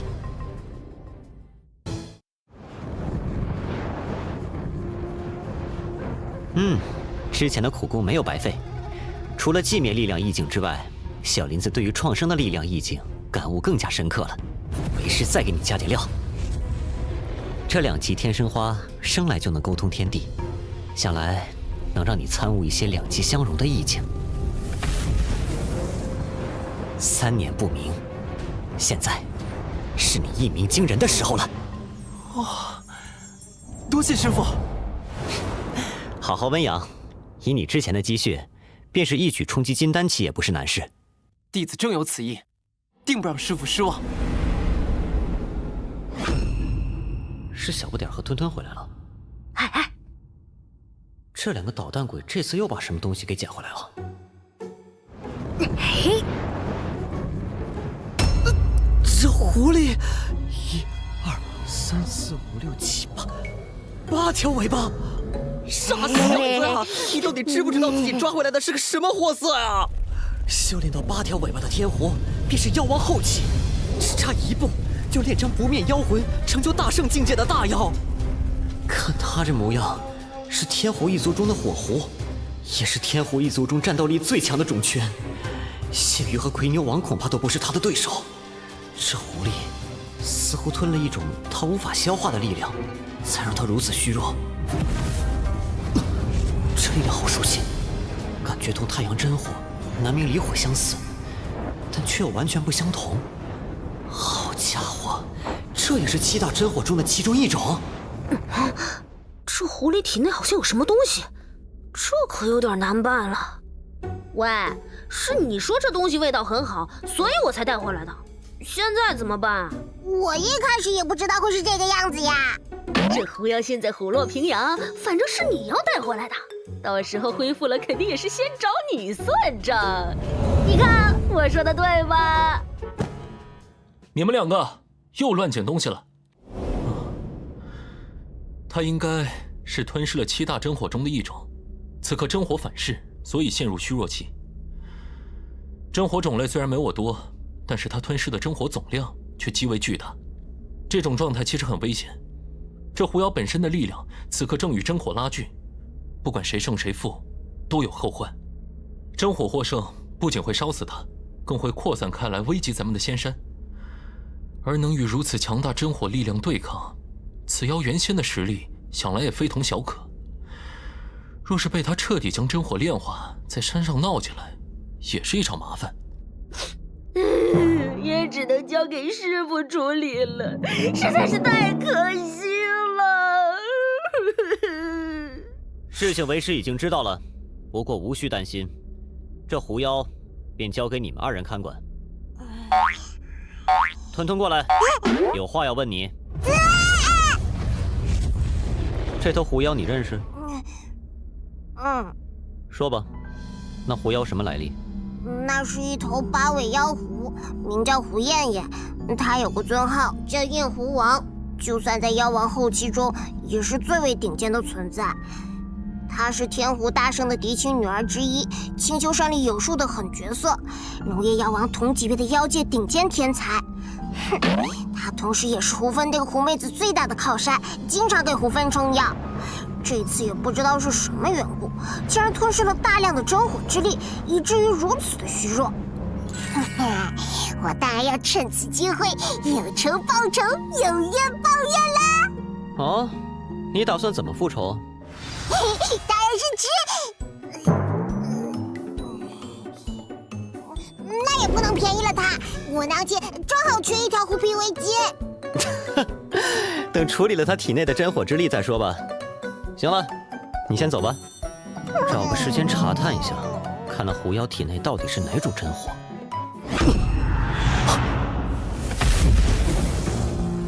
好像有什么东西要从中挣脱，冲出剑匣。那背着剑匣的少女不见了。这好上充满了破坏与杀戮的意念。啊！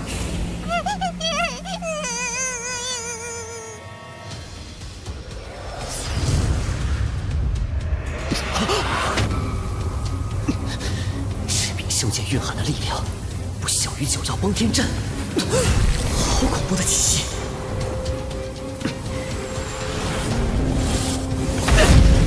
这到底是什么剑？他才出鞘了1/3的剑刃，就有如此恐怖的威力。若是让他一身铁锈尽数褪去，那又该是多么恐怖的威力！这柄剑应该是一件极为凶悍的法宝。那背剑少女是这柄巨剑的剑灵显化，她之前一拳又一拳绕着宝树行走，其实是在自我磨砺。现在是剑灵终于完成1/3，所以她有些迫不及待了吗？这或许是个机会。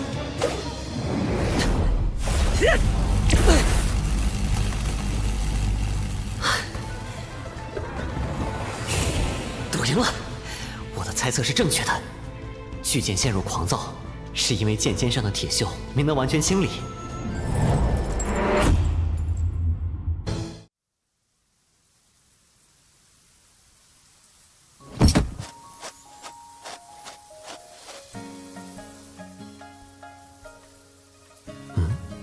他的模样看上去比之前长大了许多，这倒是有意思。只是不知此剑是天生而成，还是他人铸就。眼下我还没有十足的把握收取此剑，不过今天总算是结下一个善缘，日后或许就能用得上了。有遮天伞，防御不愁。若是炼化此剑，攻击力就要爆表了。只是，到底怎样才能收取这柄怪剑呢？这个味道。哟，宗主回来了这么久，也不通知我一声，实在是让人心碎啊！世豪，找本座有事？没事便不能找宗主了。天昊他们捡回来的那头妖狐我看了，若他在巅峰状态，我也不是对手。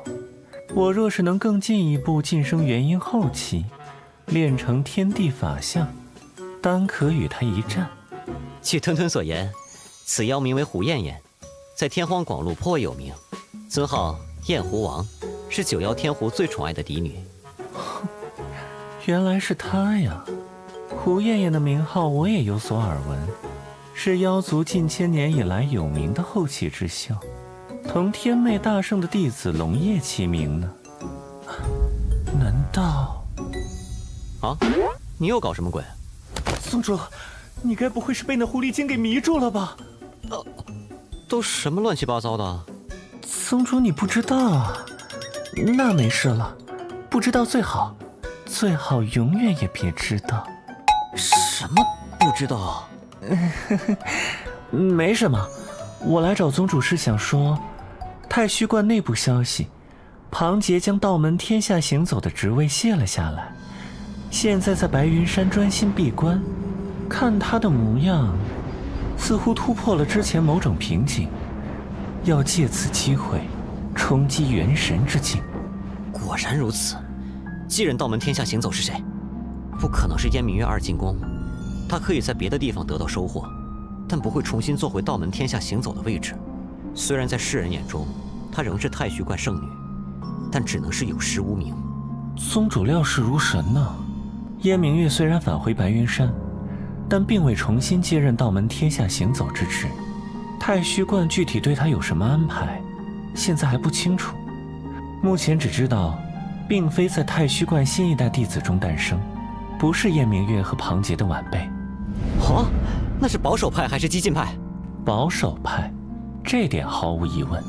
庞杰其实并非引咎辞职，和所属派系无关，现在却是保守派出人来接掌庞杰的位置。要么是太虚观内部有了大变动，要么就是双方达成了某种利益交换和稳协平衡。这位新任道门天下行走还挺神秘，不过他终归要在世人面前亮相。哦，关于那头狐妖，那啥，宗主，我突然想起来，这些日子睡得不好，我去补个觉。小样，我还治不了你吗？苗世豪到底想隐瞒什么呢？问问吞吞好了。哈，关于那个胡艳艳啊，除了你上次提供的信息之外，还有什么其他比较特别的地方吗？表面装的道貌岸然，其实你们雄性都是一个德行。你这丫头，3天不打上房揭瓦，看来你是有皮痒了是吧？你要不是看上那胡艳艳，干嘛这么着急的打听她的事情啊？你们人族都是这么肤浅。什么叫你们人族？本座都不知道她的存在。对哦，你肯定没见过她人形的模样。许多妖族在私下称胡艳艳为艳狐王，胡艳艳是公认的妖族第一美女，艳名传扬整个天荒广陆。甚至有一位你们人族大秦皇朝的元神亲王青木，把她直接抢走。天狐道圣亲自降临神州，才把胡艳艳平安地接了回去。这在天荒广陆甚至成为一件美谈，更让胡艳艳艳名远播，同时也成为妖族在你们神州号赌名声最响的美女。那本座还要谢谢你把她捡了回来。切，你们雄性都是这么肤浅。师傅啊，那头狐妖之前一直装死不动弹，刚才突然有反应了，说是想要见您。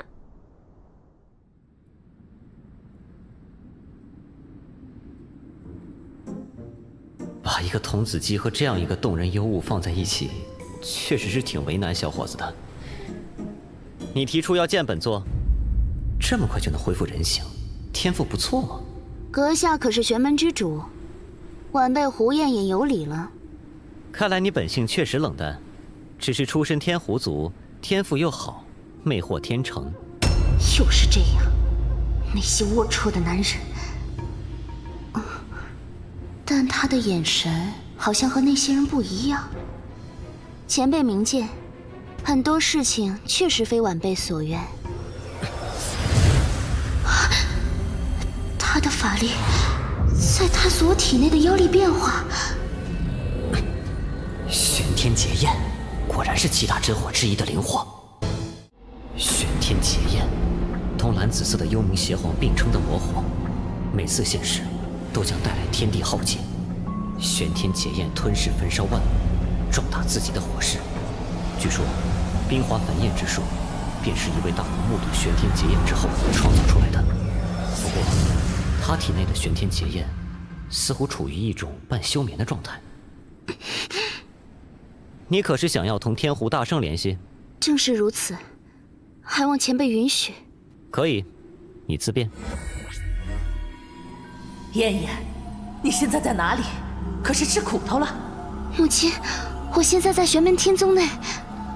林宗主，小女眼下受玄天劫焰所困，行动不便，老身却偏偏无力在近期去接她回天荒广路。老身有个不情之请，想请林宗主允许燕燕在您那里住上一段时间，还望林宗主可以答应。林宗主座下弟子兼修2大真火，还望林宗主可以指点小女1、2，助她炼化玄天劫焰。待小女将玄天劫焰炼化后，自然会分出1半火源交给贵宗。可以。有劳林宗主，老身这里先行谢过。交给你了。师傅，这活儿能不能找别人呢？我现在法力修为跌落，因为要和真火对抗，定力也差得很。那正好多磨练你的定力，等你安顿好了新客人，直接去藏经楼。小燕子，努力哦，别忘了，你还有个青梅竹马的小媳妇儿在等着你呢。跟为师走，入门的2代弟子们已经打好了基础，现在快要轮到你们几个小子给别人当师傅的时候了。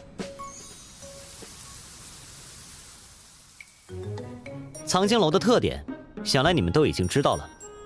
知道，只要以自身法力存享道法口诀，书库就可以自动生成道法典籍。今天，为师给你们几个留了一项作业，以本门根本道法八卦诸天大道藏为根基，结合你们自己的领悟，每人推导出一部独立的道法典籍出来。师傅呀，完成这件事情有时间限制没呀？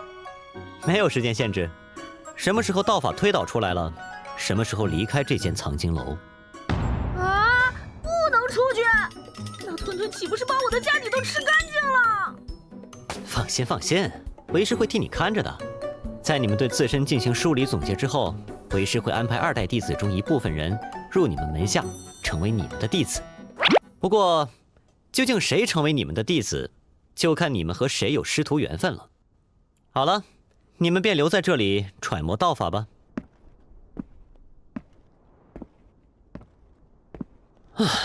小燕子那边有事情要做，今天只好哥自己动手了。千万要给我留几分颜面啊！起！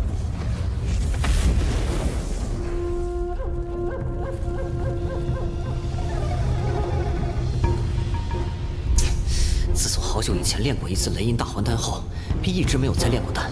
现在手生得很，该不会炸炉吧？第一次炼制天灵补缺丹，还是小心点好。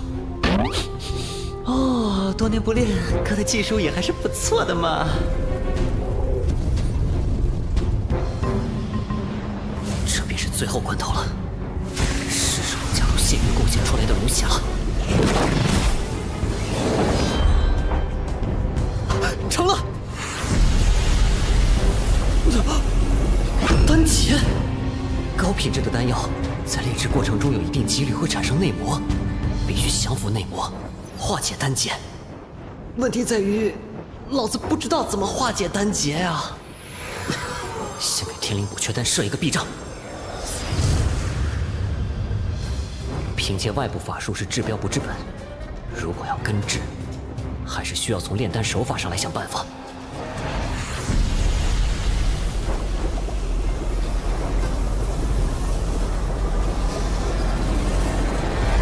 让太阳真火在丹丸内爆开，直接消灭内魔。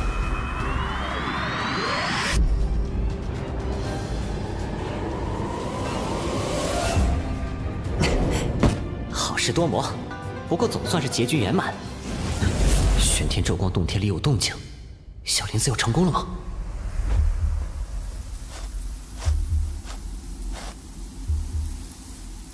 当时第一次见到小林子，他是被所有人嘲笑的对象。这个汪林就是逊啦，真的太逊了。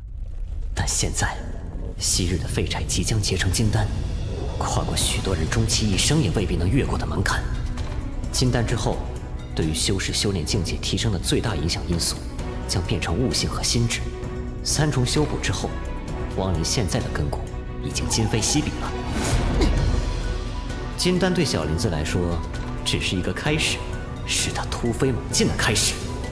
两极反转，生灭互化，开始了。一枚金丹吞入腹，踏破生死无望门。哼，金丹成了。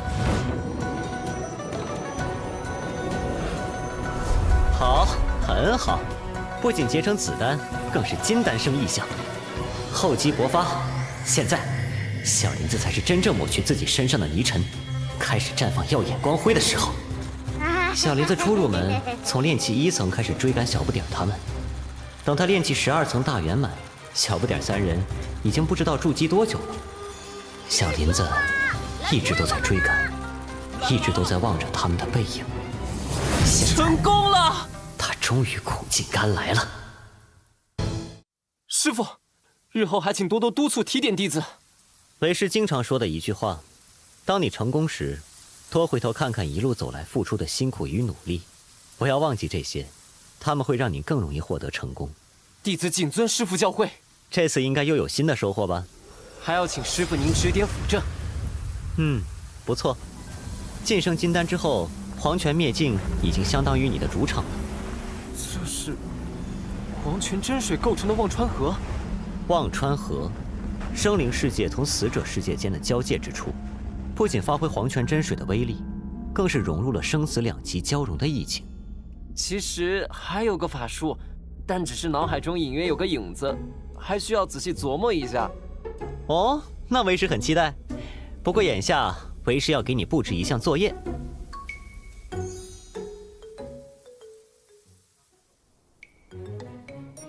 哦，小林子，看来你的师兄弟们其中有人已经有成果了。果然是二师兄抢先一步。师傅，这是弟子参悟揣摩出的八卦衍圣金章，请师傅扶正指点。以一子八卦道藏为基础，融入你自己的感悟，很不错。隐约还有在北风海所做那篇文章的影子。若是小易能将文章完成，他这部八卦衍圣金章会更为不凡。不过，你在挑选弟子时要慎重。弟子明白，定不会教出一群萧规曹随、墨守成规、匠气十足的弟子。那便好。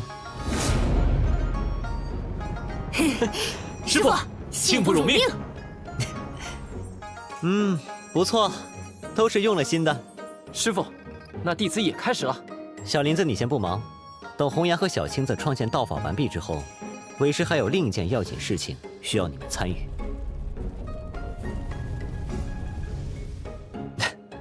都很不错，相信日后你们还会不断完善你们的道法。好了，都跟为师来。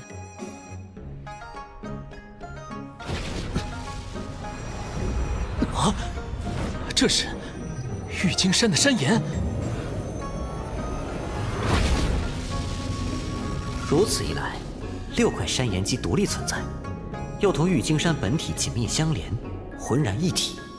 师傅啊，这是不是我们的？为师对你们的道法修炼进展非常满意，所以之前才说你们也都可以当人师傅了。既然是当人师傅，自然要有独属于自己的洞府，所以为师今日便帮你们开府。今天只是第一步，你们虽然开府，但仍然是在玉京山上。日后当你们修为进一步提高，并在玉京山外寻找到了合心意的福地洞天时，就可以营造独属于你们的独立天地了。不论日后如何，我永远都是玄门天宗弟子，永远都是师父的弟子。弟子永远是玄门传人，永远是师父的弟子。你们不用这么紧张，为师始终是希望你们可以走上属于你们自己的人生道路，活出自己的精彩。好了，现在来挑选你们自己的洞府吧。这种事情，我这大师兄理应让着你们一些，你们先挑好了。大师兄言之有理，既然这样的话，那便从小往大倒着来好了。嘿嘿，那我可就当仁不让了。我就选这个了。走吧，一起去看看你们小师弟构建洞府。这山岩中蕴含了时间的道理意境。住！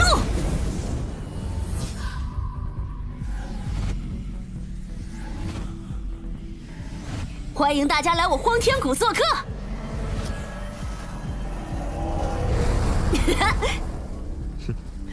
以后这风雷化生符阵就摆在你这里了，走吧，让为师看看你们又会把各自洞府布置成怎样一番景象。去。你要给洞府取什么名字？云水洞吗？不，我在这里获得涅槃，师父赐予我新生，我的洞府就叫涅槃洞天。师父领进门，修行在个人。好了，走吧。现在让我们一起去红颜的洞府。请师父出手。你想要怎么做？弟子想让这周天紫气化为漫天风雪。好多年都没有回去了。接下来便是小林子的。返璞归真，洞悉有无。小林子非常好啊。再是小义子的洞府。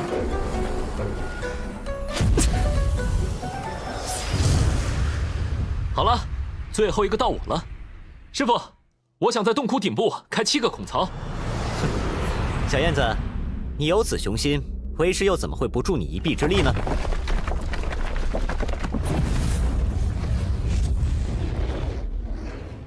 都安置好了是吧？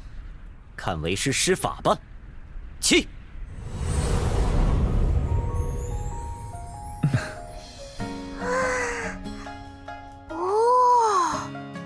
我的宗门气候渐成，虽然还是棵幼苗，但只要继续发展下去，终将成为参天大树，不可阻挡。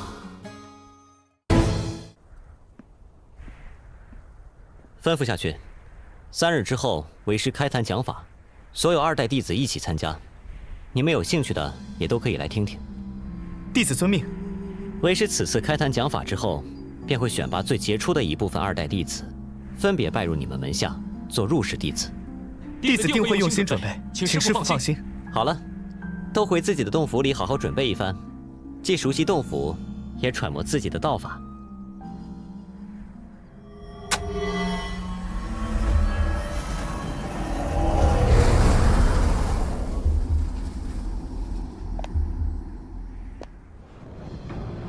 目前这卷轴只有2副，分别融入了大日天皇道典与太阴真解真意，将乾坤设计书与封神无相诀的意念真意也注入卷轴吧。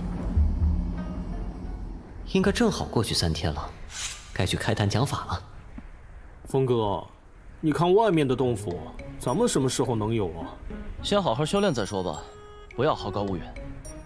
这个少年来拜师路上被封神宗拦截，看似玩世不恭，但骨子里还有宁折不弯的刚强，不错。璎珞渣，你要是再敢拿你的破飞刀瞄我，我就跟你拼命！这个少年，应该是所有2代弟子中修为最顶尖的几个人之一。拼命？哼，来吧，我等着你。有意思，一头狼崽子，恐怕真杀过不少人。璎珞渣，跟同门师兄弟耍狠，算什么本事？你要真想玩，我陪你。你不行。别闹了，祖师开坛的时刻马上就到了，大家出来集合。薛元生，走吧。朱长老很看重守时，大家不要误了时辰。璎珞渣，你要是真有能耐，赢薛师兄一次。哼，从入门到现在，你还没赢过吧？这次祖师讲法之后的考核，就是机会了。这个人记得是叫李兴飞，2代弟子看来便以他们3个为核心了。哼，这批弟子里竟然还混进了别家掺进来的沙子呀！小朋友，不知你究竟是哪家派来的？现在不知道没关系，我有的是时间弄清你的底细。弟子恭迎恩师。年礼，本座第1次开坛讲法，这便开始吧。此次便从你们朱长老所著的《义子八卦道藏集注》开始讲起。以上便是今日所讲的所有内容。多谢祖师讲道，都有所感悟，很不错。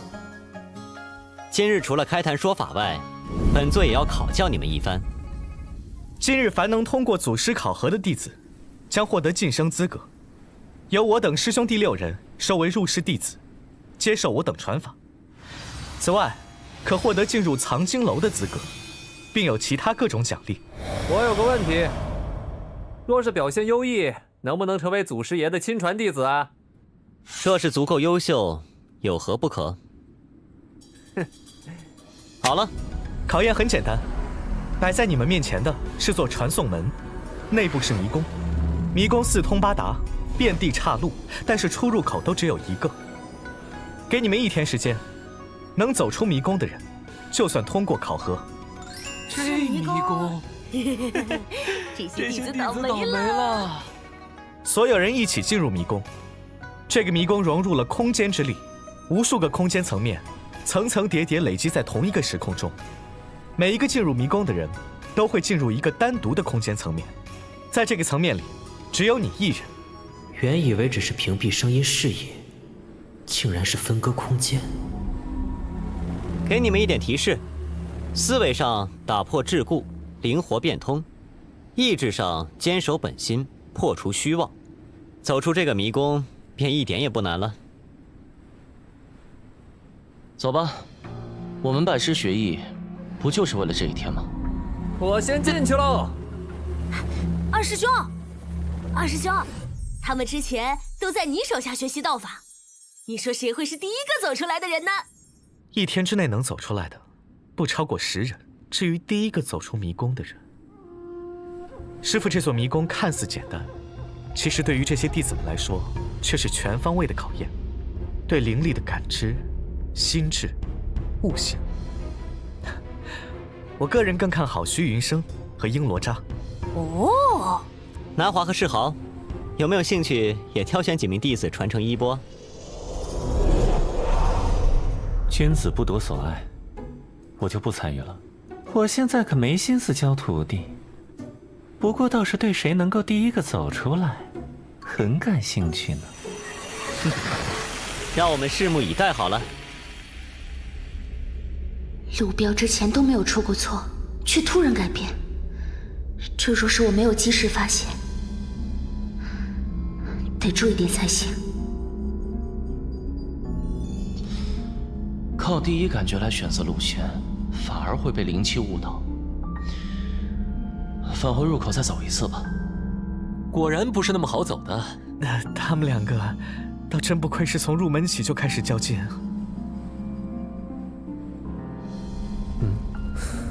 迷宫的灵气变化，但总感觉这迷宫的灵气也许会故意欺骗我。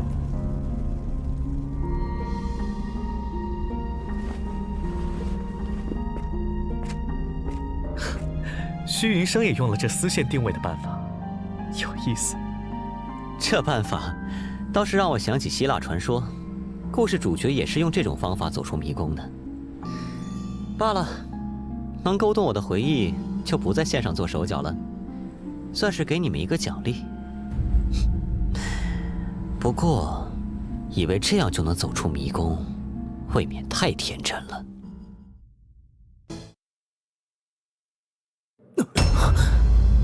死路？这是啥迷宫？只有入口没有出口，消遣我！没有出口，只有入口。定是还没找到正确的办法，恐怕迷宫还故意激我生气的。冷静，师祖设下考验，不可能是为了戏耍我们。都是可造之材。林宗主，别来无恙。哦，原来是燕道友，久违了。先恭喜林宗主门下弟子在荒海法会上连连夺魁。燕道友客气了。关于法会上发生的一切，燕道友都已经有所耳闻了。明月确实已经知道事情经过，9曜崩天阵重现于世，对于整个神州浩土来说都是灾难。明月此次重新出山，便是受了师门委托，专门负责调查此事。哦，由你负责调查，那新任的道门天下行走呢？师门对林师兄另有安排。林道涵，我的大师兄，便是庞杰师弟卸任后，师门委托的新一代道门天下行走。3年前，明月因与龙月两败俱伤，肉身尽毁，一缕残魂与林宗主第一次见面。当时您的小弟子石天昊也在场。那时我曾说过，林宗主小弟子石天昊天资根骨之高，我只在一位师兄身上见到过。你所指的，便是那个林道涵了？正是如此。能让以大元神之境的燕明月如此评价，此人绝不简单。那请问，你这位大师兄在你们太虚观内部是激进派还是保守派？大师兄是保守派数千年来最为出色的传人与旗帜，如无意外，日后必会接掌我太虚观门户。这样的人物不在白云山潜修，突然入世，不知他是冲谁来的？妖界、蜀山、大周，现在也许还要再加上林宗主你了。对了，林宗主，我也是最近才知道，大周皇朝在你门下安插了一颗钉子。他现在与大周皇朝联合，为什么要卖了大周皇朝？啊，原来他是大周皇朝派来的呀！林宗主已经知道了，这是周地量盘的手段。但据我所知，除了大周皇朝外，我的师门太虚观也借着之前林宗主开山大典之际，在玄门天宗中安下了一枚暗旗。果然，本座确实应该感到荣幸。林宗主心中有数就好。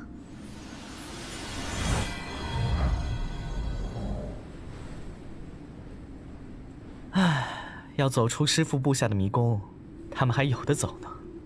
除此以外，还要坚守本心不动摇，建心明信，破除虚妄。其实，在进迷宫之前，师父的提示已经很露骨了：打破桎梏，灵活变通。天赋上还是有差距啊。若是他们，早已经走出来了。不过，一个宗门既需要萧燕他们这样精彩绝艳的人物，也需要脚踏实地、稳稳当当的宗门基石。打破桎梏，灵活变通，坚持本心，排除虚妄。难道入口便是出口？不对吗？也是，这有些投机取巧了。有了！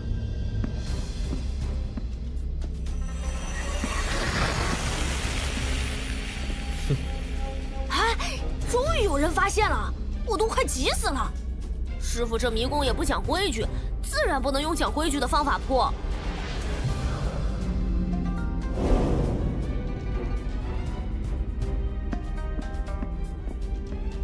到了，还是没能赢你，总有机会的。不错。那柳下风和李清飞也快要走出来了，你们都回洞府准备吧。为师的考验结束之后，该轮到你们收徒了。是。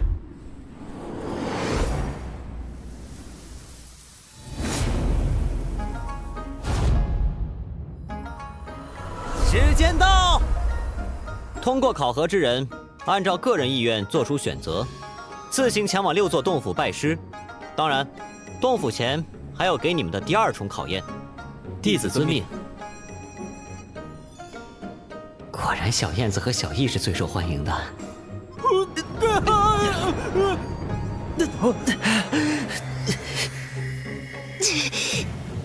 不过，能不能通过他们的考验就难说了。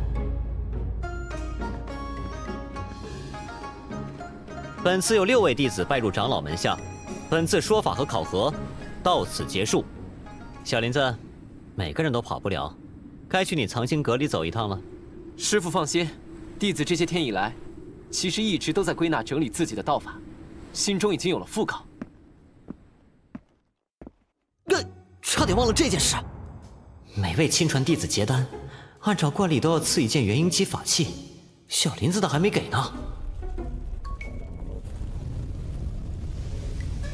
请前辈饶我一次，我愿率领元象宗尽数投奔玄门天宗座下。当日种什么因，今日得什么果。不！此宝可以命名为云象印，正合小林子使用。小林子的道法应该也推演完了吧？难道推演道法出了什么问题？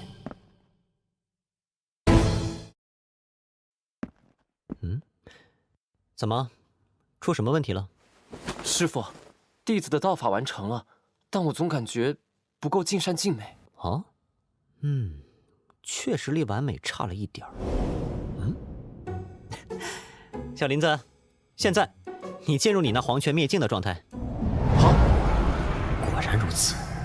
师傅，我之前推导道法时，也是处于黄泉灭境的状态。小林子结丹之后，他的黄泉灭境反而有了些问题。小林子结丹之后，心中的阴霾一扫而空，内心不再压抑，他的黄泉灭境的意境反而倒退了。黄泉灭境是修炼者神魂意志与法力融合后产生突变的产物。修炼者的情绪越极端，法力转换就越完善。小林子现在放松的心境，对黄泉灭境来说，却是一种倒退和损害。唉，小林子，恐怕是你的黄泉灭境。所谓的半桶水，就是我这样吧。不能完全怪你，你的想法是好的，只是现在沉淀不够罢了。弟子会继续揣摩道法的。这个不急，倒是小林子，你有没有回家探亲的打算？虽说现实在过去2年多，但对小林子来说，却过去了很多年。他已经结成金丹，就算回家，也可以称得上衣锦还乡，可以让爹娘为之骄傲了。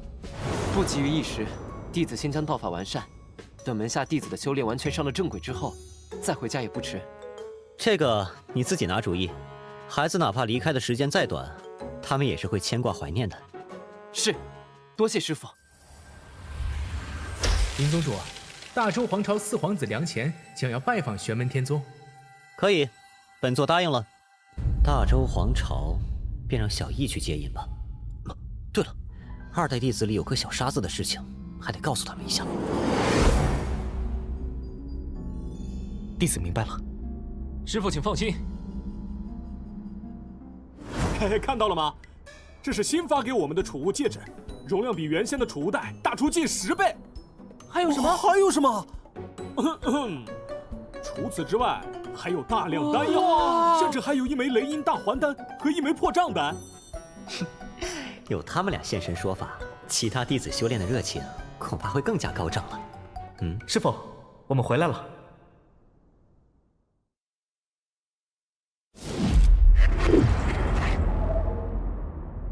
晚辈大周梁乾，见过玄门之主林前辈。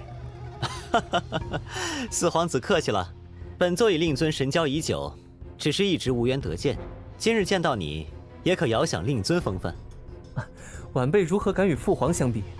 不过父皇也有提起，希望能与前辈一晤。会有机会的。梁乾戴上的肯定是心腹中的心腹。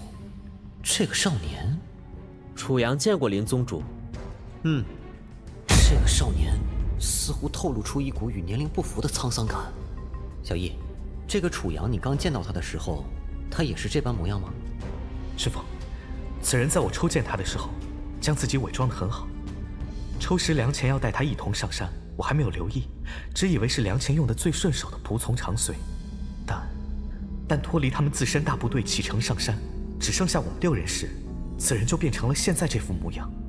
此人似乎也不打算掩饰，甚至还专门又对我行了一礼。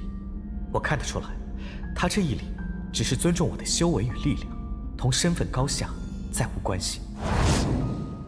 林宗主，这位楚道友是晚辈的朋友，为了行事方便和保护他的安全，所以才做仆从打扮。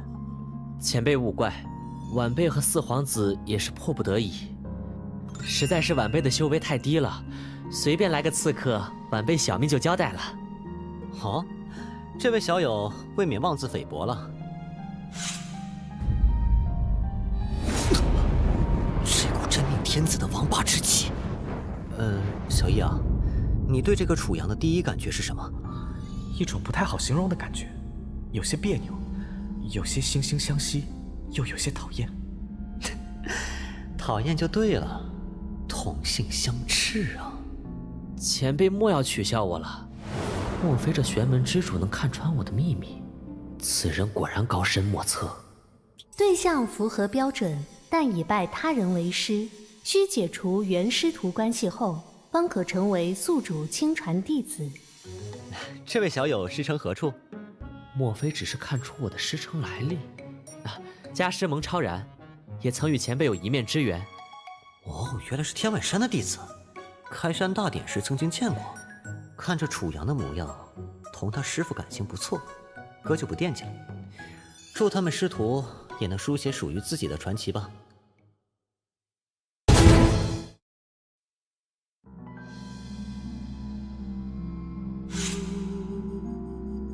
究竟哪个是梦境？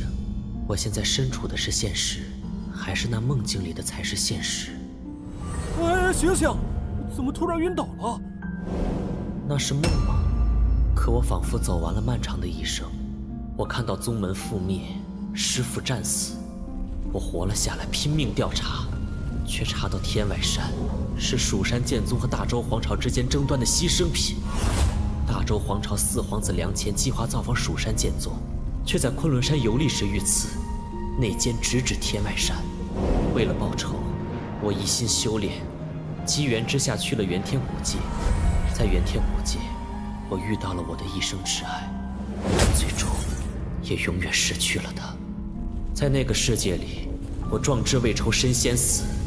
我死亡的那一刻，回到了现在的世界。你没事吧？为了不让悲剧重演，从我苏醒的那一刻，我就在不停地谋划。我展现出远超以往的资质与心智智慧，受到掌门师伯的看重。通过师伯透露的信息，结合之前自己所知，勉强拼凑出那一世天外山覆灭的真相。原来我的二师伯早已经被大秦权相武清柔收买，梁乾遇刺，天外山覆灭，全都是他的手笔。而这一切都是为了让蜀山剑宗和大周皇朝对峙，将注意力全放在对方身上，无暇他顾，便于他发起对大秦皇朝施加力量的清洗。武清柔策划棋局，大周皇朝和蜀山剑宗是下棋双方，而天外山只是一个被注定吃掉的棋子。那个梦境中我所知道的未来走向，到底能不能成为我的倚仗？如果可以，为什么我的梦境中没有这位玄门之主的存在？而且与梦中不同，武清柔现在似乎与世家势力走得很近，反而是在联手遏制大秦皇室。一件事情不同，那么其他的事情都有可能不同。可梁乾又确实要去拜访蜀山剑宗，还来了昆仑山脉。记得他曾经说过，在他童年时曾受过一次重伤，就在昆仑山，便是那次重伤改变了他的命运。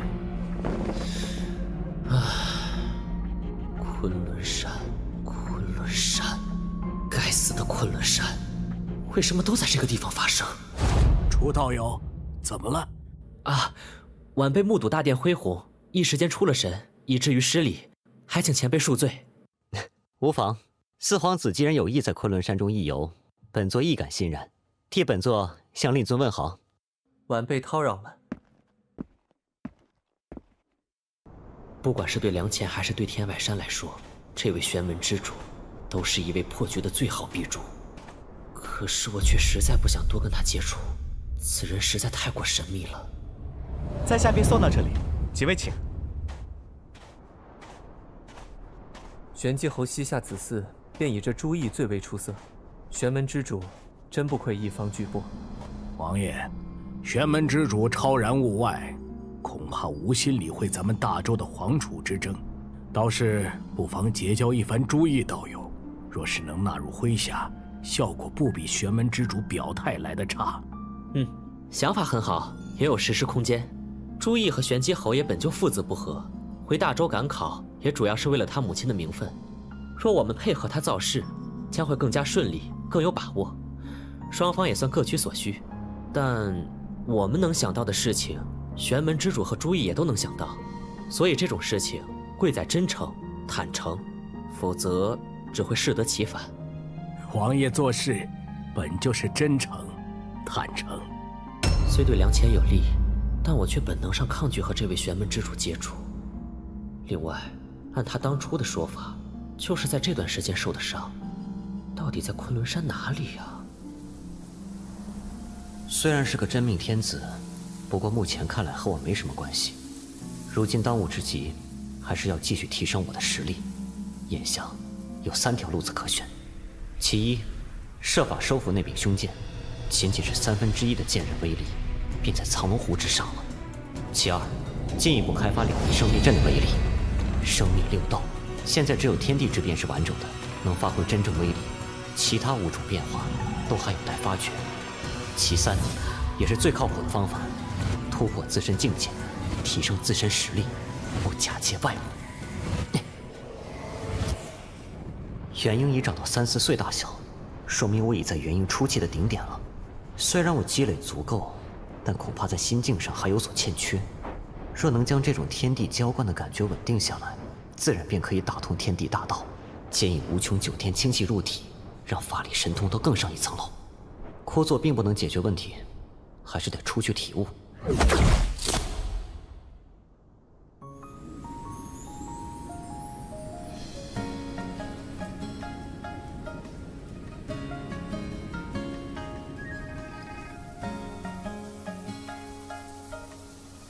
让分身感受天地奇观，我便可以从中体会天地造化之奥妙。在本体与分身之间，创造出一种动与静的对立状态，也许能体悟更多。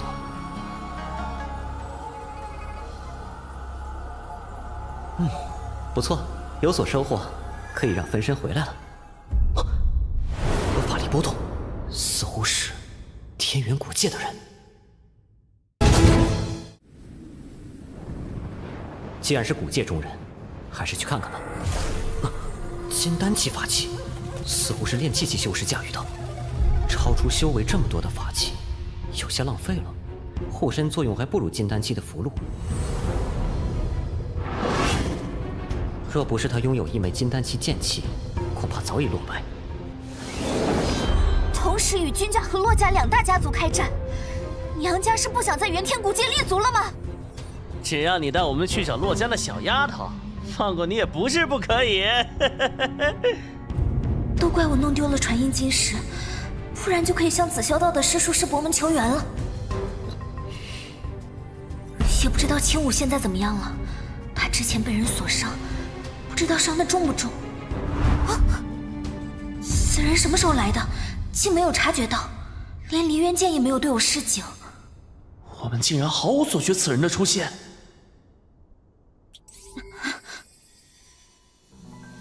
总值28，不够30，不适合做我的亲传弟子，但给小不点他们当徒弟足够了。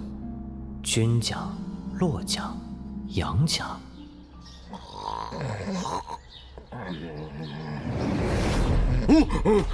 宗主有何吩咐？谢宇，本座记得你说过，元天古界是由7大世家分割占据，而这7个家族分别代表了神州浩土上的7方势力。正是如此。紫霄道在元天古界，是不是也有自己的利益代表？是的，紫霄道的代表是军氏家族。元天古界中有没有一个杨氏家族？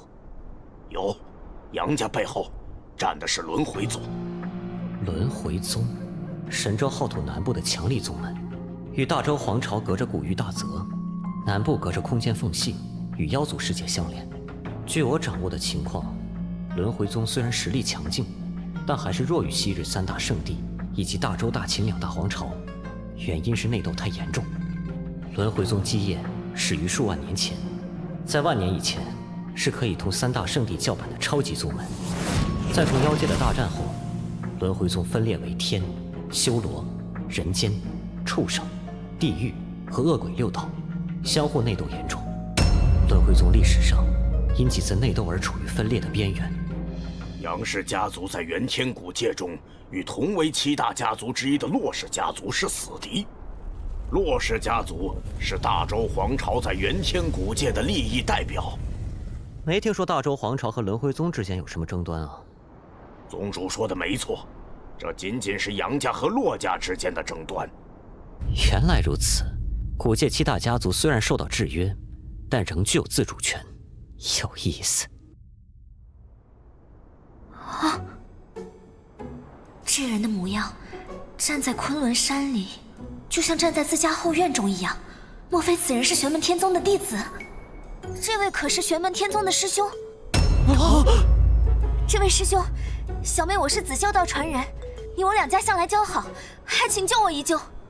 这位道友，此女与我们纯属私人恩怨，还请不要插手。你们现在离开，此事便就此作罢。那只好得罪了。是雷光炼狱阵。好，如此精妙的阵法，原来在轮回宗内部，杨氏家族主要是向地狱道靠拢的吗？此人竟然知道我们的身份，却不放在心上，他究竟是什么来历？必须杀了他！唉，各种道法神通兼收并蓄，百花齐放，但最终结果却是为了对付自己的同门。哼！你还笑？有办法快想办法，没办法赶紧跑了。无妨。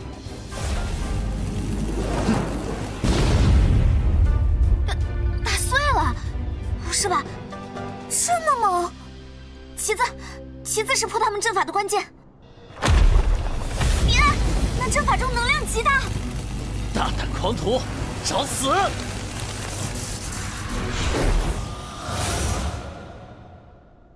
这家伙到底是什么人呢？若是金丹期修士，绝不可能以如此纯粹暴力的方式破掉雷光炼狱阵的。哪儿用得着那么麻烦？糟了，只想赶旗子被毁，他们的长辈一定有所感应。已经到了。老祖来了！老祖救命！今天我就替你们师门长辈管教管教你，动我杨家人，管你是谁，都得死。元婴气老祖是杨氏家族的元婴气老祖杨旭。不要以为玄门天宗弟子就可以在这世上横行，老祖我今天就教教你规矩。明域之阵，起！既然已经动手，人必须死，不能给他向玄门天宗报信的机会。还是本座替你杨家长辈管教管教你吧。什么？八卦崩天锤！此人到底是谁？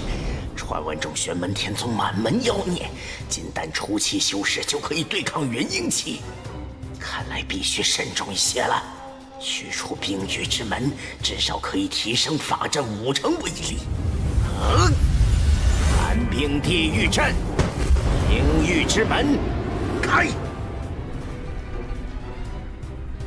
哦，似乎连他本人都融入法阵之中了。寒冰地狱阵是杨氏家族顶尖的几大阵法之一，杨旭有元婴修为，还有元婴期的法器相助，你要怎么抵抗呢？这个法阵有点看头，不过可惜，本座没耐心，看不下去了。正好拿你来试验一下本座新领悟的神通。接招吧！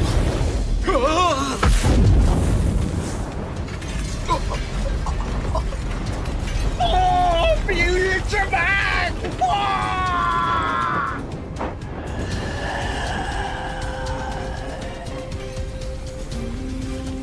以我的元婴精华，彻底开启冰域之门！投入元婴又如何？去！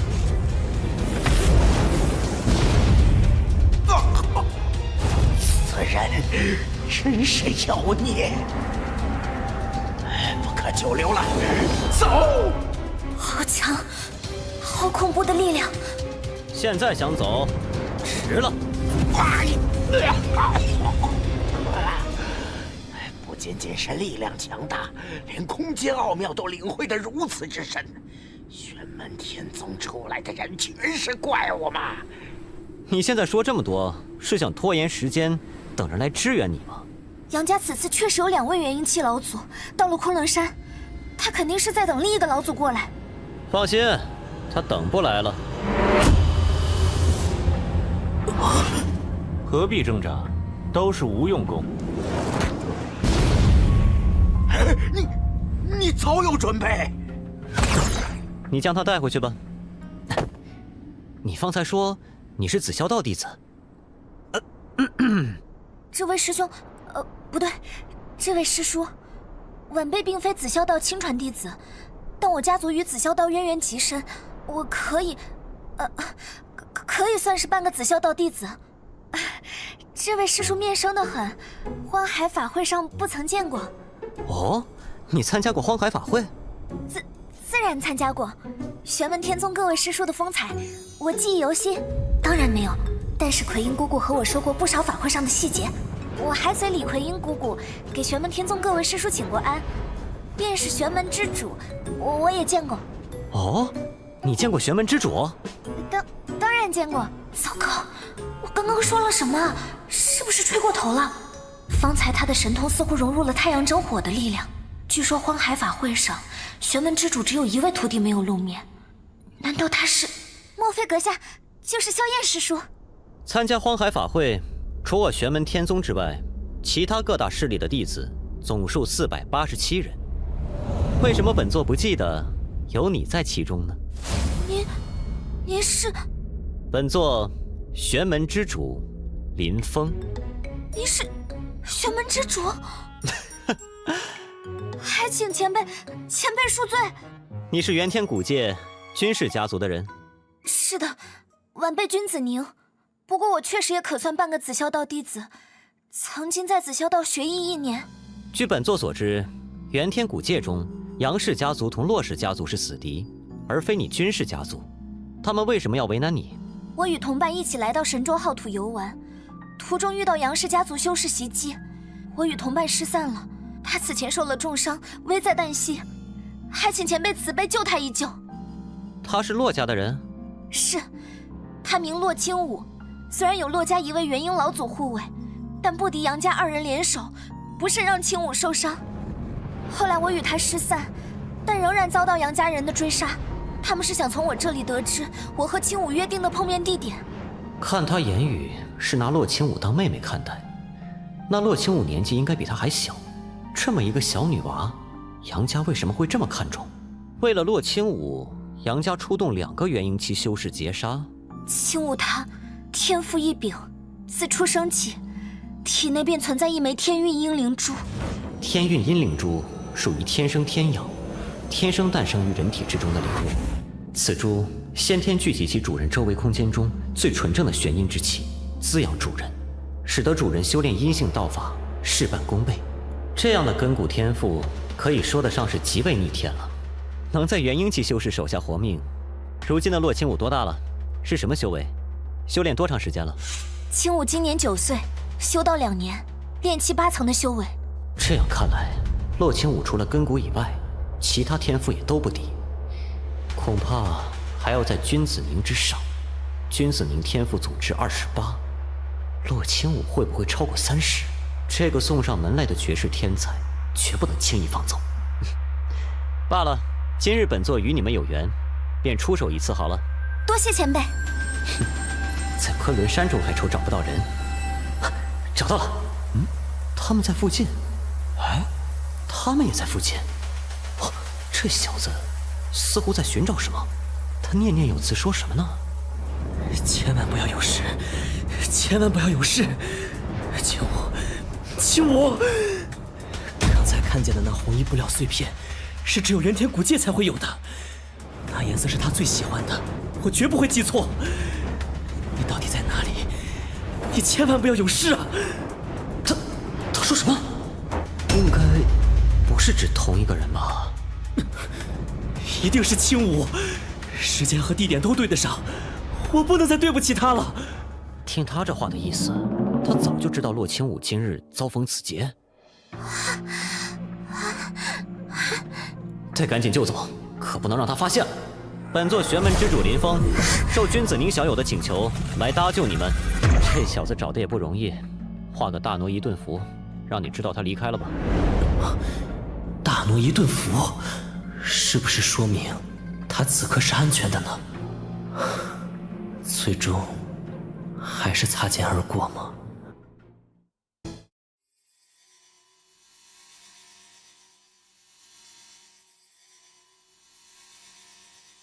果然超过了30，但是，他体内这枚天运阴灵珠恐怕已经处在破碎的边缘了。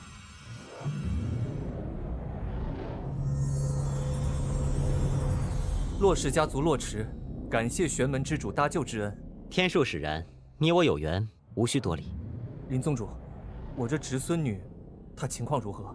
肉身和神魂在本座治疗下已经没有大碍，但她体内的天运阴灵珠此刻处在破碎边缘。什么？真的要碎了？是我害了青武，若不是跟我一起出来，他不会遭此厄难。我也不想损失一个天赋30的好苗子，可天运阴灵珠该怎么修补？补天藤没用，太阴真水也没用，抽天紫气仍然没用。系统中会不会有能用得上的东西？等等，系统，我怎么把这东西给忘了？这铸命封石的力量，既包罗后天生命万象，也蕴含了先天化生之力，或许可以修补即将破碎的天运阴灵珠。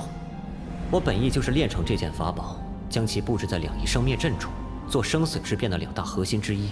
现在看来，或许可以提前实施计划。那两仪生灭花也可以作为辅助，但其中还需要不少准备和试验。只是不知道洛清武和洛迟能不能等下去。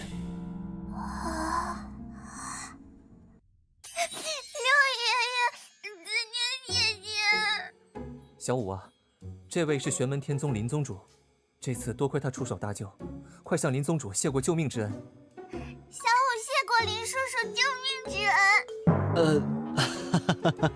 救林前辈。小五谢过林前辈救命之恩。免礼。接下来你们作何打算？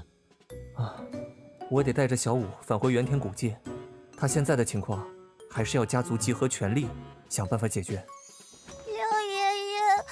我想回家，想找爹爹和娘亲。这小姑娘还不知道自己未来的麻烦。此次多谢林宗主的救命之恩，只是我还要先带着青武和子宁回去。那个，我就先不回去了。子宁姐，你不跟我们一起走？现在回去，我老爹会打得我屁股开花的。林前辈，晚辈能不能在您这儿多待几天？我保证不给您添麻烦。哼，看来又是一个翘家跑路的大小姐。你留在本座这里也无妨，但若是你家族来人或者紫霄道有人来接你，本座也不会阻拦。林前辈，听六爷爷说你特别厉害，是不是这样啊？只要努力修炼，青武将来也会很厉害的。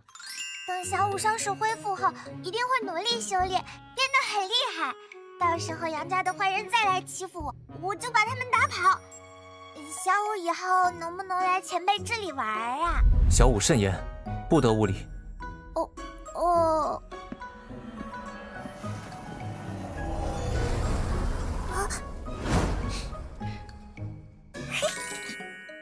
前辈，小五他的天运阴灵珠真的没有恢复的可能了吗？看他的造化了，现在说还太早。既然你要留下，本座先给你找个住处。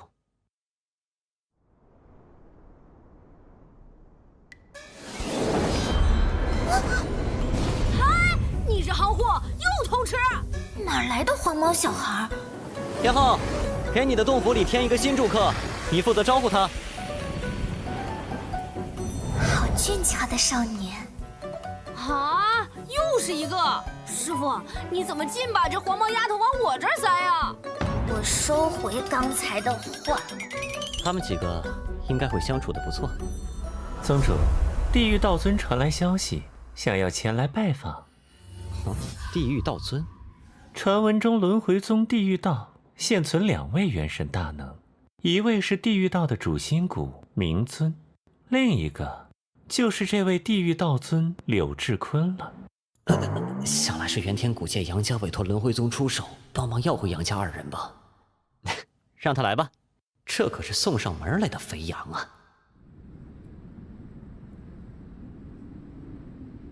地狱道尊来访，本座的玉京山蓬荜生辉啊！林宗主客气了，元天古界杨氏家族有2名元婴期修士闯入此处，我此次前来，希望可以带走杨旭2人。这份人情，我轮回宗会记下。地狱道尊客气了，若只是单纯在昆仑山中生事，本座不介意买阁下一个人情。玄门之主这话的意思是？但他们2人在被发现后，主动出手攻击我宗弟子，本座可不能轻易放过。这2人竟然真的袭击了玄门天宗的人。事已至此，我轮回宗愿意给予林宗主一些补偿。轮回宗有一种异宝，名为死气石，这2人交给阁下也无妨，但需要一块死气石来交换。只要见到死气石，这2人便可以离开我玉京山。死气石，修罗道异宝，让本座以地狱道元神之尊去修罗道求宝，何等憋屈！都怪杨家那2个蠢货。一言为定。静候道友佳音。这倒是一件意外之喜。若是能成功拿到死气石，我的实力当更上一层楼。师父，弟子有急事成禀。师父，弟子有急事成禀。难得这小子如此正经。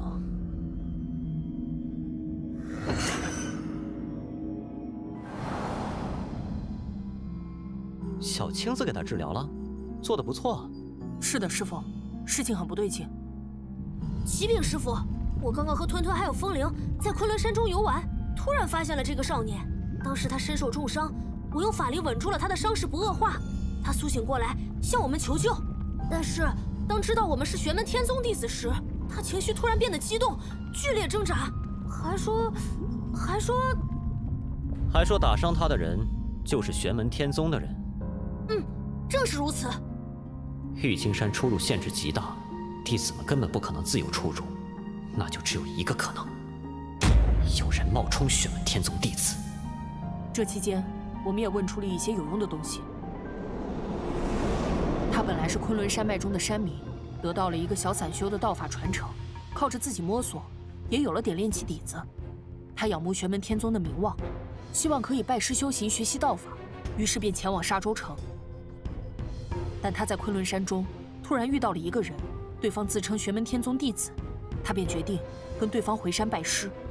谁知这个玄门天宗弟子骗他上路，到了半途制住了他，竟然要拿他修炼一种要寄生魂的法术。他身受重伤，拼死逃了出来。幸好他遇到了外出游玩的小师弟，才被救了回来。师父，我方才为他疗伤，感觉打伤他的法术非常熟悉。吴师兄，你的感觉没错，嘿嘿，老熟人了。不错，确实是老熟人了。沙洲城外一战后，对方雁岐溪谷没了动静，传来的消息却是他们家的元神修士在闭关。现在看来，明面上不敢来报复，却在暗地里做小动作。师父，还有一个疑点，打伤他的人若真是要杀他，不可能让他活下来。故意留活口，好达到抹黑我们玄门天宗的目的。恐怕不止呢。你们随为师来。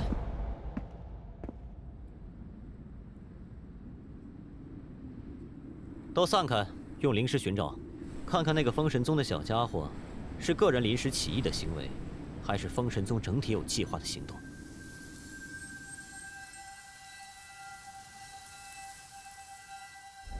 找到了，虽然不是封神宗的人，不过也是老熟人，出现在这样一个地方，未免有些不合适吧？想不到，玄门天宗里的人竟然是如此凶狠毒辣，简直和恶魔没什么区别。正是。很好，又成功了2个。修真界本来就是一个残酷的世界，有很多修士为了急功近利获得强大的力量，往往会做出一些伤天害理的勾当。他们的行为，我们称之为邪魔歪道。来，鱼烤好了。谢谢。我辈修仙问道，那等邪魔我们也深恶痛绝。这些邪魔歪道开始学会伪装自己，装成和我们一样的正派修士，但其实最终目的还是为了蒙骗世人，满足他们自己的私欲。玄门天宗就是这样的邪魔歪道。没想到他们竟然是如此凶残恶毒，枉我们之前还想要拜入玄门天宗学习仙法，当真是瞎了眼了。我听说，玄门天宗之前在沙洲城广开山门，收了好多人入门。那些入门的人，岂不是都……或许不是全部，但其中很多人想必都已经遇害了。那次沙洲城开山大典，便是玄门天宗设下的最大骗局。那一次，包括我们余家在内，很多人都去制止，但不料对方魔功厉害，出乎我们之前的预料。请仙长收下我，我想要跟仙长学习仙法，日后也要对抗魔头。请仙长把我也收下，我也要学本事，打倒魔头，救出其他被骗的人。你们能有这样一腔正气，实在难得。我便是被家族长辈责罚，也定要传你们道法。又收下2个好苗子。你是不是有些入戏太深了？石天浩，你玄门天宗真是好手段。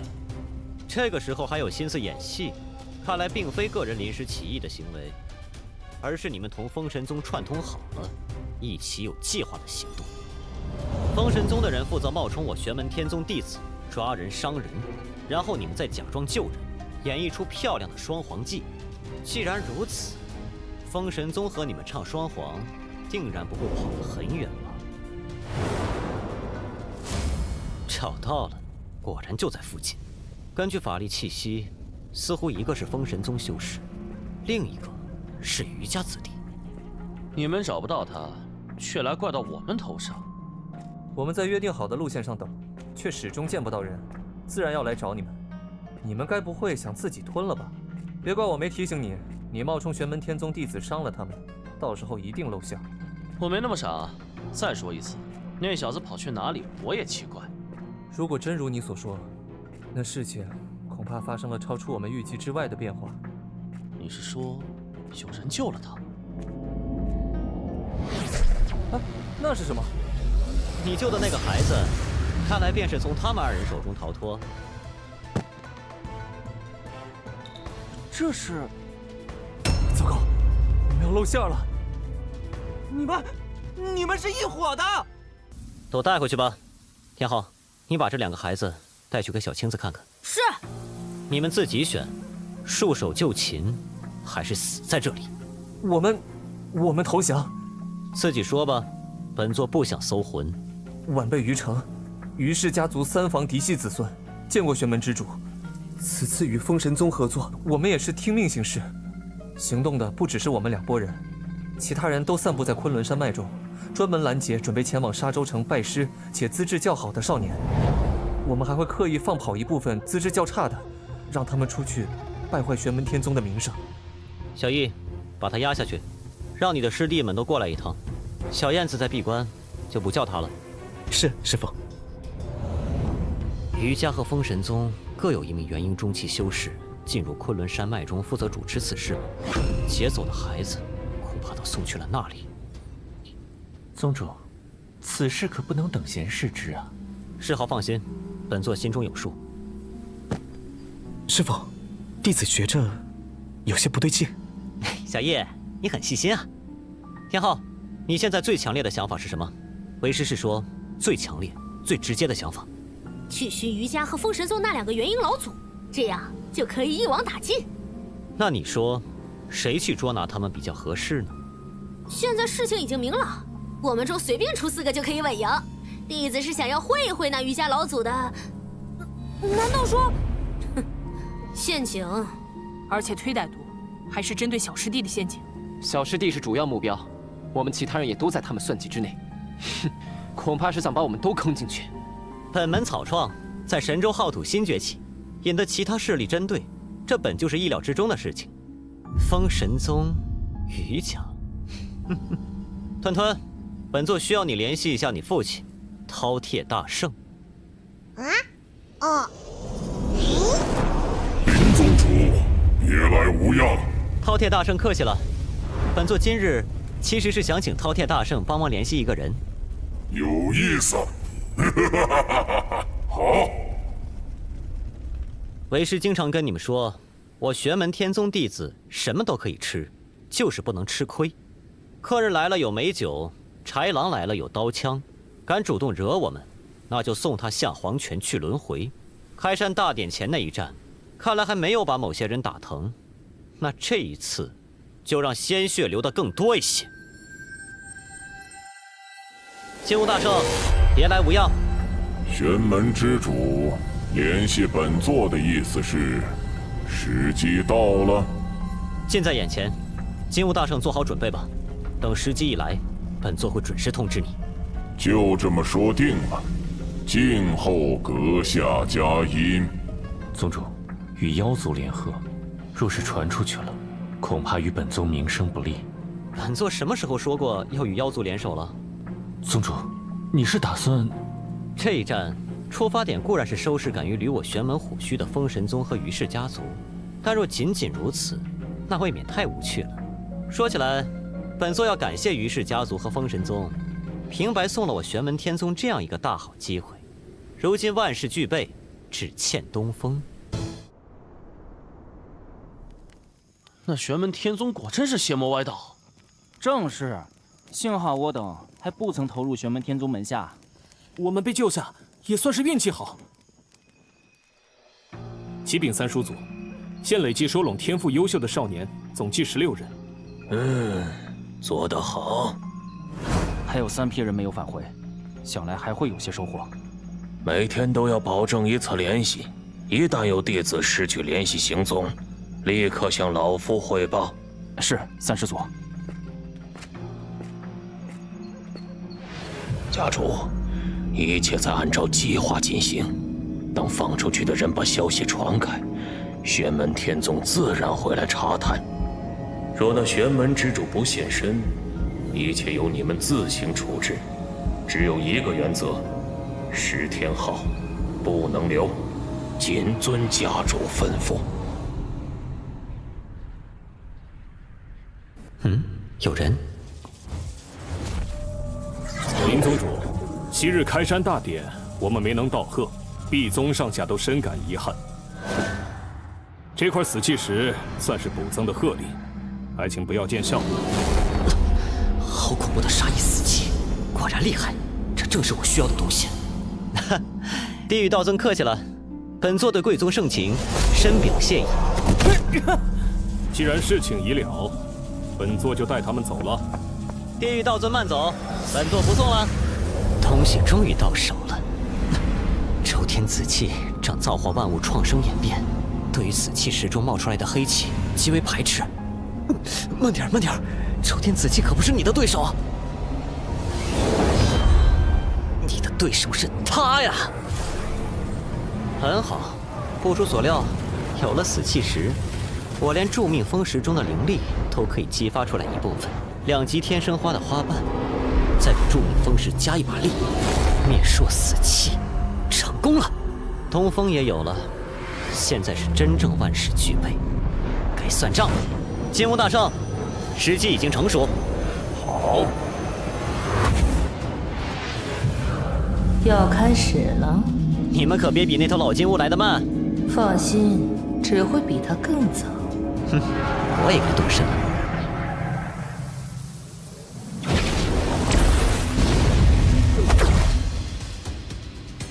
各自小心。是。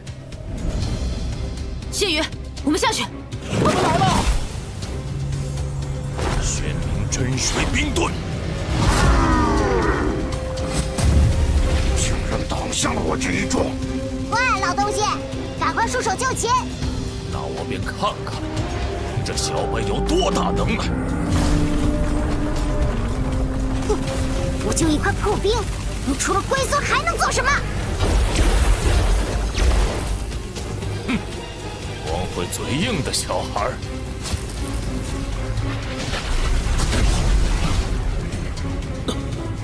此人是大危险，必须解决了他。小辈，死！吞吞，先避让。要死的是你！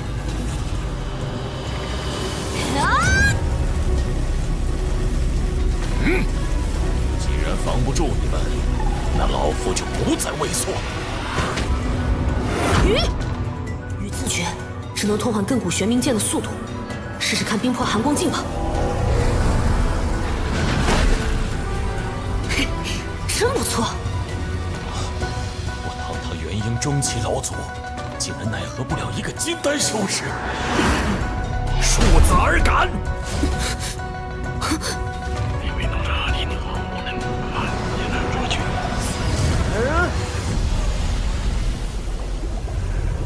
回光镜竟然无法复制法术，区区元婴中期，还妄想抵抗天地法相，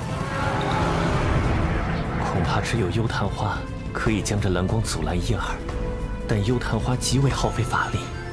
我的宗主哟，你再不出手，世豪哥我可要经受不住了。若你们是在等其他同门的支援，那大可不必，他们此刻自身难保呢。玄门之主此刻应该得到消息了，可就算他来了，也无济于事。大话别说太早，你似乎忘了你兄弟于万峰是怎么死的了。我自然记得，既然记得，又怎么可能不防备？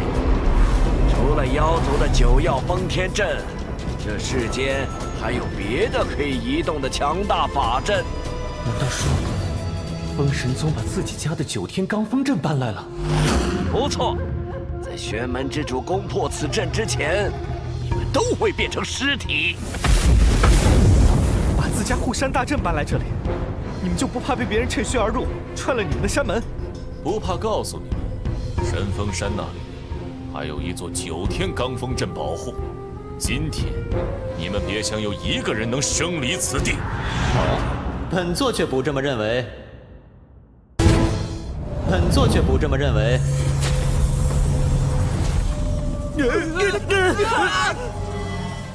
你这阵法确实奇妙，竟然可以连同你本人一同隐匿于虚空中，直接藏到了九天罡风阵的内部，连我都被你瞒过去了。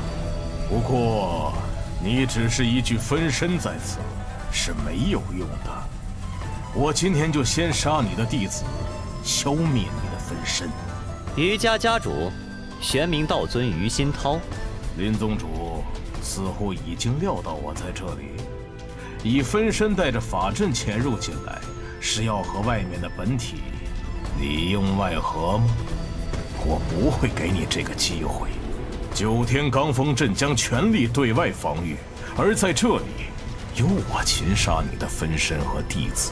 你我也不用多说了，手底下见真章吧。我于家在石天翼身上下了重注，而你们玄天宗则将宝压在了石天昊身上。我们之间注定将有一战。你错了，从来没有什么输赢。石天昊是本座弟子，本座只是教导他，某些人欠了他的公道，必须还。两仪生灭阵，开！生灭六道，天地之变，起！传闻之中，此阵稳定住了一个险些崩溃的中千世界通道，果然不凡。哦，灵气属性也被此阵扭曲变换了。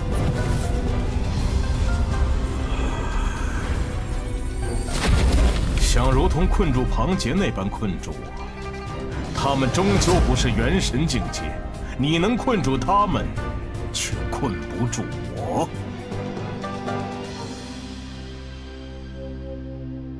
想以自身法力和元神化身冰封两仪生灭阵，天地间的一草一木、一花一树、山川河流、流风云霭、日月星辰，所有的一切都被冻结。元神化身是元神修士强大的根本，也是每一个元神修士自身道法修为所有感悟的集合。这冰魄，便是于心涛修炼玄冥诀成就元神之境后修成的元神化身了。哼，他日我成就元神之境，不知得出的元神化身是什么模样。生灭六道，生死之变，起！这是化生之力，是那白色灵石在为法阵提供能量。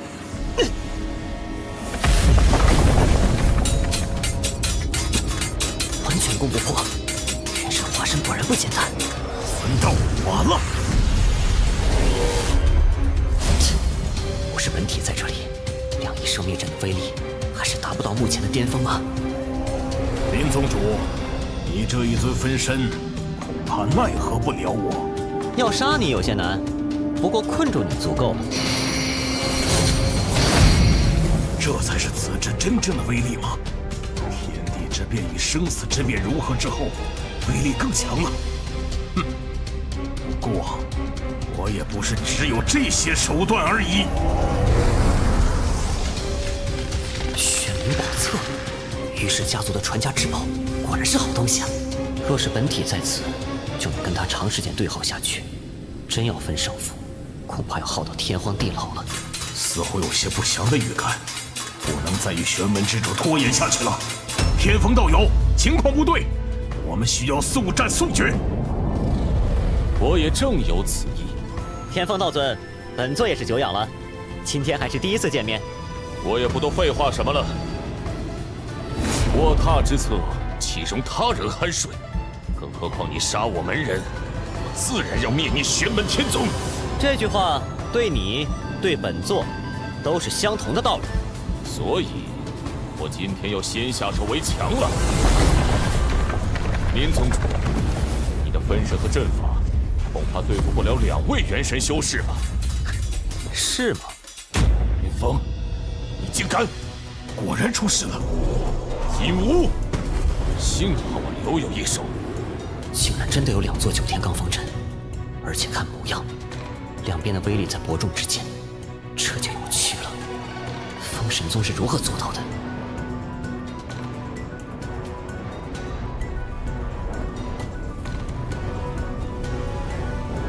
这或许才是封神宗真正的秘密武器。金乌大圣一直惦记封神宗，会不会就是为了这一点？那头老金乌，云峰，是你！神风山没有你天风道尊坐镇，即便有2座9天罡风阵，防得了普通对手，却防不了金乌大圣的攻势。就算我不在，神风山也不会在1时3刻间被那头老金乌轰开。我大可以跟你比比看，谁的阵法先被攻破。哼，天风道尊执意如此，我只能奉陪到底。不过，2位不妨先猜猜看，本座的玉京山在哪里？于道友见谅，我不得不回。天风道尊拍拍屁股回神风山，便是把我卖了。阁下不妨再猜猜看，是你们这边先攻破本座的法阵，还是本座弟子先让余家元婴期修士再多陨落几个？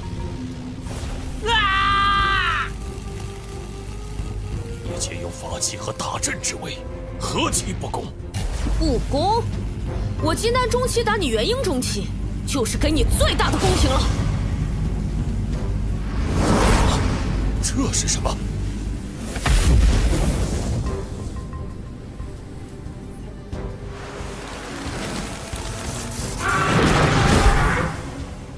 今天我要斩杀元婴期了。虽然不值，今天只好以这条老命换我落于此了。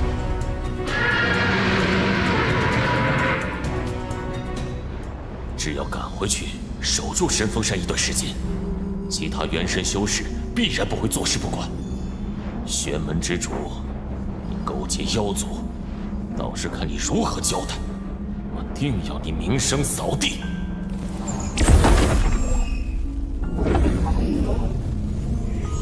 天风，东西交出来，否则你封神宗今天就此灭门。你先想想，自己有没有命回天荒广路吧。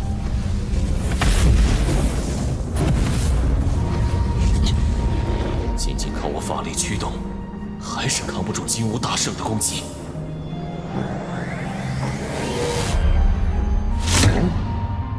以阵法直接沟通9霄之上的罡风层。好，只要能守住一段时间，此妖必然知难而退。除非他想被围攻陨落，里似乎有什么波动。怎么可能？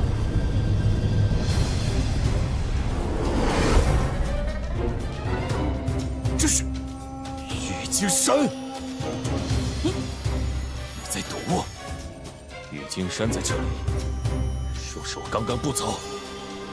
本座和玉京山方才确实在昆仑山中部那里，就在虚空之中静静地看着阁下和玄冥道尊。事实上，本座就是跟在阁下身后，一起来神风山。你我两宗并无死仇，你却放下于心涛来对付我，你的一具分身可留不下他。本座这次本也没有打算一定要留下玄冥道尊。你要留着他给大秦皇朝？大秦皇朝越乱越好，否则岂不是给武清柔帮忙？更何况，于氏家族可是给那小子留了个经验大礼包。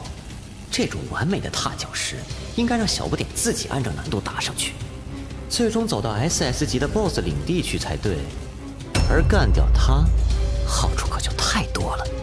现在只能拖延时间，等待其他修士来支援。玄门之主，你容留饕餮一类的妖族在山上，已经是自误。现在更勾结金乌，你是自绝于人族修真界。朋友，来这边做掉了你，我接下来的计划才能继续实施，要不然我才是真的坐实了勾结妖族的罪名了。本座如何交代，就不用天风道尊多操心了。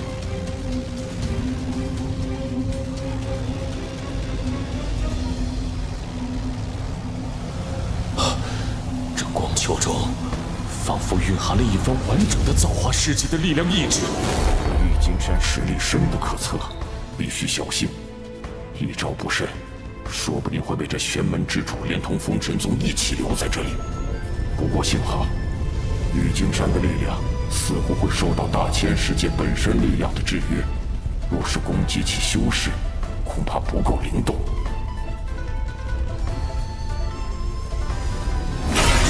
空间剑域竟然直接被凌爆了！再快一点儿，再快一点儿！利用罡风层次，再次加固神风山的封墙防御。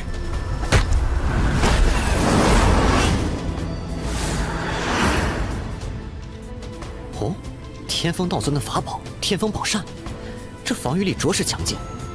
不过可惜，在玉京山面前没用。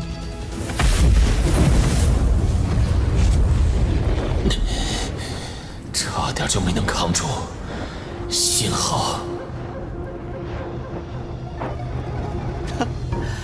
玉京山的攻击才刚刚开始呢。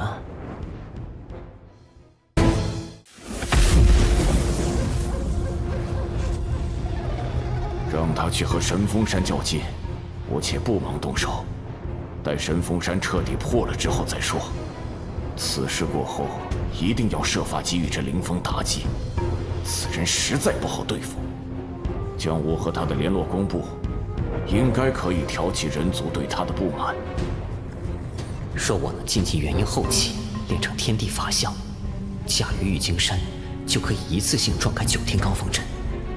我的修为有待提高啊！聂风，你为我9天罡风阵此仇。从阁下同余家联合算计本座开始，就应该料到会有这样的结果。从今天起，昆仑山脉只有一个声音，玄门天宗的声音。你，天风，我看你如何挡住我太阳真火！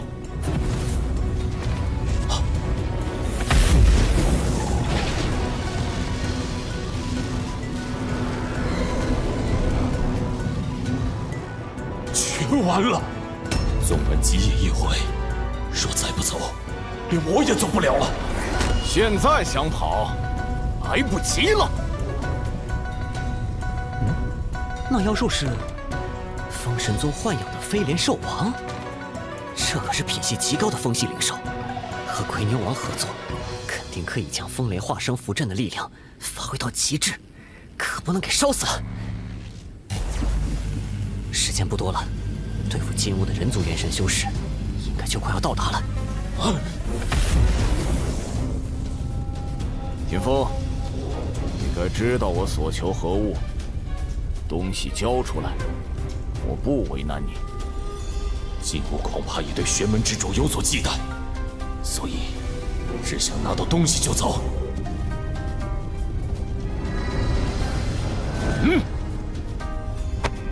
好，你走吧。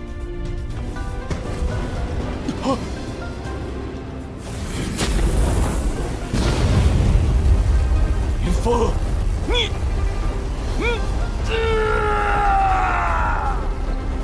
这人当真凶残，连我也想留下，你太贪心了。今日也让你猖狂一下，他日我再教训你。你追不上的，今日之后，你就等着被你人族同胞无止境的围攻吧。天妹，必须全力以赴了，稍有分心，我必死无疑。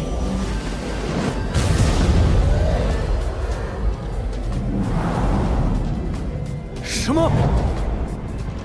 不，李宗主，我本体已破碎，你真以为你一抹妖魄可以扛住玉京山？说！不。林宗主，约定的东西我拿走了，合奏愉快。哼，本座现在要称呼阁下为龙叶大圣了。林宗主客气了，在你面前，龙叶可不敢有骄矜之意啊。看着那座玉京山，后悔了？师父，明明知道我已经快后悔死了，您就不要再笑我了。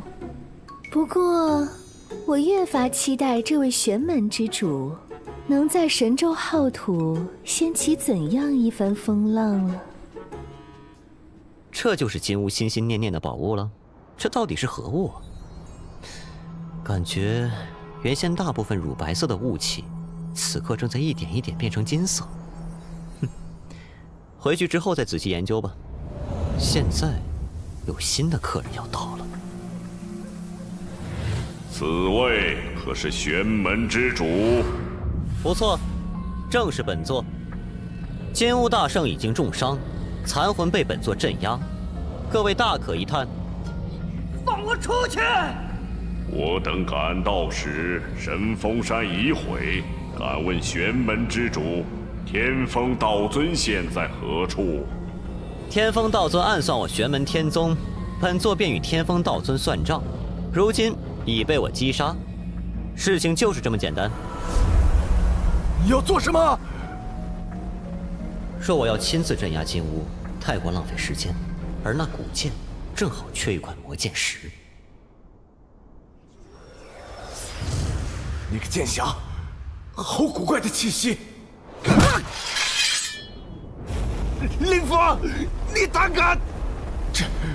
这东西，他在切割我的妖魂。我预料的果然不错，你残存的妖魂正适合用来磨剑。既然诸位没有疑问，本座就先走一步了。他日再有妖族入侵，本座亦会出手。快逃！快逃！玄门之主一旦回来，就连逃跑的机会都没有了。没时间搭救他们了，走！哦，好了，还算果断。不知道天昊和那鱼石岭打得怎么样了？元婴中期，不过如此吗？小子，你今日必死！我都说了，我今日要斩杀元婴期了。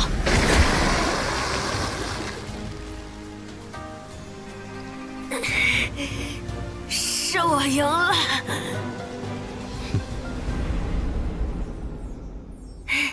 师傅，我打赢了！为师看到了，做得漂亮。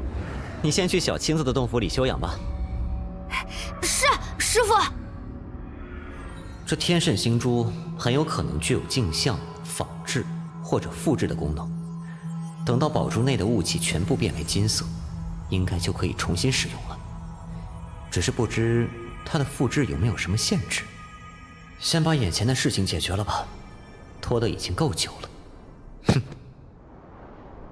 这3人都和于一兰他们一同关起来吧，也好作伴。走了。斩杀天风道尊，镇压金乌大圣，玄门之主。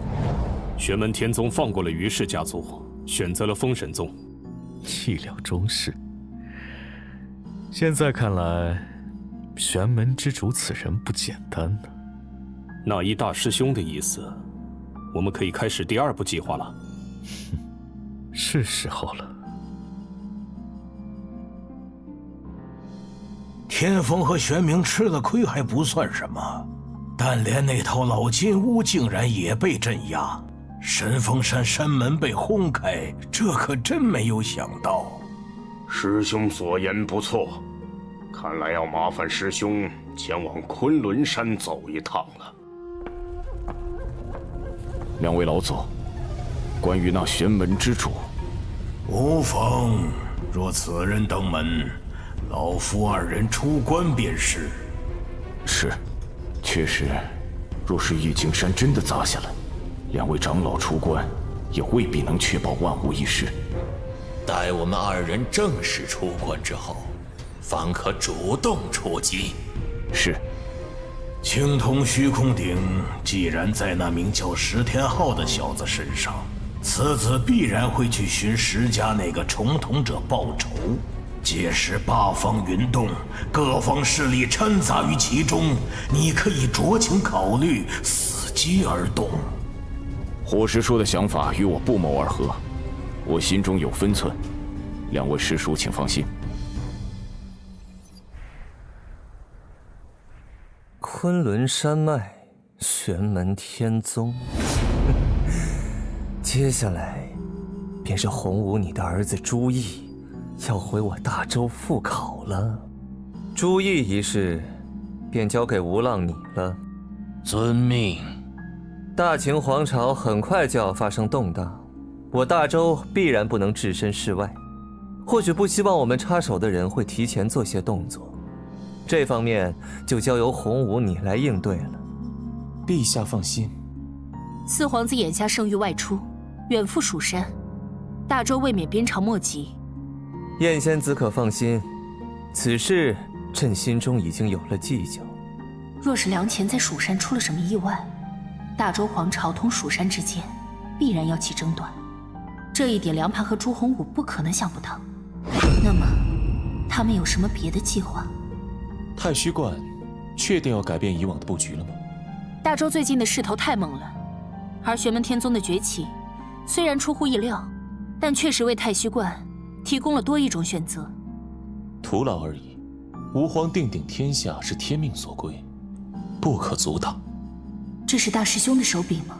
好大的气魄！但玄门天宗那里或许会带来惊喜，大师兄应该不会犯和庞师弟一样的错误吧？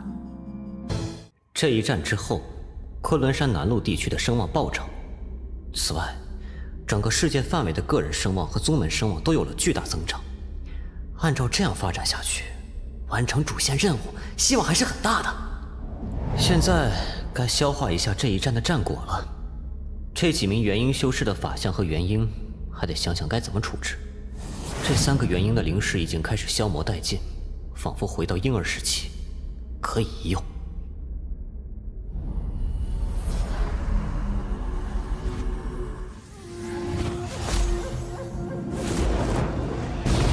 哇，这法相失去控制之后，破坏力依然不低啊！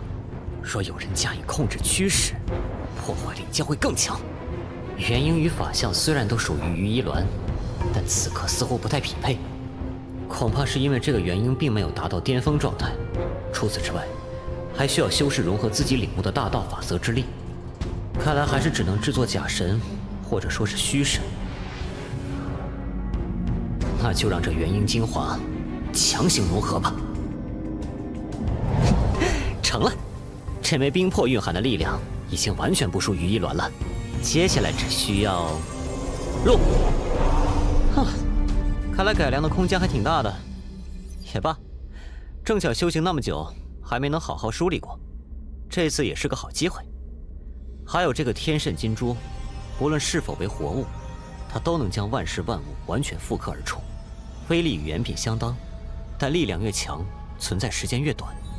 不过老金乌的残魂却是无法复制，似乎是超过这物品复制的极限了。师尊，您可在忙？不忙，王林，直接来就好了。是，多谢师尊。有什么事？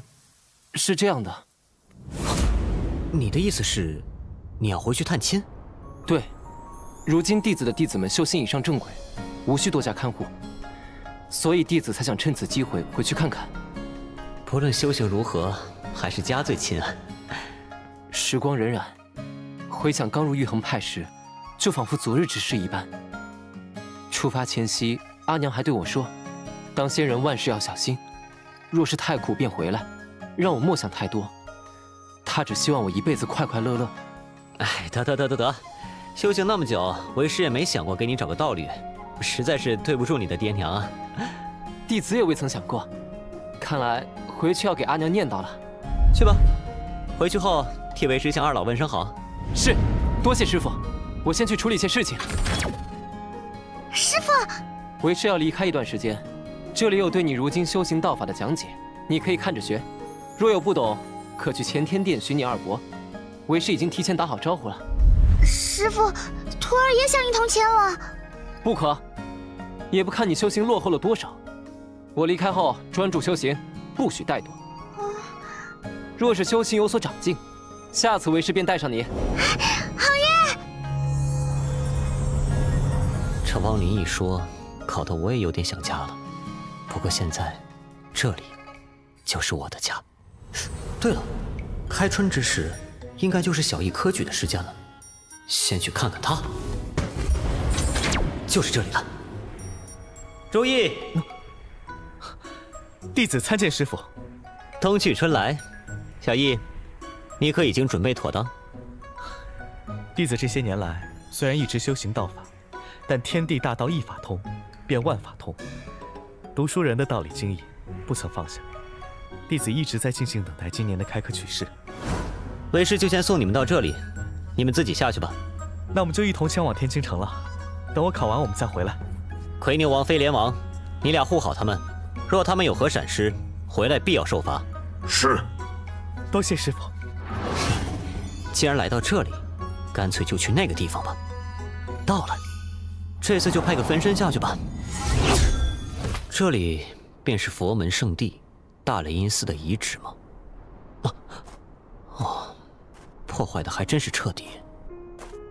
昆仑山之战若是输了，玄门天宗也会落得这个下场吧。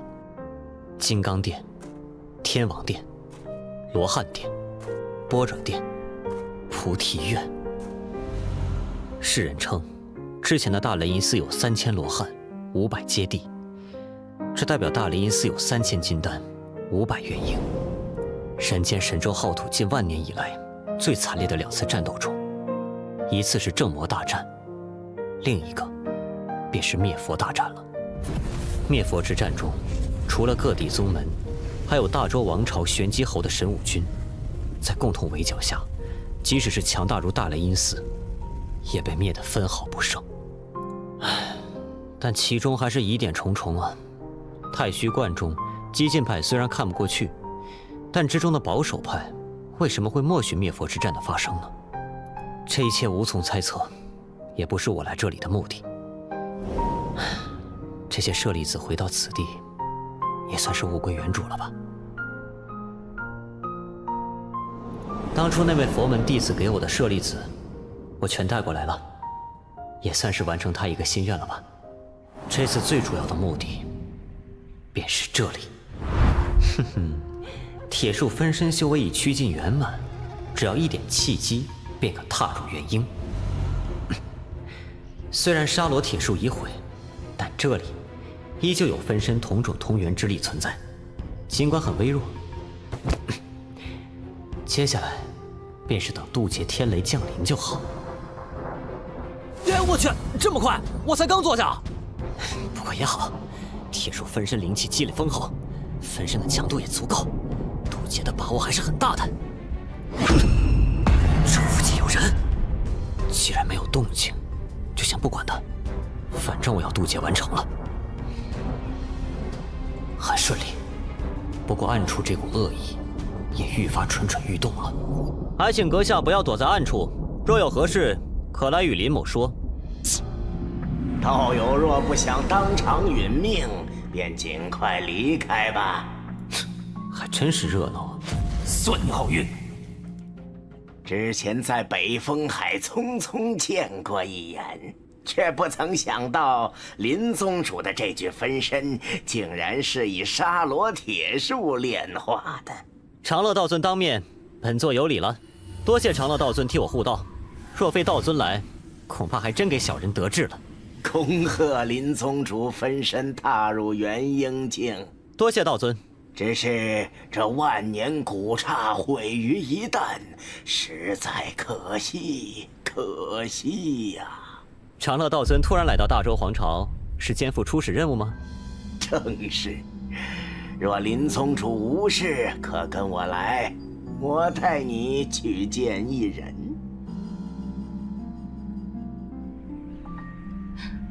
晚辈石星云见过前辈，请问林宗主为何会出现在这附近呢？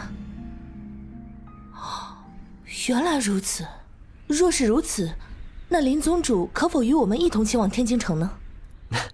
石公主心意，林某心领了。但林某还有要事在身，下次一定。这次见到石公主很开心。若是无事，林某还想回大灵隐寺遗址多停留一段时间。哦，林宗主慢走。是我的错觉，为什么总感觉此女还有几分诡异之处？道尊，公主，现在看来，玄门之主确实不会在天京城现身。不要动朱意的心思，玄门之主不傻，更何况那里还是大周皇朝的都城。不仅我们不能动朱意，还要警惕别人碰了他，然后嫁祸到我大清皇朝头上来。末将明白了。哦，这道法力气息有些熟悉啊！我去看看。刀志强，他应该也是跟大秦使团一起来的吧？怎么一个人落单到了这里？这场战斗，他好像处于下风啊。除了这2个人外，在暗处还有2个金丹修为的，好像是天池宗的。哼，我记得天池宗有个倒灶的斩俗元门规。这就有意思了，这2位修士在暗处探查什么？等一下，这气息有点熟悉。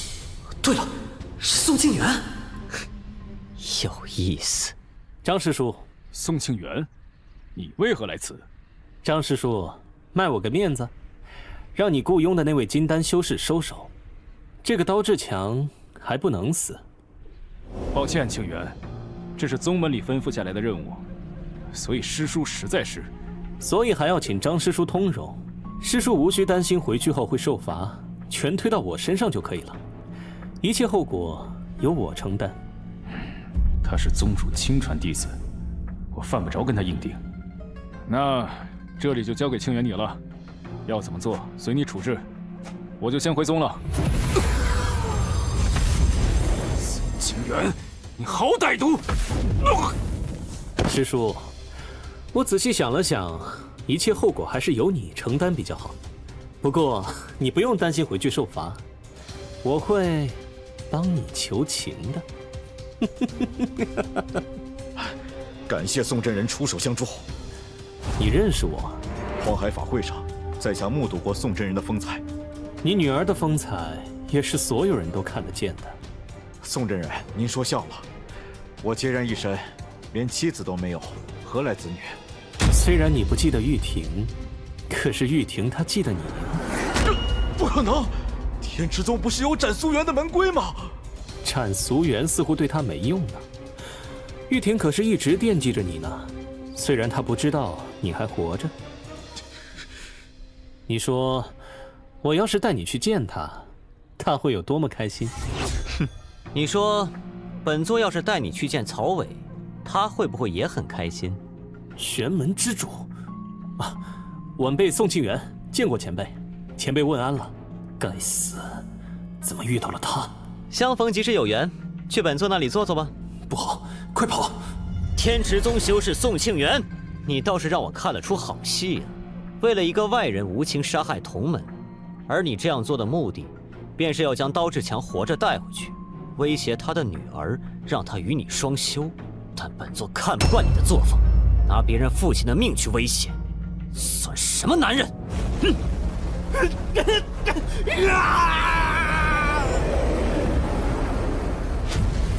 多谢林宗主大救。你接下来有什么打算？小辈不知，或许是先躲避天池宗的追杀吧。我玄门天宗尚缺一个办事得力的外门管事，你可愿意入我门下？前辈肯收容晚辈，晚辈自然愿意。只是，晚辈前后投身于3个不同势力，本座并不介意，只要你任我门下管事之时，尽心办事即可。本座要的是你的能力，不是你的忠心。晚辈愿为前辈效犬马之劳，只求前辈有朝一日垂怜，能让我和玉婷父女团聚，不再骨肉分离。信任本座之人，本座从不让其失望。你先进入玉京山去吧。是。